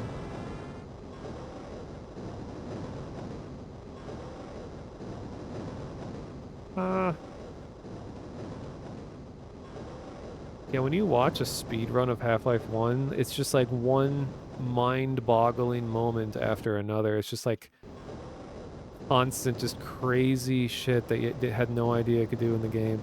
Like one of my favorite skips, this might have changed, but is where you're in the test chamber and the whole sequence is happening with everything breaking down, and you can glitch an alien slave into like spawning properly, and then you stand on its head and it shoots you with its lightning. You can launch yourself up into that tiny little window where the scientists were looking out, and you can skip that whole sequence from there just from glitching an alien and making it spawn and then launching you in. I don't know, it's just like, and then even landing in that window is like super precise.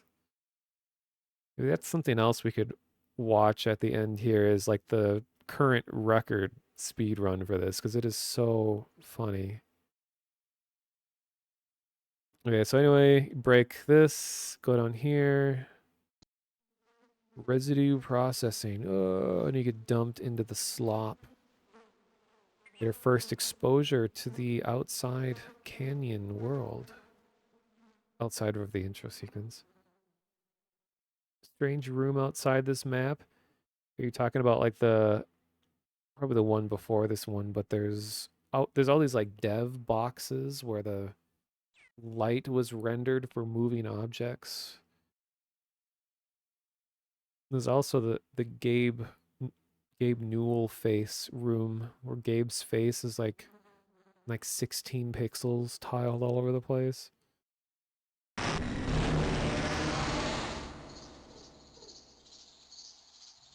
So then you would normally hold this down. I guess I'll do it. Climb up here. Water goes down.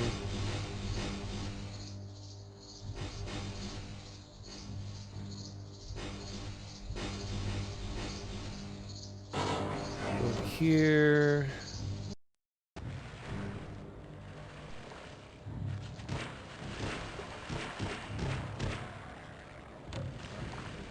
No, Barney, don't do it. No!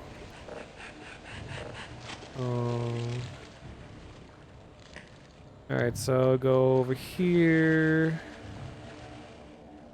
This place is always kind of a maze.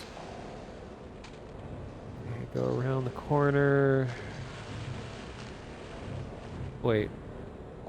Don't go around the corner, you go down the stairs. Out this door.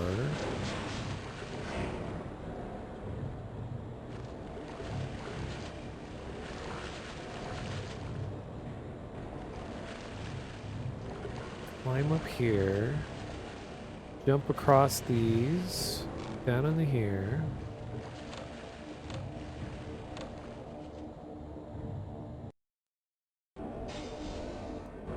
Conveyor belts.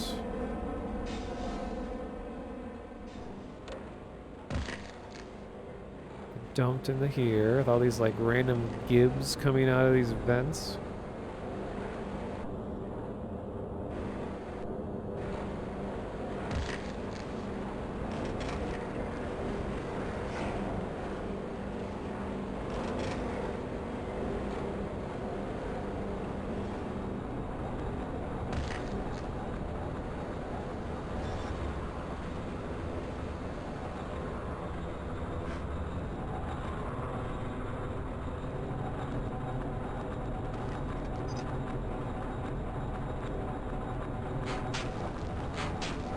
Go up here.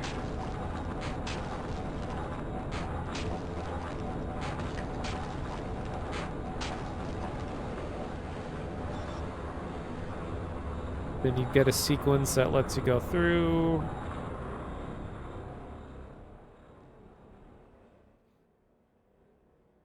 Yeah, there's a lot of these parts a lot of people don't remember of the game.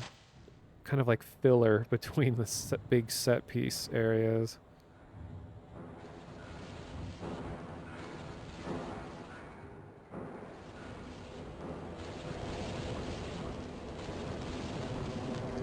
And this whole part, jump down and jump to here, into here. Burned alive. To this, to this.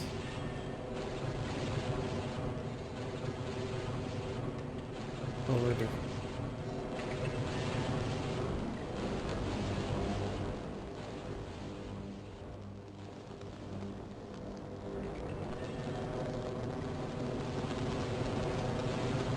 Oh wait, I did that wrong. Oops.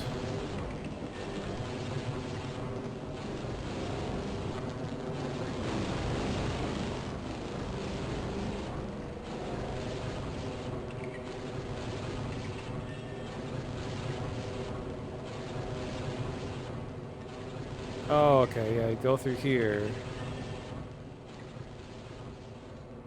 And you jump across these.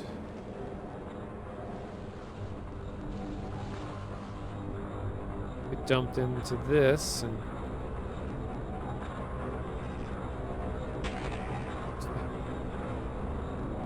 What is Black Mesa disposing of where this is necessary?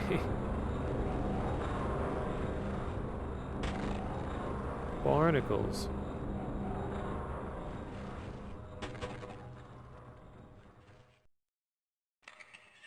Questionable ethics. Yeah, speaking of which. Whoa! Suddenly everybody's deaf. Well, this is where they're experimenting on aliens, and this is your first exposure to this guy.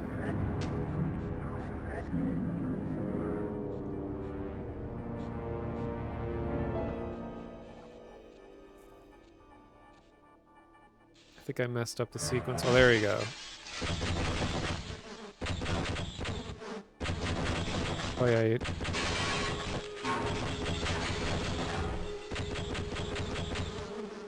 This whole area looks pretty cool.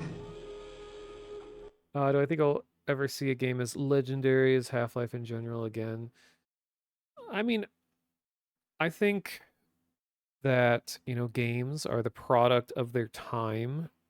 And Half-Life was really good and groundbreaking in many different ways, especially for its time. So I think we'll definitely get, like we have been getting lots of groundbreaking, legendary games, and it's just like, you know, the time and place in which they release is a huge part of what makes them legendary. So yeah, I think there'll be plenty more groundbreaking games, kind of just like, you know, Tears of the Kingdom, Elden Ring. All these games are really good and even better because of the context in which they're released in their time. Speaking of questionable ethics, hey, let's put a bunch of these alien crabs into this cage and let's just push a button, see what happens.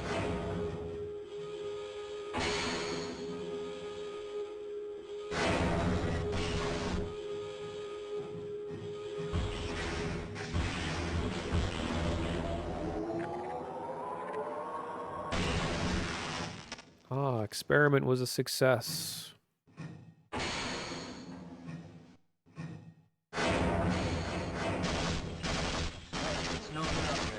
Have a fun time, you two. We can open the front door. I'm pretty sure there's a few scientists hiding somewhere in the lab. Maybe with both of us looking, we can track them down and get them to let us out. Barney, you're gonna have to run.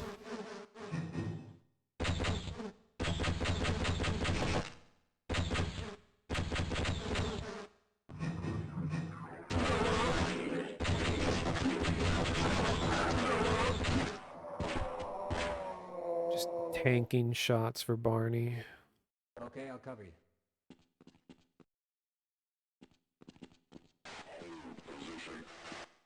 This whole fight was pretty fun, I remember too. Especially because you have like the crossbow at this point.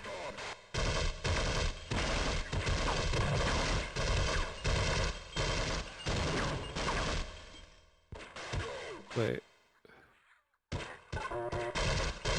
Okay, so you come up here. And this is where you get the snarks, I think. Yep, this is where they normally spawn for the first time.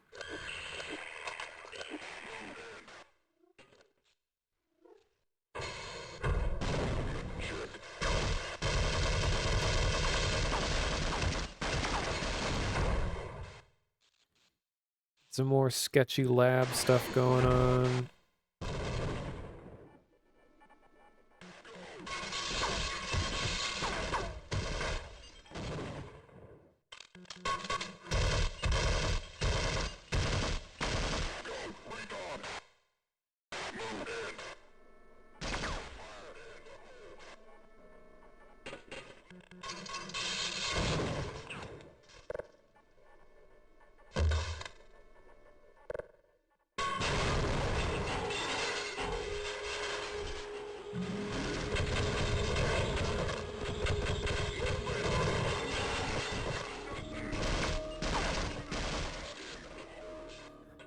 It's like, I remember this section was commented on in some like Half-Life retrospective video.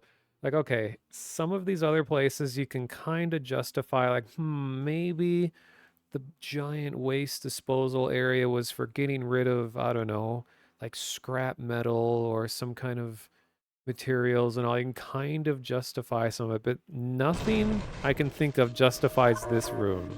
Like, what was happening in this room? Why was this made?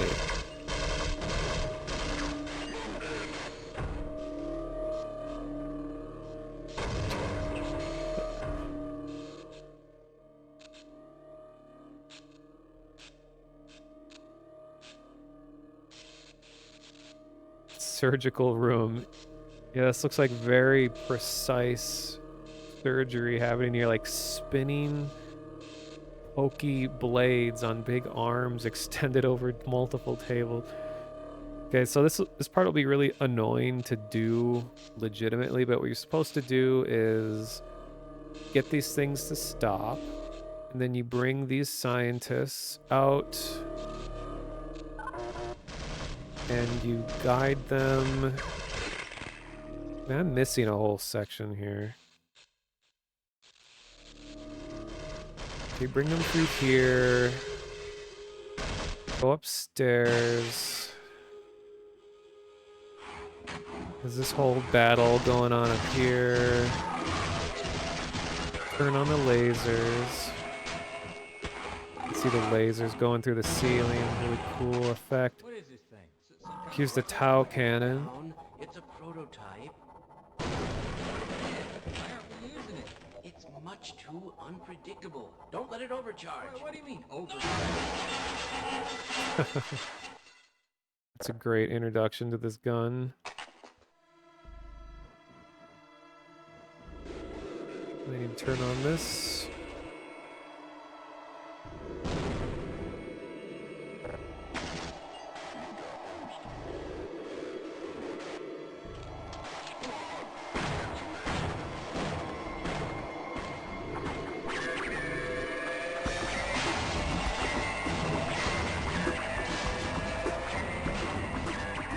Oh, hell yeah, this song.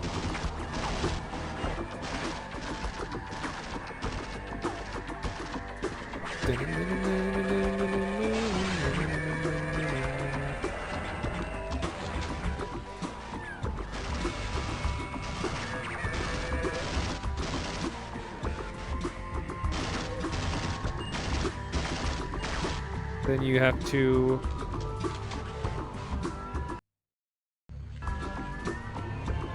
get the laser shield jammed with the crate.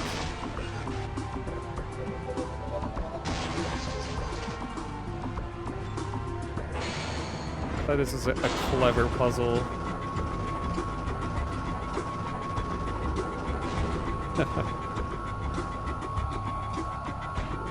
That's the hole through here.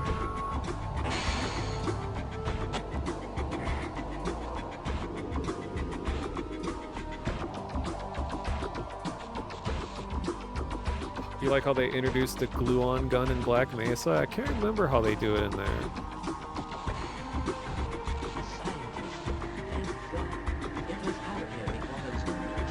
Speak up, I can't hear you.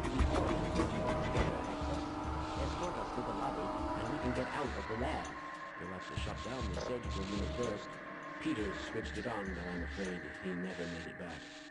Can't believe, how would he not make it back? Only real fans will know that this guy's name in the code, his name is Slick.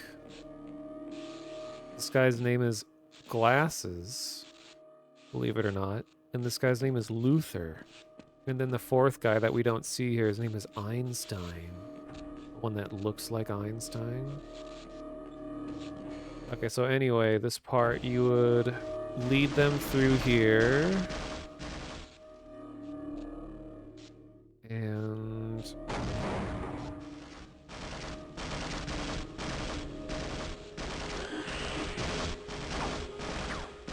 go this way.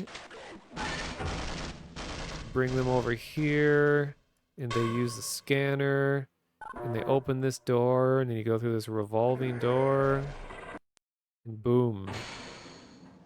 You've escaped Black Mesa.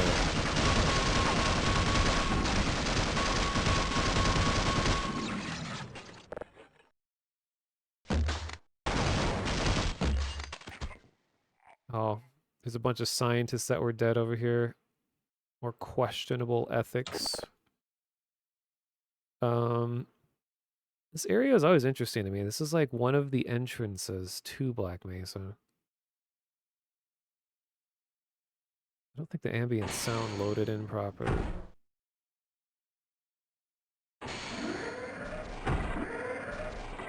Oops.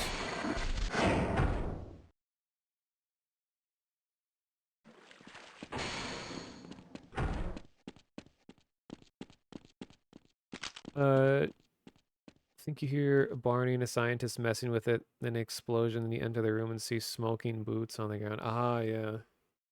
Yeah, the Tau cannon.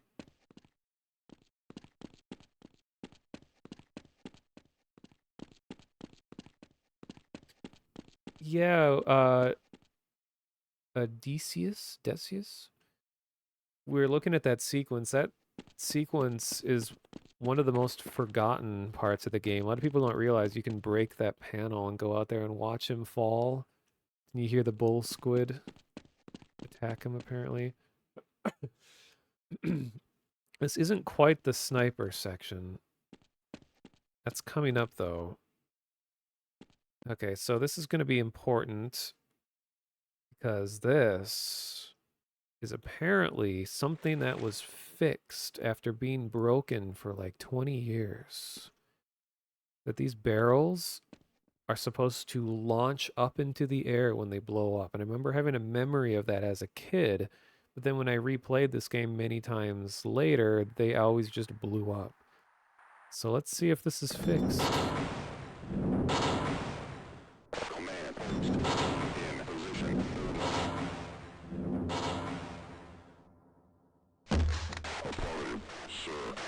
Ammunition depleted. No, don't ruin it. Wait, wait, wait, go away, go away. Oh, come on. Power 15%. You guys are ruining it. Okay. So this red barrel is supposed to launch into the air when you blow up the nearby barrels. Oh, there it goes. It's real.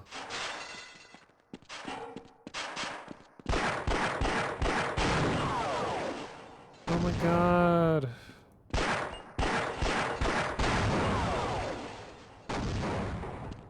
It wasn't just a false memory.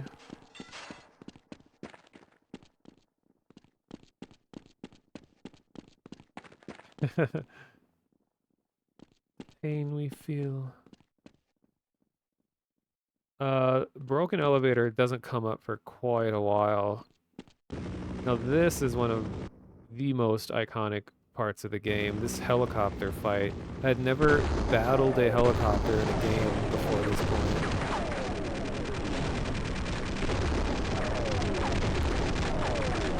But I didn't know as a kid that this is ridiculously powerful against a helicopter.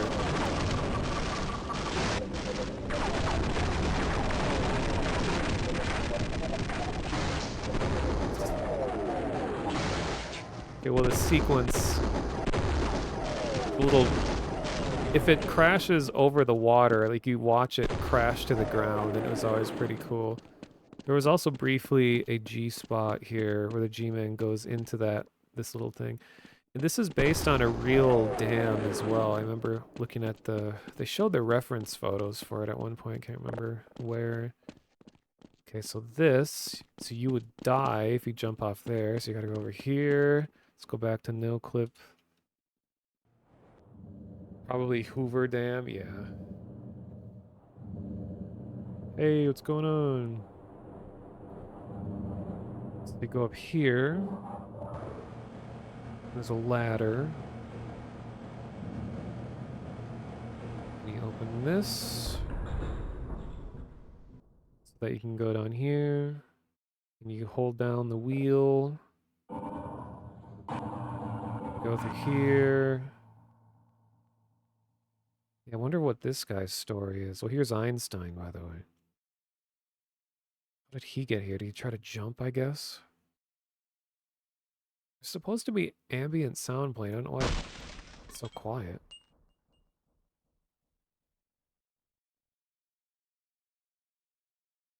Yeah, that's a fraction of the scale of Hoover Dam.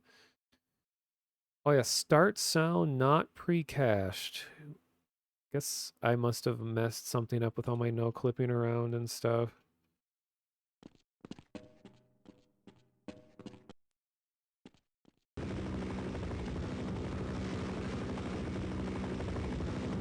No, this oh, this isn't quite the spot.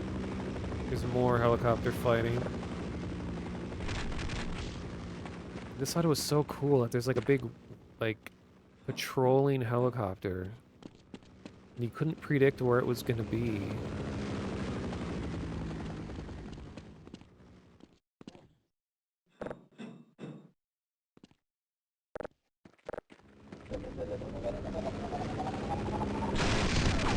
And as a kid, I didn't try to fight it, I just wanted to, like, run.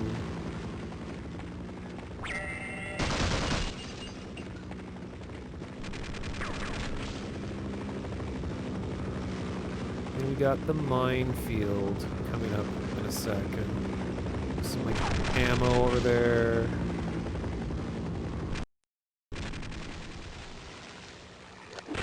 Oh yeah, and the burrowing head crabs. Forgot about this. So you could kind of... Yeah, if you don't kill this helicopter, it's really annoying.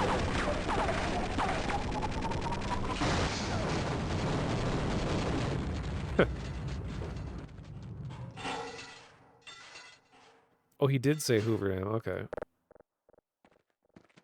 So... you can kind of find where the mines are. That'd be easier if I do this.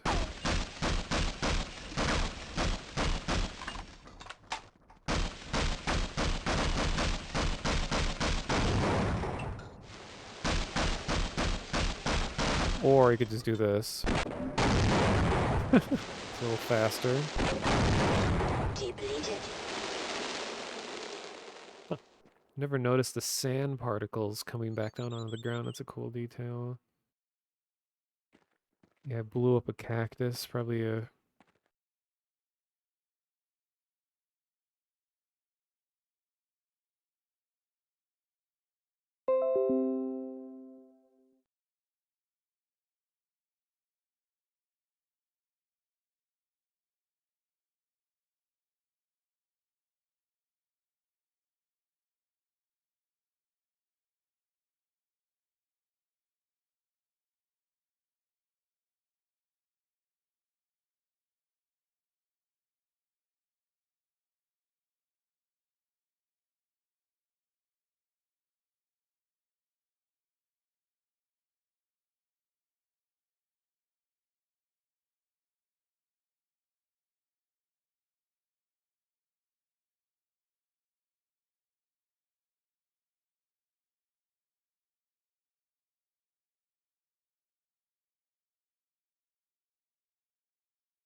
All right.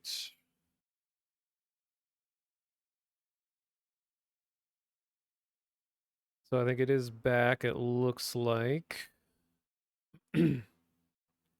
Use that opportunity to go grab a drink.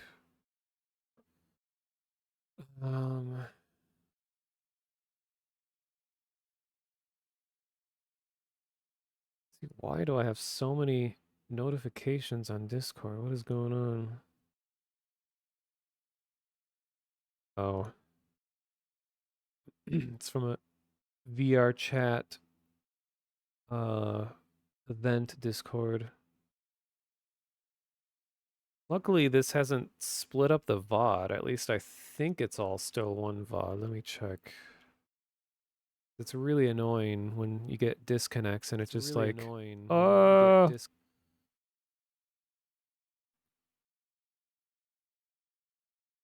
Nice, it is still all together, so I don't have to like manually piece everything together again. Oh hey, Hackerling's playing Half-Life right now too. I didn't know she had any interest in it. That's awesome. Yeah, minor spoilers, but Hackerling joined us when we played Abiotic Factor.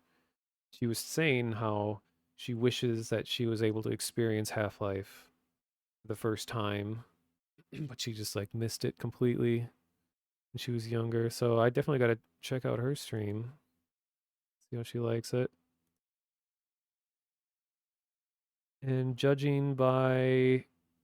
Oh, she's at the Hazard course. Okay, so she's just starting. Cool. All right, anyway. And funny, on this day in particular, Jolly Lancor is also streaming. You know, he does a lot of Half-Life stuff. So on the one day that it is like big Half-Life stuff happened, he's playing Voices of the Void. So a non-Half-Life thing. Amazing. All right.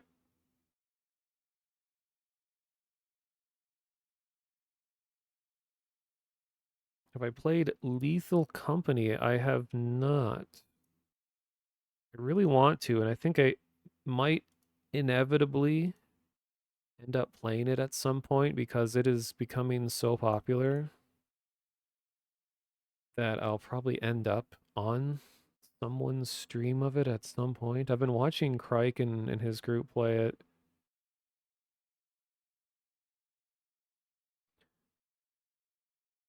Last time he played Voices of the Void, it was 6 to 7 hours of Jolly just on the tutorial.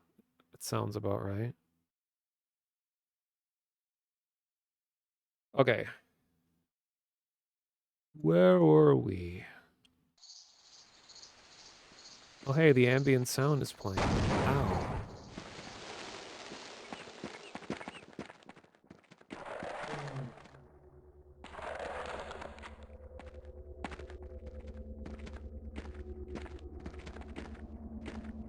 Look who's here.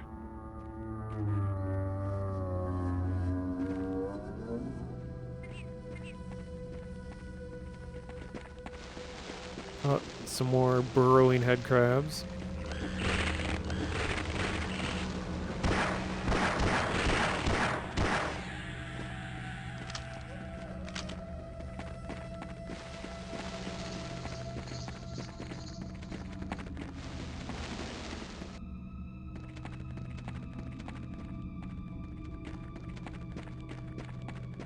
Oh, I forgot.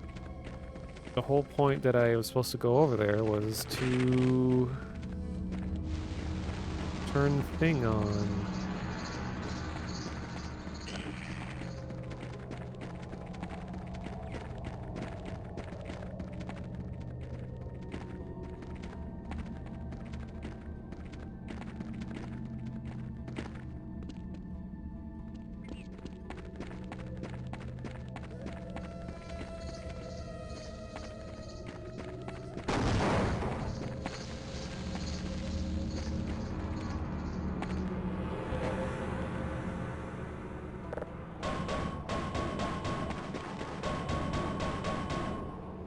Wait. I think there's a button that opens that. My memory is a bit fuzzy of this area.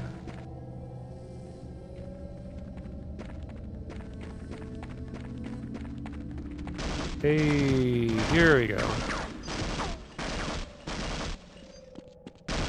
See ya.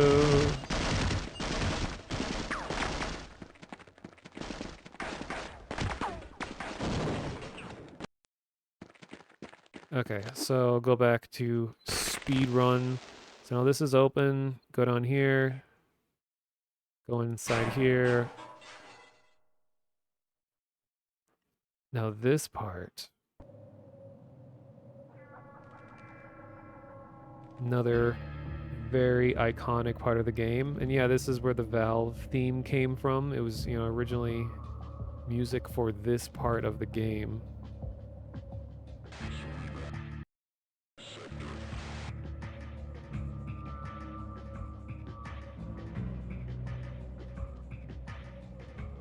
And I was so blown away when I saw this part as a kid. I was like, you can make you can make first-person games in this big of settings. I mean, that's not how I would have worded it. It's like, this area is just so huge at the time. I was used to playing FPSs that were set in like corridors and indoors, and I was like, this is huge. The jet flyby. I was like, what?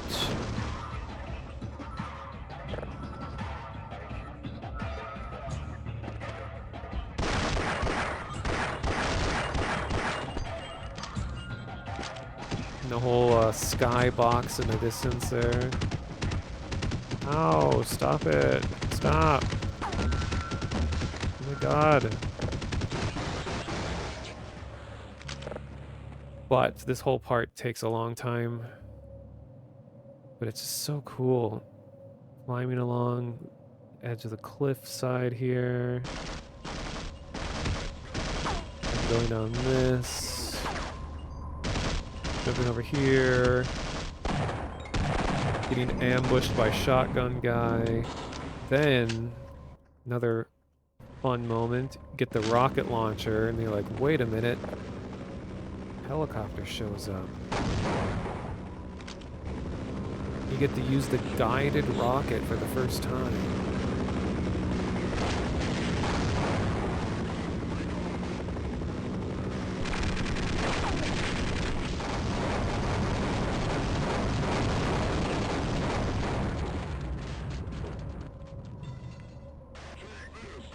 Normally that, you know, the Apache shots do a ton of damage to you, so you wouldn't normally just run out and like face tank it and shoot it because it would take like most of your health away.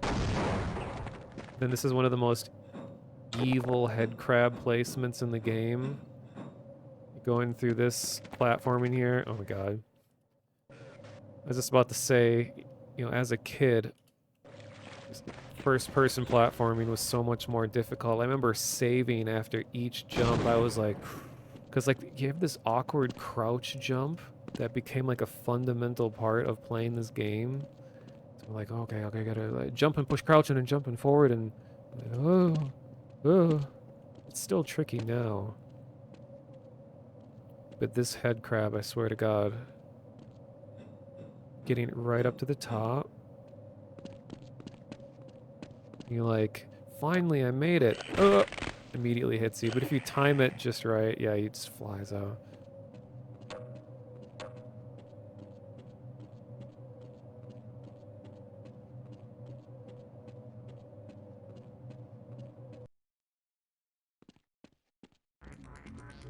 This part took a long time.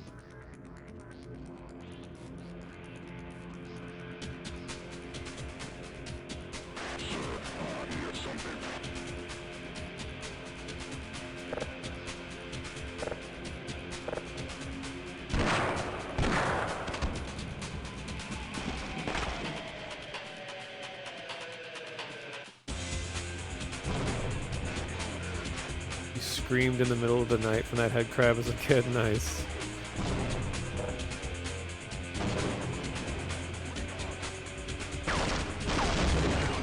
I remember I replayed this part many different times as a kid just because it was so fun. It was like all these strategic ways you could take out all these grunts, and I wanted to get like the ideal way that used the least amount of ammo. And on top of everything, this tank is here as well.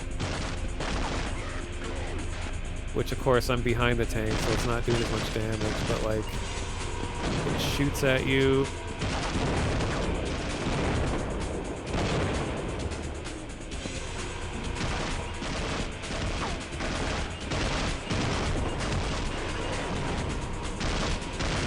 And then you think everything's done, and then all of a sudden you got this APC that's shooting at you.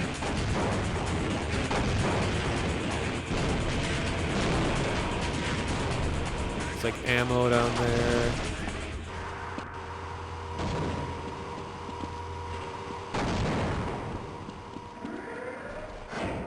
Whew, so much happens in that sequence. Now here's the sniper moment. God, that happens.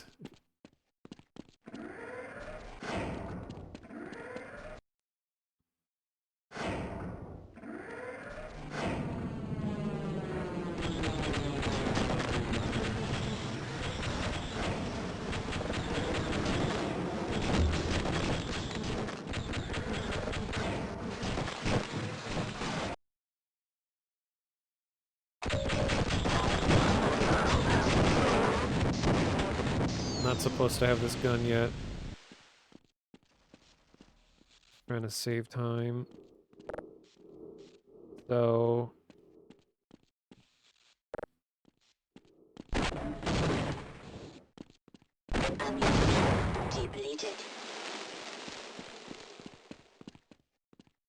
Decals are messed up. Valve, please don't downgrade.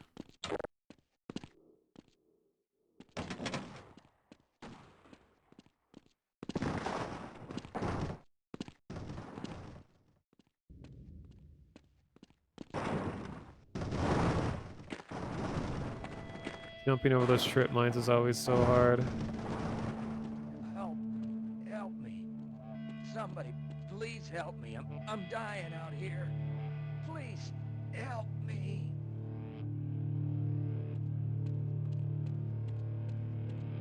Then you realize...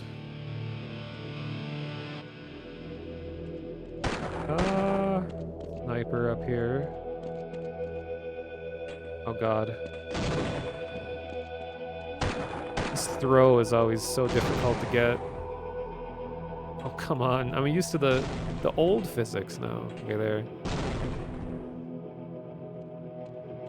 I think I got it. No? Oh, crying out loud. There we go. It's just a regular grunt that's up there.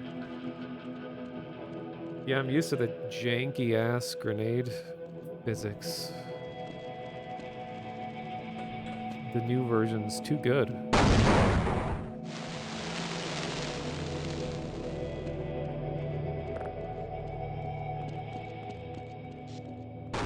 Ow.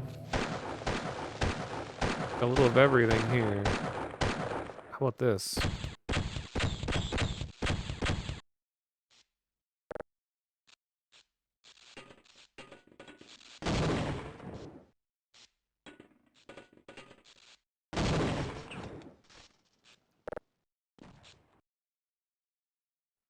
Let's take a look at who we're dealing with here. Ah yes, here's our sniper. Look at this fellow. It's a Minecraft Steve appearance.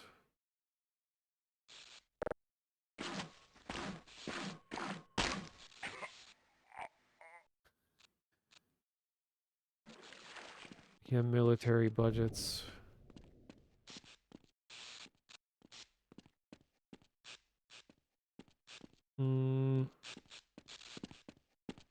Oh, that's right, you do this.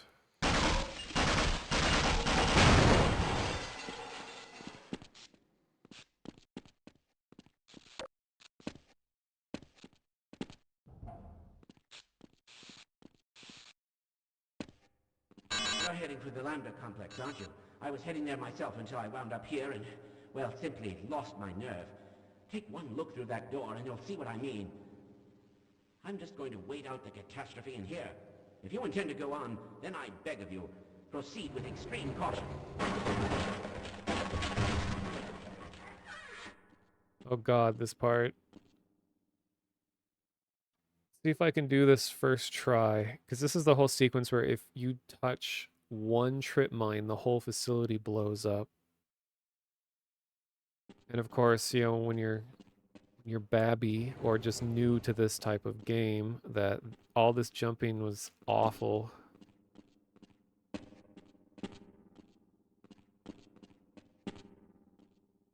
Especially jumping down a slope.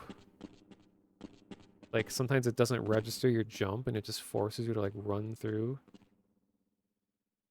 Yeah, actually, this would be a little bit easier now, yeah, because they fixed the box moving physics, so you don't just whip the box against the wall like you would in newer computers.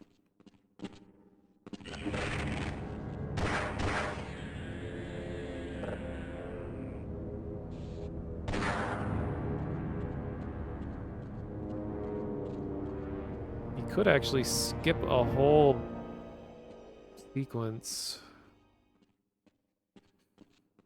Oh yeah, if you even bump some of the boxes, it trips the lasers as well. Okay. If I remember correctly, the mines themselves have collisions. So if you really precisely jump, you just like skip right over all of this. But I think you're supposed to go, you break this box. Then, wait, no, you go around all this jump. I go under it. Ooh. Nope. Then you go here.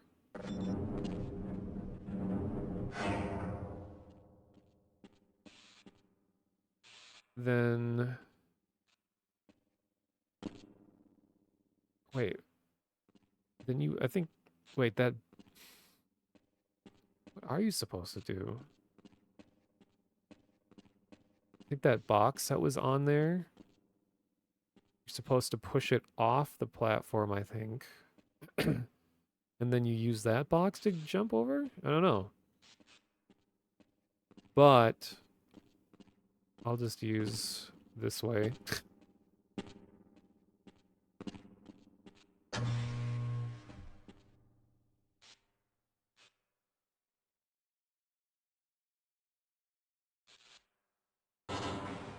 This is such just a weird introduction to this gun. I think they just ran out of time. Or like, I don't know, we have the gun made. Let's just throw it on the ground arbitrarily right here, and then now you have it. And I hated this weapon as a kid. It was just like so unpredictable and annoying. But I kind of grew to like it better as an adult. Now this whole sequence, this whole area should look very familiar to Team Fortress Classic fans because this is straight up the hunted map. And I'm the VIP. And the VIP starts at this elevator, and then all the bodyguards start here. Sir.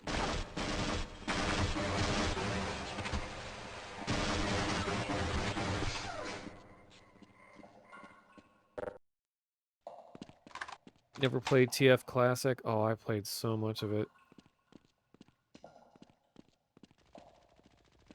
I don't think TFC aged very well.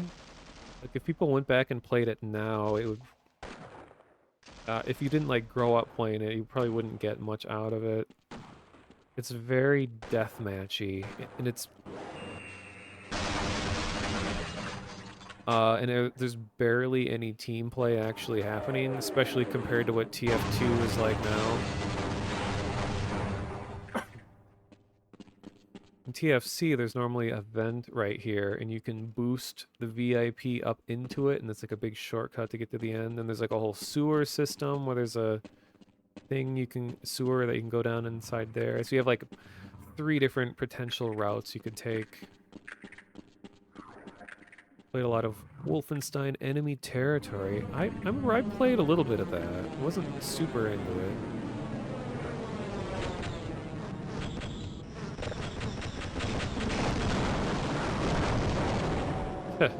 I love that. And then the APC rolls in.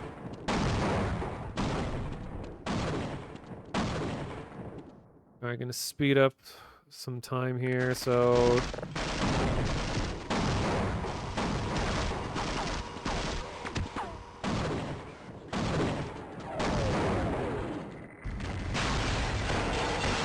Go into this building,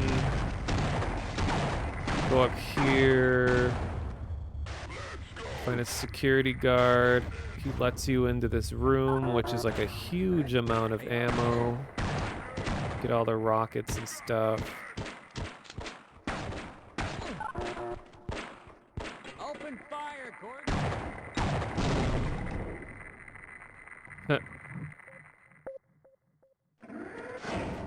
That was cool. You go out the window and you go along the trim here, jump over, climb the ladder, up here, climb across the ruins, over here. Here's a helipad. Osprey shows up, drops off some extra dudes.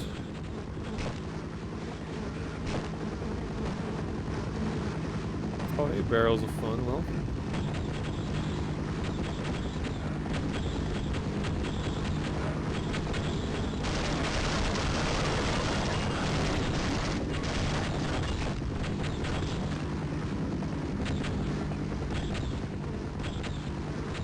so you get over here, go into this room. Or no, you jump up here. And then you're supposed to use this.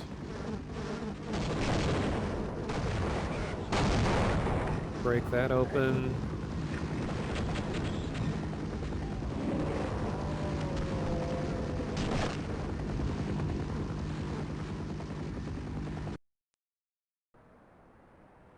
Okay, now we're getting close to this elevator that we were talking about earlier, I'm pretty sure.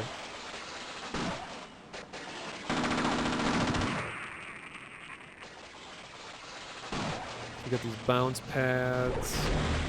Sends you up into the air. It's funny, like, I guess it's... This grunt must have jumped up the bounce pad, gotten impaled on this rebar.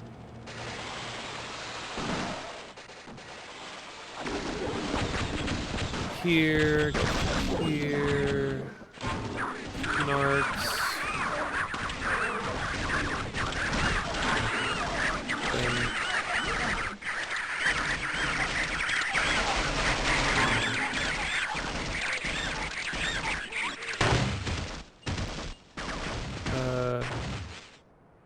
yeah, this breaks down here.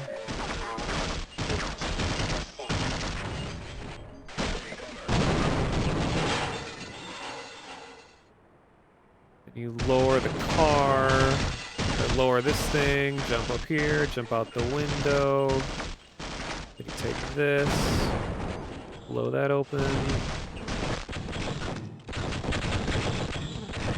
So much is going on.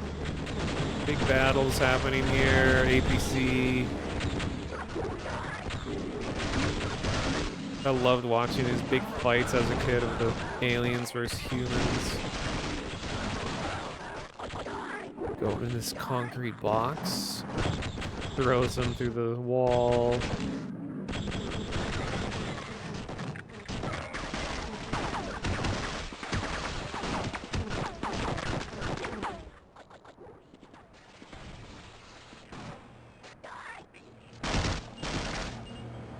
Stand back. Hello.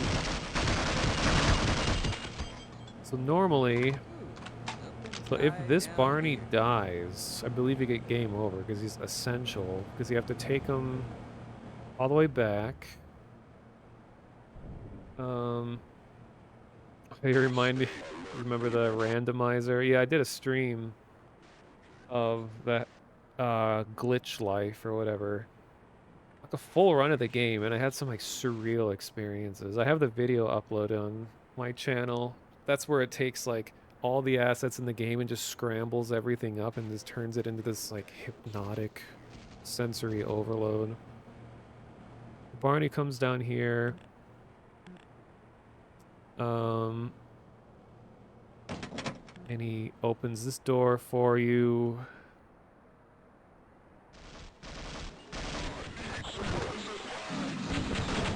Then you take him all the way here. And he opens this door.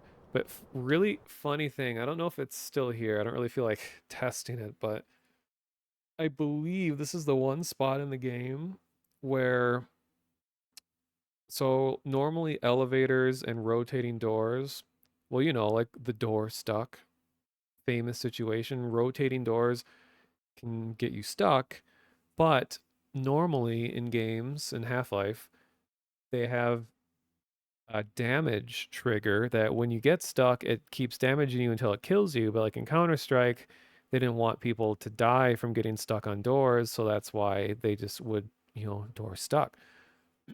But in Half-Life, it's supposed to hurt you. But this door, I believe, is the only door in the game that they accidentally put a negative hurt amount in it. So getting stuck in this door heals you.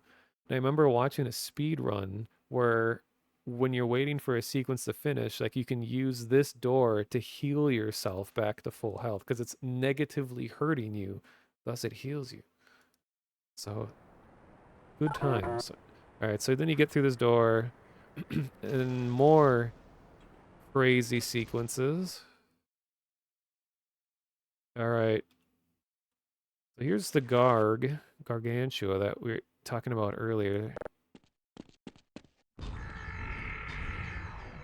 Boom! Look at this badass.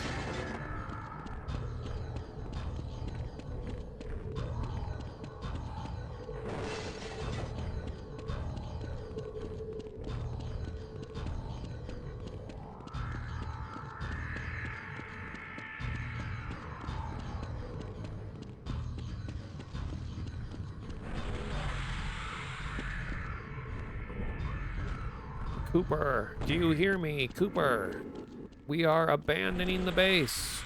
Come in, Cooper. Do you copy? Forget about Freeman. We're abandoning the base. If you have any last bomb targets, mark them on the tactical map. Otherwise, get the hell out of there. Repeat, We are pulling out and commencing airstrikes. Give us targets or get below. Sounds like the scientist VA voicing the grunt.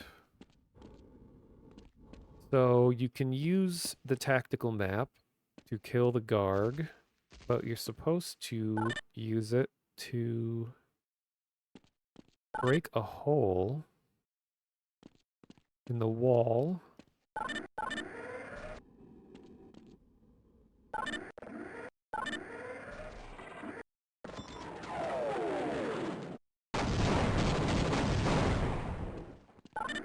I thought this was really cool as a kid too. It's just like never had to like manually adjust a little map like this.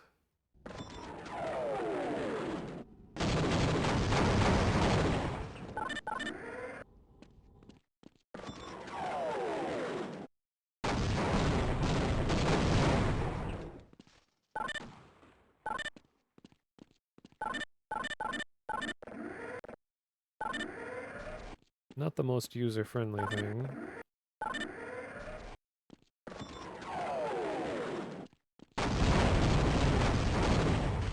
Alright. So, go over here, go over the bridge. Oh. Huh. It's a weird sound to be looping. Then you break this thing open and go through here. Okay, if you're still in chat, yeah. Is that elevator, it should be close to here, right?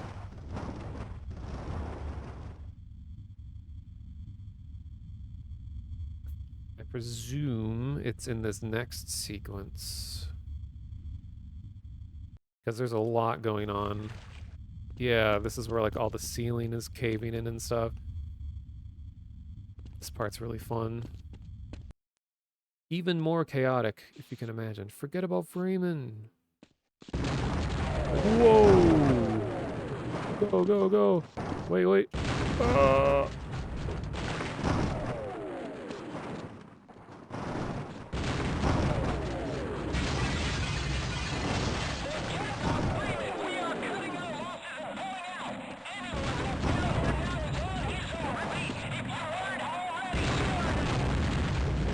Is it this elevator?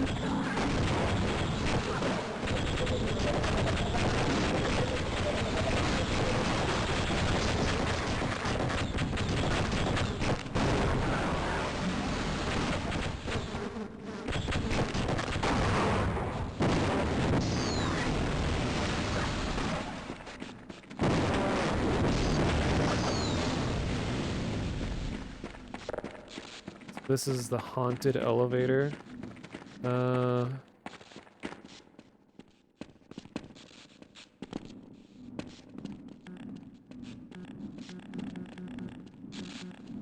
Okay, so apparently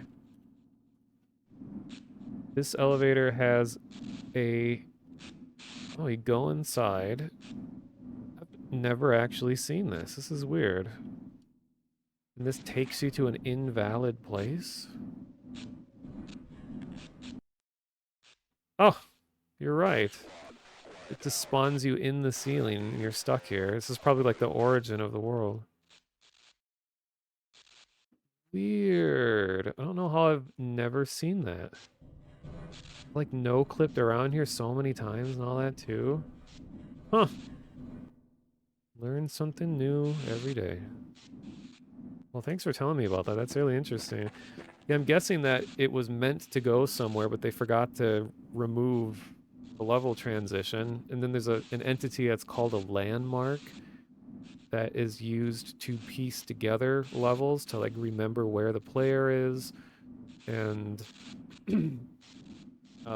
be more seamless with the transitions. But I'm guessing there was just no landmark at all, but the transition was still there, so it just throws you at like the 0, 0, 0 coordinates. Okay, even more noise and chaos and these weird things. Snark balls.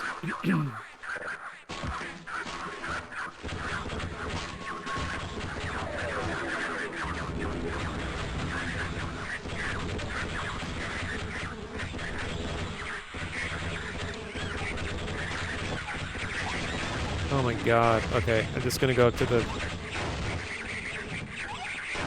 Go to the... Where I'm supposed to go.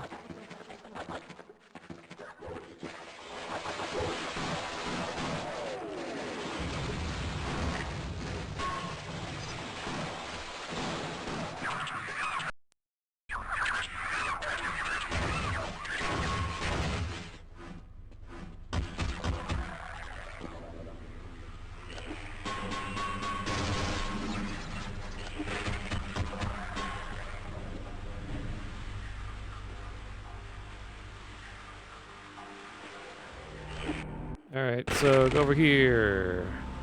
Underwater. Swim through here, under here, up over there, go up over here. Go through here. Go through here. Up here. Got a tank.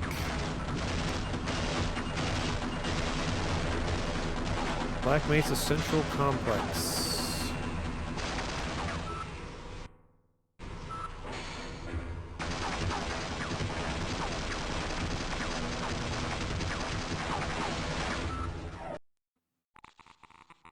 All right. I think we're like 2/3 of the way through the game. It always takes longer than you think it will.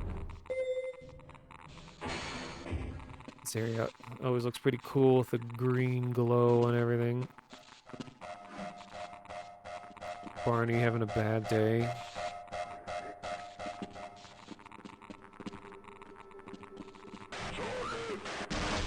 Here's where that place was taking us. Now you can get in the turret.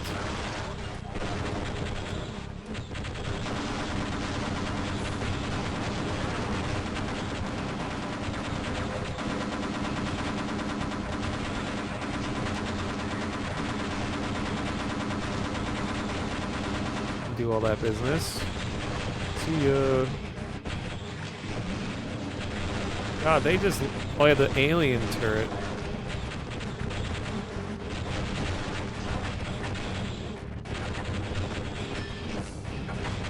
They loved their alien grunts. My god, so many of them.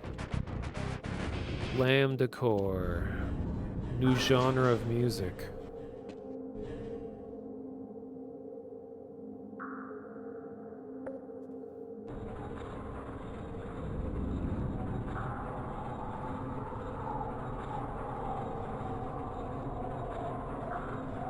Alright, so go down here.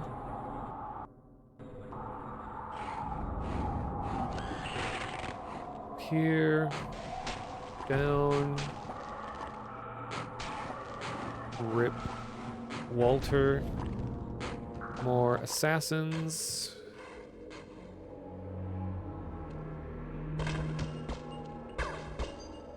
I think you climb up onto...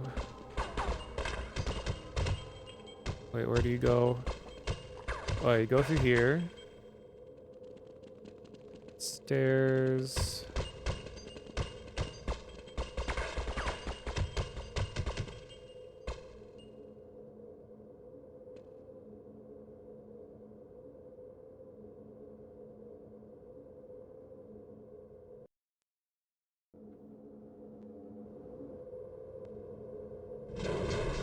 Ooh.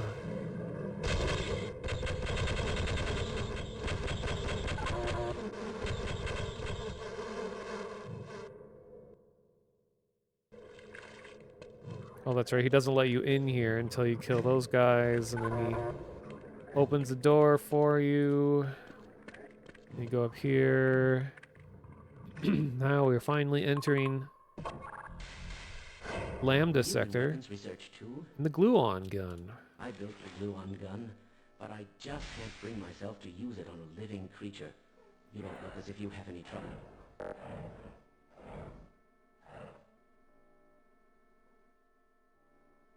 Where's the rest of your sequence? As soon as I pulled the gun out, you like stopped talking. I think you realized what he was about to say. Like, you don't seem to have any trouble killing things.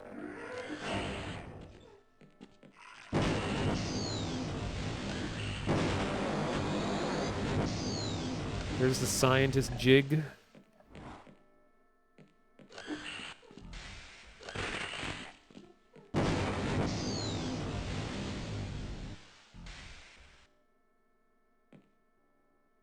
Let's go.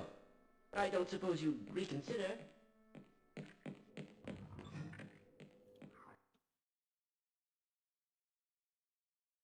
I tried Speak Gordon.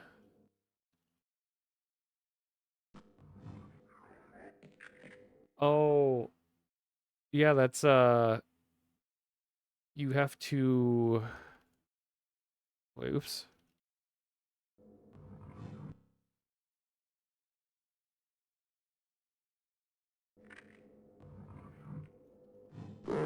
There, yeah, you have to type unpause. In single player, it cuts off audio when it pauses, so if you unpause it, you can make this guy say whatever, well, a lot of things. It's not actually text-to-speech, it just has a lot of stuff it could say, but one of the favorite things I would always say is, Freeman, please report.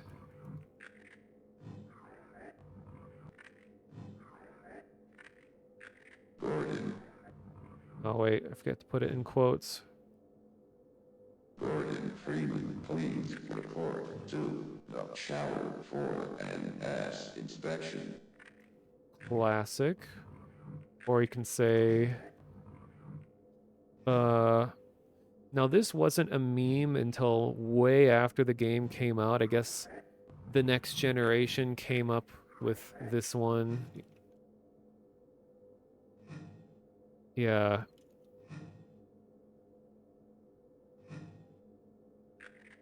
My ass is heavy. Or you can say it more sensually, and you can say, My ass is heavy.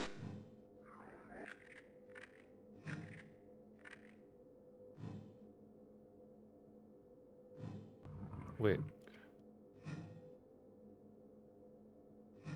Shit, Freeman is hot.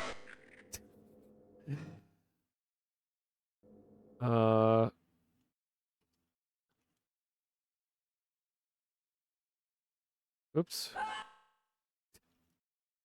Ah.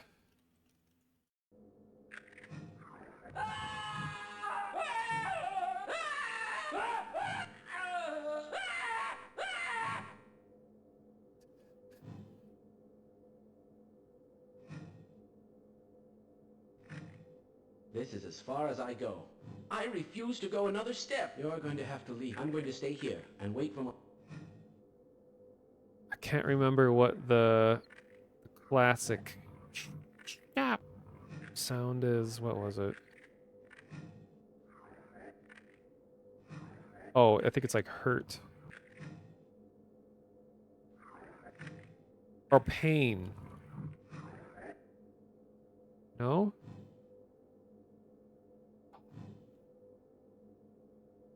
Is it like pain 1?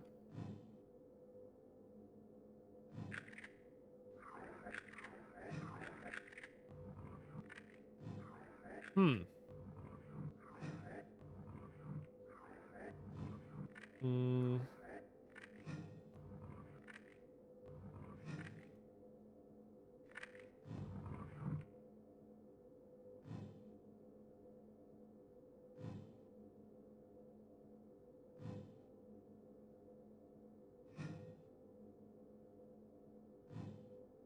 It's a full soundboard website that has every scientist dialogue on the site. Amazing.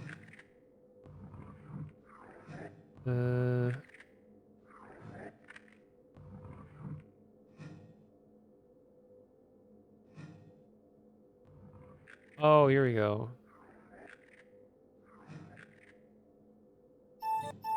Sorry, alert noises.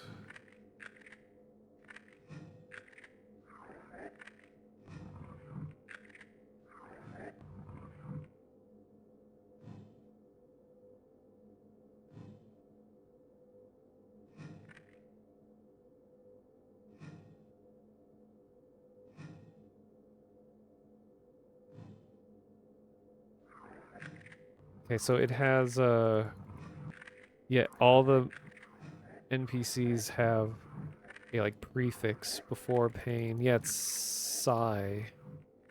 Sigh pain. Here we go. No! Stop! There it is, Pain 3. Stop! Stop! Stop! Stop! Ah! Ah! No! No! No! Stop! No! There we go. Stop! Stop! Stop! Stop! Stop! Stop! Stop! Stop! Stop! Stop! Stop! Stop! Stop! Stop! Stop! All right.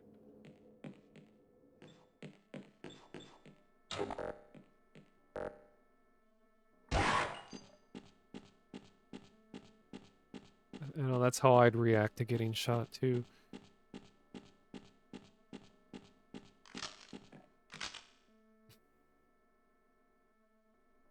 Wonder if this was the intended animation. I always figured this was just like a glitch.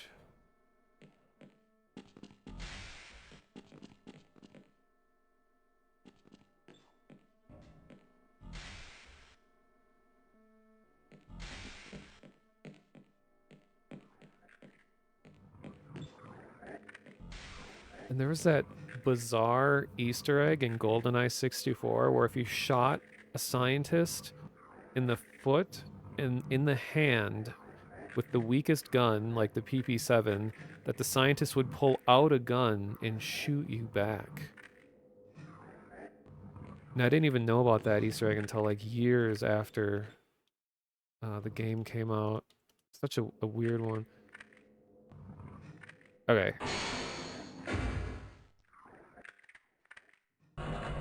So this elevator brings you down.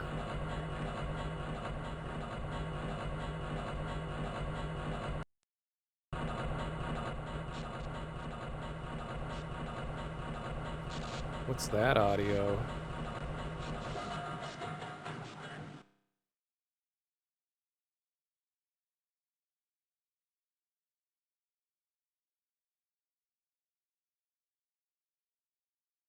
Oops. This is the supply depot for our first survey team.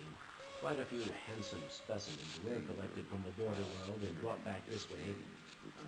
Before the survey members started being collected themselves, that is. We suspect there is an immense portal over there, created by the intense concentration of a single powerful being. You will know it when you see it. I hate to say this, Gordon, but What? It's an interesting lore dump.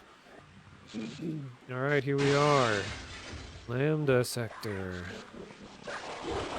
Probably one of the most difficult parts of the game because there's just so many aliens. You can barely, and it's like a maze. I can barely remember where to go too.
Okay.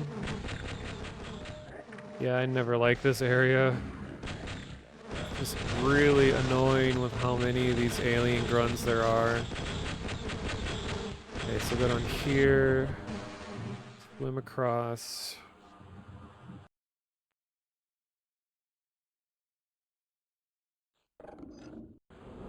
Open this.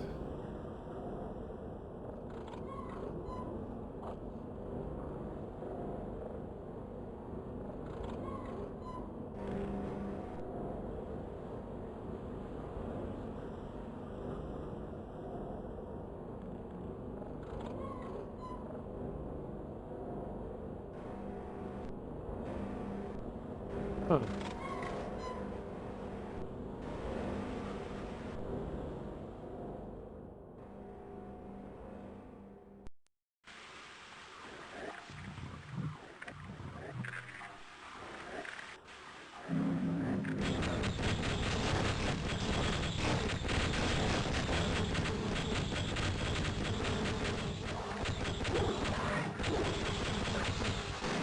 Hey, Gordon.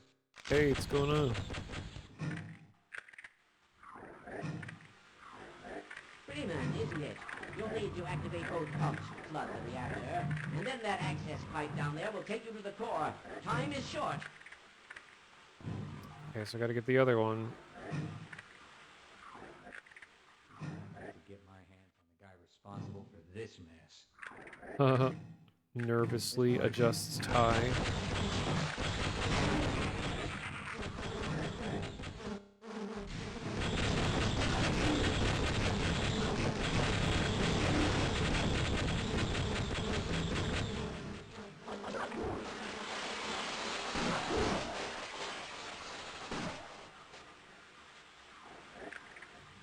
Oh my god, where is the other pump? I guess I could read the signs. Tank 2. Coolant 1. Coolant 2.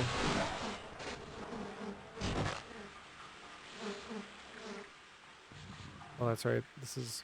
Oh, but you can go around it. Oh, I forgot about that. Okay. Go up here.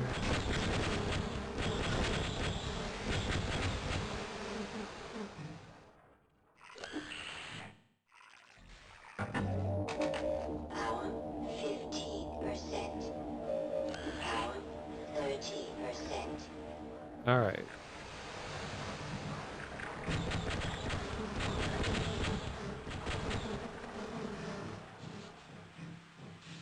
Then you go back.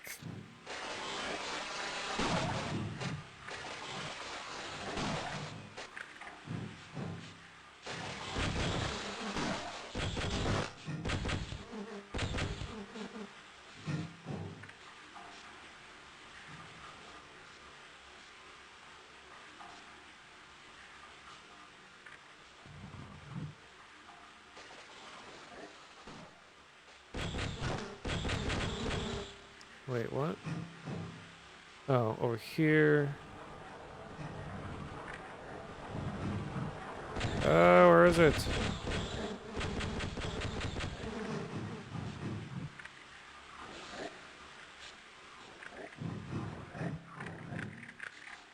Okay, all the way back here.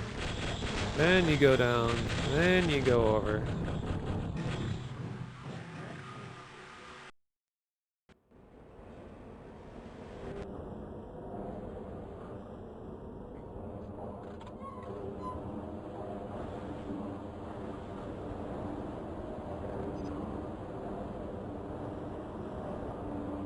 Then you can swim to the top, go up the ladder,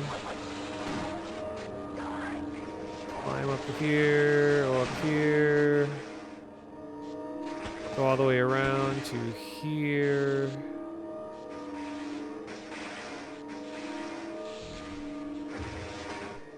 You get electrocuted.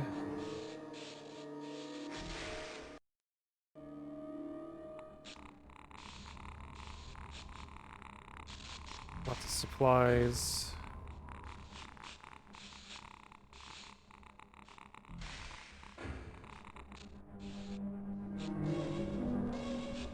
Biological force detected in primary cooling system. Hey, Gordon. You have anything else to say? Yeah, let's go. Yeah, I'll wait here.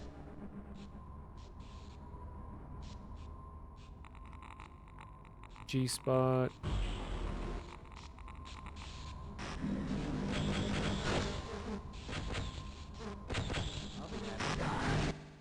Internet drop? Yeah,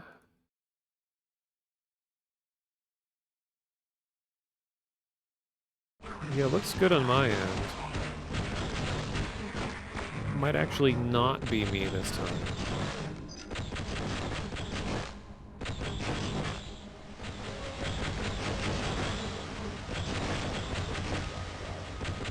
Okay, so we got these portals. Oh my god, so many grunts. Jesus Christ.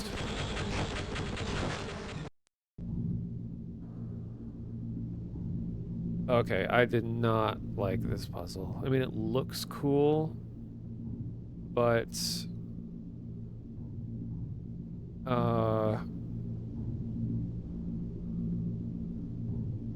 trying to figure out the order that you have to jump through the portals was such a nightmare.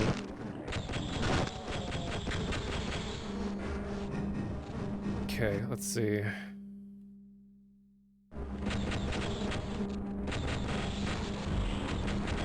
Oh, and then you have to time it too. That's right.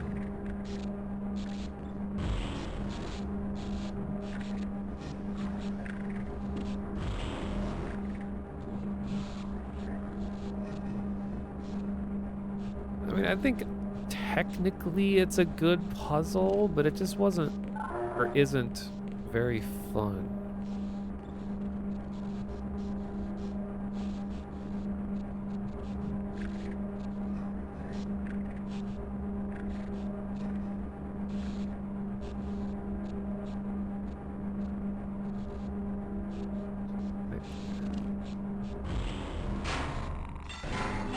Oh god.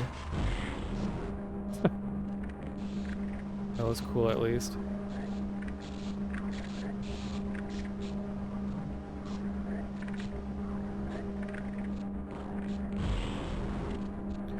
Here,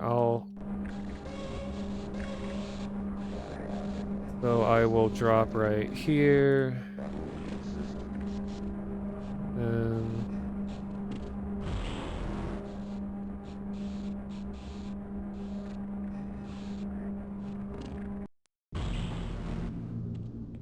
Okay, that actually wasn't as bad as I remembered it, but... Oh god.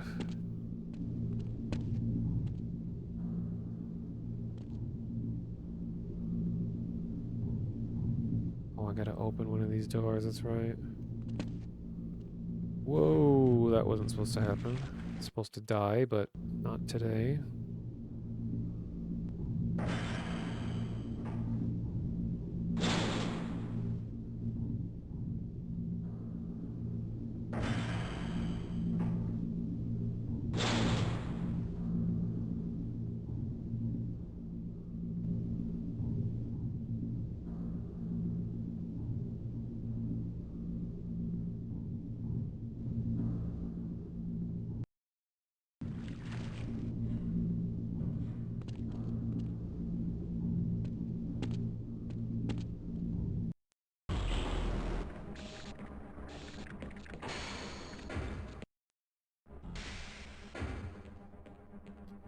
Alright, another iconic moment incoming.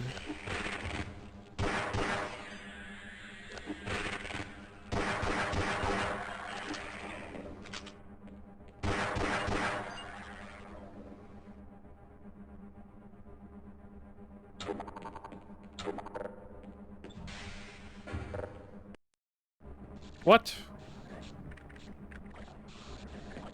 What was that?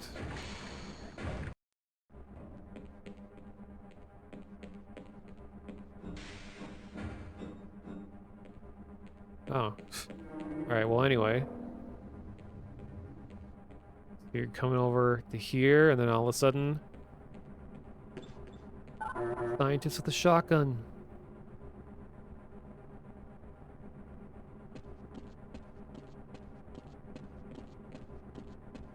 Which was recreated in Half-Life 2 when Kleiner has a shotgun. Finally found us. So this is the guy. We thought you'd never make it. This is the supply depot for our first survey team. Quite a few handsome specimens were collected. Hey, from we the heard this border line already. brought back this way, before the survey members started being collected themselves, that is. We suspect there is an immense portal over there, created by the intense concentration of a single powerful being. You will know it when you see it. I hate to say this, Gordon, but you must kill it if you can. Yeah, you'd better kill it. Of course, you owe us nothing, Mr. Freeman, but you've come this far. You know as much about these creatures as anyone. Enough to know that if you don't wipe it out, there won't be much for you to come home to. Yes. So, if you're willing, my colleague is waiting for you at the main portal controls. He will open the gates for you, Mr. Freeman. Do hurry. Don't forget to gear up, and I'll cover you while you're waiting for that portal to warm up. Okay, now this is where you get every weapon in the game all in one room in case you missed This, any. Mr. Freeman, is a long jump module created expressly for navigation in the world beyond. I certainly hope you receive long jump training, because once you're in Zen, you will need it.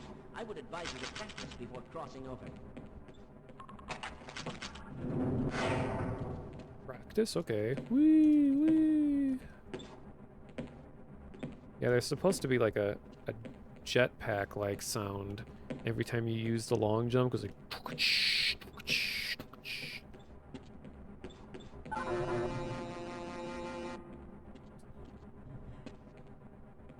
Now here's where opposing force and Half-Life converge.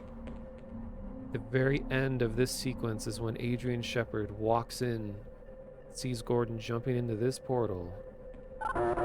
This is a timed sequence, so you just have to like stay alive. Hello, Freeman. I'm up here. Practice your long jump if you must, but hurry up.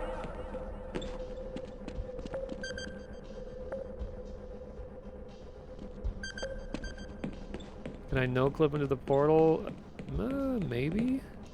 I at least want to see the beginning of this. I know this goes on for quite a while. Adrian comes through this door. Or is it this door? Yeah, I think it's this one.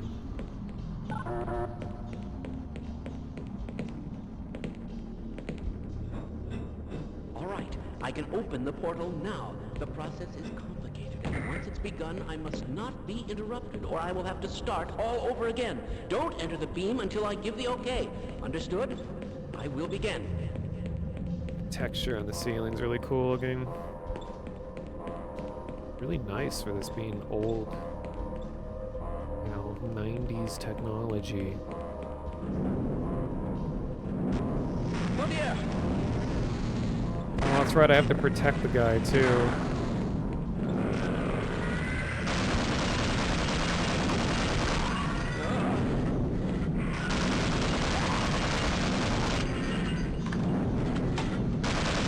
Alright, you know what?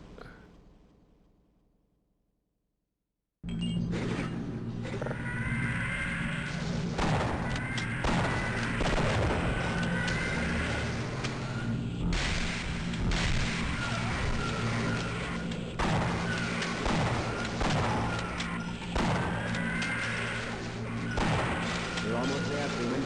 Get yourself in position.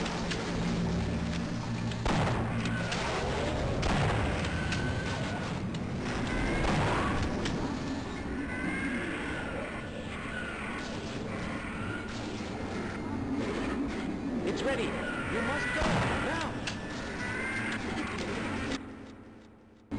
Here we go!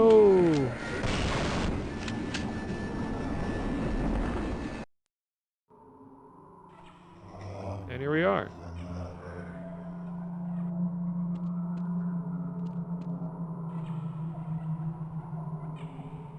Remember, there was like an analysis of like who the controllers are, like those floating dudes that shot the beams. And I guess they're supposed to be sort of like they almost behave like a virus, where like they can only exist by, well, controlling other species. And they do like psychokinetic, I can't remember what it was, But like the Half-Life wiki explained, it actually seems surprisingly creative. If anything to do with the Combine, I don't think anything in this game in Half-Life 1 has anything to do with the Combine since they hadn't created them yet. But I think what was like retroactively like made canon, I guess, was that when you launch the satellite in the space and the scientists do whatever they do to stop the portal storms using that satellite, that the act of them doing that gets the attention of the Combine and like signals them that there's life on Earth. So by Black Mesa doing all that they did, and this might have been a part of G-Man's plan since the beginning, like he knew that if all these events happened in the right order, that it would signal the Combine to Earth. And it kind of seems like, I mean, this is all theory, that it seems like the G-Man's overall plan is that he's been hired by some unknown force to put an end to the Combine because they're like a total menace to the universe, I guess. And the human race seems to be the only one that is potentially capable of taking down the Combine, so he wants to lure them to Earth by causing the events of Half-Life 1, causing the Combine to take over Earth, giving the Combine the them getting really cocky, taking over humanity, and then bringing about people like Gordon and Adrian and Alex, like the heroes of mankind, to fight the Combine away. And in the Epistle 3, Mark Laidlaw, he made that blog post basically saying how he would have written Episode 3 to conclude the Half-Life series. It's hinted that Gordon would use, along with Kleiner and the others, they would use the Borealis technology to teleport to the Combine homeworld and essentially like destroy the main power source of the Combine, essentially like crippling them and putting an end to their reign using the technology that they brought to Earth, combined with human technology and using it back against them to end the Combine or something like that. Like, it wasn't meant to be like, oh, all Combine are dead or anything. It was just that it would put such a crippling blow to their progress that it would slow them down and make them no longer a big threat to the galaxy or the universe or whatever. Something like that. Yeah, the Nihilith, the last boss of this game,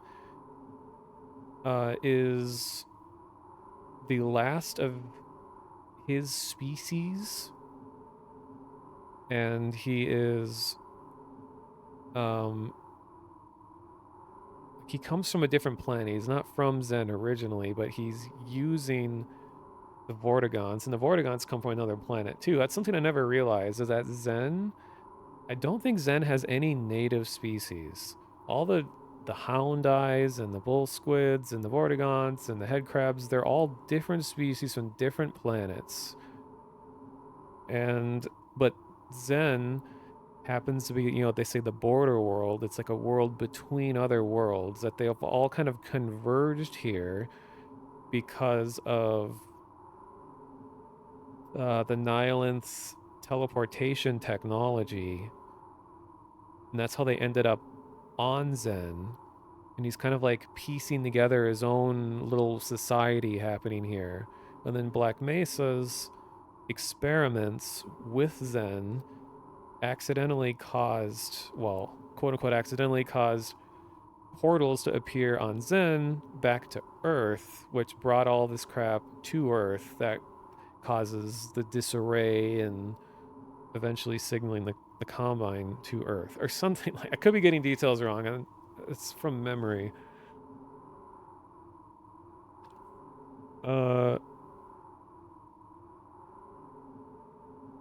Can't remember what game it's in, but he says something that like the Combine fear the Nihilanth, and that killing an Nihilanth removed a barrier, so the Combine were more capable of showing up to Earth.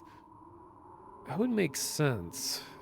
I remember in a blog post that Mark Laidlaw talked about how he really didn't want the Nihilanth to be in the Half-Life story, but it was expected that, you know, a game in the 90s especially, like, you gotta end the game with a big boss battle of some kind. So they had to like scrap together justification for there to be a giant menacing alien that you could fight at the end of the game. So so it was used to be like kind of a final test for Gordon. And then I know Half-Life 2, the Vortigaunts, well, and in Half-Life Alyx, I think too, the Vortigaunts talk about the Nihilanth and how that was like a plague to their existence. And you know, they're grateful that Gordon kills the Nihilanth. Shocked he never wrote Half-Life books. Yeah, I don't know, he's kind of weird like that. Like when you read some of his posts about his feelings, like he's publicly said that he's fully emotionally disconnected from Half-Life, and he says that he never wants to write any more about Half-Life ever again. But he said he thinks that Valve is in capable hands.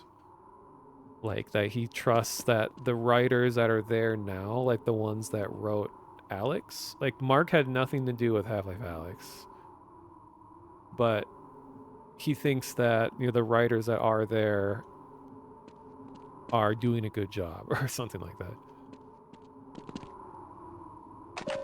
Power 15%. So anyway, here's Zen.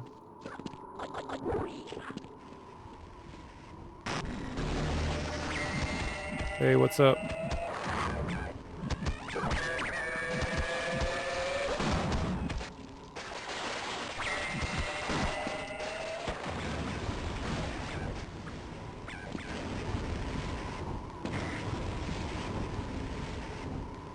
Okay, so basically to save time, jump from platform to platform until you get low enough.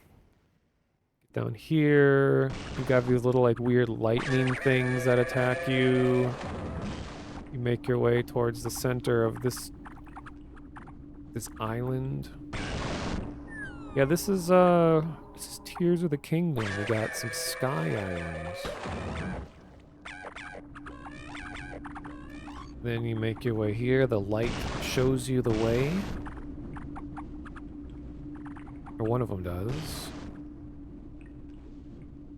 Where is it? Over here. Then you climb up and over and you get inside here. Push all these little buttons. This cool little sequence happens. You break these little firefly dudes out of here. And they find their way over to the pedestals.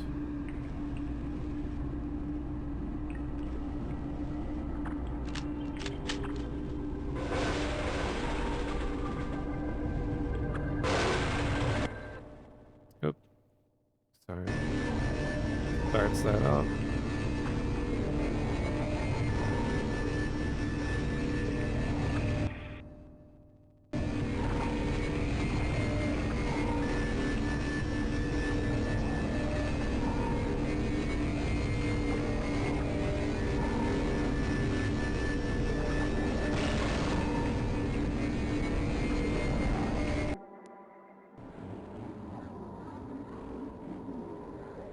Gonarch's lair. So here's this guy.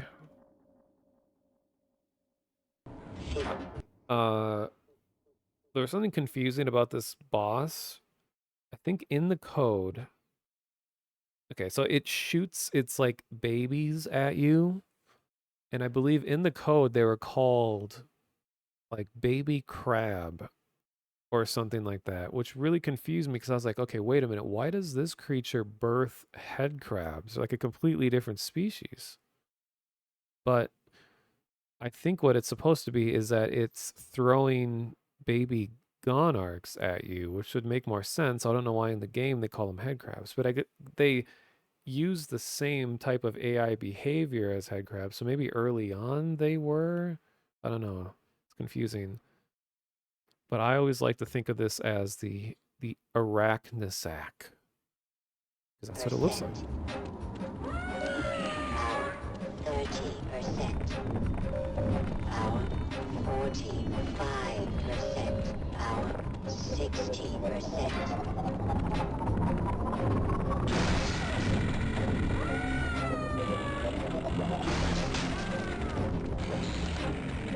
Yeah, these little guys.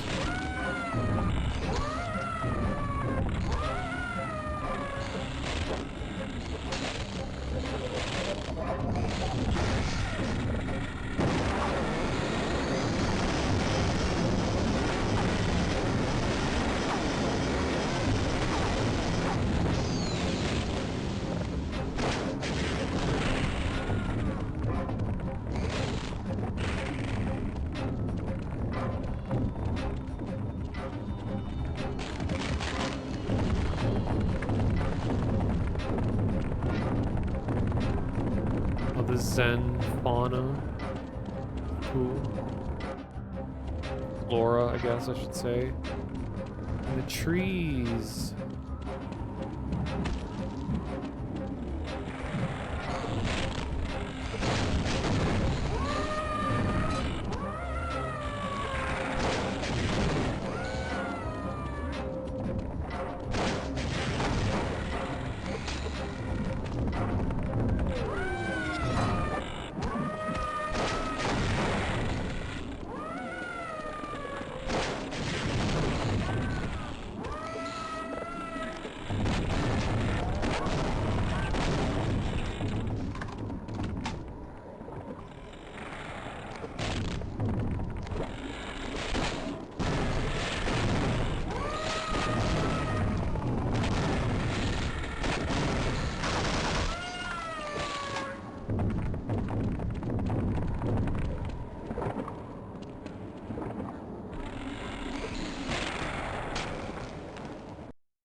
So let's see.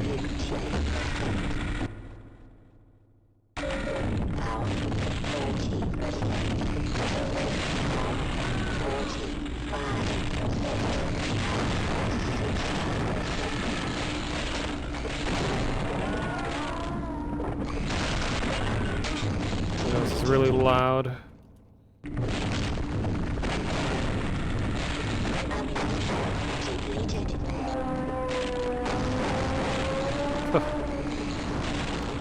Did a tree kill it? Oh my god, these little things.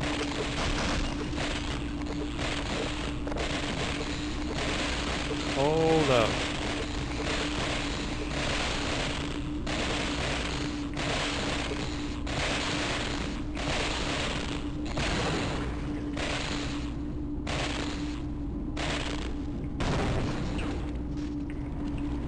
Anyway.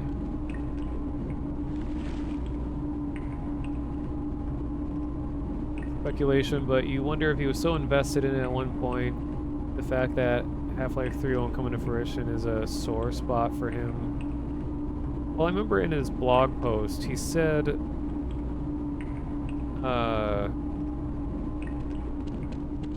what was it? That 15%. that... What was it? I think it was just the sheer amount of time it was taking for Valve to do anything with Half-Life, where he was saying that like the company culture had changed so much and people around him had changed that he felt like he didn't know anyone there anymore, and he just felt like distant and not like that it was his, like where he needs to be in his life, and that he felt like when he finally decided to leave Valve that it felt like such a relief for him, and he wanted to go on to like writing independently and doing his own books and things again.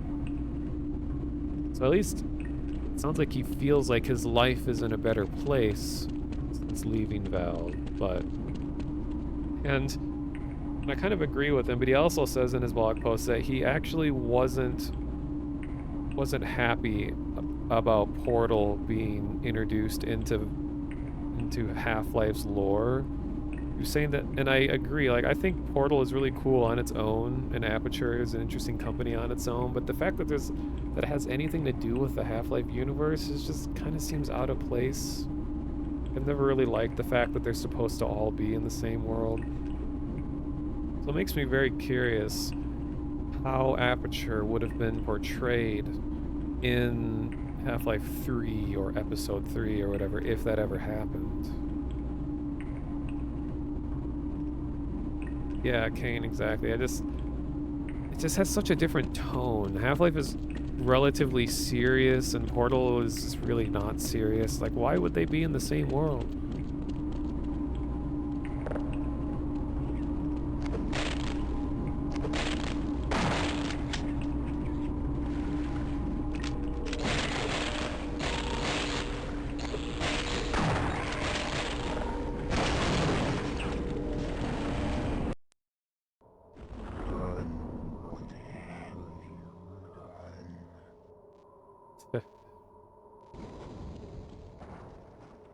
Now we got a lot of very suspicious looking things coming out of the ground here.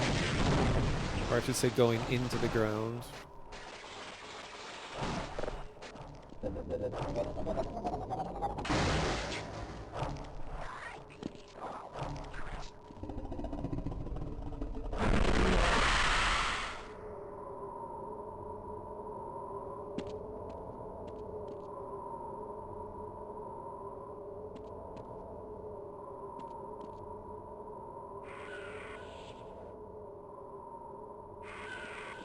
I don't even remember what you do here. I think I'm trying to climb. Oh yeah, I'm trying to get over there.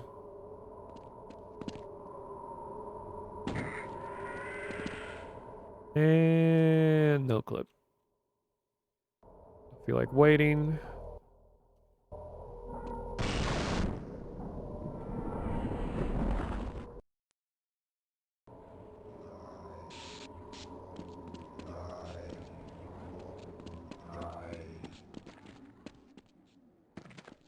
Tentacle friends are back. Trees are freaking out for some reason.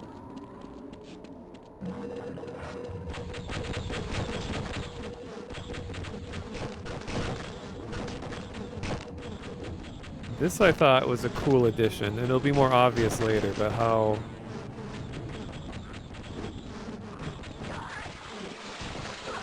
Okay, they are attacking me now, but eventually the alien slaves, or the Vortigaunts, are no longer a threat. Garg. Sorry, Garg, I skipped your scary sequence, and I'm just gonna keep going. Power 15%. Hey guys, what's going on? Don't mind me, just going up this way real quick.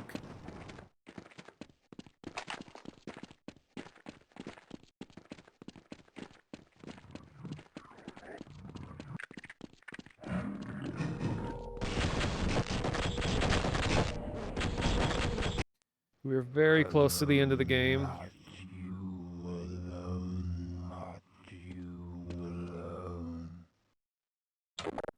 So this is your moral decision of Half-Life 1. Well, I guess the G-Man, his thing at the end is that way too, but...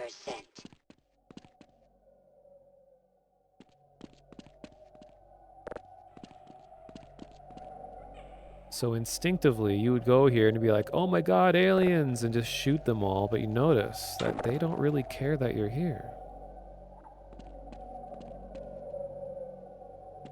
It was really cool, because it's like the first time that you can just be right up close to these cool alien creatures and get a good look at them.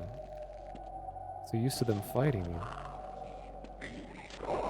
It's like, look, they have their own culture. They're speaking their own language.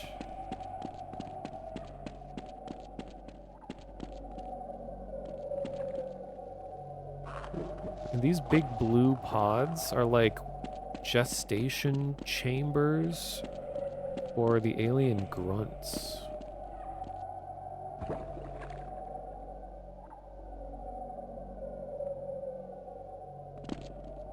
Which the alien grunts are the guys that have that shoot the bees at you. And you'll notice that the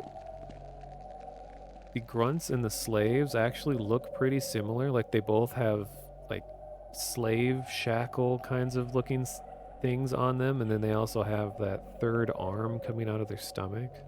And their legs are the same with like the 3 big talons on the bottom.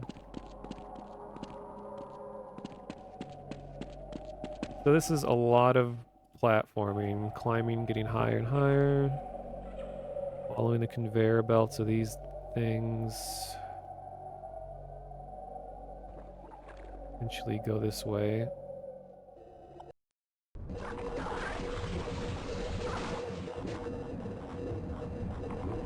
I guess the game decided for me that they're gonna attack me? Huh. I think normally they don't attack you. Maybe it's just that intro area. Well, anyway. Go through all this BS, go up some platforms. You follow this up. Wait, no. Okay, follow this elevator up here.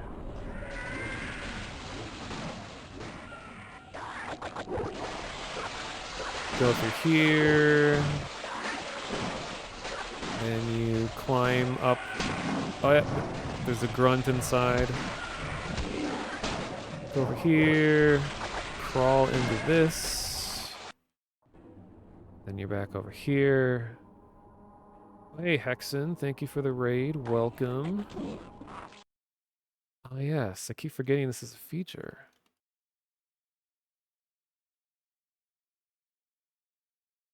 Is that the wrong command? Oh, it is. Aha. Oh, it doesn't tell me what you were playing. So I guess I could ask you, Hexen, what were you playing tonight? We're gonna keep going down here. I always thought this room was cool with like the little particles in the air. Crawl through this. This, go down. This area looks pretty cool with the bluish colored lights and these little like torches coming out of the walls. Follow these elevators. Loud. Climb higher and higher and higher until you get into this.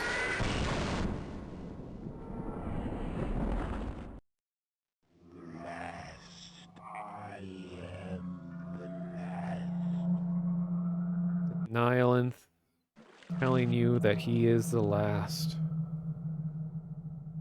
Like Gmod with simple flips and frames. Nice. Pokemon Crystal translated several times, then 2 minutes of Sonic Finger Family. Oh boy. I just like how, you know, Finger Families, like that song on its own just sounds really cursed and disgusting, and it's now turned into a cursed and disgusting, just weird thing on the internet. Even if, though its original intentions wasn't to be that way, but it just inevitably became that way. The joys of the internet. So here is the portal to the Nihilant's chamber, and this always looked really cool. For some reason, I don't know what happened, but as a kid, I had almost no memory of this map. For some reason, I remember going into one of those other teleporters and then appearing in the Nihilant's chamber. Didn't have any memory of this like elaborate portal like this. It's really cool effects that they used for that portal. That's actually using like the same technology for their beams. I think they're called like ENV beams or something, the entity. And you can change the amplitude of the beams, which like makes them like how noisy they are. Like they're more like electrical, like arcing electricity along the sides. But then for losing my voice because I've been streaming for almost 11 hours. So to make this little portal, they use the same beams that are all converging at one point in the middle, and it uses this shader that's called like an additive shader. So that as everything adds together, all of the brightness will kind of blend into one singular white, and then it has a scrolling texture going across it. That's this really clever use of the same technology that all this other stuff is using to make a really pleasing looking thing in the middle.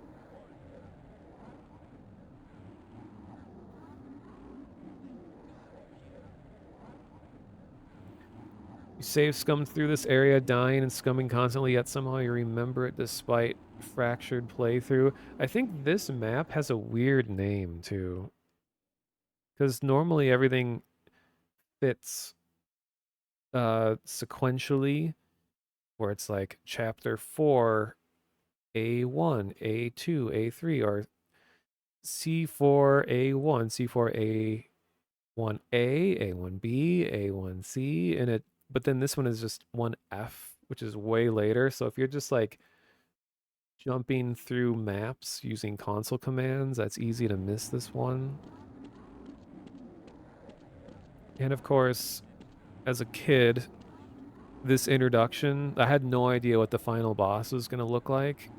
It freaked me out a lot because it's like one of my weird fears that will just sometimes like trigger, well, not trigger, like it's not a fear that's like debilitating. It's just like a thing that kind of like, ooh, like irks me a bit, is really, just really, really big living things. Like I always use the example of a Ghostbusters 2 movie, because I watched Ghostbusters as a kid, even though I didn't understand like any of the humor. And when they bring the Statue of Liberty to life and it walks around in the city, like that freaked me out as a kid. Especially since it was all dark and the statue was lit in like a dramatic way. It just, I don't know, it freaks me out. So to be face to face with the Nihilanth here at the end, this gigantic thing moving around you, always freaked me out a bit. So oh hey Mad Bagel, long time no see. This update is really awesome. It is. All right, here we go. And I missed. Oh, yeah, you can hear the screams of the damned. Boy, you can hear voices.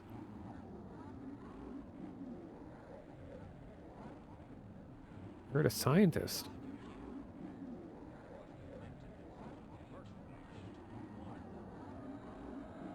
I've never noticed that.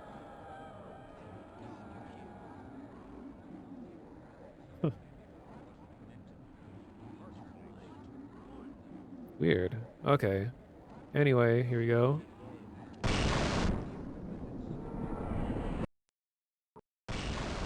Nihilants. God.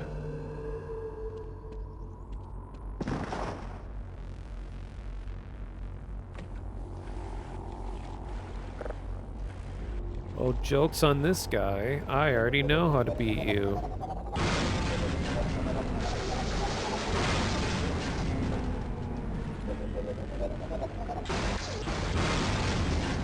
Okay, I'll do one of your puzzles. Throw it at me. Also, I have God mode on because I'm just trying to get through this really quickly. Alright.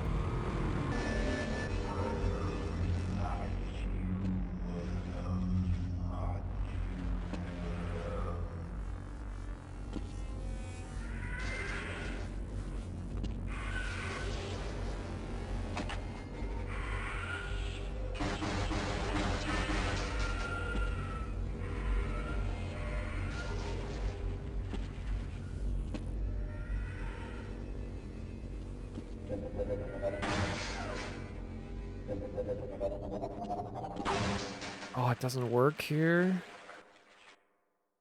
Da-da-da.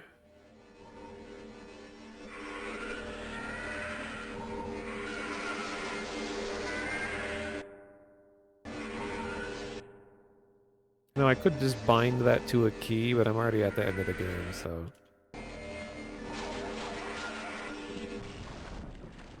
And we're back. Alright.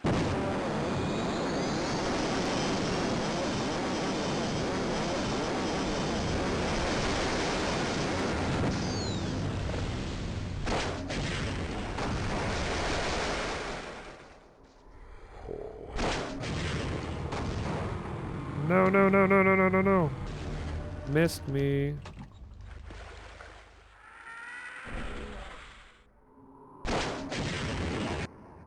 Then I missed you.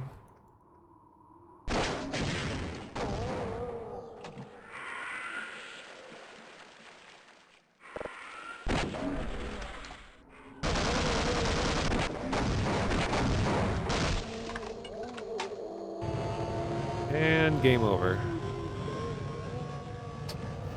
I mean, when you're not cheating, it's usually harder than that.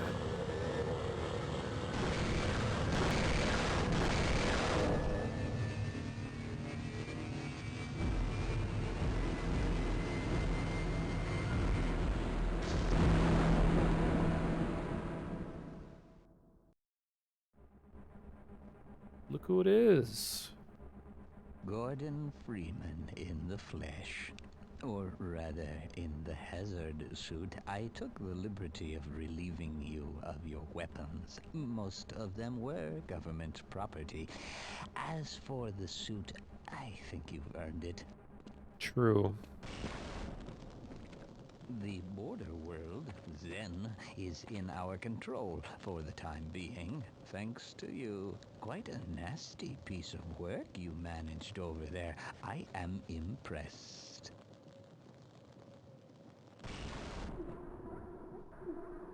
There's the That's Boyds. why I'm here, Mr. Freeman.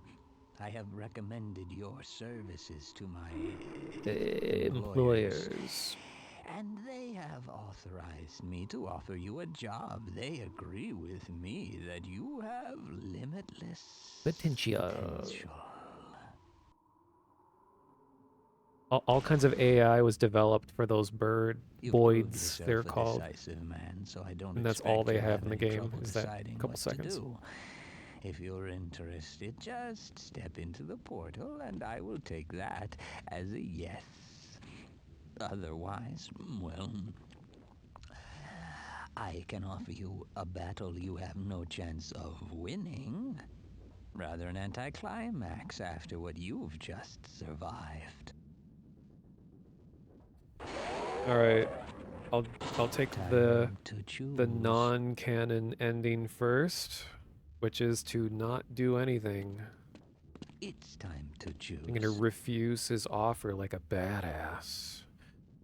You had a nightmare the other day about a realistic 7-hour war. It was not fun, but it reignited. Looks like we won't be working together. Reignited your love for the series. No regrets, Mr. Whoa! All the sprites in the background. Observation terminated. Post-mortem. Subject declined offer of employment. Man, imagine living in a world where you are offered a job and you're punished for not accepting the job. Alright, so the game does end that way. Wait, stop. It's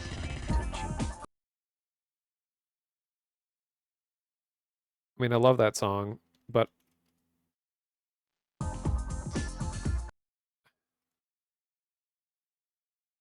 Okay, whatever. It's gonna probably layer on itself. Okay, and I'll take the job.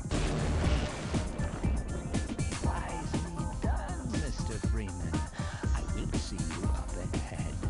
Wisely done. Status hired, awaiting assignment. Okay, now I'm glad it starts over and doesn't layer on itself. I mean, you gotta have a real energetic, like, hell yeah song during credits of a game. Plus, this is the 90s. You gotta get some of that, like, techno of the time with, like, hand claps and stuff.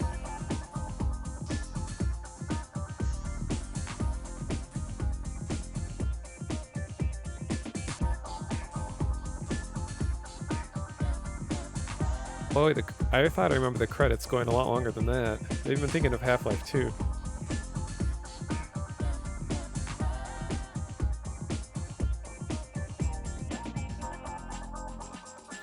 Now, we're gonna watch a speed run of the entire game, and I think the whole speed run is like it's like 10 minutes.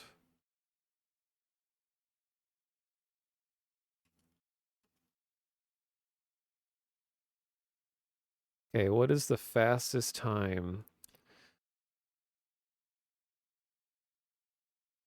20 minutes 40 or 20 minutes 41 seconds.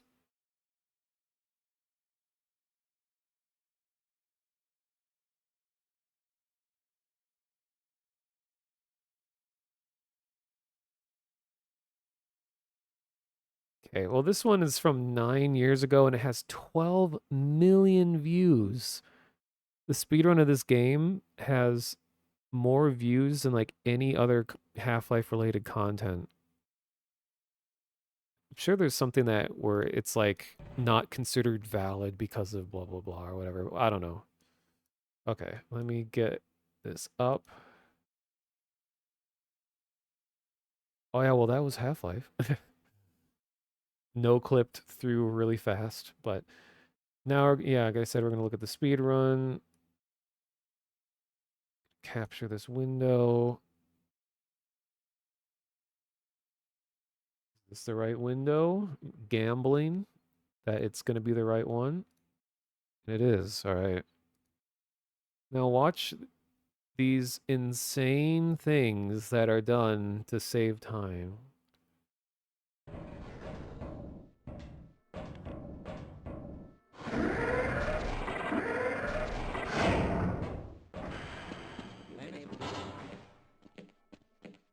Have you been able to get...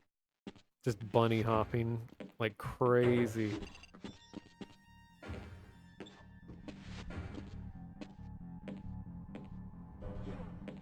Right on through, sir. Looks like you're in the barrel today. Aren't you supposed to be in the test chamber half an hour ago? I love this song.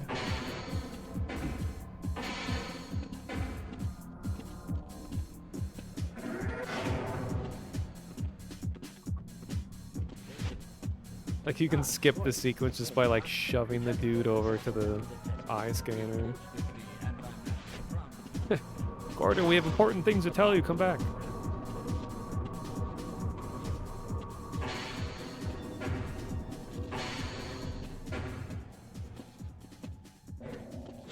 You can do that here too. Afraid we'll be deviating a bit from standard analysis procedures today, Gordon. Yes, but with good reason. This is a rare opportunity for us. This is the purest sample we've seen yet. And But the against skip the most unstable. from the sequence, Follow standard insertion procedures. if he does the same technique, it's really funny what happens right after the resonance cascade scenario is extremely first unlikely. post-event map loads. Trained professional. We've assured the administrator that nothing will go wrong. Ah, yes, you're right. Gordon, we have complete confidence in you. Well, go ahead. Let's let him in now.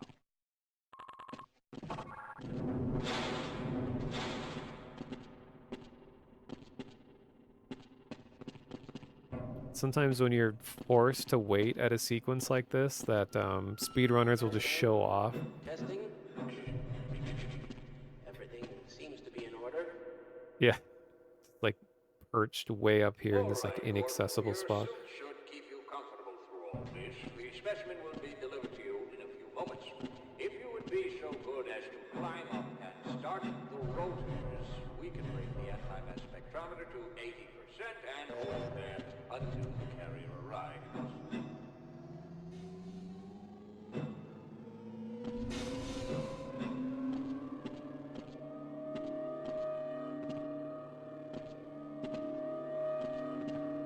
Very good. We'll take it from here. Just sitting way up there. 3, 2, 1.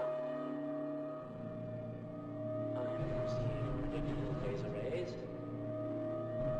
Yeah, very good. I didn't know you could ride those. Stage 2 emitters activating now. Gordon, we cannot predict how long the system can operate at this level, nor how long. Gordon, we cannot predict how long this speed run will be.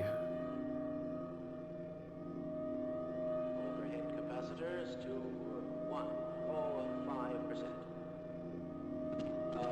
It's probably not a problem. Probably, but I'm showing a small discrepancy in. Well, no, it's well within acceptable bounds. Sustaining sequence. I've just been informed that the sample is ready, Gordon. It should be coming up to you any moment. It becomes like frame perfect. Boom! Oh my god, okay, that's a new one. Wait, what even look at everyone wanted to click back here. Like you can see the... Okay, let's go frame by frame what happens here.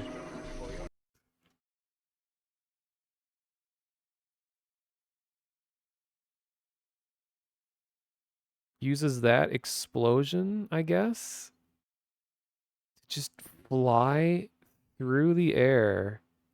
And they like curves around the curvature of the room. Like a skater move. Lands just perfectly into the window. And then they're already here.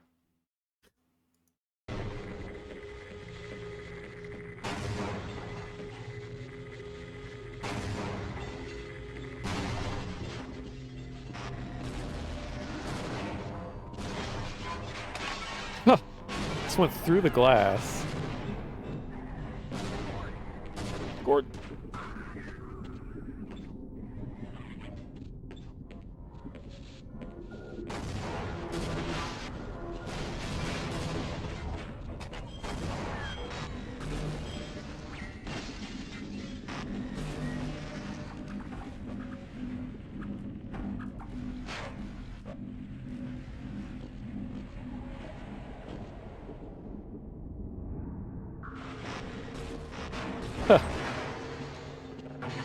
Went so fast over that bridge that collapses that you managed to use it as a bridge.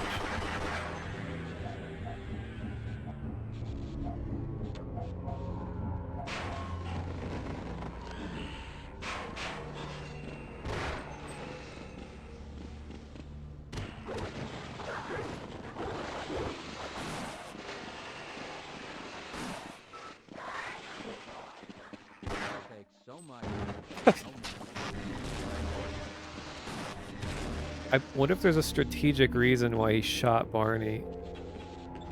Oh my god, he opens the shortcut! Okay, that's incredible.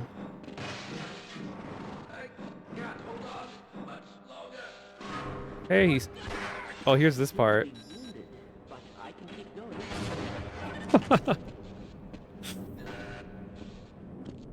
The fleeing scientist opened the door for him.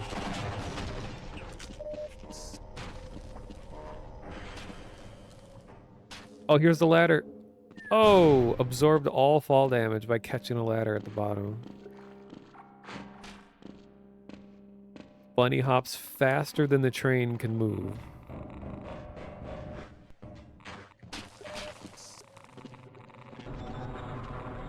Can't make this part go any faster.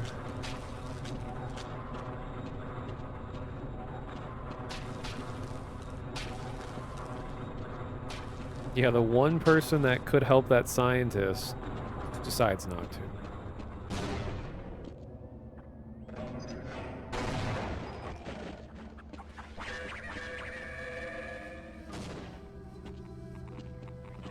Oh my god, all of this, like, air acceleration or whatever it's called.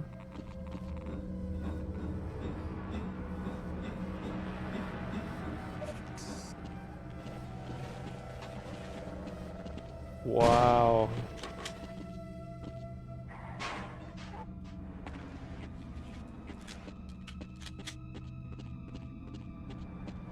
Yeah, the pushable objects, they seem to be getting speed off of the crates at some point.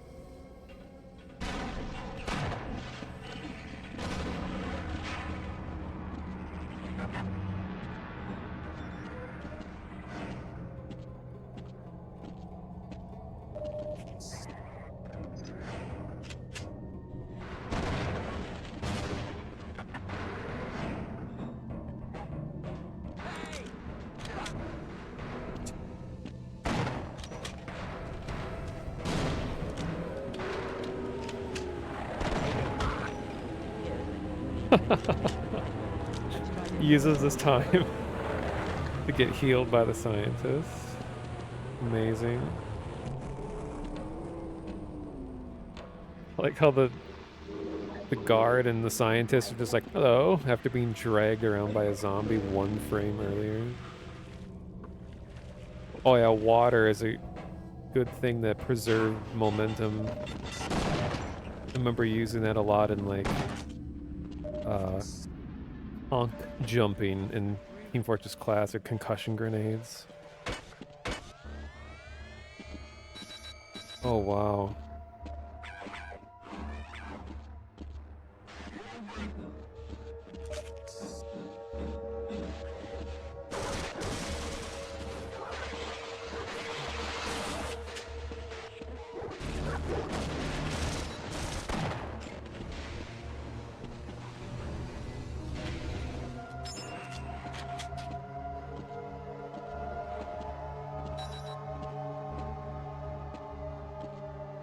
Yeah, I was able to climb on the trip mines in that one sequence where it like blows up the whole building if you trip them.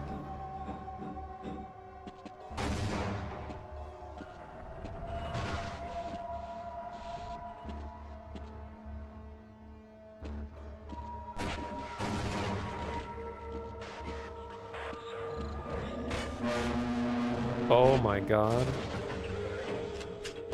He glitched out a door.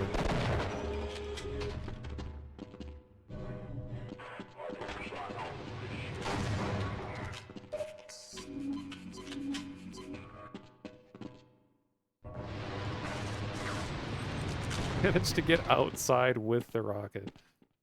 Amazing. Oh, we're just swimming in the skybox for fun, I guess.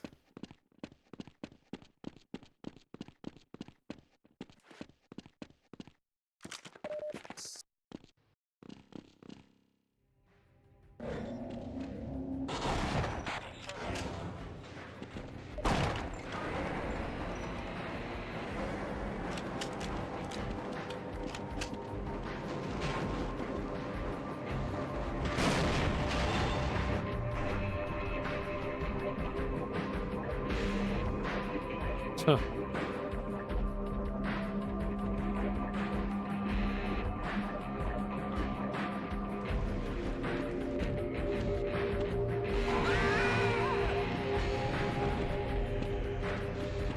It actually flew through the gap between the scientist and the ichthyosaur. Like a second before the scientist gets eaten.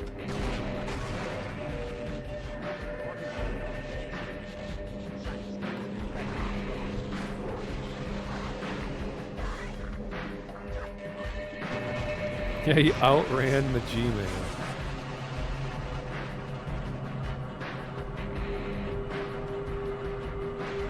Like, kissed the G-Man on the cheek on his way by.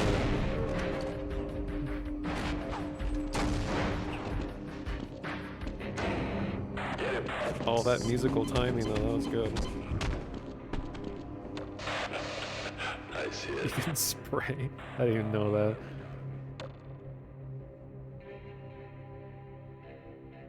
Where are we taking this Freeman guy? Outside for questioning. What the hell for? We got him. Let's kill him now. And if they Yeah, I guess you can't outperform a cutscene.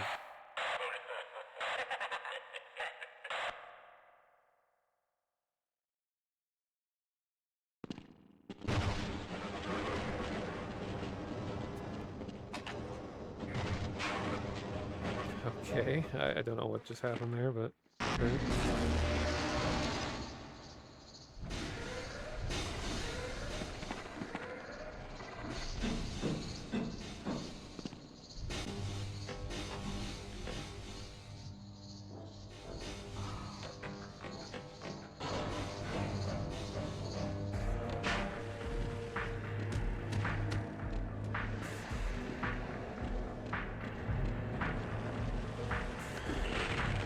Oh, used a head crab to boost over the door. Oh my god.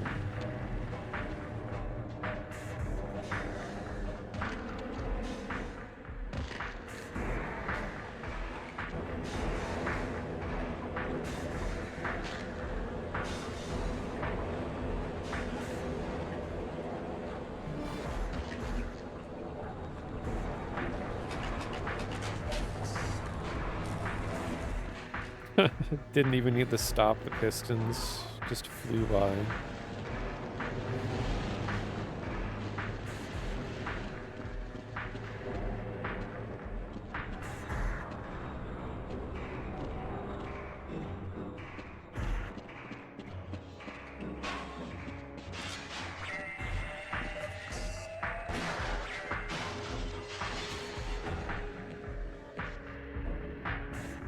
Hey, it's no good. Am I gonna speedrun it? I already did. I just did tonight. That was my no-clip speedrun. Yeah, even me no-clipping through the game took hours and hours and hours. Like, no barriers between me and the end.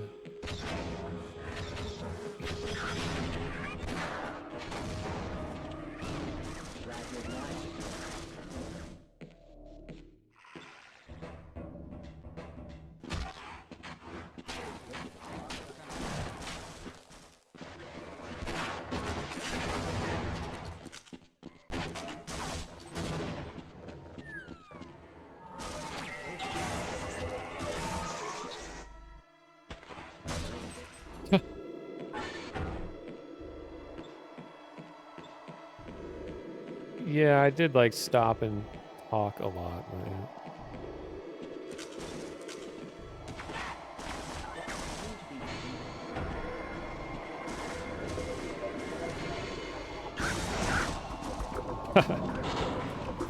That musical timing again too, that was good. What is this skybox? I don't recognize that. Just climbed a bunch of snarks. It's not the normal skybox. Now it's back to normal again, huh? Oh my god. I gotta see that again. Go in one motion, skips this entire sequence. So you go, like, Tau gun jumps from here. Goes all the way over.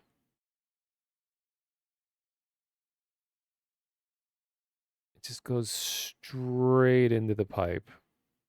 Jumps over the head crabs. Oh my god.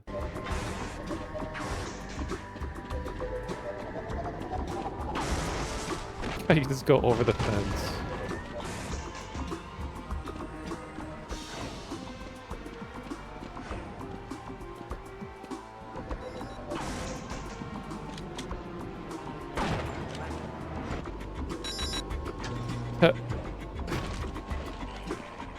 They're just showing off again.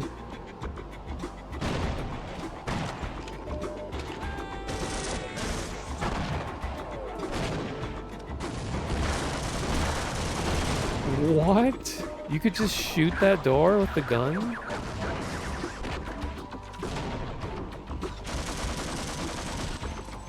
Oh, here's where I think he heals on the door. Yeah, look at... That's what I was talking about. Look in the bottom left corner. It's the inverse hurt door that heals you when you get stuck in it.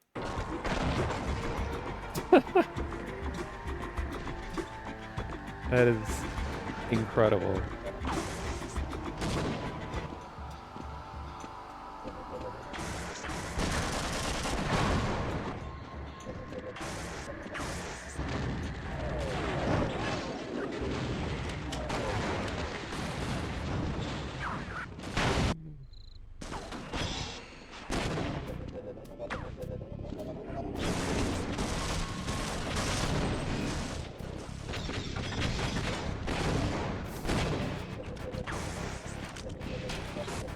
Well, now he's just using grenades to jump because he has so much health.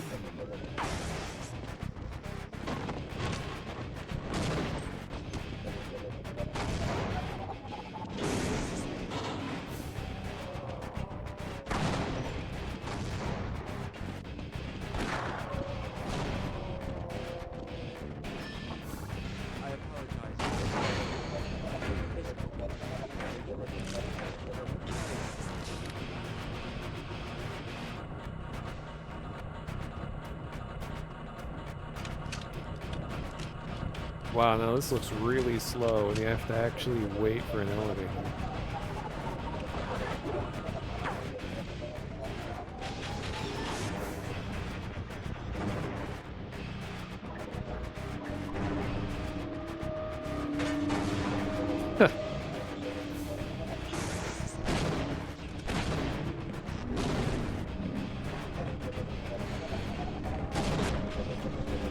Nice.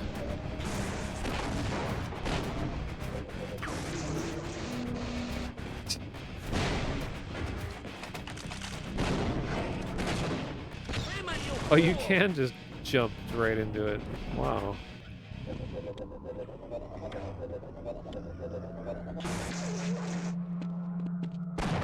Somehow accelerating downwards out of thin air. Using the towel gun or whatever.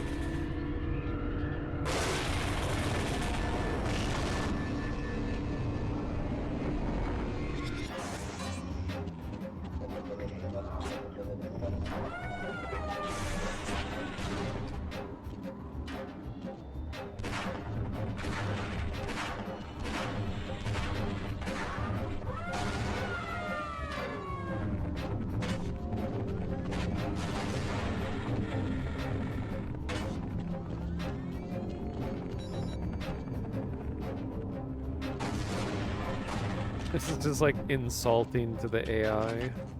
Like, I know exactly where you're going to go at all times, so I'm just gonna leave bombs there for when you inevitably go there.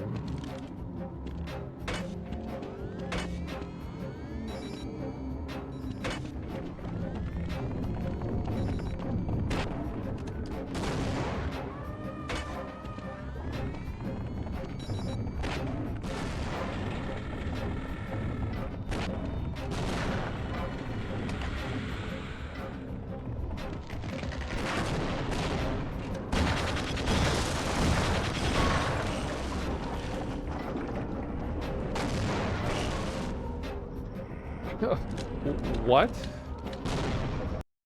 Okay, he didn't even do anything in this sequence. What happened? Let's go back. Come on.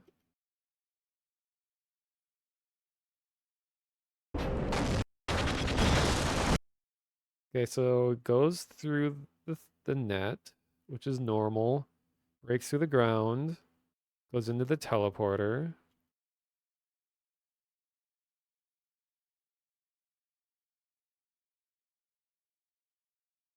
Okay, has a grenade out. Grenade apparently exploded because it went from 9 to 8 in the bottom right. So I guess it just during the level transition before it faded in, did a grenade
is a little piece of Half-Life 2's speed run that just reminds me of this insanity like this. They have Half-Life 2. Oh, and there was recently, well, a few years ago, a developer commentary of Half-Life 2 of the speed run, and it's funny to hear the people commentating on it, you know, who made the game were just kind of like just shrugging, like, I don't know what just happened.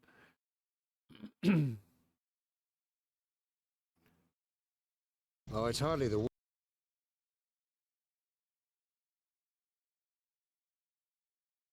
What is this weird, lesser known sequel to Half-Life?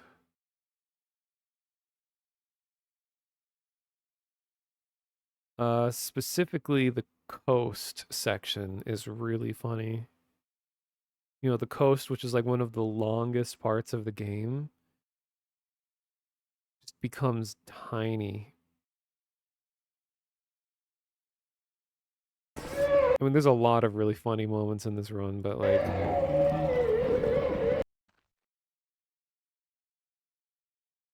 Watch what happens here.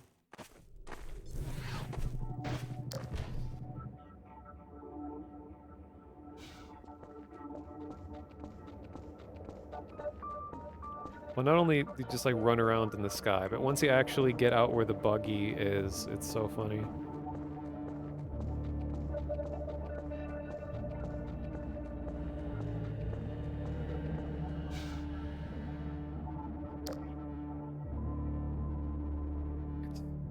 Casually stroll by a dev box. Hello, Dr. Freeman. All right, here we Back go. up, Dr. Freeman. The car's on the pier. Hop in and I'll lower you down to the beach. Like the speed gained from that barrel glitching through the door, like that momentum is like maintained through like the entirety of this segment. Becomes like a skate park, just like going up and down the walls.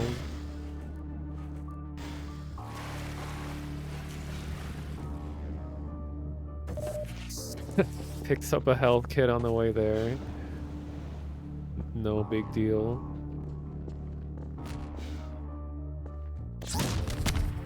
Uses a roller mine to jump. Oh my god. Minor fracture detected.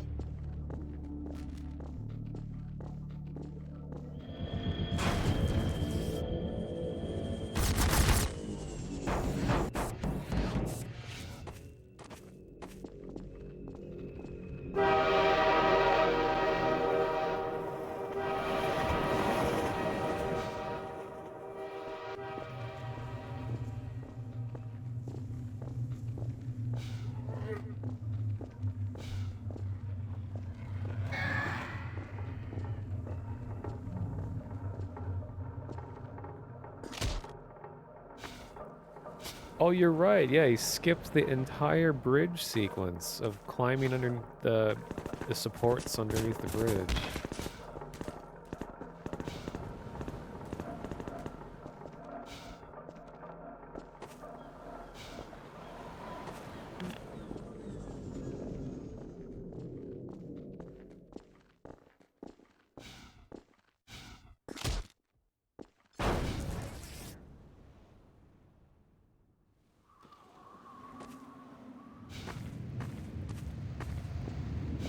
You there!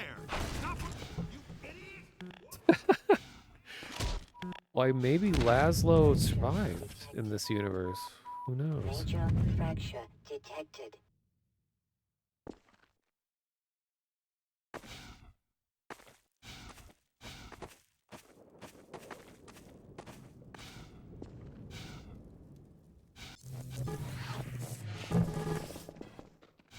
And prop surfing is a big thing in this run.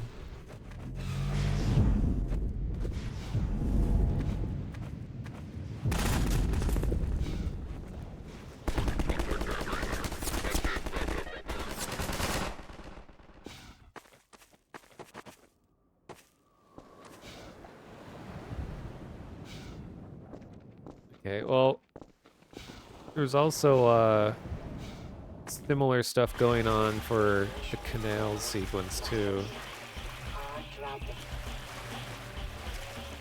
I just think it's so funny that like Gordon is flying through the air faster than any vehicle in the game.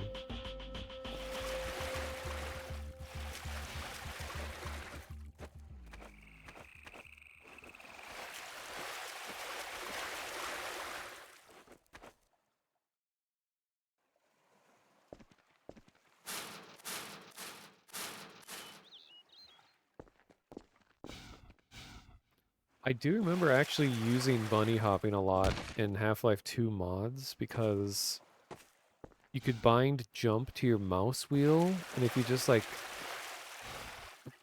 mouse up and down, so if you just really rapidly flick the mouse wheel up and down, that you could jump at and move at incredibly fast speeds like this. I mean, was never able to go at this level of precision.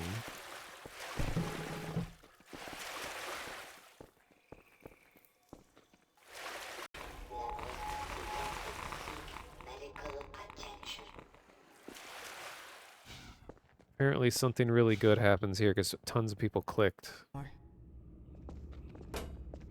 Oh yeah, there's this where you can skip scripted sequences by hitting them with props. So I see you've met Dr. Mossman. She's one of the main reasons I spend so much time outside. You should hear her drone on about how it should have been her in the Black Mesa test chamber that day. I'm sorry, I shouldn't be talking behind her back. It just gets a bit claustrophobic down here. Yeah, this is like, I think, unpatched, like That's the old release passage to Half-Life 2 or Ravenholm. something. We don't go there anymore. It's like, shut up, move. Go, go.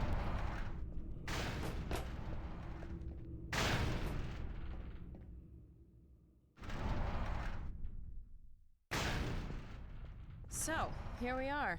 The scrapyard. This is a gravity gun my father was talking about. You can call it the zero-point energy field manipulator if you really want to. It's designed for handling hazardous materials, but we mainly use it for heavy lifting. Give it a try.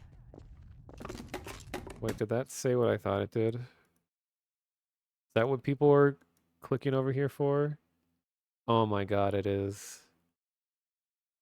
CUM, amazing. Give it a try.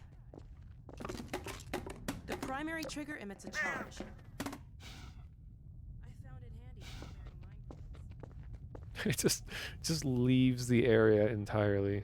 Like, not even close to where this scripted sequence is happening.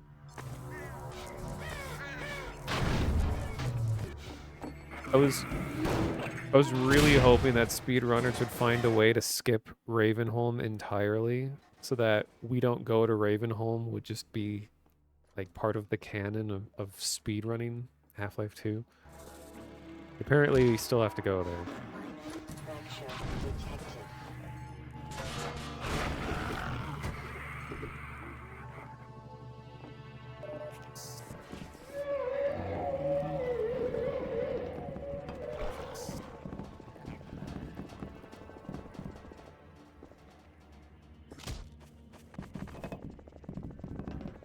Whoa, okay, apparently a huge part of Nova Prospect is skipped. What happens here? So here's the entrance. Okay.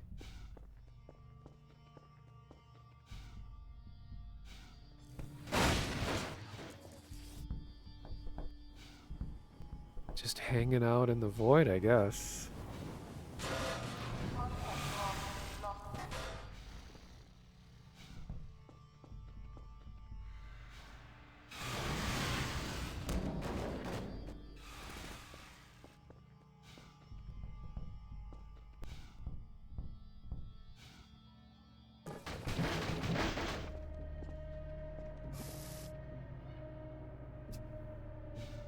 That fire had a lot of built up energy that it expelled onto Gordon.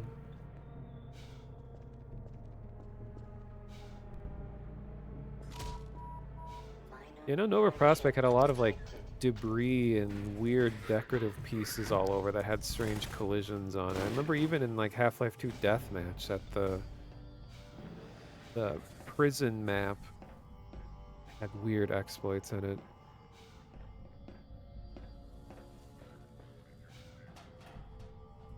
I seem to remember this sequence being funny too. Like something is just wrong with, like, I don't know what broke.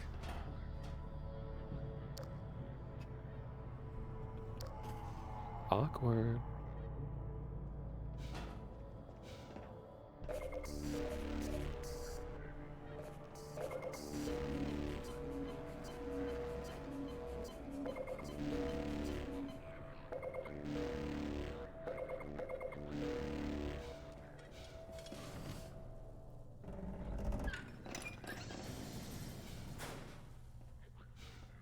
Don't worry about me, sweetheart.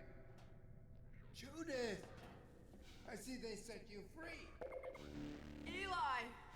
I was so worried about you. Combined portal. It's smaller than I imagined. The out of bounds flying, it's rapid saving and loading that they edit out the load screens for? Huh. Okay.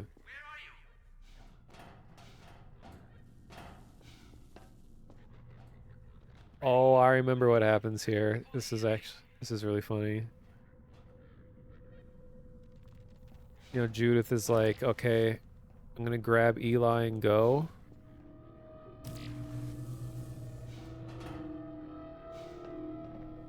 But Gordon has other plans. Alex just isn't even here. She just forgot to show up to rehearsal, I guess. What's happening?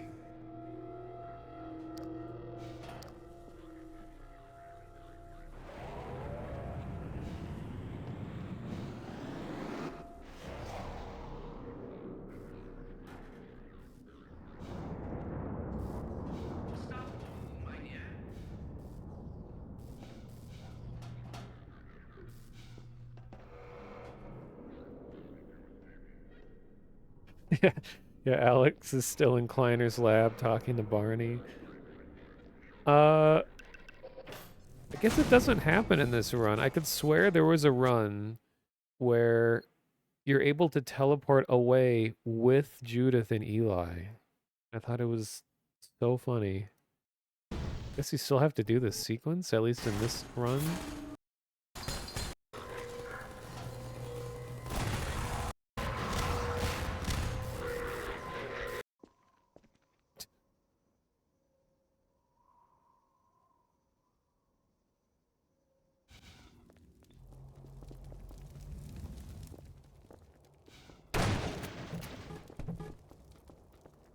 Oh man, the original Half-Life 2 fire looked so bad. Episode 2's fire looks really good. That eventually replaced it all across the source engine.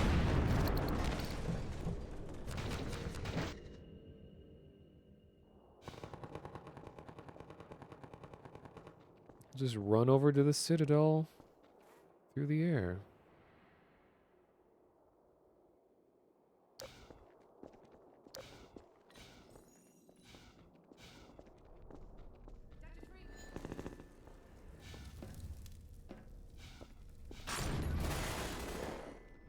You didn't like the orange box fire?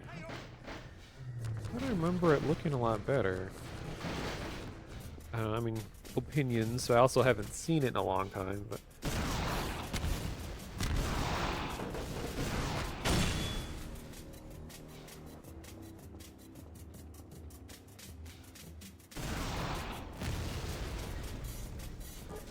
I remember the orange box fire was way more particle effect oriented. Like, it didn't look as much like fire, but it was smoother.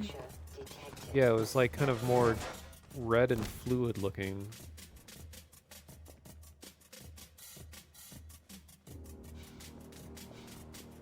Your dad sold your Xbox 360 that had the orange box disc still in it? Oh, that sucks.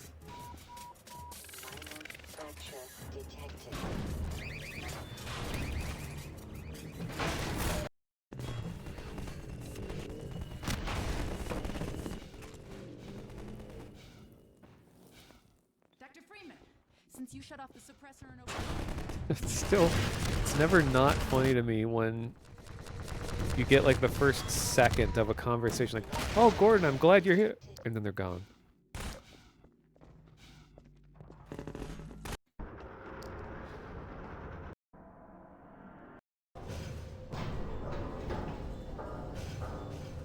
Wait, there's definitely a run where they skip the entire... Yeah. The entire, pod sequence or whatever. Just fly through it with a boot instead.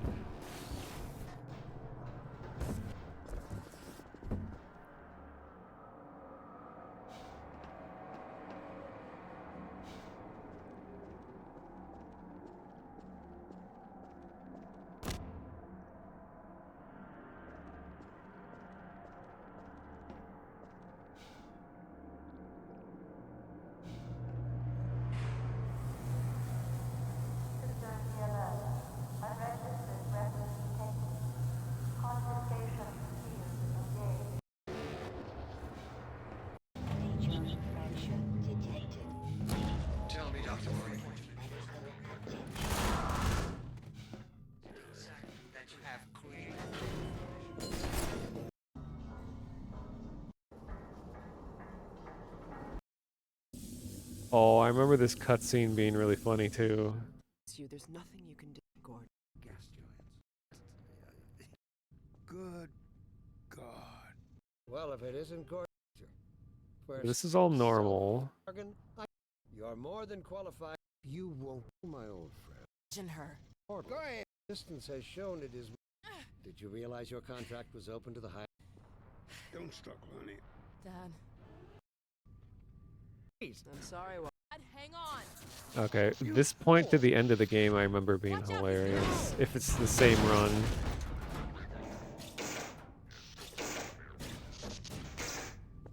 He just hangs out with Breen in the elevator.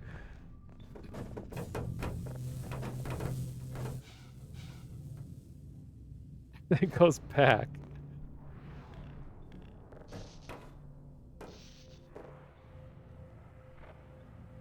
Come on, Gordon. That's my girl.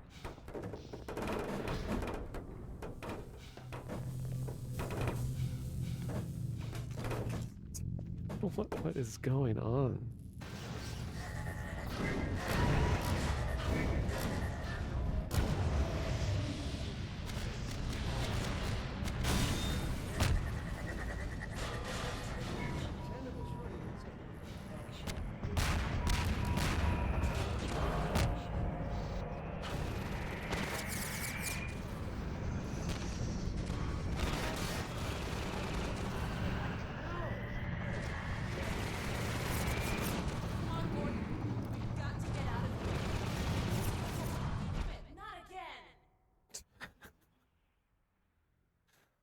Time, Dr. Freeman? The gravity gun. He doesn't have a clue, does he? Is it really that? I wonder where he's going. It seems as if you only just arrived. You've done Oh a my great God. deal in a small time. Breen and Alex hanging out while the G-Man's talking. I've received some interesting offers for your services. We've got to stop Dr. Ordinarily, I wouldn't contemplate them, but these are extraordinary times. They really are. Rather than offer you the illusion of free choice, I will take the liberty of choosing for you. If and when your time comes round again.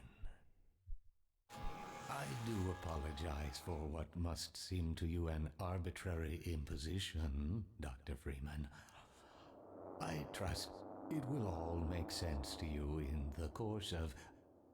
Well, I'm really not at liberty to say.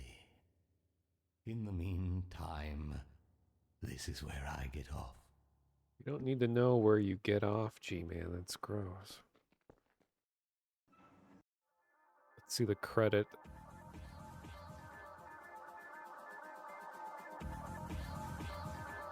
You know, lots of people work together to create these runs.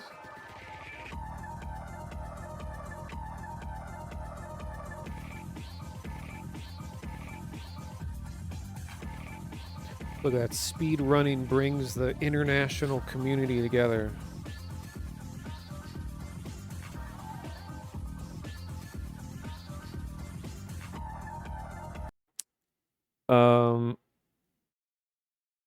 There was a really old video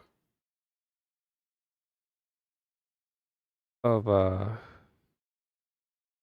see, of Half-Life 2 co-op. That was hilarious. Let's see.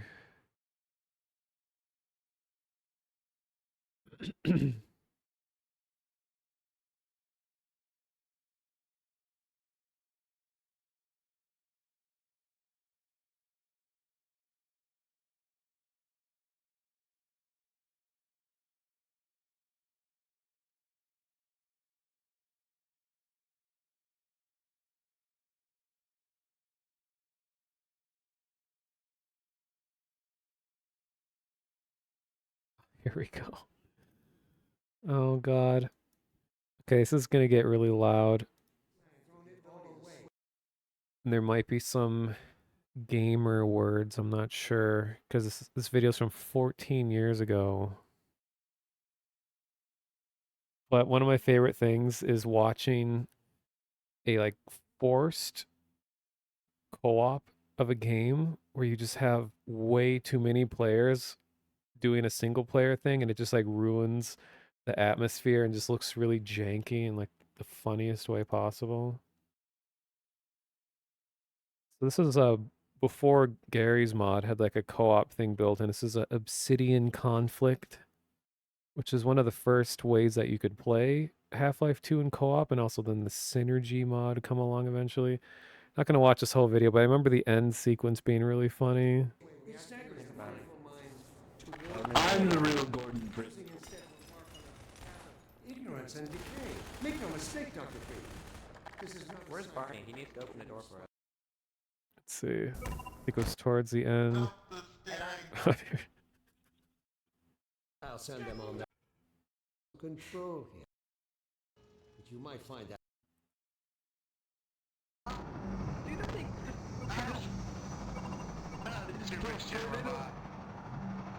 To give up their senseless struggle. Yet have the gravity gun refuses to speak the words that would save them all. Save them? For what? Kill Breen, quickly! How'd you do that? Hey! Do the right thing. Oh, wait, that's me! Hey! I'm gonna chase. Hey, Revenant, I'm gonna hug you. I'm gonna give you a big hug. Dad. Hey, Breen. Kill Breen! I like some. God damn you, when you let him go. Oh no! Hey, Troll here. Oh no! Hey, it's Gordon. Doom the entire species, or will you give your child a chance your mother never had? This is like extras in a movie. Go ahead, Breen. If that's the worst you can do, send us both through your portal. Oh, it's hardly the worst. But you might find that hard to believe once you get there. It isn't necessary. I agree. There I It's am. a total waste. Fortunately, the resistance has shown it is willing to accept a new leader. And this one has proven to be a fine pawn for those who control him. No! Hey, Don't what are you listen looking to at? him, How about it, Dr. Freeman? Did you realize your contract was open to the highest bidder? Gordon would never make any kind of deal with you. I understand if you don't wish to discuss this in front of your friends. I'll send them on their way, and then we can talk openly. Pretty leggy. Dad, I'm so sorry. Take that, Moth. Judith? What do you think you're doing? We're doing what I could never do alone. We're stopping you. Yes. Guards, get in here. I forgot the Get out of the camera! faces looked at each other like that. Deathmatch. Sorry, Wallace. Nothing but faces! You're all out of time. Stop the I'm in like I'm in the left. I'm in the left of his face, just like Hurry! you know. Thank you, Mothman. Dad, God, they hang needed on. that. Rossman, thanks. Cool, Brain. I I'm like gonna kill Mothman. Brain. Watch out, he's gonna...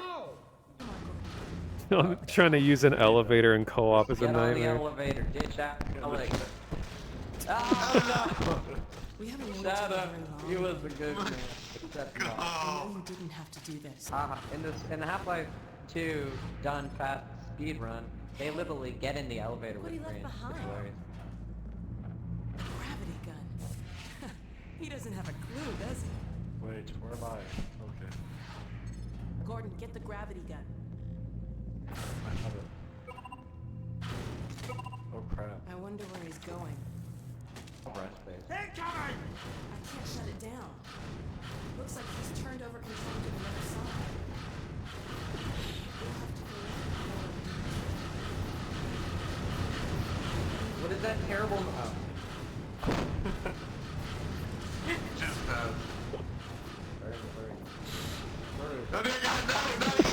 Oh no! Hey, I got a present for you. someone's liver.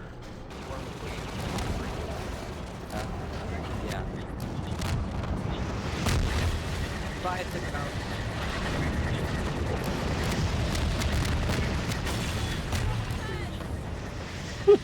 Wait, you want to kill it?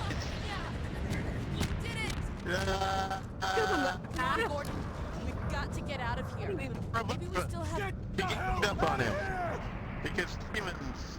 Always stick together. Time, Dr. Freeman? God, that's loud. Is it really that time again? It seems as if you only just arrived. You've done a great deal in a small time what's he doing? span. You've he doing done around so my well, screen? in fact, Gee, that man, I've it's just like a received some interesting offers for your services. innocent rendering, Ordinarily, I right? wouldn't contemplate It's them, no but face. Like Oh my bass God. boosted G, man. extraordinary So good. times. Oh my God. Rather than offer you the illusion of free choice, Revenant, he I wants will you. take the He liberty freaking of wants you. choosing Don't move. for you. Get If the hell and out of here! when Oh my your God. Oh my time God. comes round again. I do apologize for what must seem to you an arbitrary imposition, Dr. Freeman. I trust it will all make sense to you in the course of... Well, I'm really not at liberty to say. In the meantime, this is where I get off. Let's go fishing. Lamar! Oh, jeez. Yeah, those are good times. Wow, yeah, I'm coming up on 12 hours.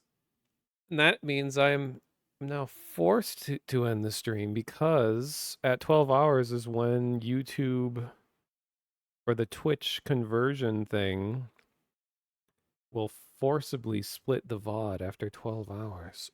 And I have 10 minutes until I hit 12, so I don't really have time to do anything else. I'll put a link to the other thing in chat again. I mean, it's a more serious thing, but it's that really cool overlay of all of Half-Life 1 and Opposing Force and Blue Shift. One of my favorite things. You know, I'll really quickly show it on stream just so you have an idea of what I'm talking about. The whole thing is an hour, but it portrays the Resonance Cascade events like a real world event. And they have the whole facility mapped out, and you can see where each of the people show up and where they move and where they interact with one another. So, like, you know, this is Gordon just arriving, and it's Barney Calhoun starting his shift up here. And then here's the experiment happening. And then it has like a whole change in tone.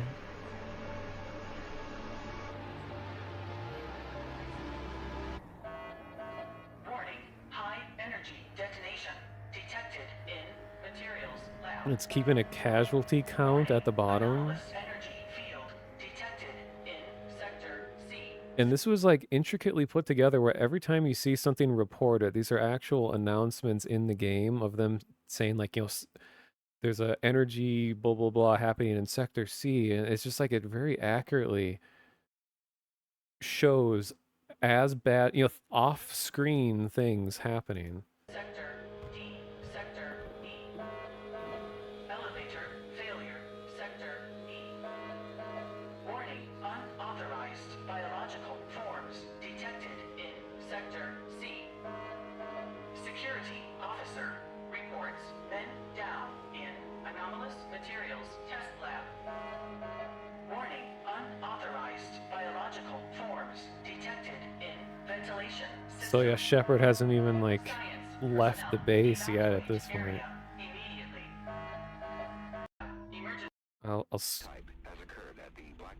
So then I believe a lot of the audio and assets and stuff going on are from Black Mesa. Yeah, the announcer voices. Sector C, material rail. And they have this cool little sequence where it's like kind of the general public being warned about the event. There's that sound. The Same Header, it's called. The following message is transmitted at the request of local authorities. At 9:47 a.m. Mountain Time, a disaster of unknown type has occurred at the Black Mesa Research Facility, causing significant damage and failure to various power and communication systems in the surrounding areas. An immediate evacuation order has been issued for all residents within a 75-mile radius of the facility, and on-site military has been dispatched to provide assistance. Make sure to bring an emergency supply of food, water, clothing, first aid kit, flashlights with extra batteries, and battery-powered radios. Follow local evacuation routes, which have been marked by local authorities, and only use one vehicle. Do not return to the warning area until the all-clear has been given. If you are not in the evacuation zone, stay where you are. If you are within the evacuation area and have no transportation, locate...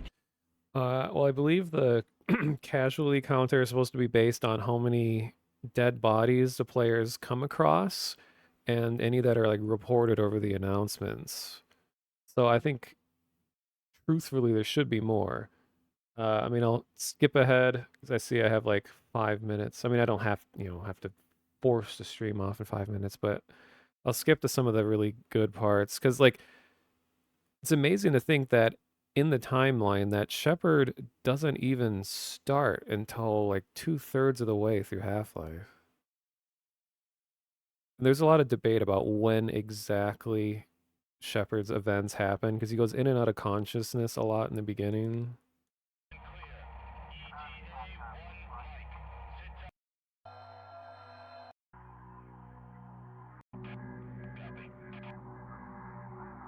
Trying to find a certain point.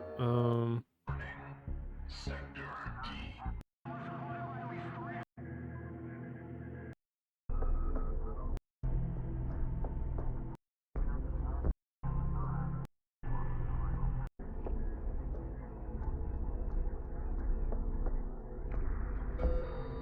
Energy field warning. Warning. Oh yeah, the emergency broadcast system in Modern Warfare 2. Remember there was that whole sequence where it was like in a American suburb with like Russians attacking, and they had a whole intro sequence with like the emergency broadcast and all that. I remember that being really well done. I know that gets done a lot these days, but pretty novel for its time. And then when the announcement system here gets taken over by the military.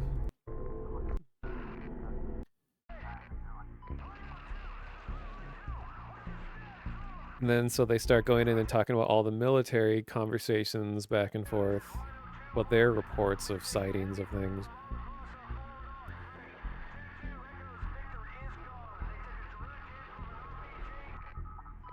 There is like Morse code in this video too. I think I remember decoding it once. It was just like repeating things that were being said in the top.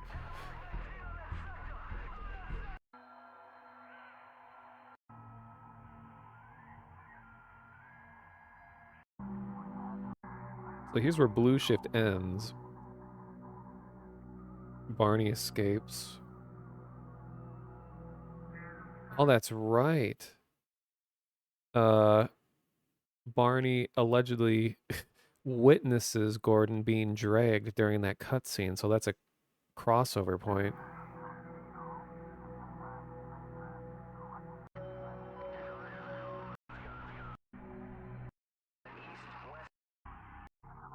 Then Shepard is on the Ospreys, entering the facility here.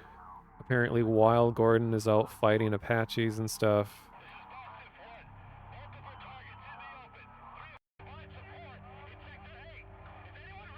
Then Shepard gets knocked out of the air. Ends up in the facility. But I think the moment that we're all waiting for here is the end of opposing force. So see, the casualty count is already 199 apparently. Then look in the bottom right corner. Here's Shepard.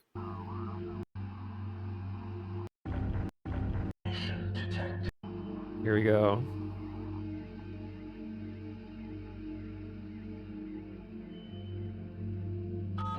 Detonation detected.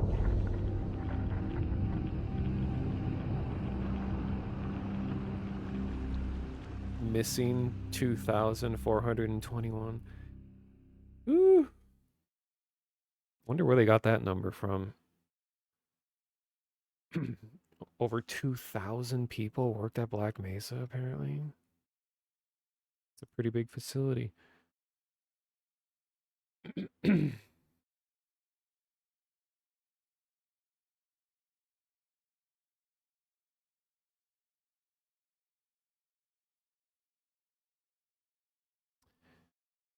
All right. So I'm at exactly 12 hours here. The mission Whiskey Hotel. You're fighting through the White House, and you have the light the way with flares. Oh, that's with like the EMPs and stuff going off, like helicopters falling out of the sky and all that. I forgot I had all these gifts set up. Nice. Ooh, that was super long stream. I was expecting to do VR today. I was ready to do that, and then all of a sudden Valve just goes along and just releases a patch to a 25-year-old game. Crazy. And hey, Hackerling is still playing Half-Life 1. They're decent. I think I enjoyed them. So I'm going to raid her. This is her first time ever playing anything Half-Life related. Yeah, thank you all for watching, especially some of you that were with me the entirety of the 12 hours. Is insane. Lugnato's been live for 16 hours. Here, I'll give Lugnato a shout out, because you're in a perpetual state of stream. So if you guys enjoy watching tape, he is prime real estate for tape content.